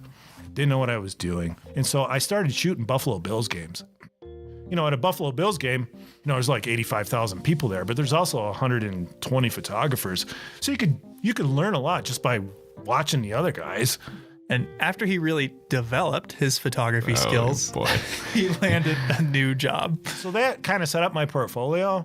And then the Hungry Horse News had put out an ad for a photographer, and I applied and I got the job. And the rest is kind of history, I guess. That's a big switch to go from photographing Bills games to bald eagles. Yeah, it's a big adjustment, but he took to it. But part of covering news in the West is wildfire, something Chris didn't have any experience with from his time in New York. Oh, well, in New York, there aren't, big fires, yeah, but they were all houses or, tire dumps. But it didn't take him long to get experience. His second summer, he covered the West Flat Top Fire. 2 years after that, the Moose Fire, then the Anaconda Fire. So I'd cut my teeth. All of which led up to 2003. You had a couple seasons of experience then covering summer fires. What was the feeling going into the summer of 2003? In retrospect, we probably should have known that we were going to have a big fire year. But I can remember in June, people just having fun because it didn't rain. June typically is one of the wettest months, if not the wettest month in the park. It didn't rain. So everyone was having, everyone's camping and fishing and floating and, the park is just full of people. The fire danger rating has been moved up and is now high. But by July, fires began to crop up. In fact, on July 17th, after a morning storm, 6 fires were spotted in the park. Oh, wow, that's a lot. Yeah, more fires than the park sees in some whole years, just in one morning. The next day, Numa Ridge Lookout spotted the Wedge Canyon fire in the North Fork, which within 2 days had grown to 4,000 acres, and due to the number of homes in the area, was the #1 priority fire in the nation. Wow. So what was Chris doing at the time? We were out running around taking photos of them. Drove up and looked at Wedge Canyon, and man, it was ripping across the ridge one day. So we knew, unless it rained, that things were probably going to get worse, not better. I don't think we thought they'd get as bad as they did. At the same time the Wedge Canyon fire was burning in the North Fork, a fire was burning in the heart of the Upper McDonald Creek Valley, the Trapper Fire. The fire at the heart of our story was, at the time, so remote that it was seen as a low priority. Park employees like Chris Baker, the lookout stationed on Swift Current Mountain, described what it looked like. She wrote an article after the fire all about it. Here, can you read the first part? Okay. When I arrived back at Swift Current, Flat Top Mountain was puffing here and there, but the smokes just weren't that impressive. The lightning storm had planted its seeds, but nothing much was showing yet. So for a while, Trapper was underwhelming? Yeah, it was. But that obviously didn't last forever. No, it did not. July 23rd comes along. Changes everything. The forecast for the 23rd called for extreme winds, 30 miles an hour or more. Right, exactly. And so that's why we're at the loop on the 23rd. Now, if you've ever driven the Going to the Sun Road to Logan Pass from Lake McDonald, you may remember the loop as the single hairpin turn on the whole route. As the road turns back on itself, you've got 8 miles left till Logan Pass as you rise above the trees, getting a view of the McDonald Creek Valley, and Chris hoped the Trapper Fire. Okay, it's a pretty windy day. Let's get up there, see what's going on. Let's take a look at it. His instincts were right. Chris Baker, the lookout at Swift Current, watched the Trapper Fire grow that day. And rather than have you read everything, Andrew, I had a friend read the rest of her quotes for us. There was no mistaking it when Trapper decided to make its move. I was looking right at it when it did. That wimpy white column suddenly grew tall, turned to brown, then black. Then it was wider and moving. And you could see that fire probably, I'm guessing, 5 miles away. And it's just starting to look like a tornado. If you can imagine a really big tornado in the sense that it's like this big circular cloud of black, and it just starts spinning, and you can see it, and it's coming closer and closer and closer. Wow, that's nothing like what I expected. And Chris was far from the only person at the loop watching this unfold. I mean, more and more people showed up, and we're just watching it, and there were other people there. Everyone's taking pictures. So there were reporters like Chris there, visitors had stopped to take pictures. There's even a corporate marketing team there. And one of the more memorable things was there was this couple of women in their 20s with like tank tops on, and they had a Red Bull pickup truck. You know, Red Bull, that energy drink. But it had like a big fake can on the back of the pickup truck. As the fire was coming closer and closer and everyone was taking photos, the Red Bull staff was running around with free samples. Okay, I think watching a fire race towards you is a situation where you definitely would not need the extra boost from an energy drink. Yeah, I think you're right. But with or without the Red Bull, Chris described the atmosphere being charged with anticipation and excitement. So we're taking pictures of her with the smoke and the fire and smoke and stuff in the background, and they're taking pictures, and it just kind of got into like almost a party type of atmosphere in the sense that here it comes, and it came like right to the edge of the the canyon.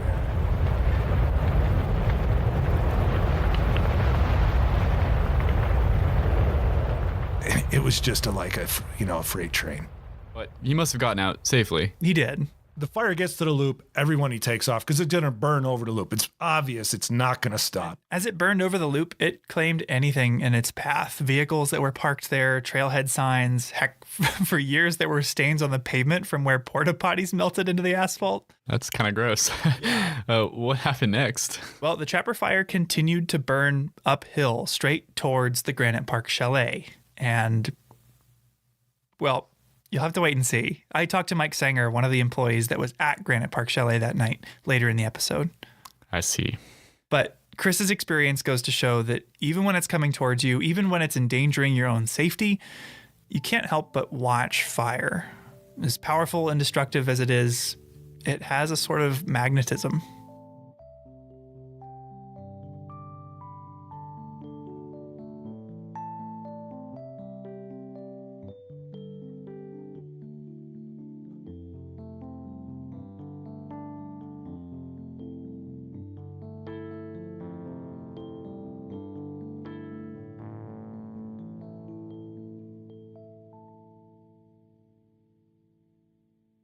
My name is Tony Kashola Sr. I'm a director for the Salish Kalispel Culture Committee for the Confederated Salish and Kootenai Tribes. People interacting with wildfire here is not a new phenomenon. In fact, it's been happening for thousands of years. To learn more, I decided to talk to Tony and Kashola Sr. about the role that fire plays in the traditional Salish way of life. We talked about how, from Tony's perspective, not enough people understand the significance and value of fire. This misunderstanding of our environment makes fire more dangerous. And he talked about how national parks are a place where we can learn to connect with the natural world. So Tony, if we have listeners from other parts of the country or the world who aren't familiar with the Salish people, what do they need to know about Salish history? According to the stories from our elders, the Salish speaking people have been in this area since the last ice age. My group, my band of Salish are the most eastern Salish speaking people here in Montana. And our Aboriginal territory consisted of about 20 2 million acres. And then came along in 1855 when more settlers and homesteaders moved into our area. A treaty was negotiated, and it took several days before the leaders of the tribe agreed to be put on a reservation. And so that's why we are where we're at today on our 1.3 million acre reservation here.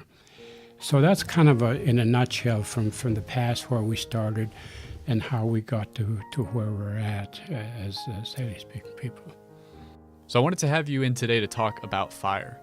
What role does fire have in the Salish tradition? The Salish people, they would set fires to their favorite hunting areas, their favorite spots. When the weather was predictable, they would set fires, knowing that the fire would be put out as soon as the snow got here. So there was no fear of that being a wildfire. When they did that, they could go back in the springtime, and where they had set fire, they could see all the new growth coming up, the green grass, clearing the underbrush for the berries and for all the other foods that were necessary, both food and medicinal plants. It would clear it out. It was like doing work in a garden. You know, as you go in a garden, you clean out all the weeds. That's what they used fire for. Were there other advantages to setting fires? The other thing they used, of course, before they had horses and before they had rifles, you know, getting buffalo, hunting buffalo sometimes was very difficult on foot.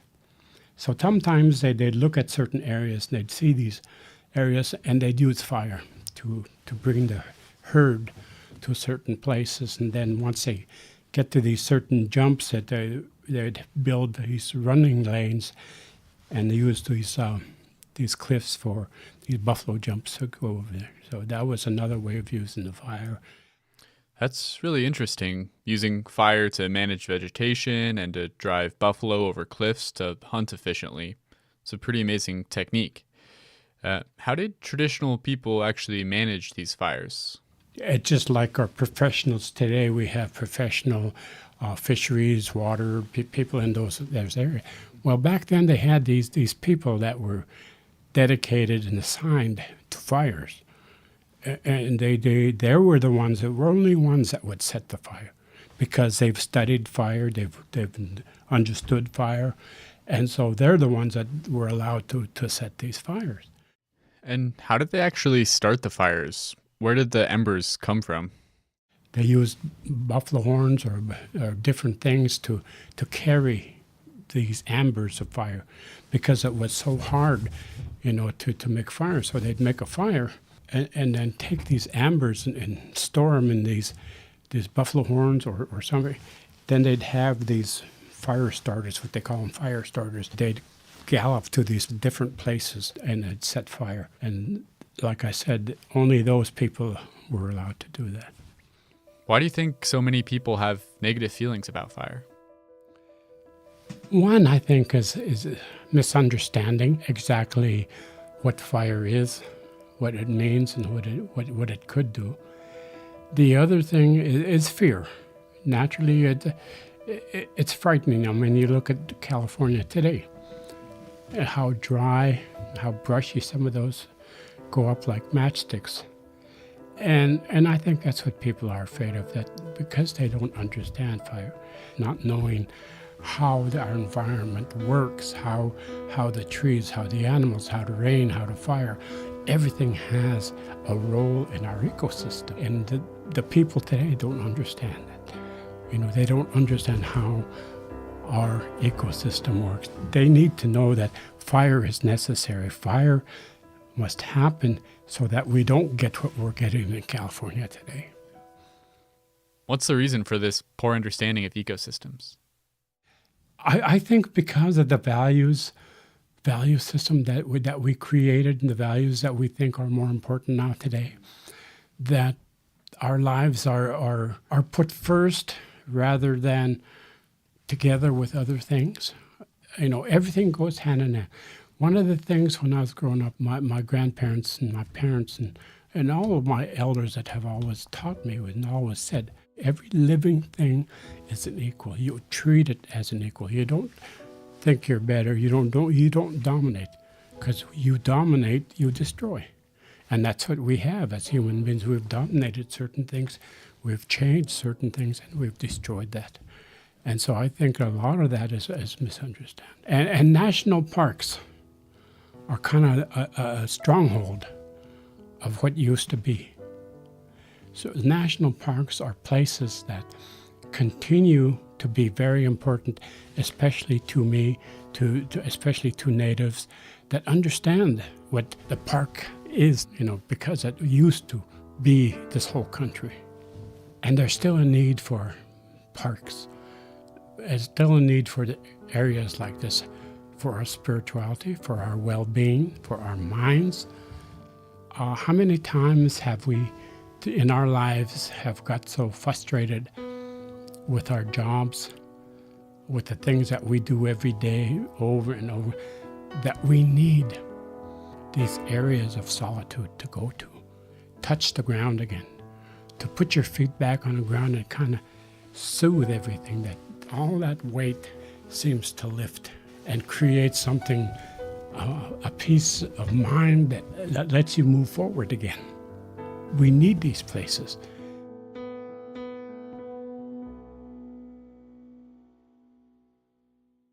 So, fire has a long history in this place. It can be a creative as well as a destructive force. And whether you like it or not, it's a factor that has to be considered in deciding how to manage this park. To learn more about what role wildland fire plays in the ecosystem here, I decided to talk to Dawn LaFleur. My name is Dawn LaFleur, and I am the vegetation management biologist for the park. What does a vegetation management biologist do? What does that entail? It basically manages the vegetation for the park. So that's anything from forest management, basically making sure we have healthy forest ecosystems, as well as maintaining native plant communities. So whenever we have disturbance, human-caused disturbance, we go in behind the disturbance and utilize native plant materials that we've collected and grown at our native plant nursery. So basically trying to manage the native vegetation as well as the invasive vegetation to maintain healthy ecosystems.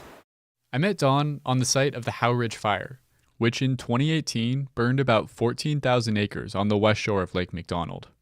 It was 1 year after the Sprague Fire, which we talked about at the top of the show, and on the opposite side of the lake. At times it can be a bit noisy here now that there's not much of a forest to shelter you from the wind. That was a pretty intense fire. It was very intense. It was very unusual. We had the extreme fire behavior happen at night and came down here very fast, very quickly, and burned very intensely.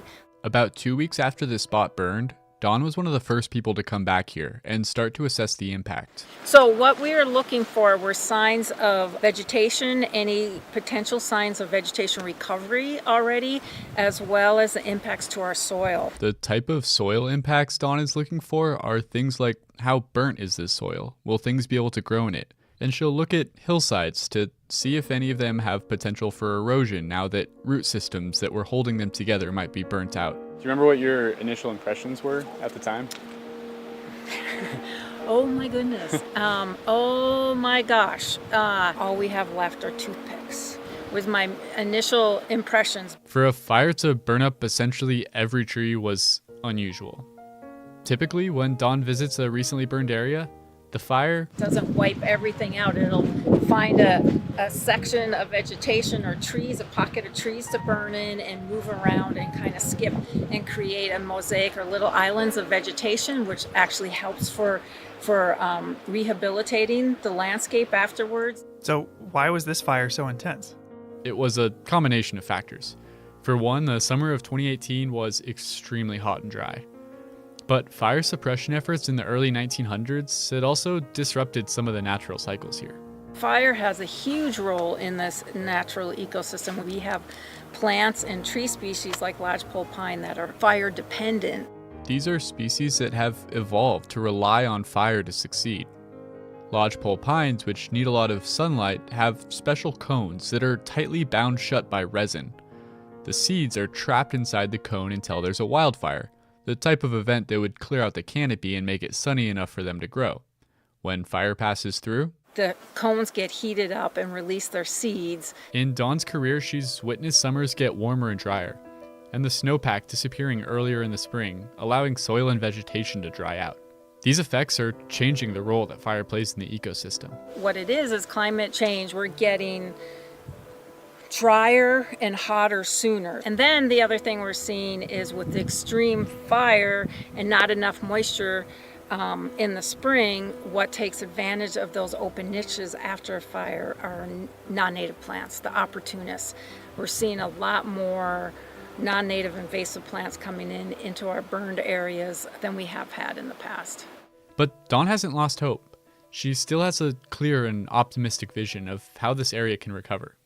My hope would be in 5 years we should have conifers that are 3 to 4 foot tall. A good diversity of conifers. I would hope a lot of larch in here because they tend to be fire resistant. It'd be wonderful to see pockets. I don't expect it all across the landscape up here, but little pockets of moisture where we could see cedar hemlock coming back. And this would be completely green, and you've got woodpeckers utilizing the snags and everything. We would be standing here and we would have vegetation over our heads. Sounds lovely. Bless. And as we get more vegetation established, that will outcompete, as we get an overstory, it'll outcompete these newly established invasives. So much more native plant diversity. Protecting plant diversity in Glacier National Park is a collective endeavor. Dawn can't do it alone. She asks that when people visit here, they take a moment to think about how their actions will affect the plant life around them. Stay on the trail. Definitely stay on the trail. Walk in the mud. Don't go around mud holes. And don't pick the flowers. Oh, yeah. That's a big one.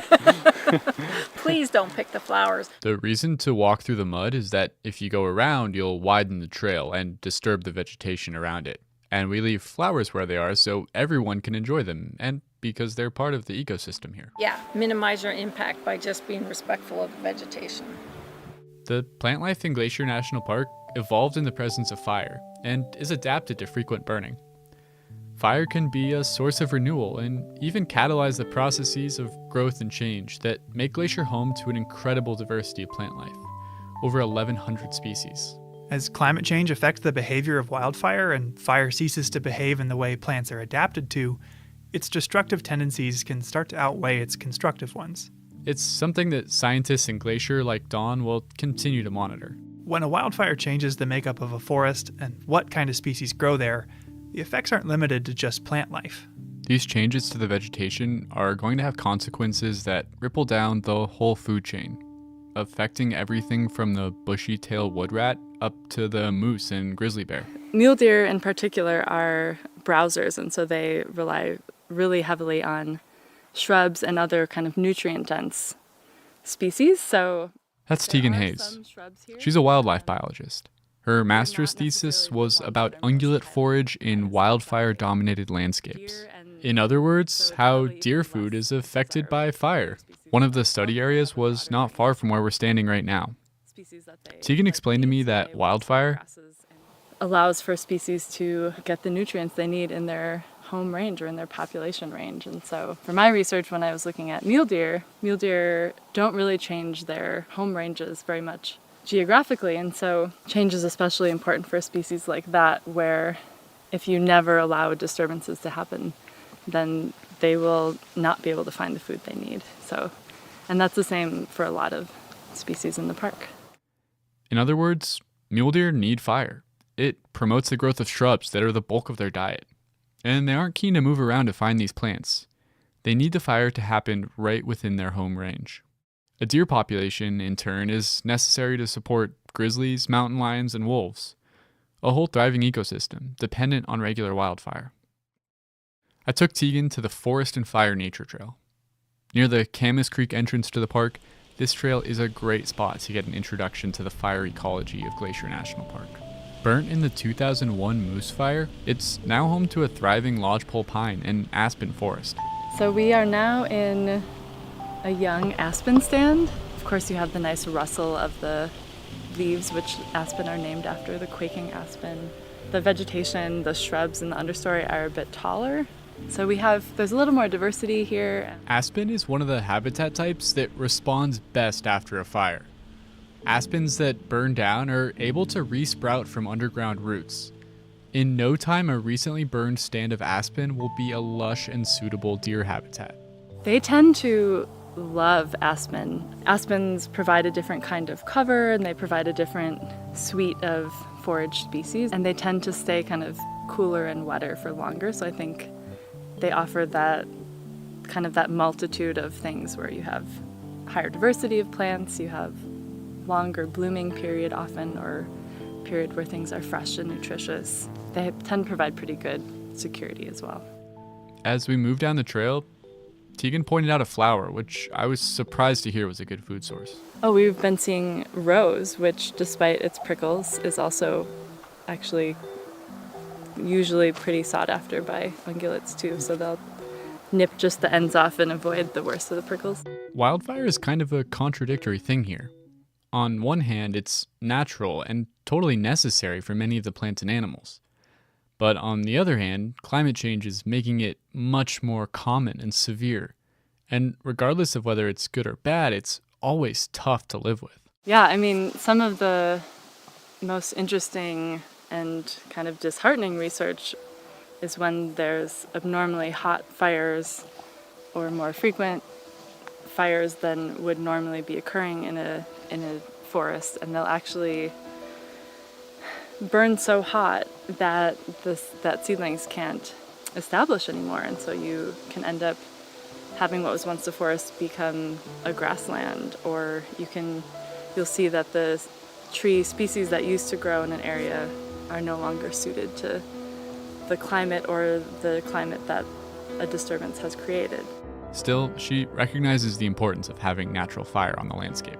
Fire, because it's a hot and dry climate during some of the year, it's one of those natural disturbances that glacier and other mountainous places are adapted to, and so it's a necessity. Of course, what applies in a national park where there are no subdivisions full of houses will be different from a policy that makes sense in a more densely inhabited area. We can't always let fires burn due to all kinds of challenges, whether that's with human structures or infrastructure. So we're really right now just trying to find the balance between what the ideal situation is for fire and what the ideal situation is for living in this area. In places like Glacier National Park, where natural processes still dominate and where we try to minimize our intrusion into the web of life, fire will continue to play a part, and scientists like Dawn and Tegan will continue to try to understand it. In the Lake McDonald Valley, where humans and wildfire are both common, we need to learn to live with fire, to let it play its natural role, creating the rich, diverse, and thriving ecosystem that we come here to enjoy.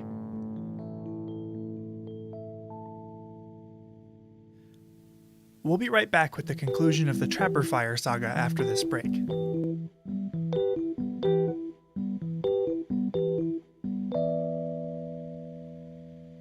Each episode, we seem to cover at least one thing that, like this podcast, wouldn't be possible without the support of the Glacier National Park Conservancy. With the help of some friends over there, we got the number of Executive Director Doug Mitchell and decided to call him up out of the blue to ask about these projects.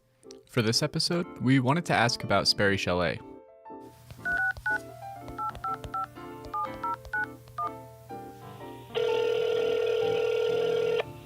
Glacier Conservancy, Doug Mitchell speaking. Hey Doug, it's Andrew and Michael. How you doing? Hey, good. How are my favorite podcasters today? Oh, we're doing well. Just enjoying the beauty out here. Got to go up and check out the new Sperry Chalet, and it was phenomenal. It looked just like before, even down to the stonework. Yeah, it's really incredible what they were able to accomplish. I'm glad you brought up the stonework. I was talking to Zach Anderson of Anderson Masonry, and you know, his family were the original stonemason family. So if it looks the same, there's a reason, and the care they took to make sure that it looked the same way it did when it was originally built in 1913 is really rather remarkable. Yeah, and it's a great thing for people to check out while they're visiting and go see all the attention to detail and craft that went into it. It really is a remarkable discovery. I was able to hike there this year with some people who had never been there, and we hiked through Gunsight, and to come over the top and see Sperry, it's almost like you just have to stop in your tracks, as they did, to see how is this possible. I've hiked 13.1 miles into the wilderness and look at what is there. It really is something. Yeah, we wanted to talk to you about it because we know the Glacier National Park Conservancy, as the park's official nonprofit partner, played a huge role in helping restore the chalet. We were in the superintendent's office the very next morning at 10 a.m. after the fire burned Sperry, and by later that week we had taken our loan credit card down to the hardware store here and bought the pieces of wood that held Sperry up over the winter, and it really was a remarkable public-private partnership that really made the improbable happen. Thanks for taking some time to talk to us. It's always great to hear from you, Doug. Always great to talk to you guys, and thanks again for all you're doing. Absolutely. Thanks for funding it. We'll talk to you soon. All right, cheers. Bye.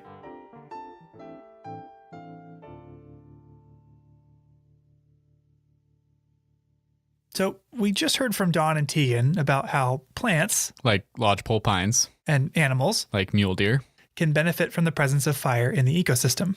And from talking to Tony, we know that the Salish and other indigenous communities have a deep understanding of fire's role on the landscape and would use it, as he put it, almost like a gardening tool to invite new and healthy plant growth. Working here, a big part of our job has been sharing that knowledge with visitors, talking about the plants and animals that thrive in fire's aftermath.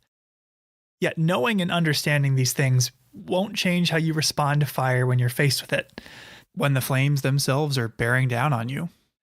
So we met Chris Peterson earlier, who watched and photographed the 2003 Trapper Fire as it made a run over the loop. Yeah.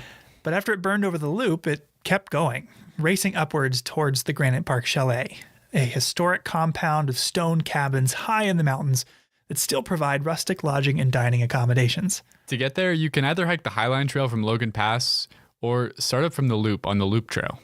I hiked up to Granite Park this summer to talk with someone who's worked there since 2002 and was there on July 23rd, 2003. My name's Mike Sanger. I'm from Great Falls, Montana originally. I live in Belt, Montana now. I've worked for the Park Service. This will be my 19th year here at Granite Park. Mike keeps Granite running, managing the waste disposal system, addressing bear encounters, medical emergencies. When I caught up to him, he was fixing the sink in the chalet kitchen.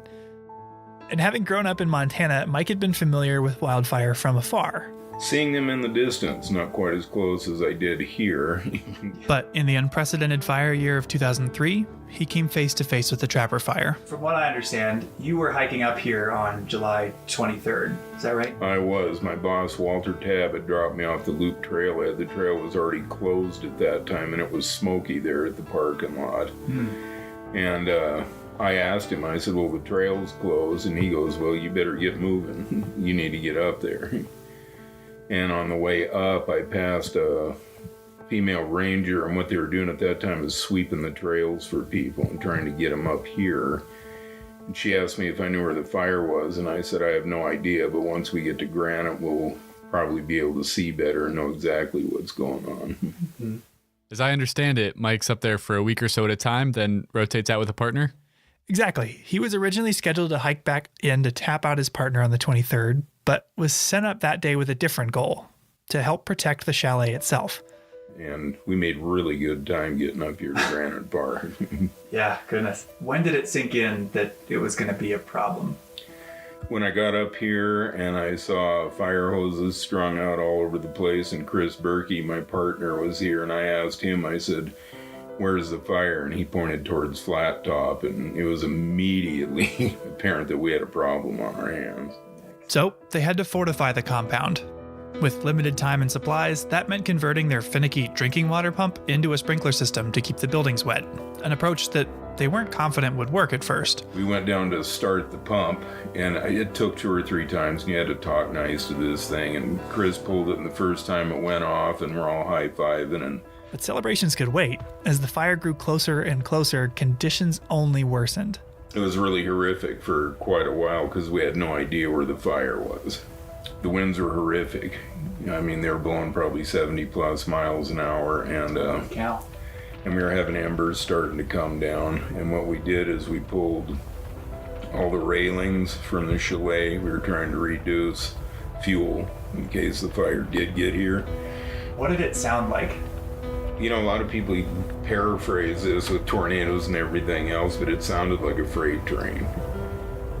And it was just unbelievably hot. I've always had a mustache, and after this was all over, it had curled and burnt, and I just ended up whacking it off. It's the first time I'd not had a mustache in many, many years, because it was just glowing orange this direction.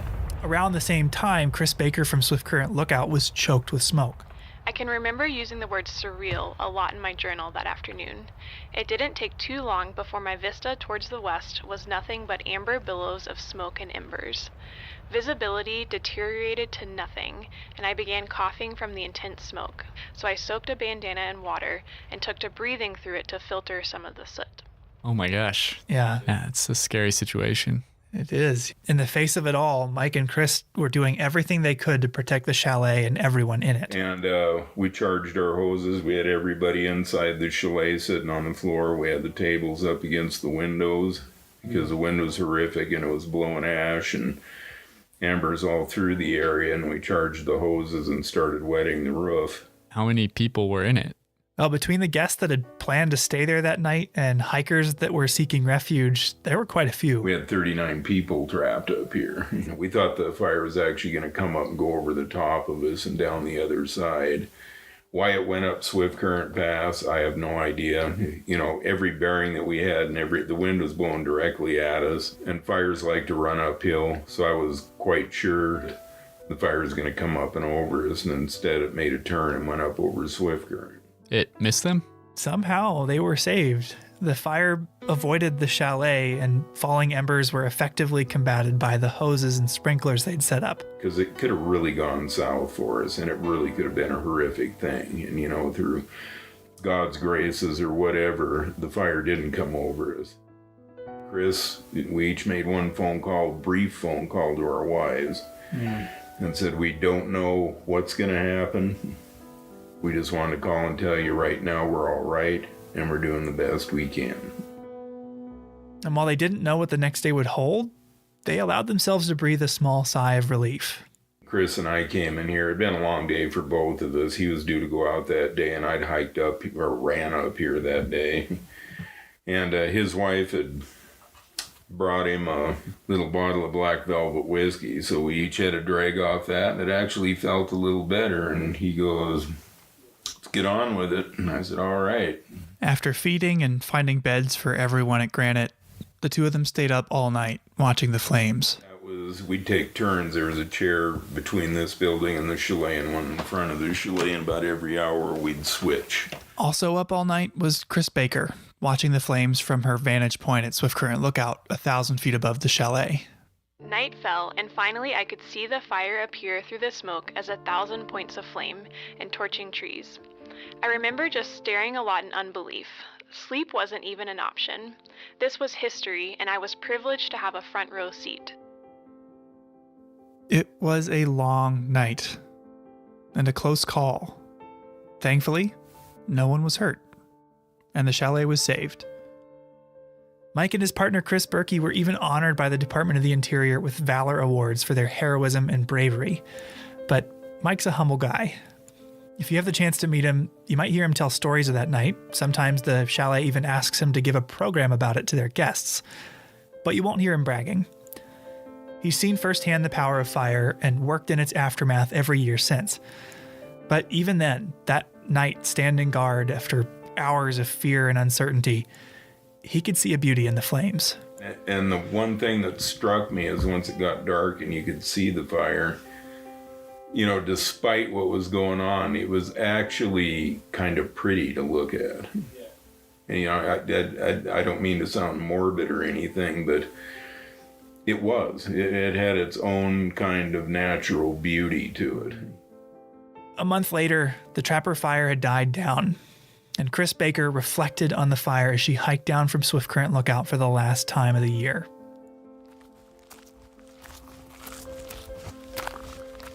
I regaled in the switchbacks down to the tree line, gazing out over the pristine beauty of the divide. But then I came to the trees. Those beautiful firs I have come to love. My friends and companions on my ascents and descents of Swiftcurrent Mountain. The ones that frame heaven's peak in all my photos and that my kids have learned to take for granted. They weren't there. Instead, I saw blackened ghost and charred ground cover. I hiked through a lunar landscape that I knew was both natural order and devastation. I thrilled and mourned all at once. I don't think I will ever feel that again.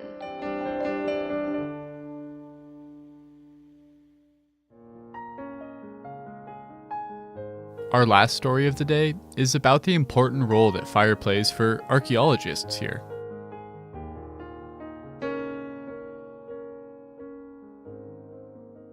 So were you up there on the night that Sperry Chalet burned down? No, I was actually on this trail when it burned down, and I actually heard it all go down on the radio.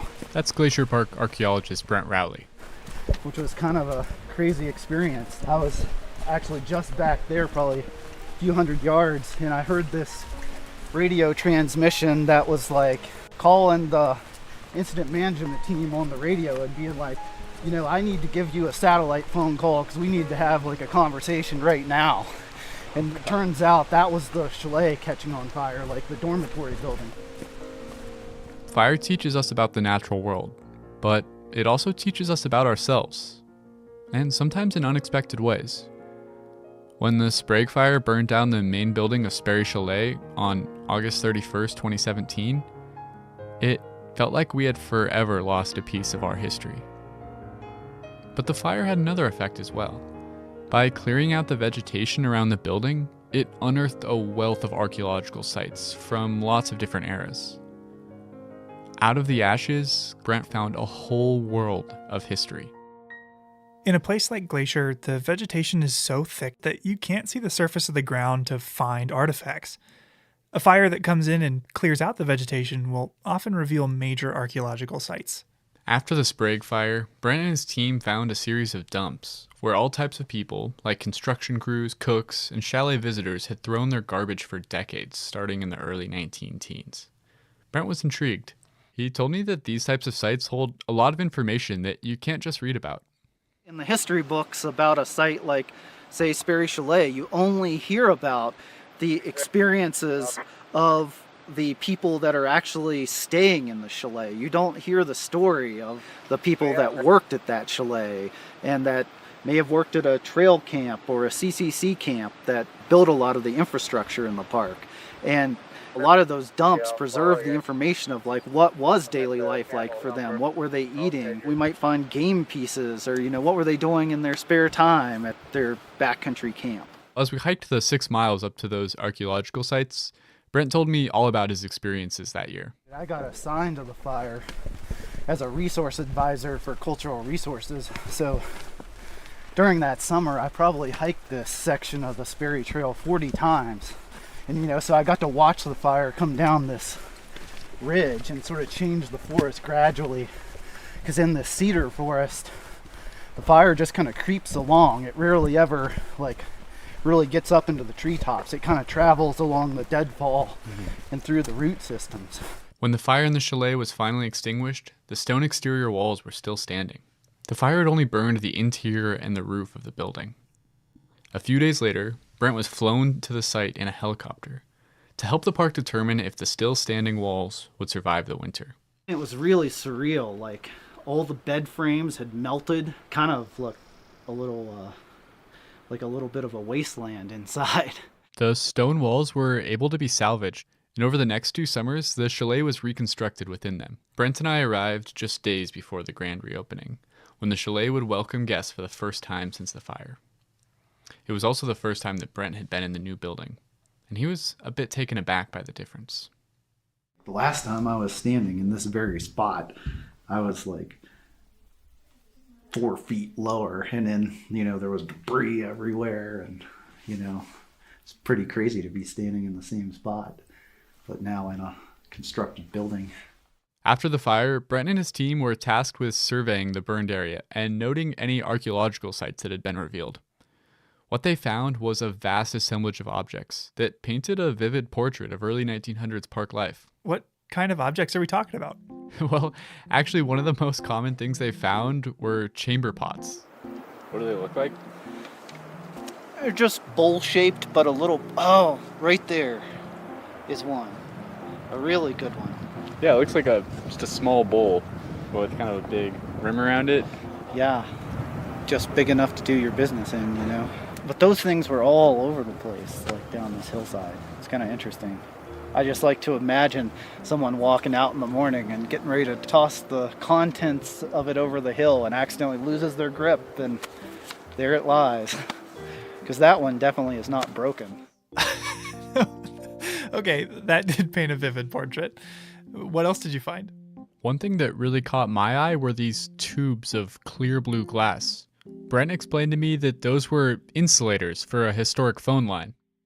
So in a phone line, you've got the wire that the message travels through vibrations. The insulators allow you to attach that wire to a telephone pole or a tree or whatnot, a solid object, without interfering with the signal. Oh. And so I'm guessing, considering there's a scatter of them here, that once they pulled down the phone line here, sometime probably in the 1940s, they just chucked it over the hill. So until the 1940s, there was phone service at Sperry Chalet? Yeah, I think maybe a lot of people imagine the early days of the park as a much wilder time. But in many ways, the visitor experience was much more managed than it is today. At least for some types of people.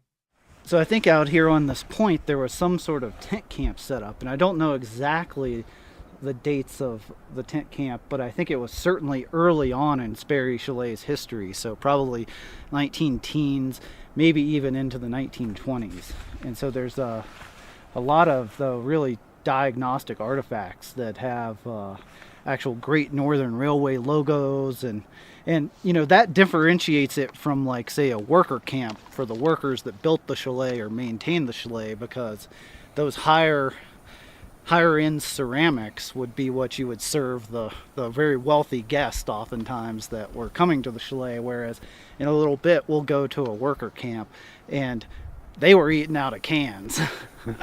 I pointed out a ceramic shard. It was about the size of my hand, to see how Brent could interpret it.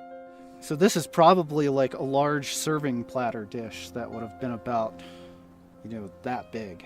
Yeah. So like a communal, indicating like a communal dinner setting, where sort of family style dining, I guess you would call it today. Mm-hmm. Oh, that's interesting. From just that small piece, he was able to figure out about how they dined.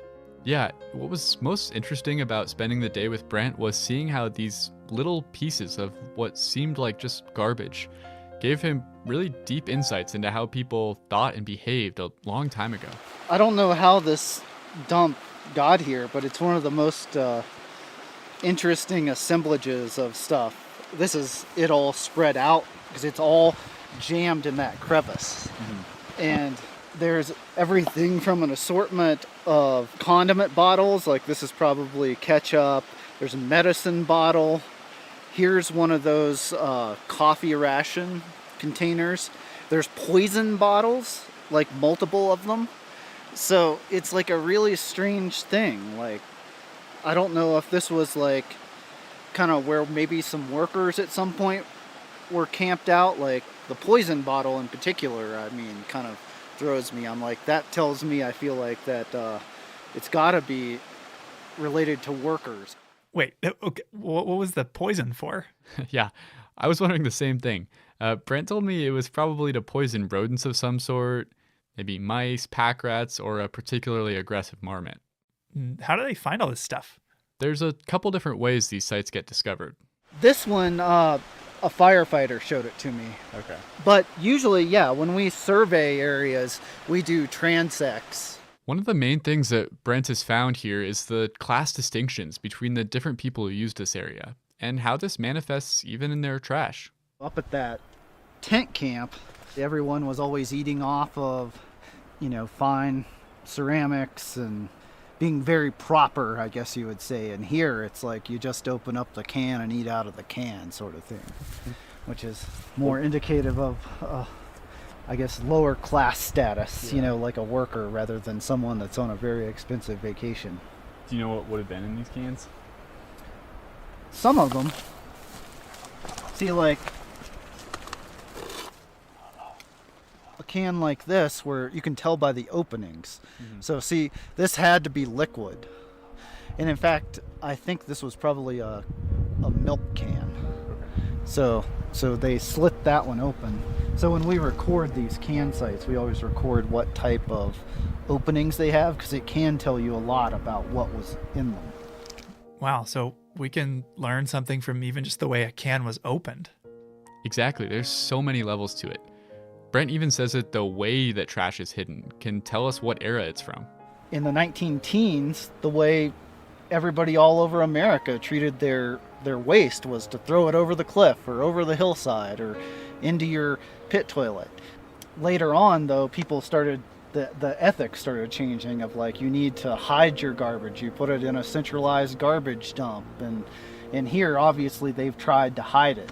So it's probably after that ethic changed, which really started, in the 1920s and 30s. A desire to learn about people whose stories aren't always told has motivated Brent's career from the very beginning. The first excavation he was a part of, on a plantation in West Virginia, showed Brent the significant differences in artifacts from enslaved people versus slave owners.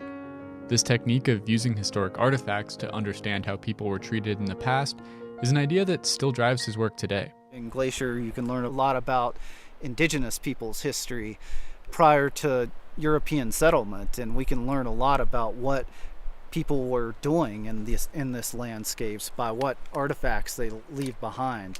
And those people were often, are often not included in the history books. And in fact, I hate the term prehistoric or prehistory because it implies that indigenous people don't have history. It's just their history is documented in different ways by oral history and also by the archaeological evidence that their ancestors left behind. There are countless stories covering thousands of years of history buried in archaeological sites all around Glacier. Some of these stories will be lost forever if these sites are disturbed. So please leave historic objects where you find them. Brent says that objects are best at telling their story when they stay in their original location. Once they're removed from the site, they are kind of just meaningless objects. But when they're in the context of the site, they tell the story of like what sort of products people were using as they visited Sperry Chalet. Our discussion was interrupted by a mountain goat grazing on the forbs that had sprouted up where fire had cleared the canopy and finally allowed sunlight back onto the forest floor. We had to step off the trail to let the goat pass. And I went to work for the... Oh, crap. There's a goat coming. Hey. Move aside. Move aside. Don't eat my poles either. As we sat there talking about the history of the area, a new chapter was already being written. As Brent and I moved out of the goat's path, it was hard not to think that we needed to do the same as the goats and flowers here, to learn from what we couldn't control, and to flourish in the sunshine that followed.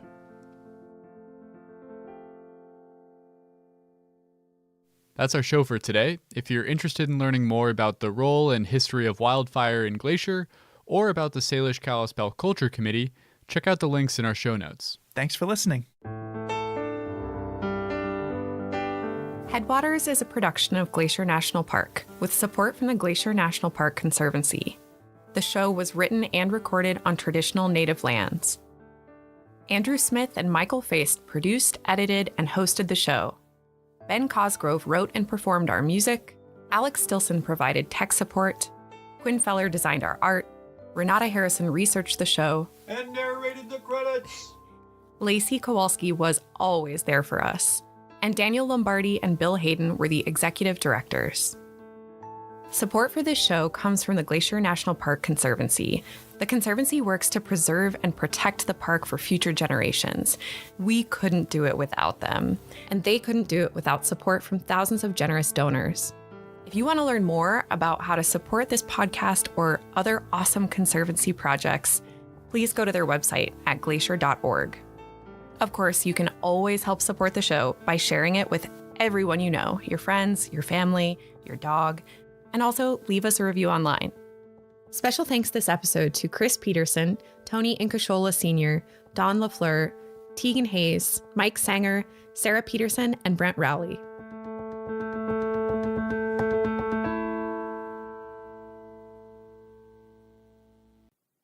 Hey, you rockin' Rockyites. Welcome to episode 10 of season 1, which has 10 episodes total, which means, you guessed it, this is Sad Face, the last episode for this first inaugural season of the Rocky Mountain National Podcast. So, first of all, we want to say thank you so much for tuning in, whether that was one episode or multiple episodes. Hopefully you became a subscriber if you are into it in whatever podcast app you like to use. If not, consider doing that. Some stuff you can do while we're on a hiatus for the winter. We may have some bonus episodes in the winter, but we're going to be on a hiatus overall. Here's some things you can do. If you like the podcast, first of all, if you go to iTunes and give us reviews, that helps us show up higher in search rankings. It helps us spread the news about Rocky and reach more people. So think about that. Another great way is to just tell people that are your friends that you think you might be into our podcast. Just let them know, hey, this is kind of cool. Check it out. Or maybe you'll listen to an episode together. I'm also going to go out on a big limb here and give you my email address so that you can send us any comments, positive, critical, negative, whatever. And more importantly, you can give us ideas for things that you are interested in hearing about for next season.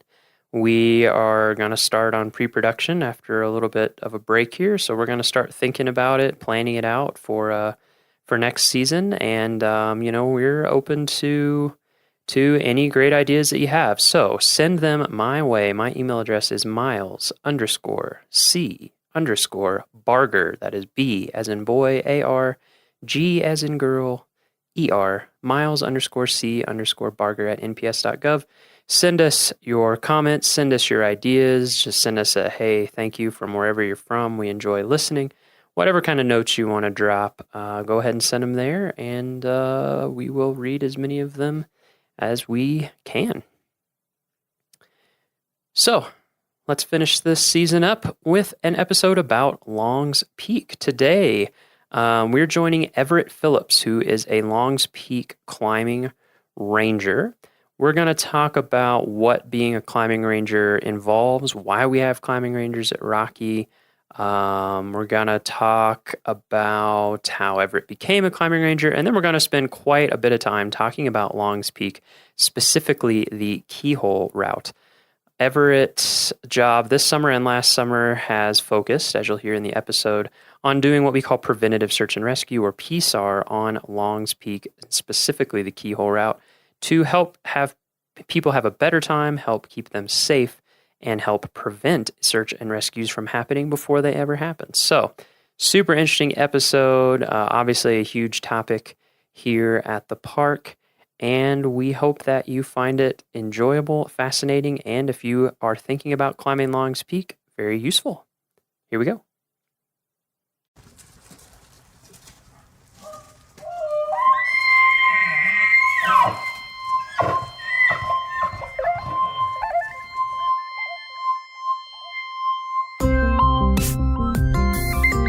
All right, let's get started. We're here, we don't need to say where we are because we're in my office. That's boring. A lot of times we recorded outside, but we're not recording at 13,000 feet. Yeah, being in an office is novel for me, though. That's true. It's exciting to me. All right, we're in a novel environment here in an office in the indoors.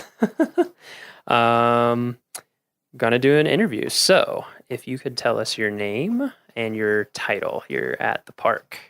So I'm Everett Phillips, and I'm one of the climbing rangers on the East District in Rocky Mountain National Park. East District, so the Estes side. Yeah. So climbing ranger, we haven't talked about climbing rangers yet on the podcast, so maybe we can do a little overview of that program before we dig into what you specifically do. So how many climbing staff are there here in the park? There's 8.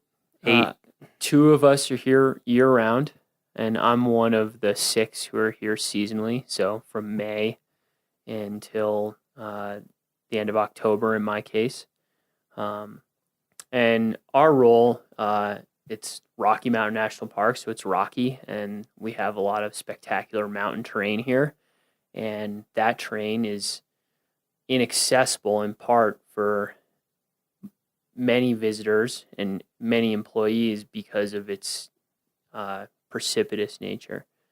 So we have a visitor use group, mountain climbers, that access that terrain for recreation.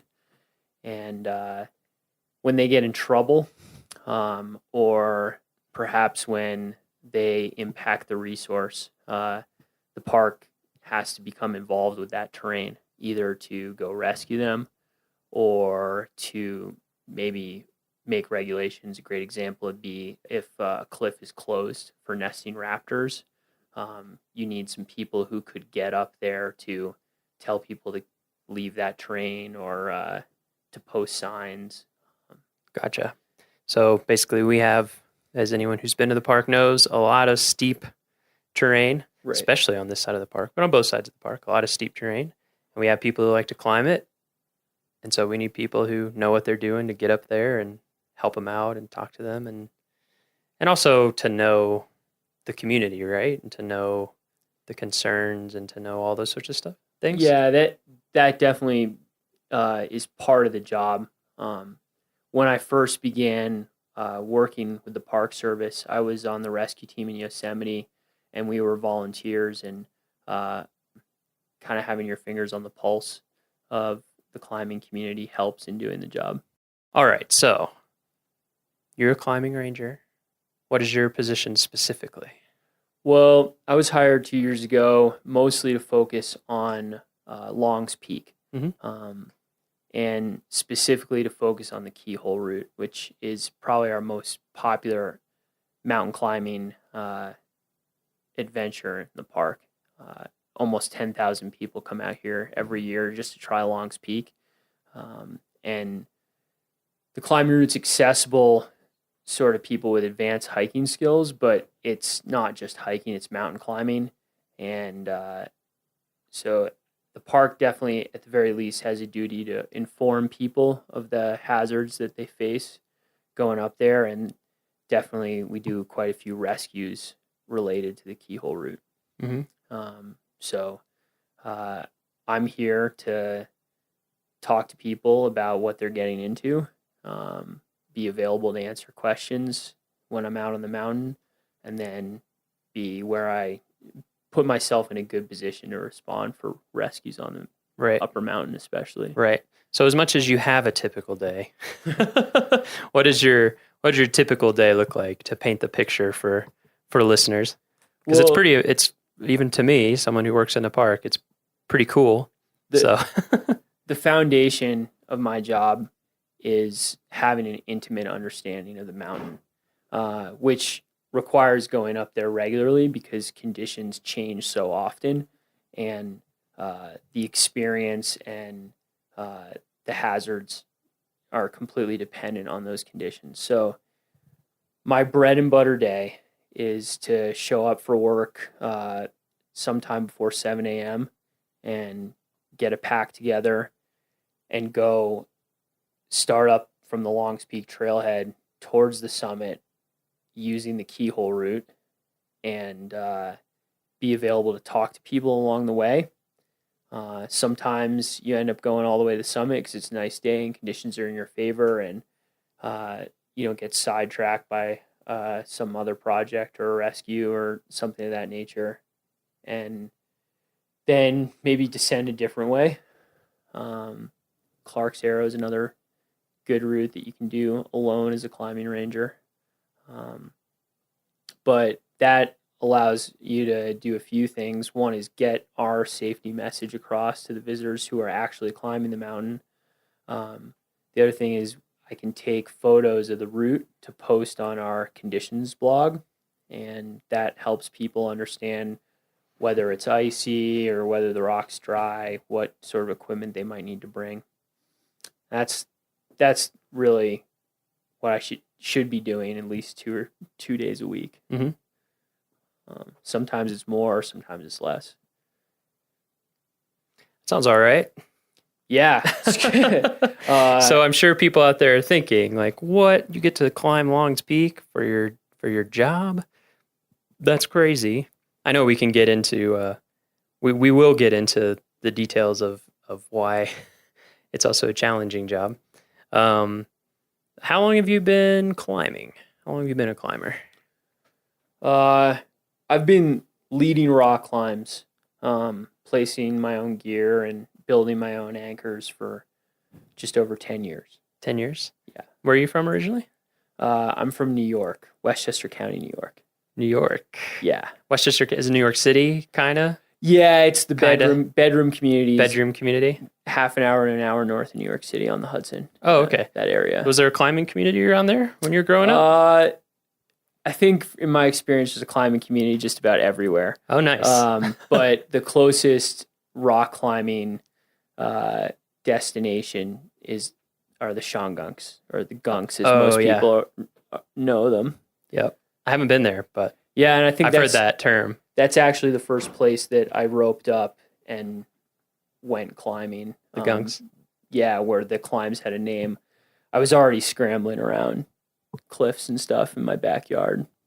I had a few boulders that I could try to summit. Yeah, how did you get into it? Were you always kind of scrambling around as a kid and into stuff like that, or did you have a friend or a family member that inspired you, or a movie, or what? I did have a friend of mine.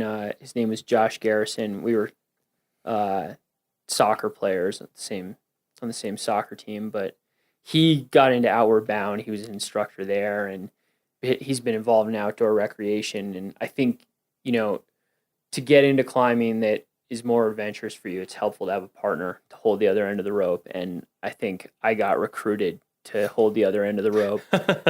And I guess in some ways he opened that world to me. So it was fortunate. Thanks to him. Yeah. So he kind of got you started on it. And what kept you going? Like when you started, what was the appeal? What drew you in? I think I really like the responsibility that comes with climbing. As a young man, I didn't have a lot of responsibility, and I think I was trying to grow up. And the great thing for me about climbing is that once you're involved in the activity of it, once you've launched, you're out there leading up a cliff, you are ultimately responsible for everything that happens to you. And there's no time for anyone else to save you. There's no time for, if you leave the lights on in your car when you park it, someone will come and help you jump it. But if you make a mistake when you're leading a rock climb, then you're going to face the consequences of your mistakes. And I think as a young man, that was an appealing challenge. So the, I guess responsibility, the way you put it, just that immediate, visceral challenge. Yeah, I drew think you in. In a sense, climbing's quixotic. You get to the top of the cliff and you just come back down, and there's no real material change in your life. But in another sense, it's as serious as business gets. You have to do things the right way. Mm-hmm. Otherwise, over time, there are going to be really bad consequences.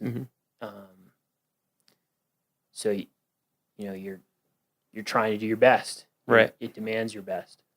So were you climbing through college? Did you go to college? Yeah, I did go to college. And were you climbing it during that time? Actually, I spent a lot of time climbing on boulders, but it was mostly for fun. Okay. I did rope up a few times, but it wasn't a focus for me. It wasn't until I graduated college and I worked on a trail crew in New Hampshire, and got out in the mountains a lot and saw a lot of cliffs that captured my imagination, and go back and with a partner and go climbing on the weekends. Oh, nice. What was the trail crew with? It was the Appalachian Mountain Club's trail crew. Yeah. They do amazing stuff. That's one thing when I was because I've spent a lot of time out west, but I went back to the East Coast. I was just amazed at the level of organization and dedication to to trail maintenance? It was a really unique place to work on. The Appalachian Mountain Club's trail crew is mostly young people, and it turns over. People usually do about 4 or 5 years with that trail crew. Mm-hmm. But the trails there go straight up the mountain, which if you do a lot of trail work, you know that's really bad planning because the erosion just turns the trails into big drainage ditches. So you build a lot of rock staircases out there, and yeah, it was a great place to learn. Tough work. Yeah. The trails there are crazy. Yeah. I hadn't been up there, and then when I lived near DC, we would take trips sometimes up to the Northeast for a little more, as close as we could get to Alpine, and we would just, just straight up on boulders. It was also a great place to break into climbing, because there's really great rock climbing. It's the Granite State, but there's also good ice climbing in the winters, and it's got an alpine zone just because of how harsh the winters are, and so there's this alpine tundra, and you can do a little bit of Arctic mountaineering. So you can train for the Alaska range there. You can train for Patagonia there. You can train for Colorado there. Right. It's gnarly. Yeah, it is. It's a lot gnarlier than I realized it was before I'd first Yeah. gone there, and I was like, oh, okay. Especially the winters. Yeah, they're hardcore. So you were up there doing the trail work, seeing stuff you wanted to climb, climbing it, doing some ice climbing at that time? Yeah, I was. I was passionate about ice climbing at that time. Nice. So where did you go after that? Where did life lead you? It led me to Yosemite Valley. Yosemite. Is there climbing there, or I'm just kidding? Yeah, it's not an original story for a climber, but that's all right. I was really fortunate. I left New Hampshire because I was hired as part of the Yosemite Valley SAR site program.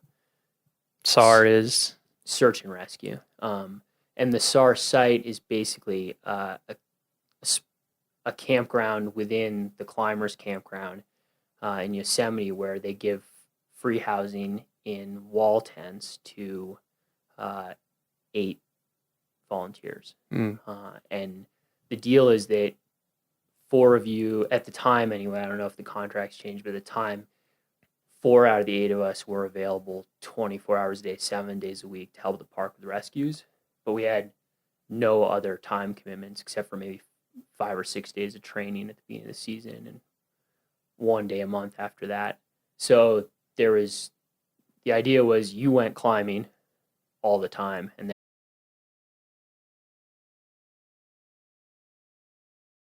trained rescuers that would respond to their pager when a rescue is needed. That sounds like a pretty sweet deal. Yeah. Yeah. What was it?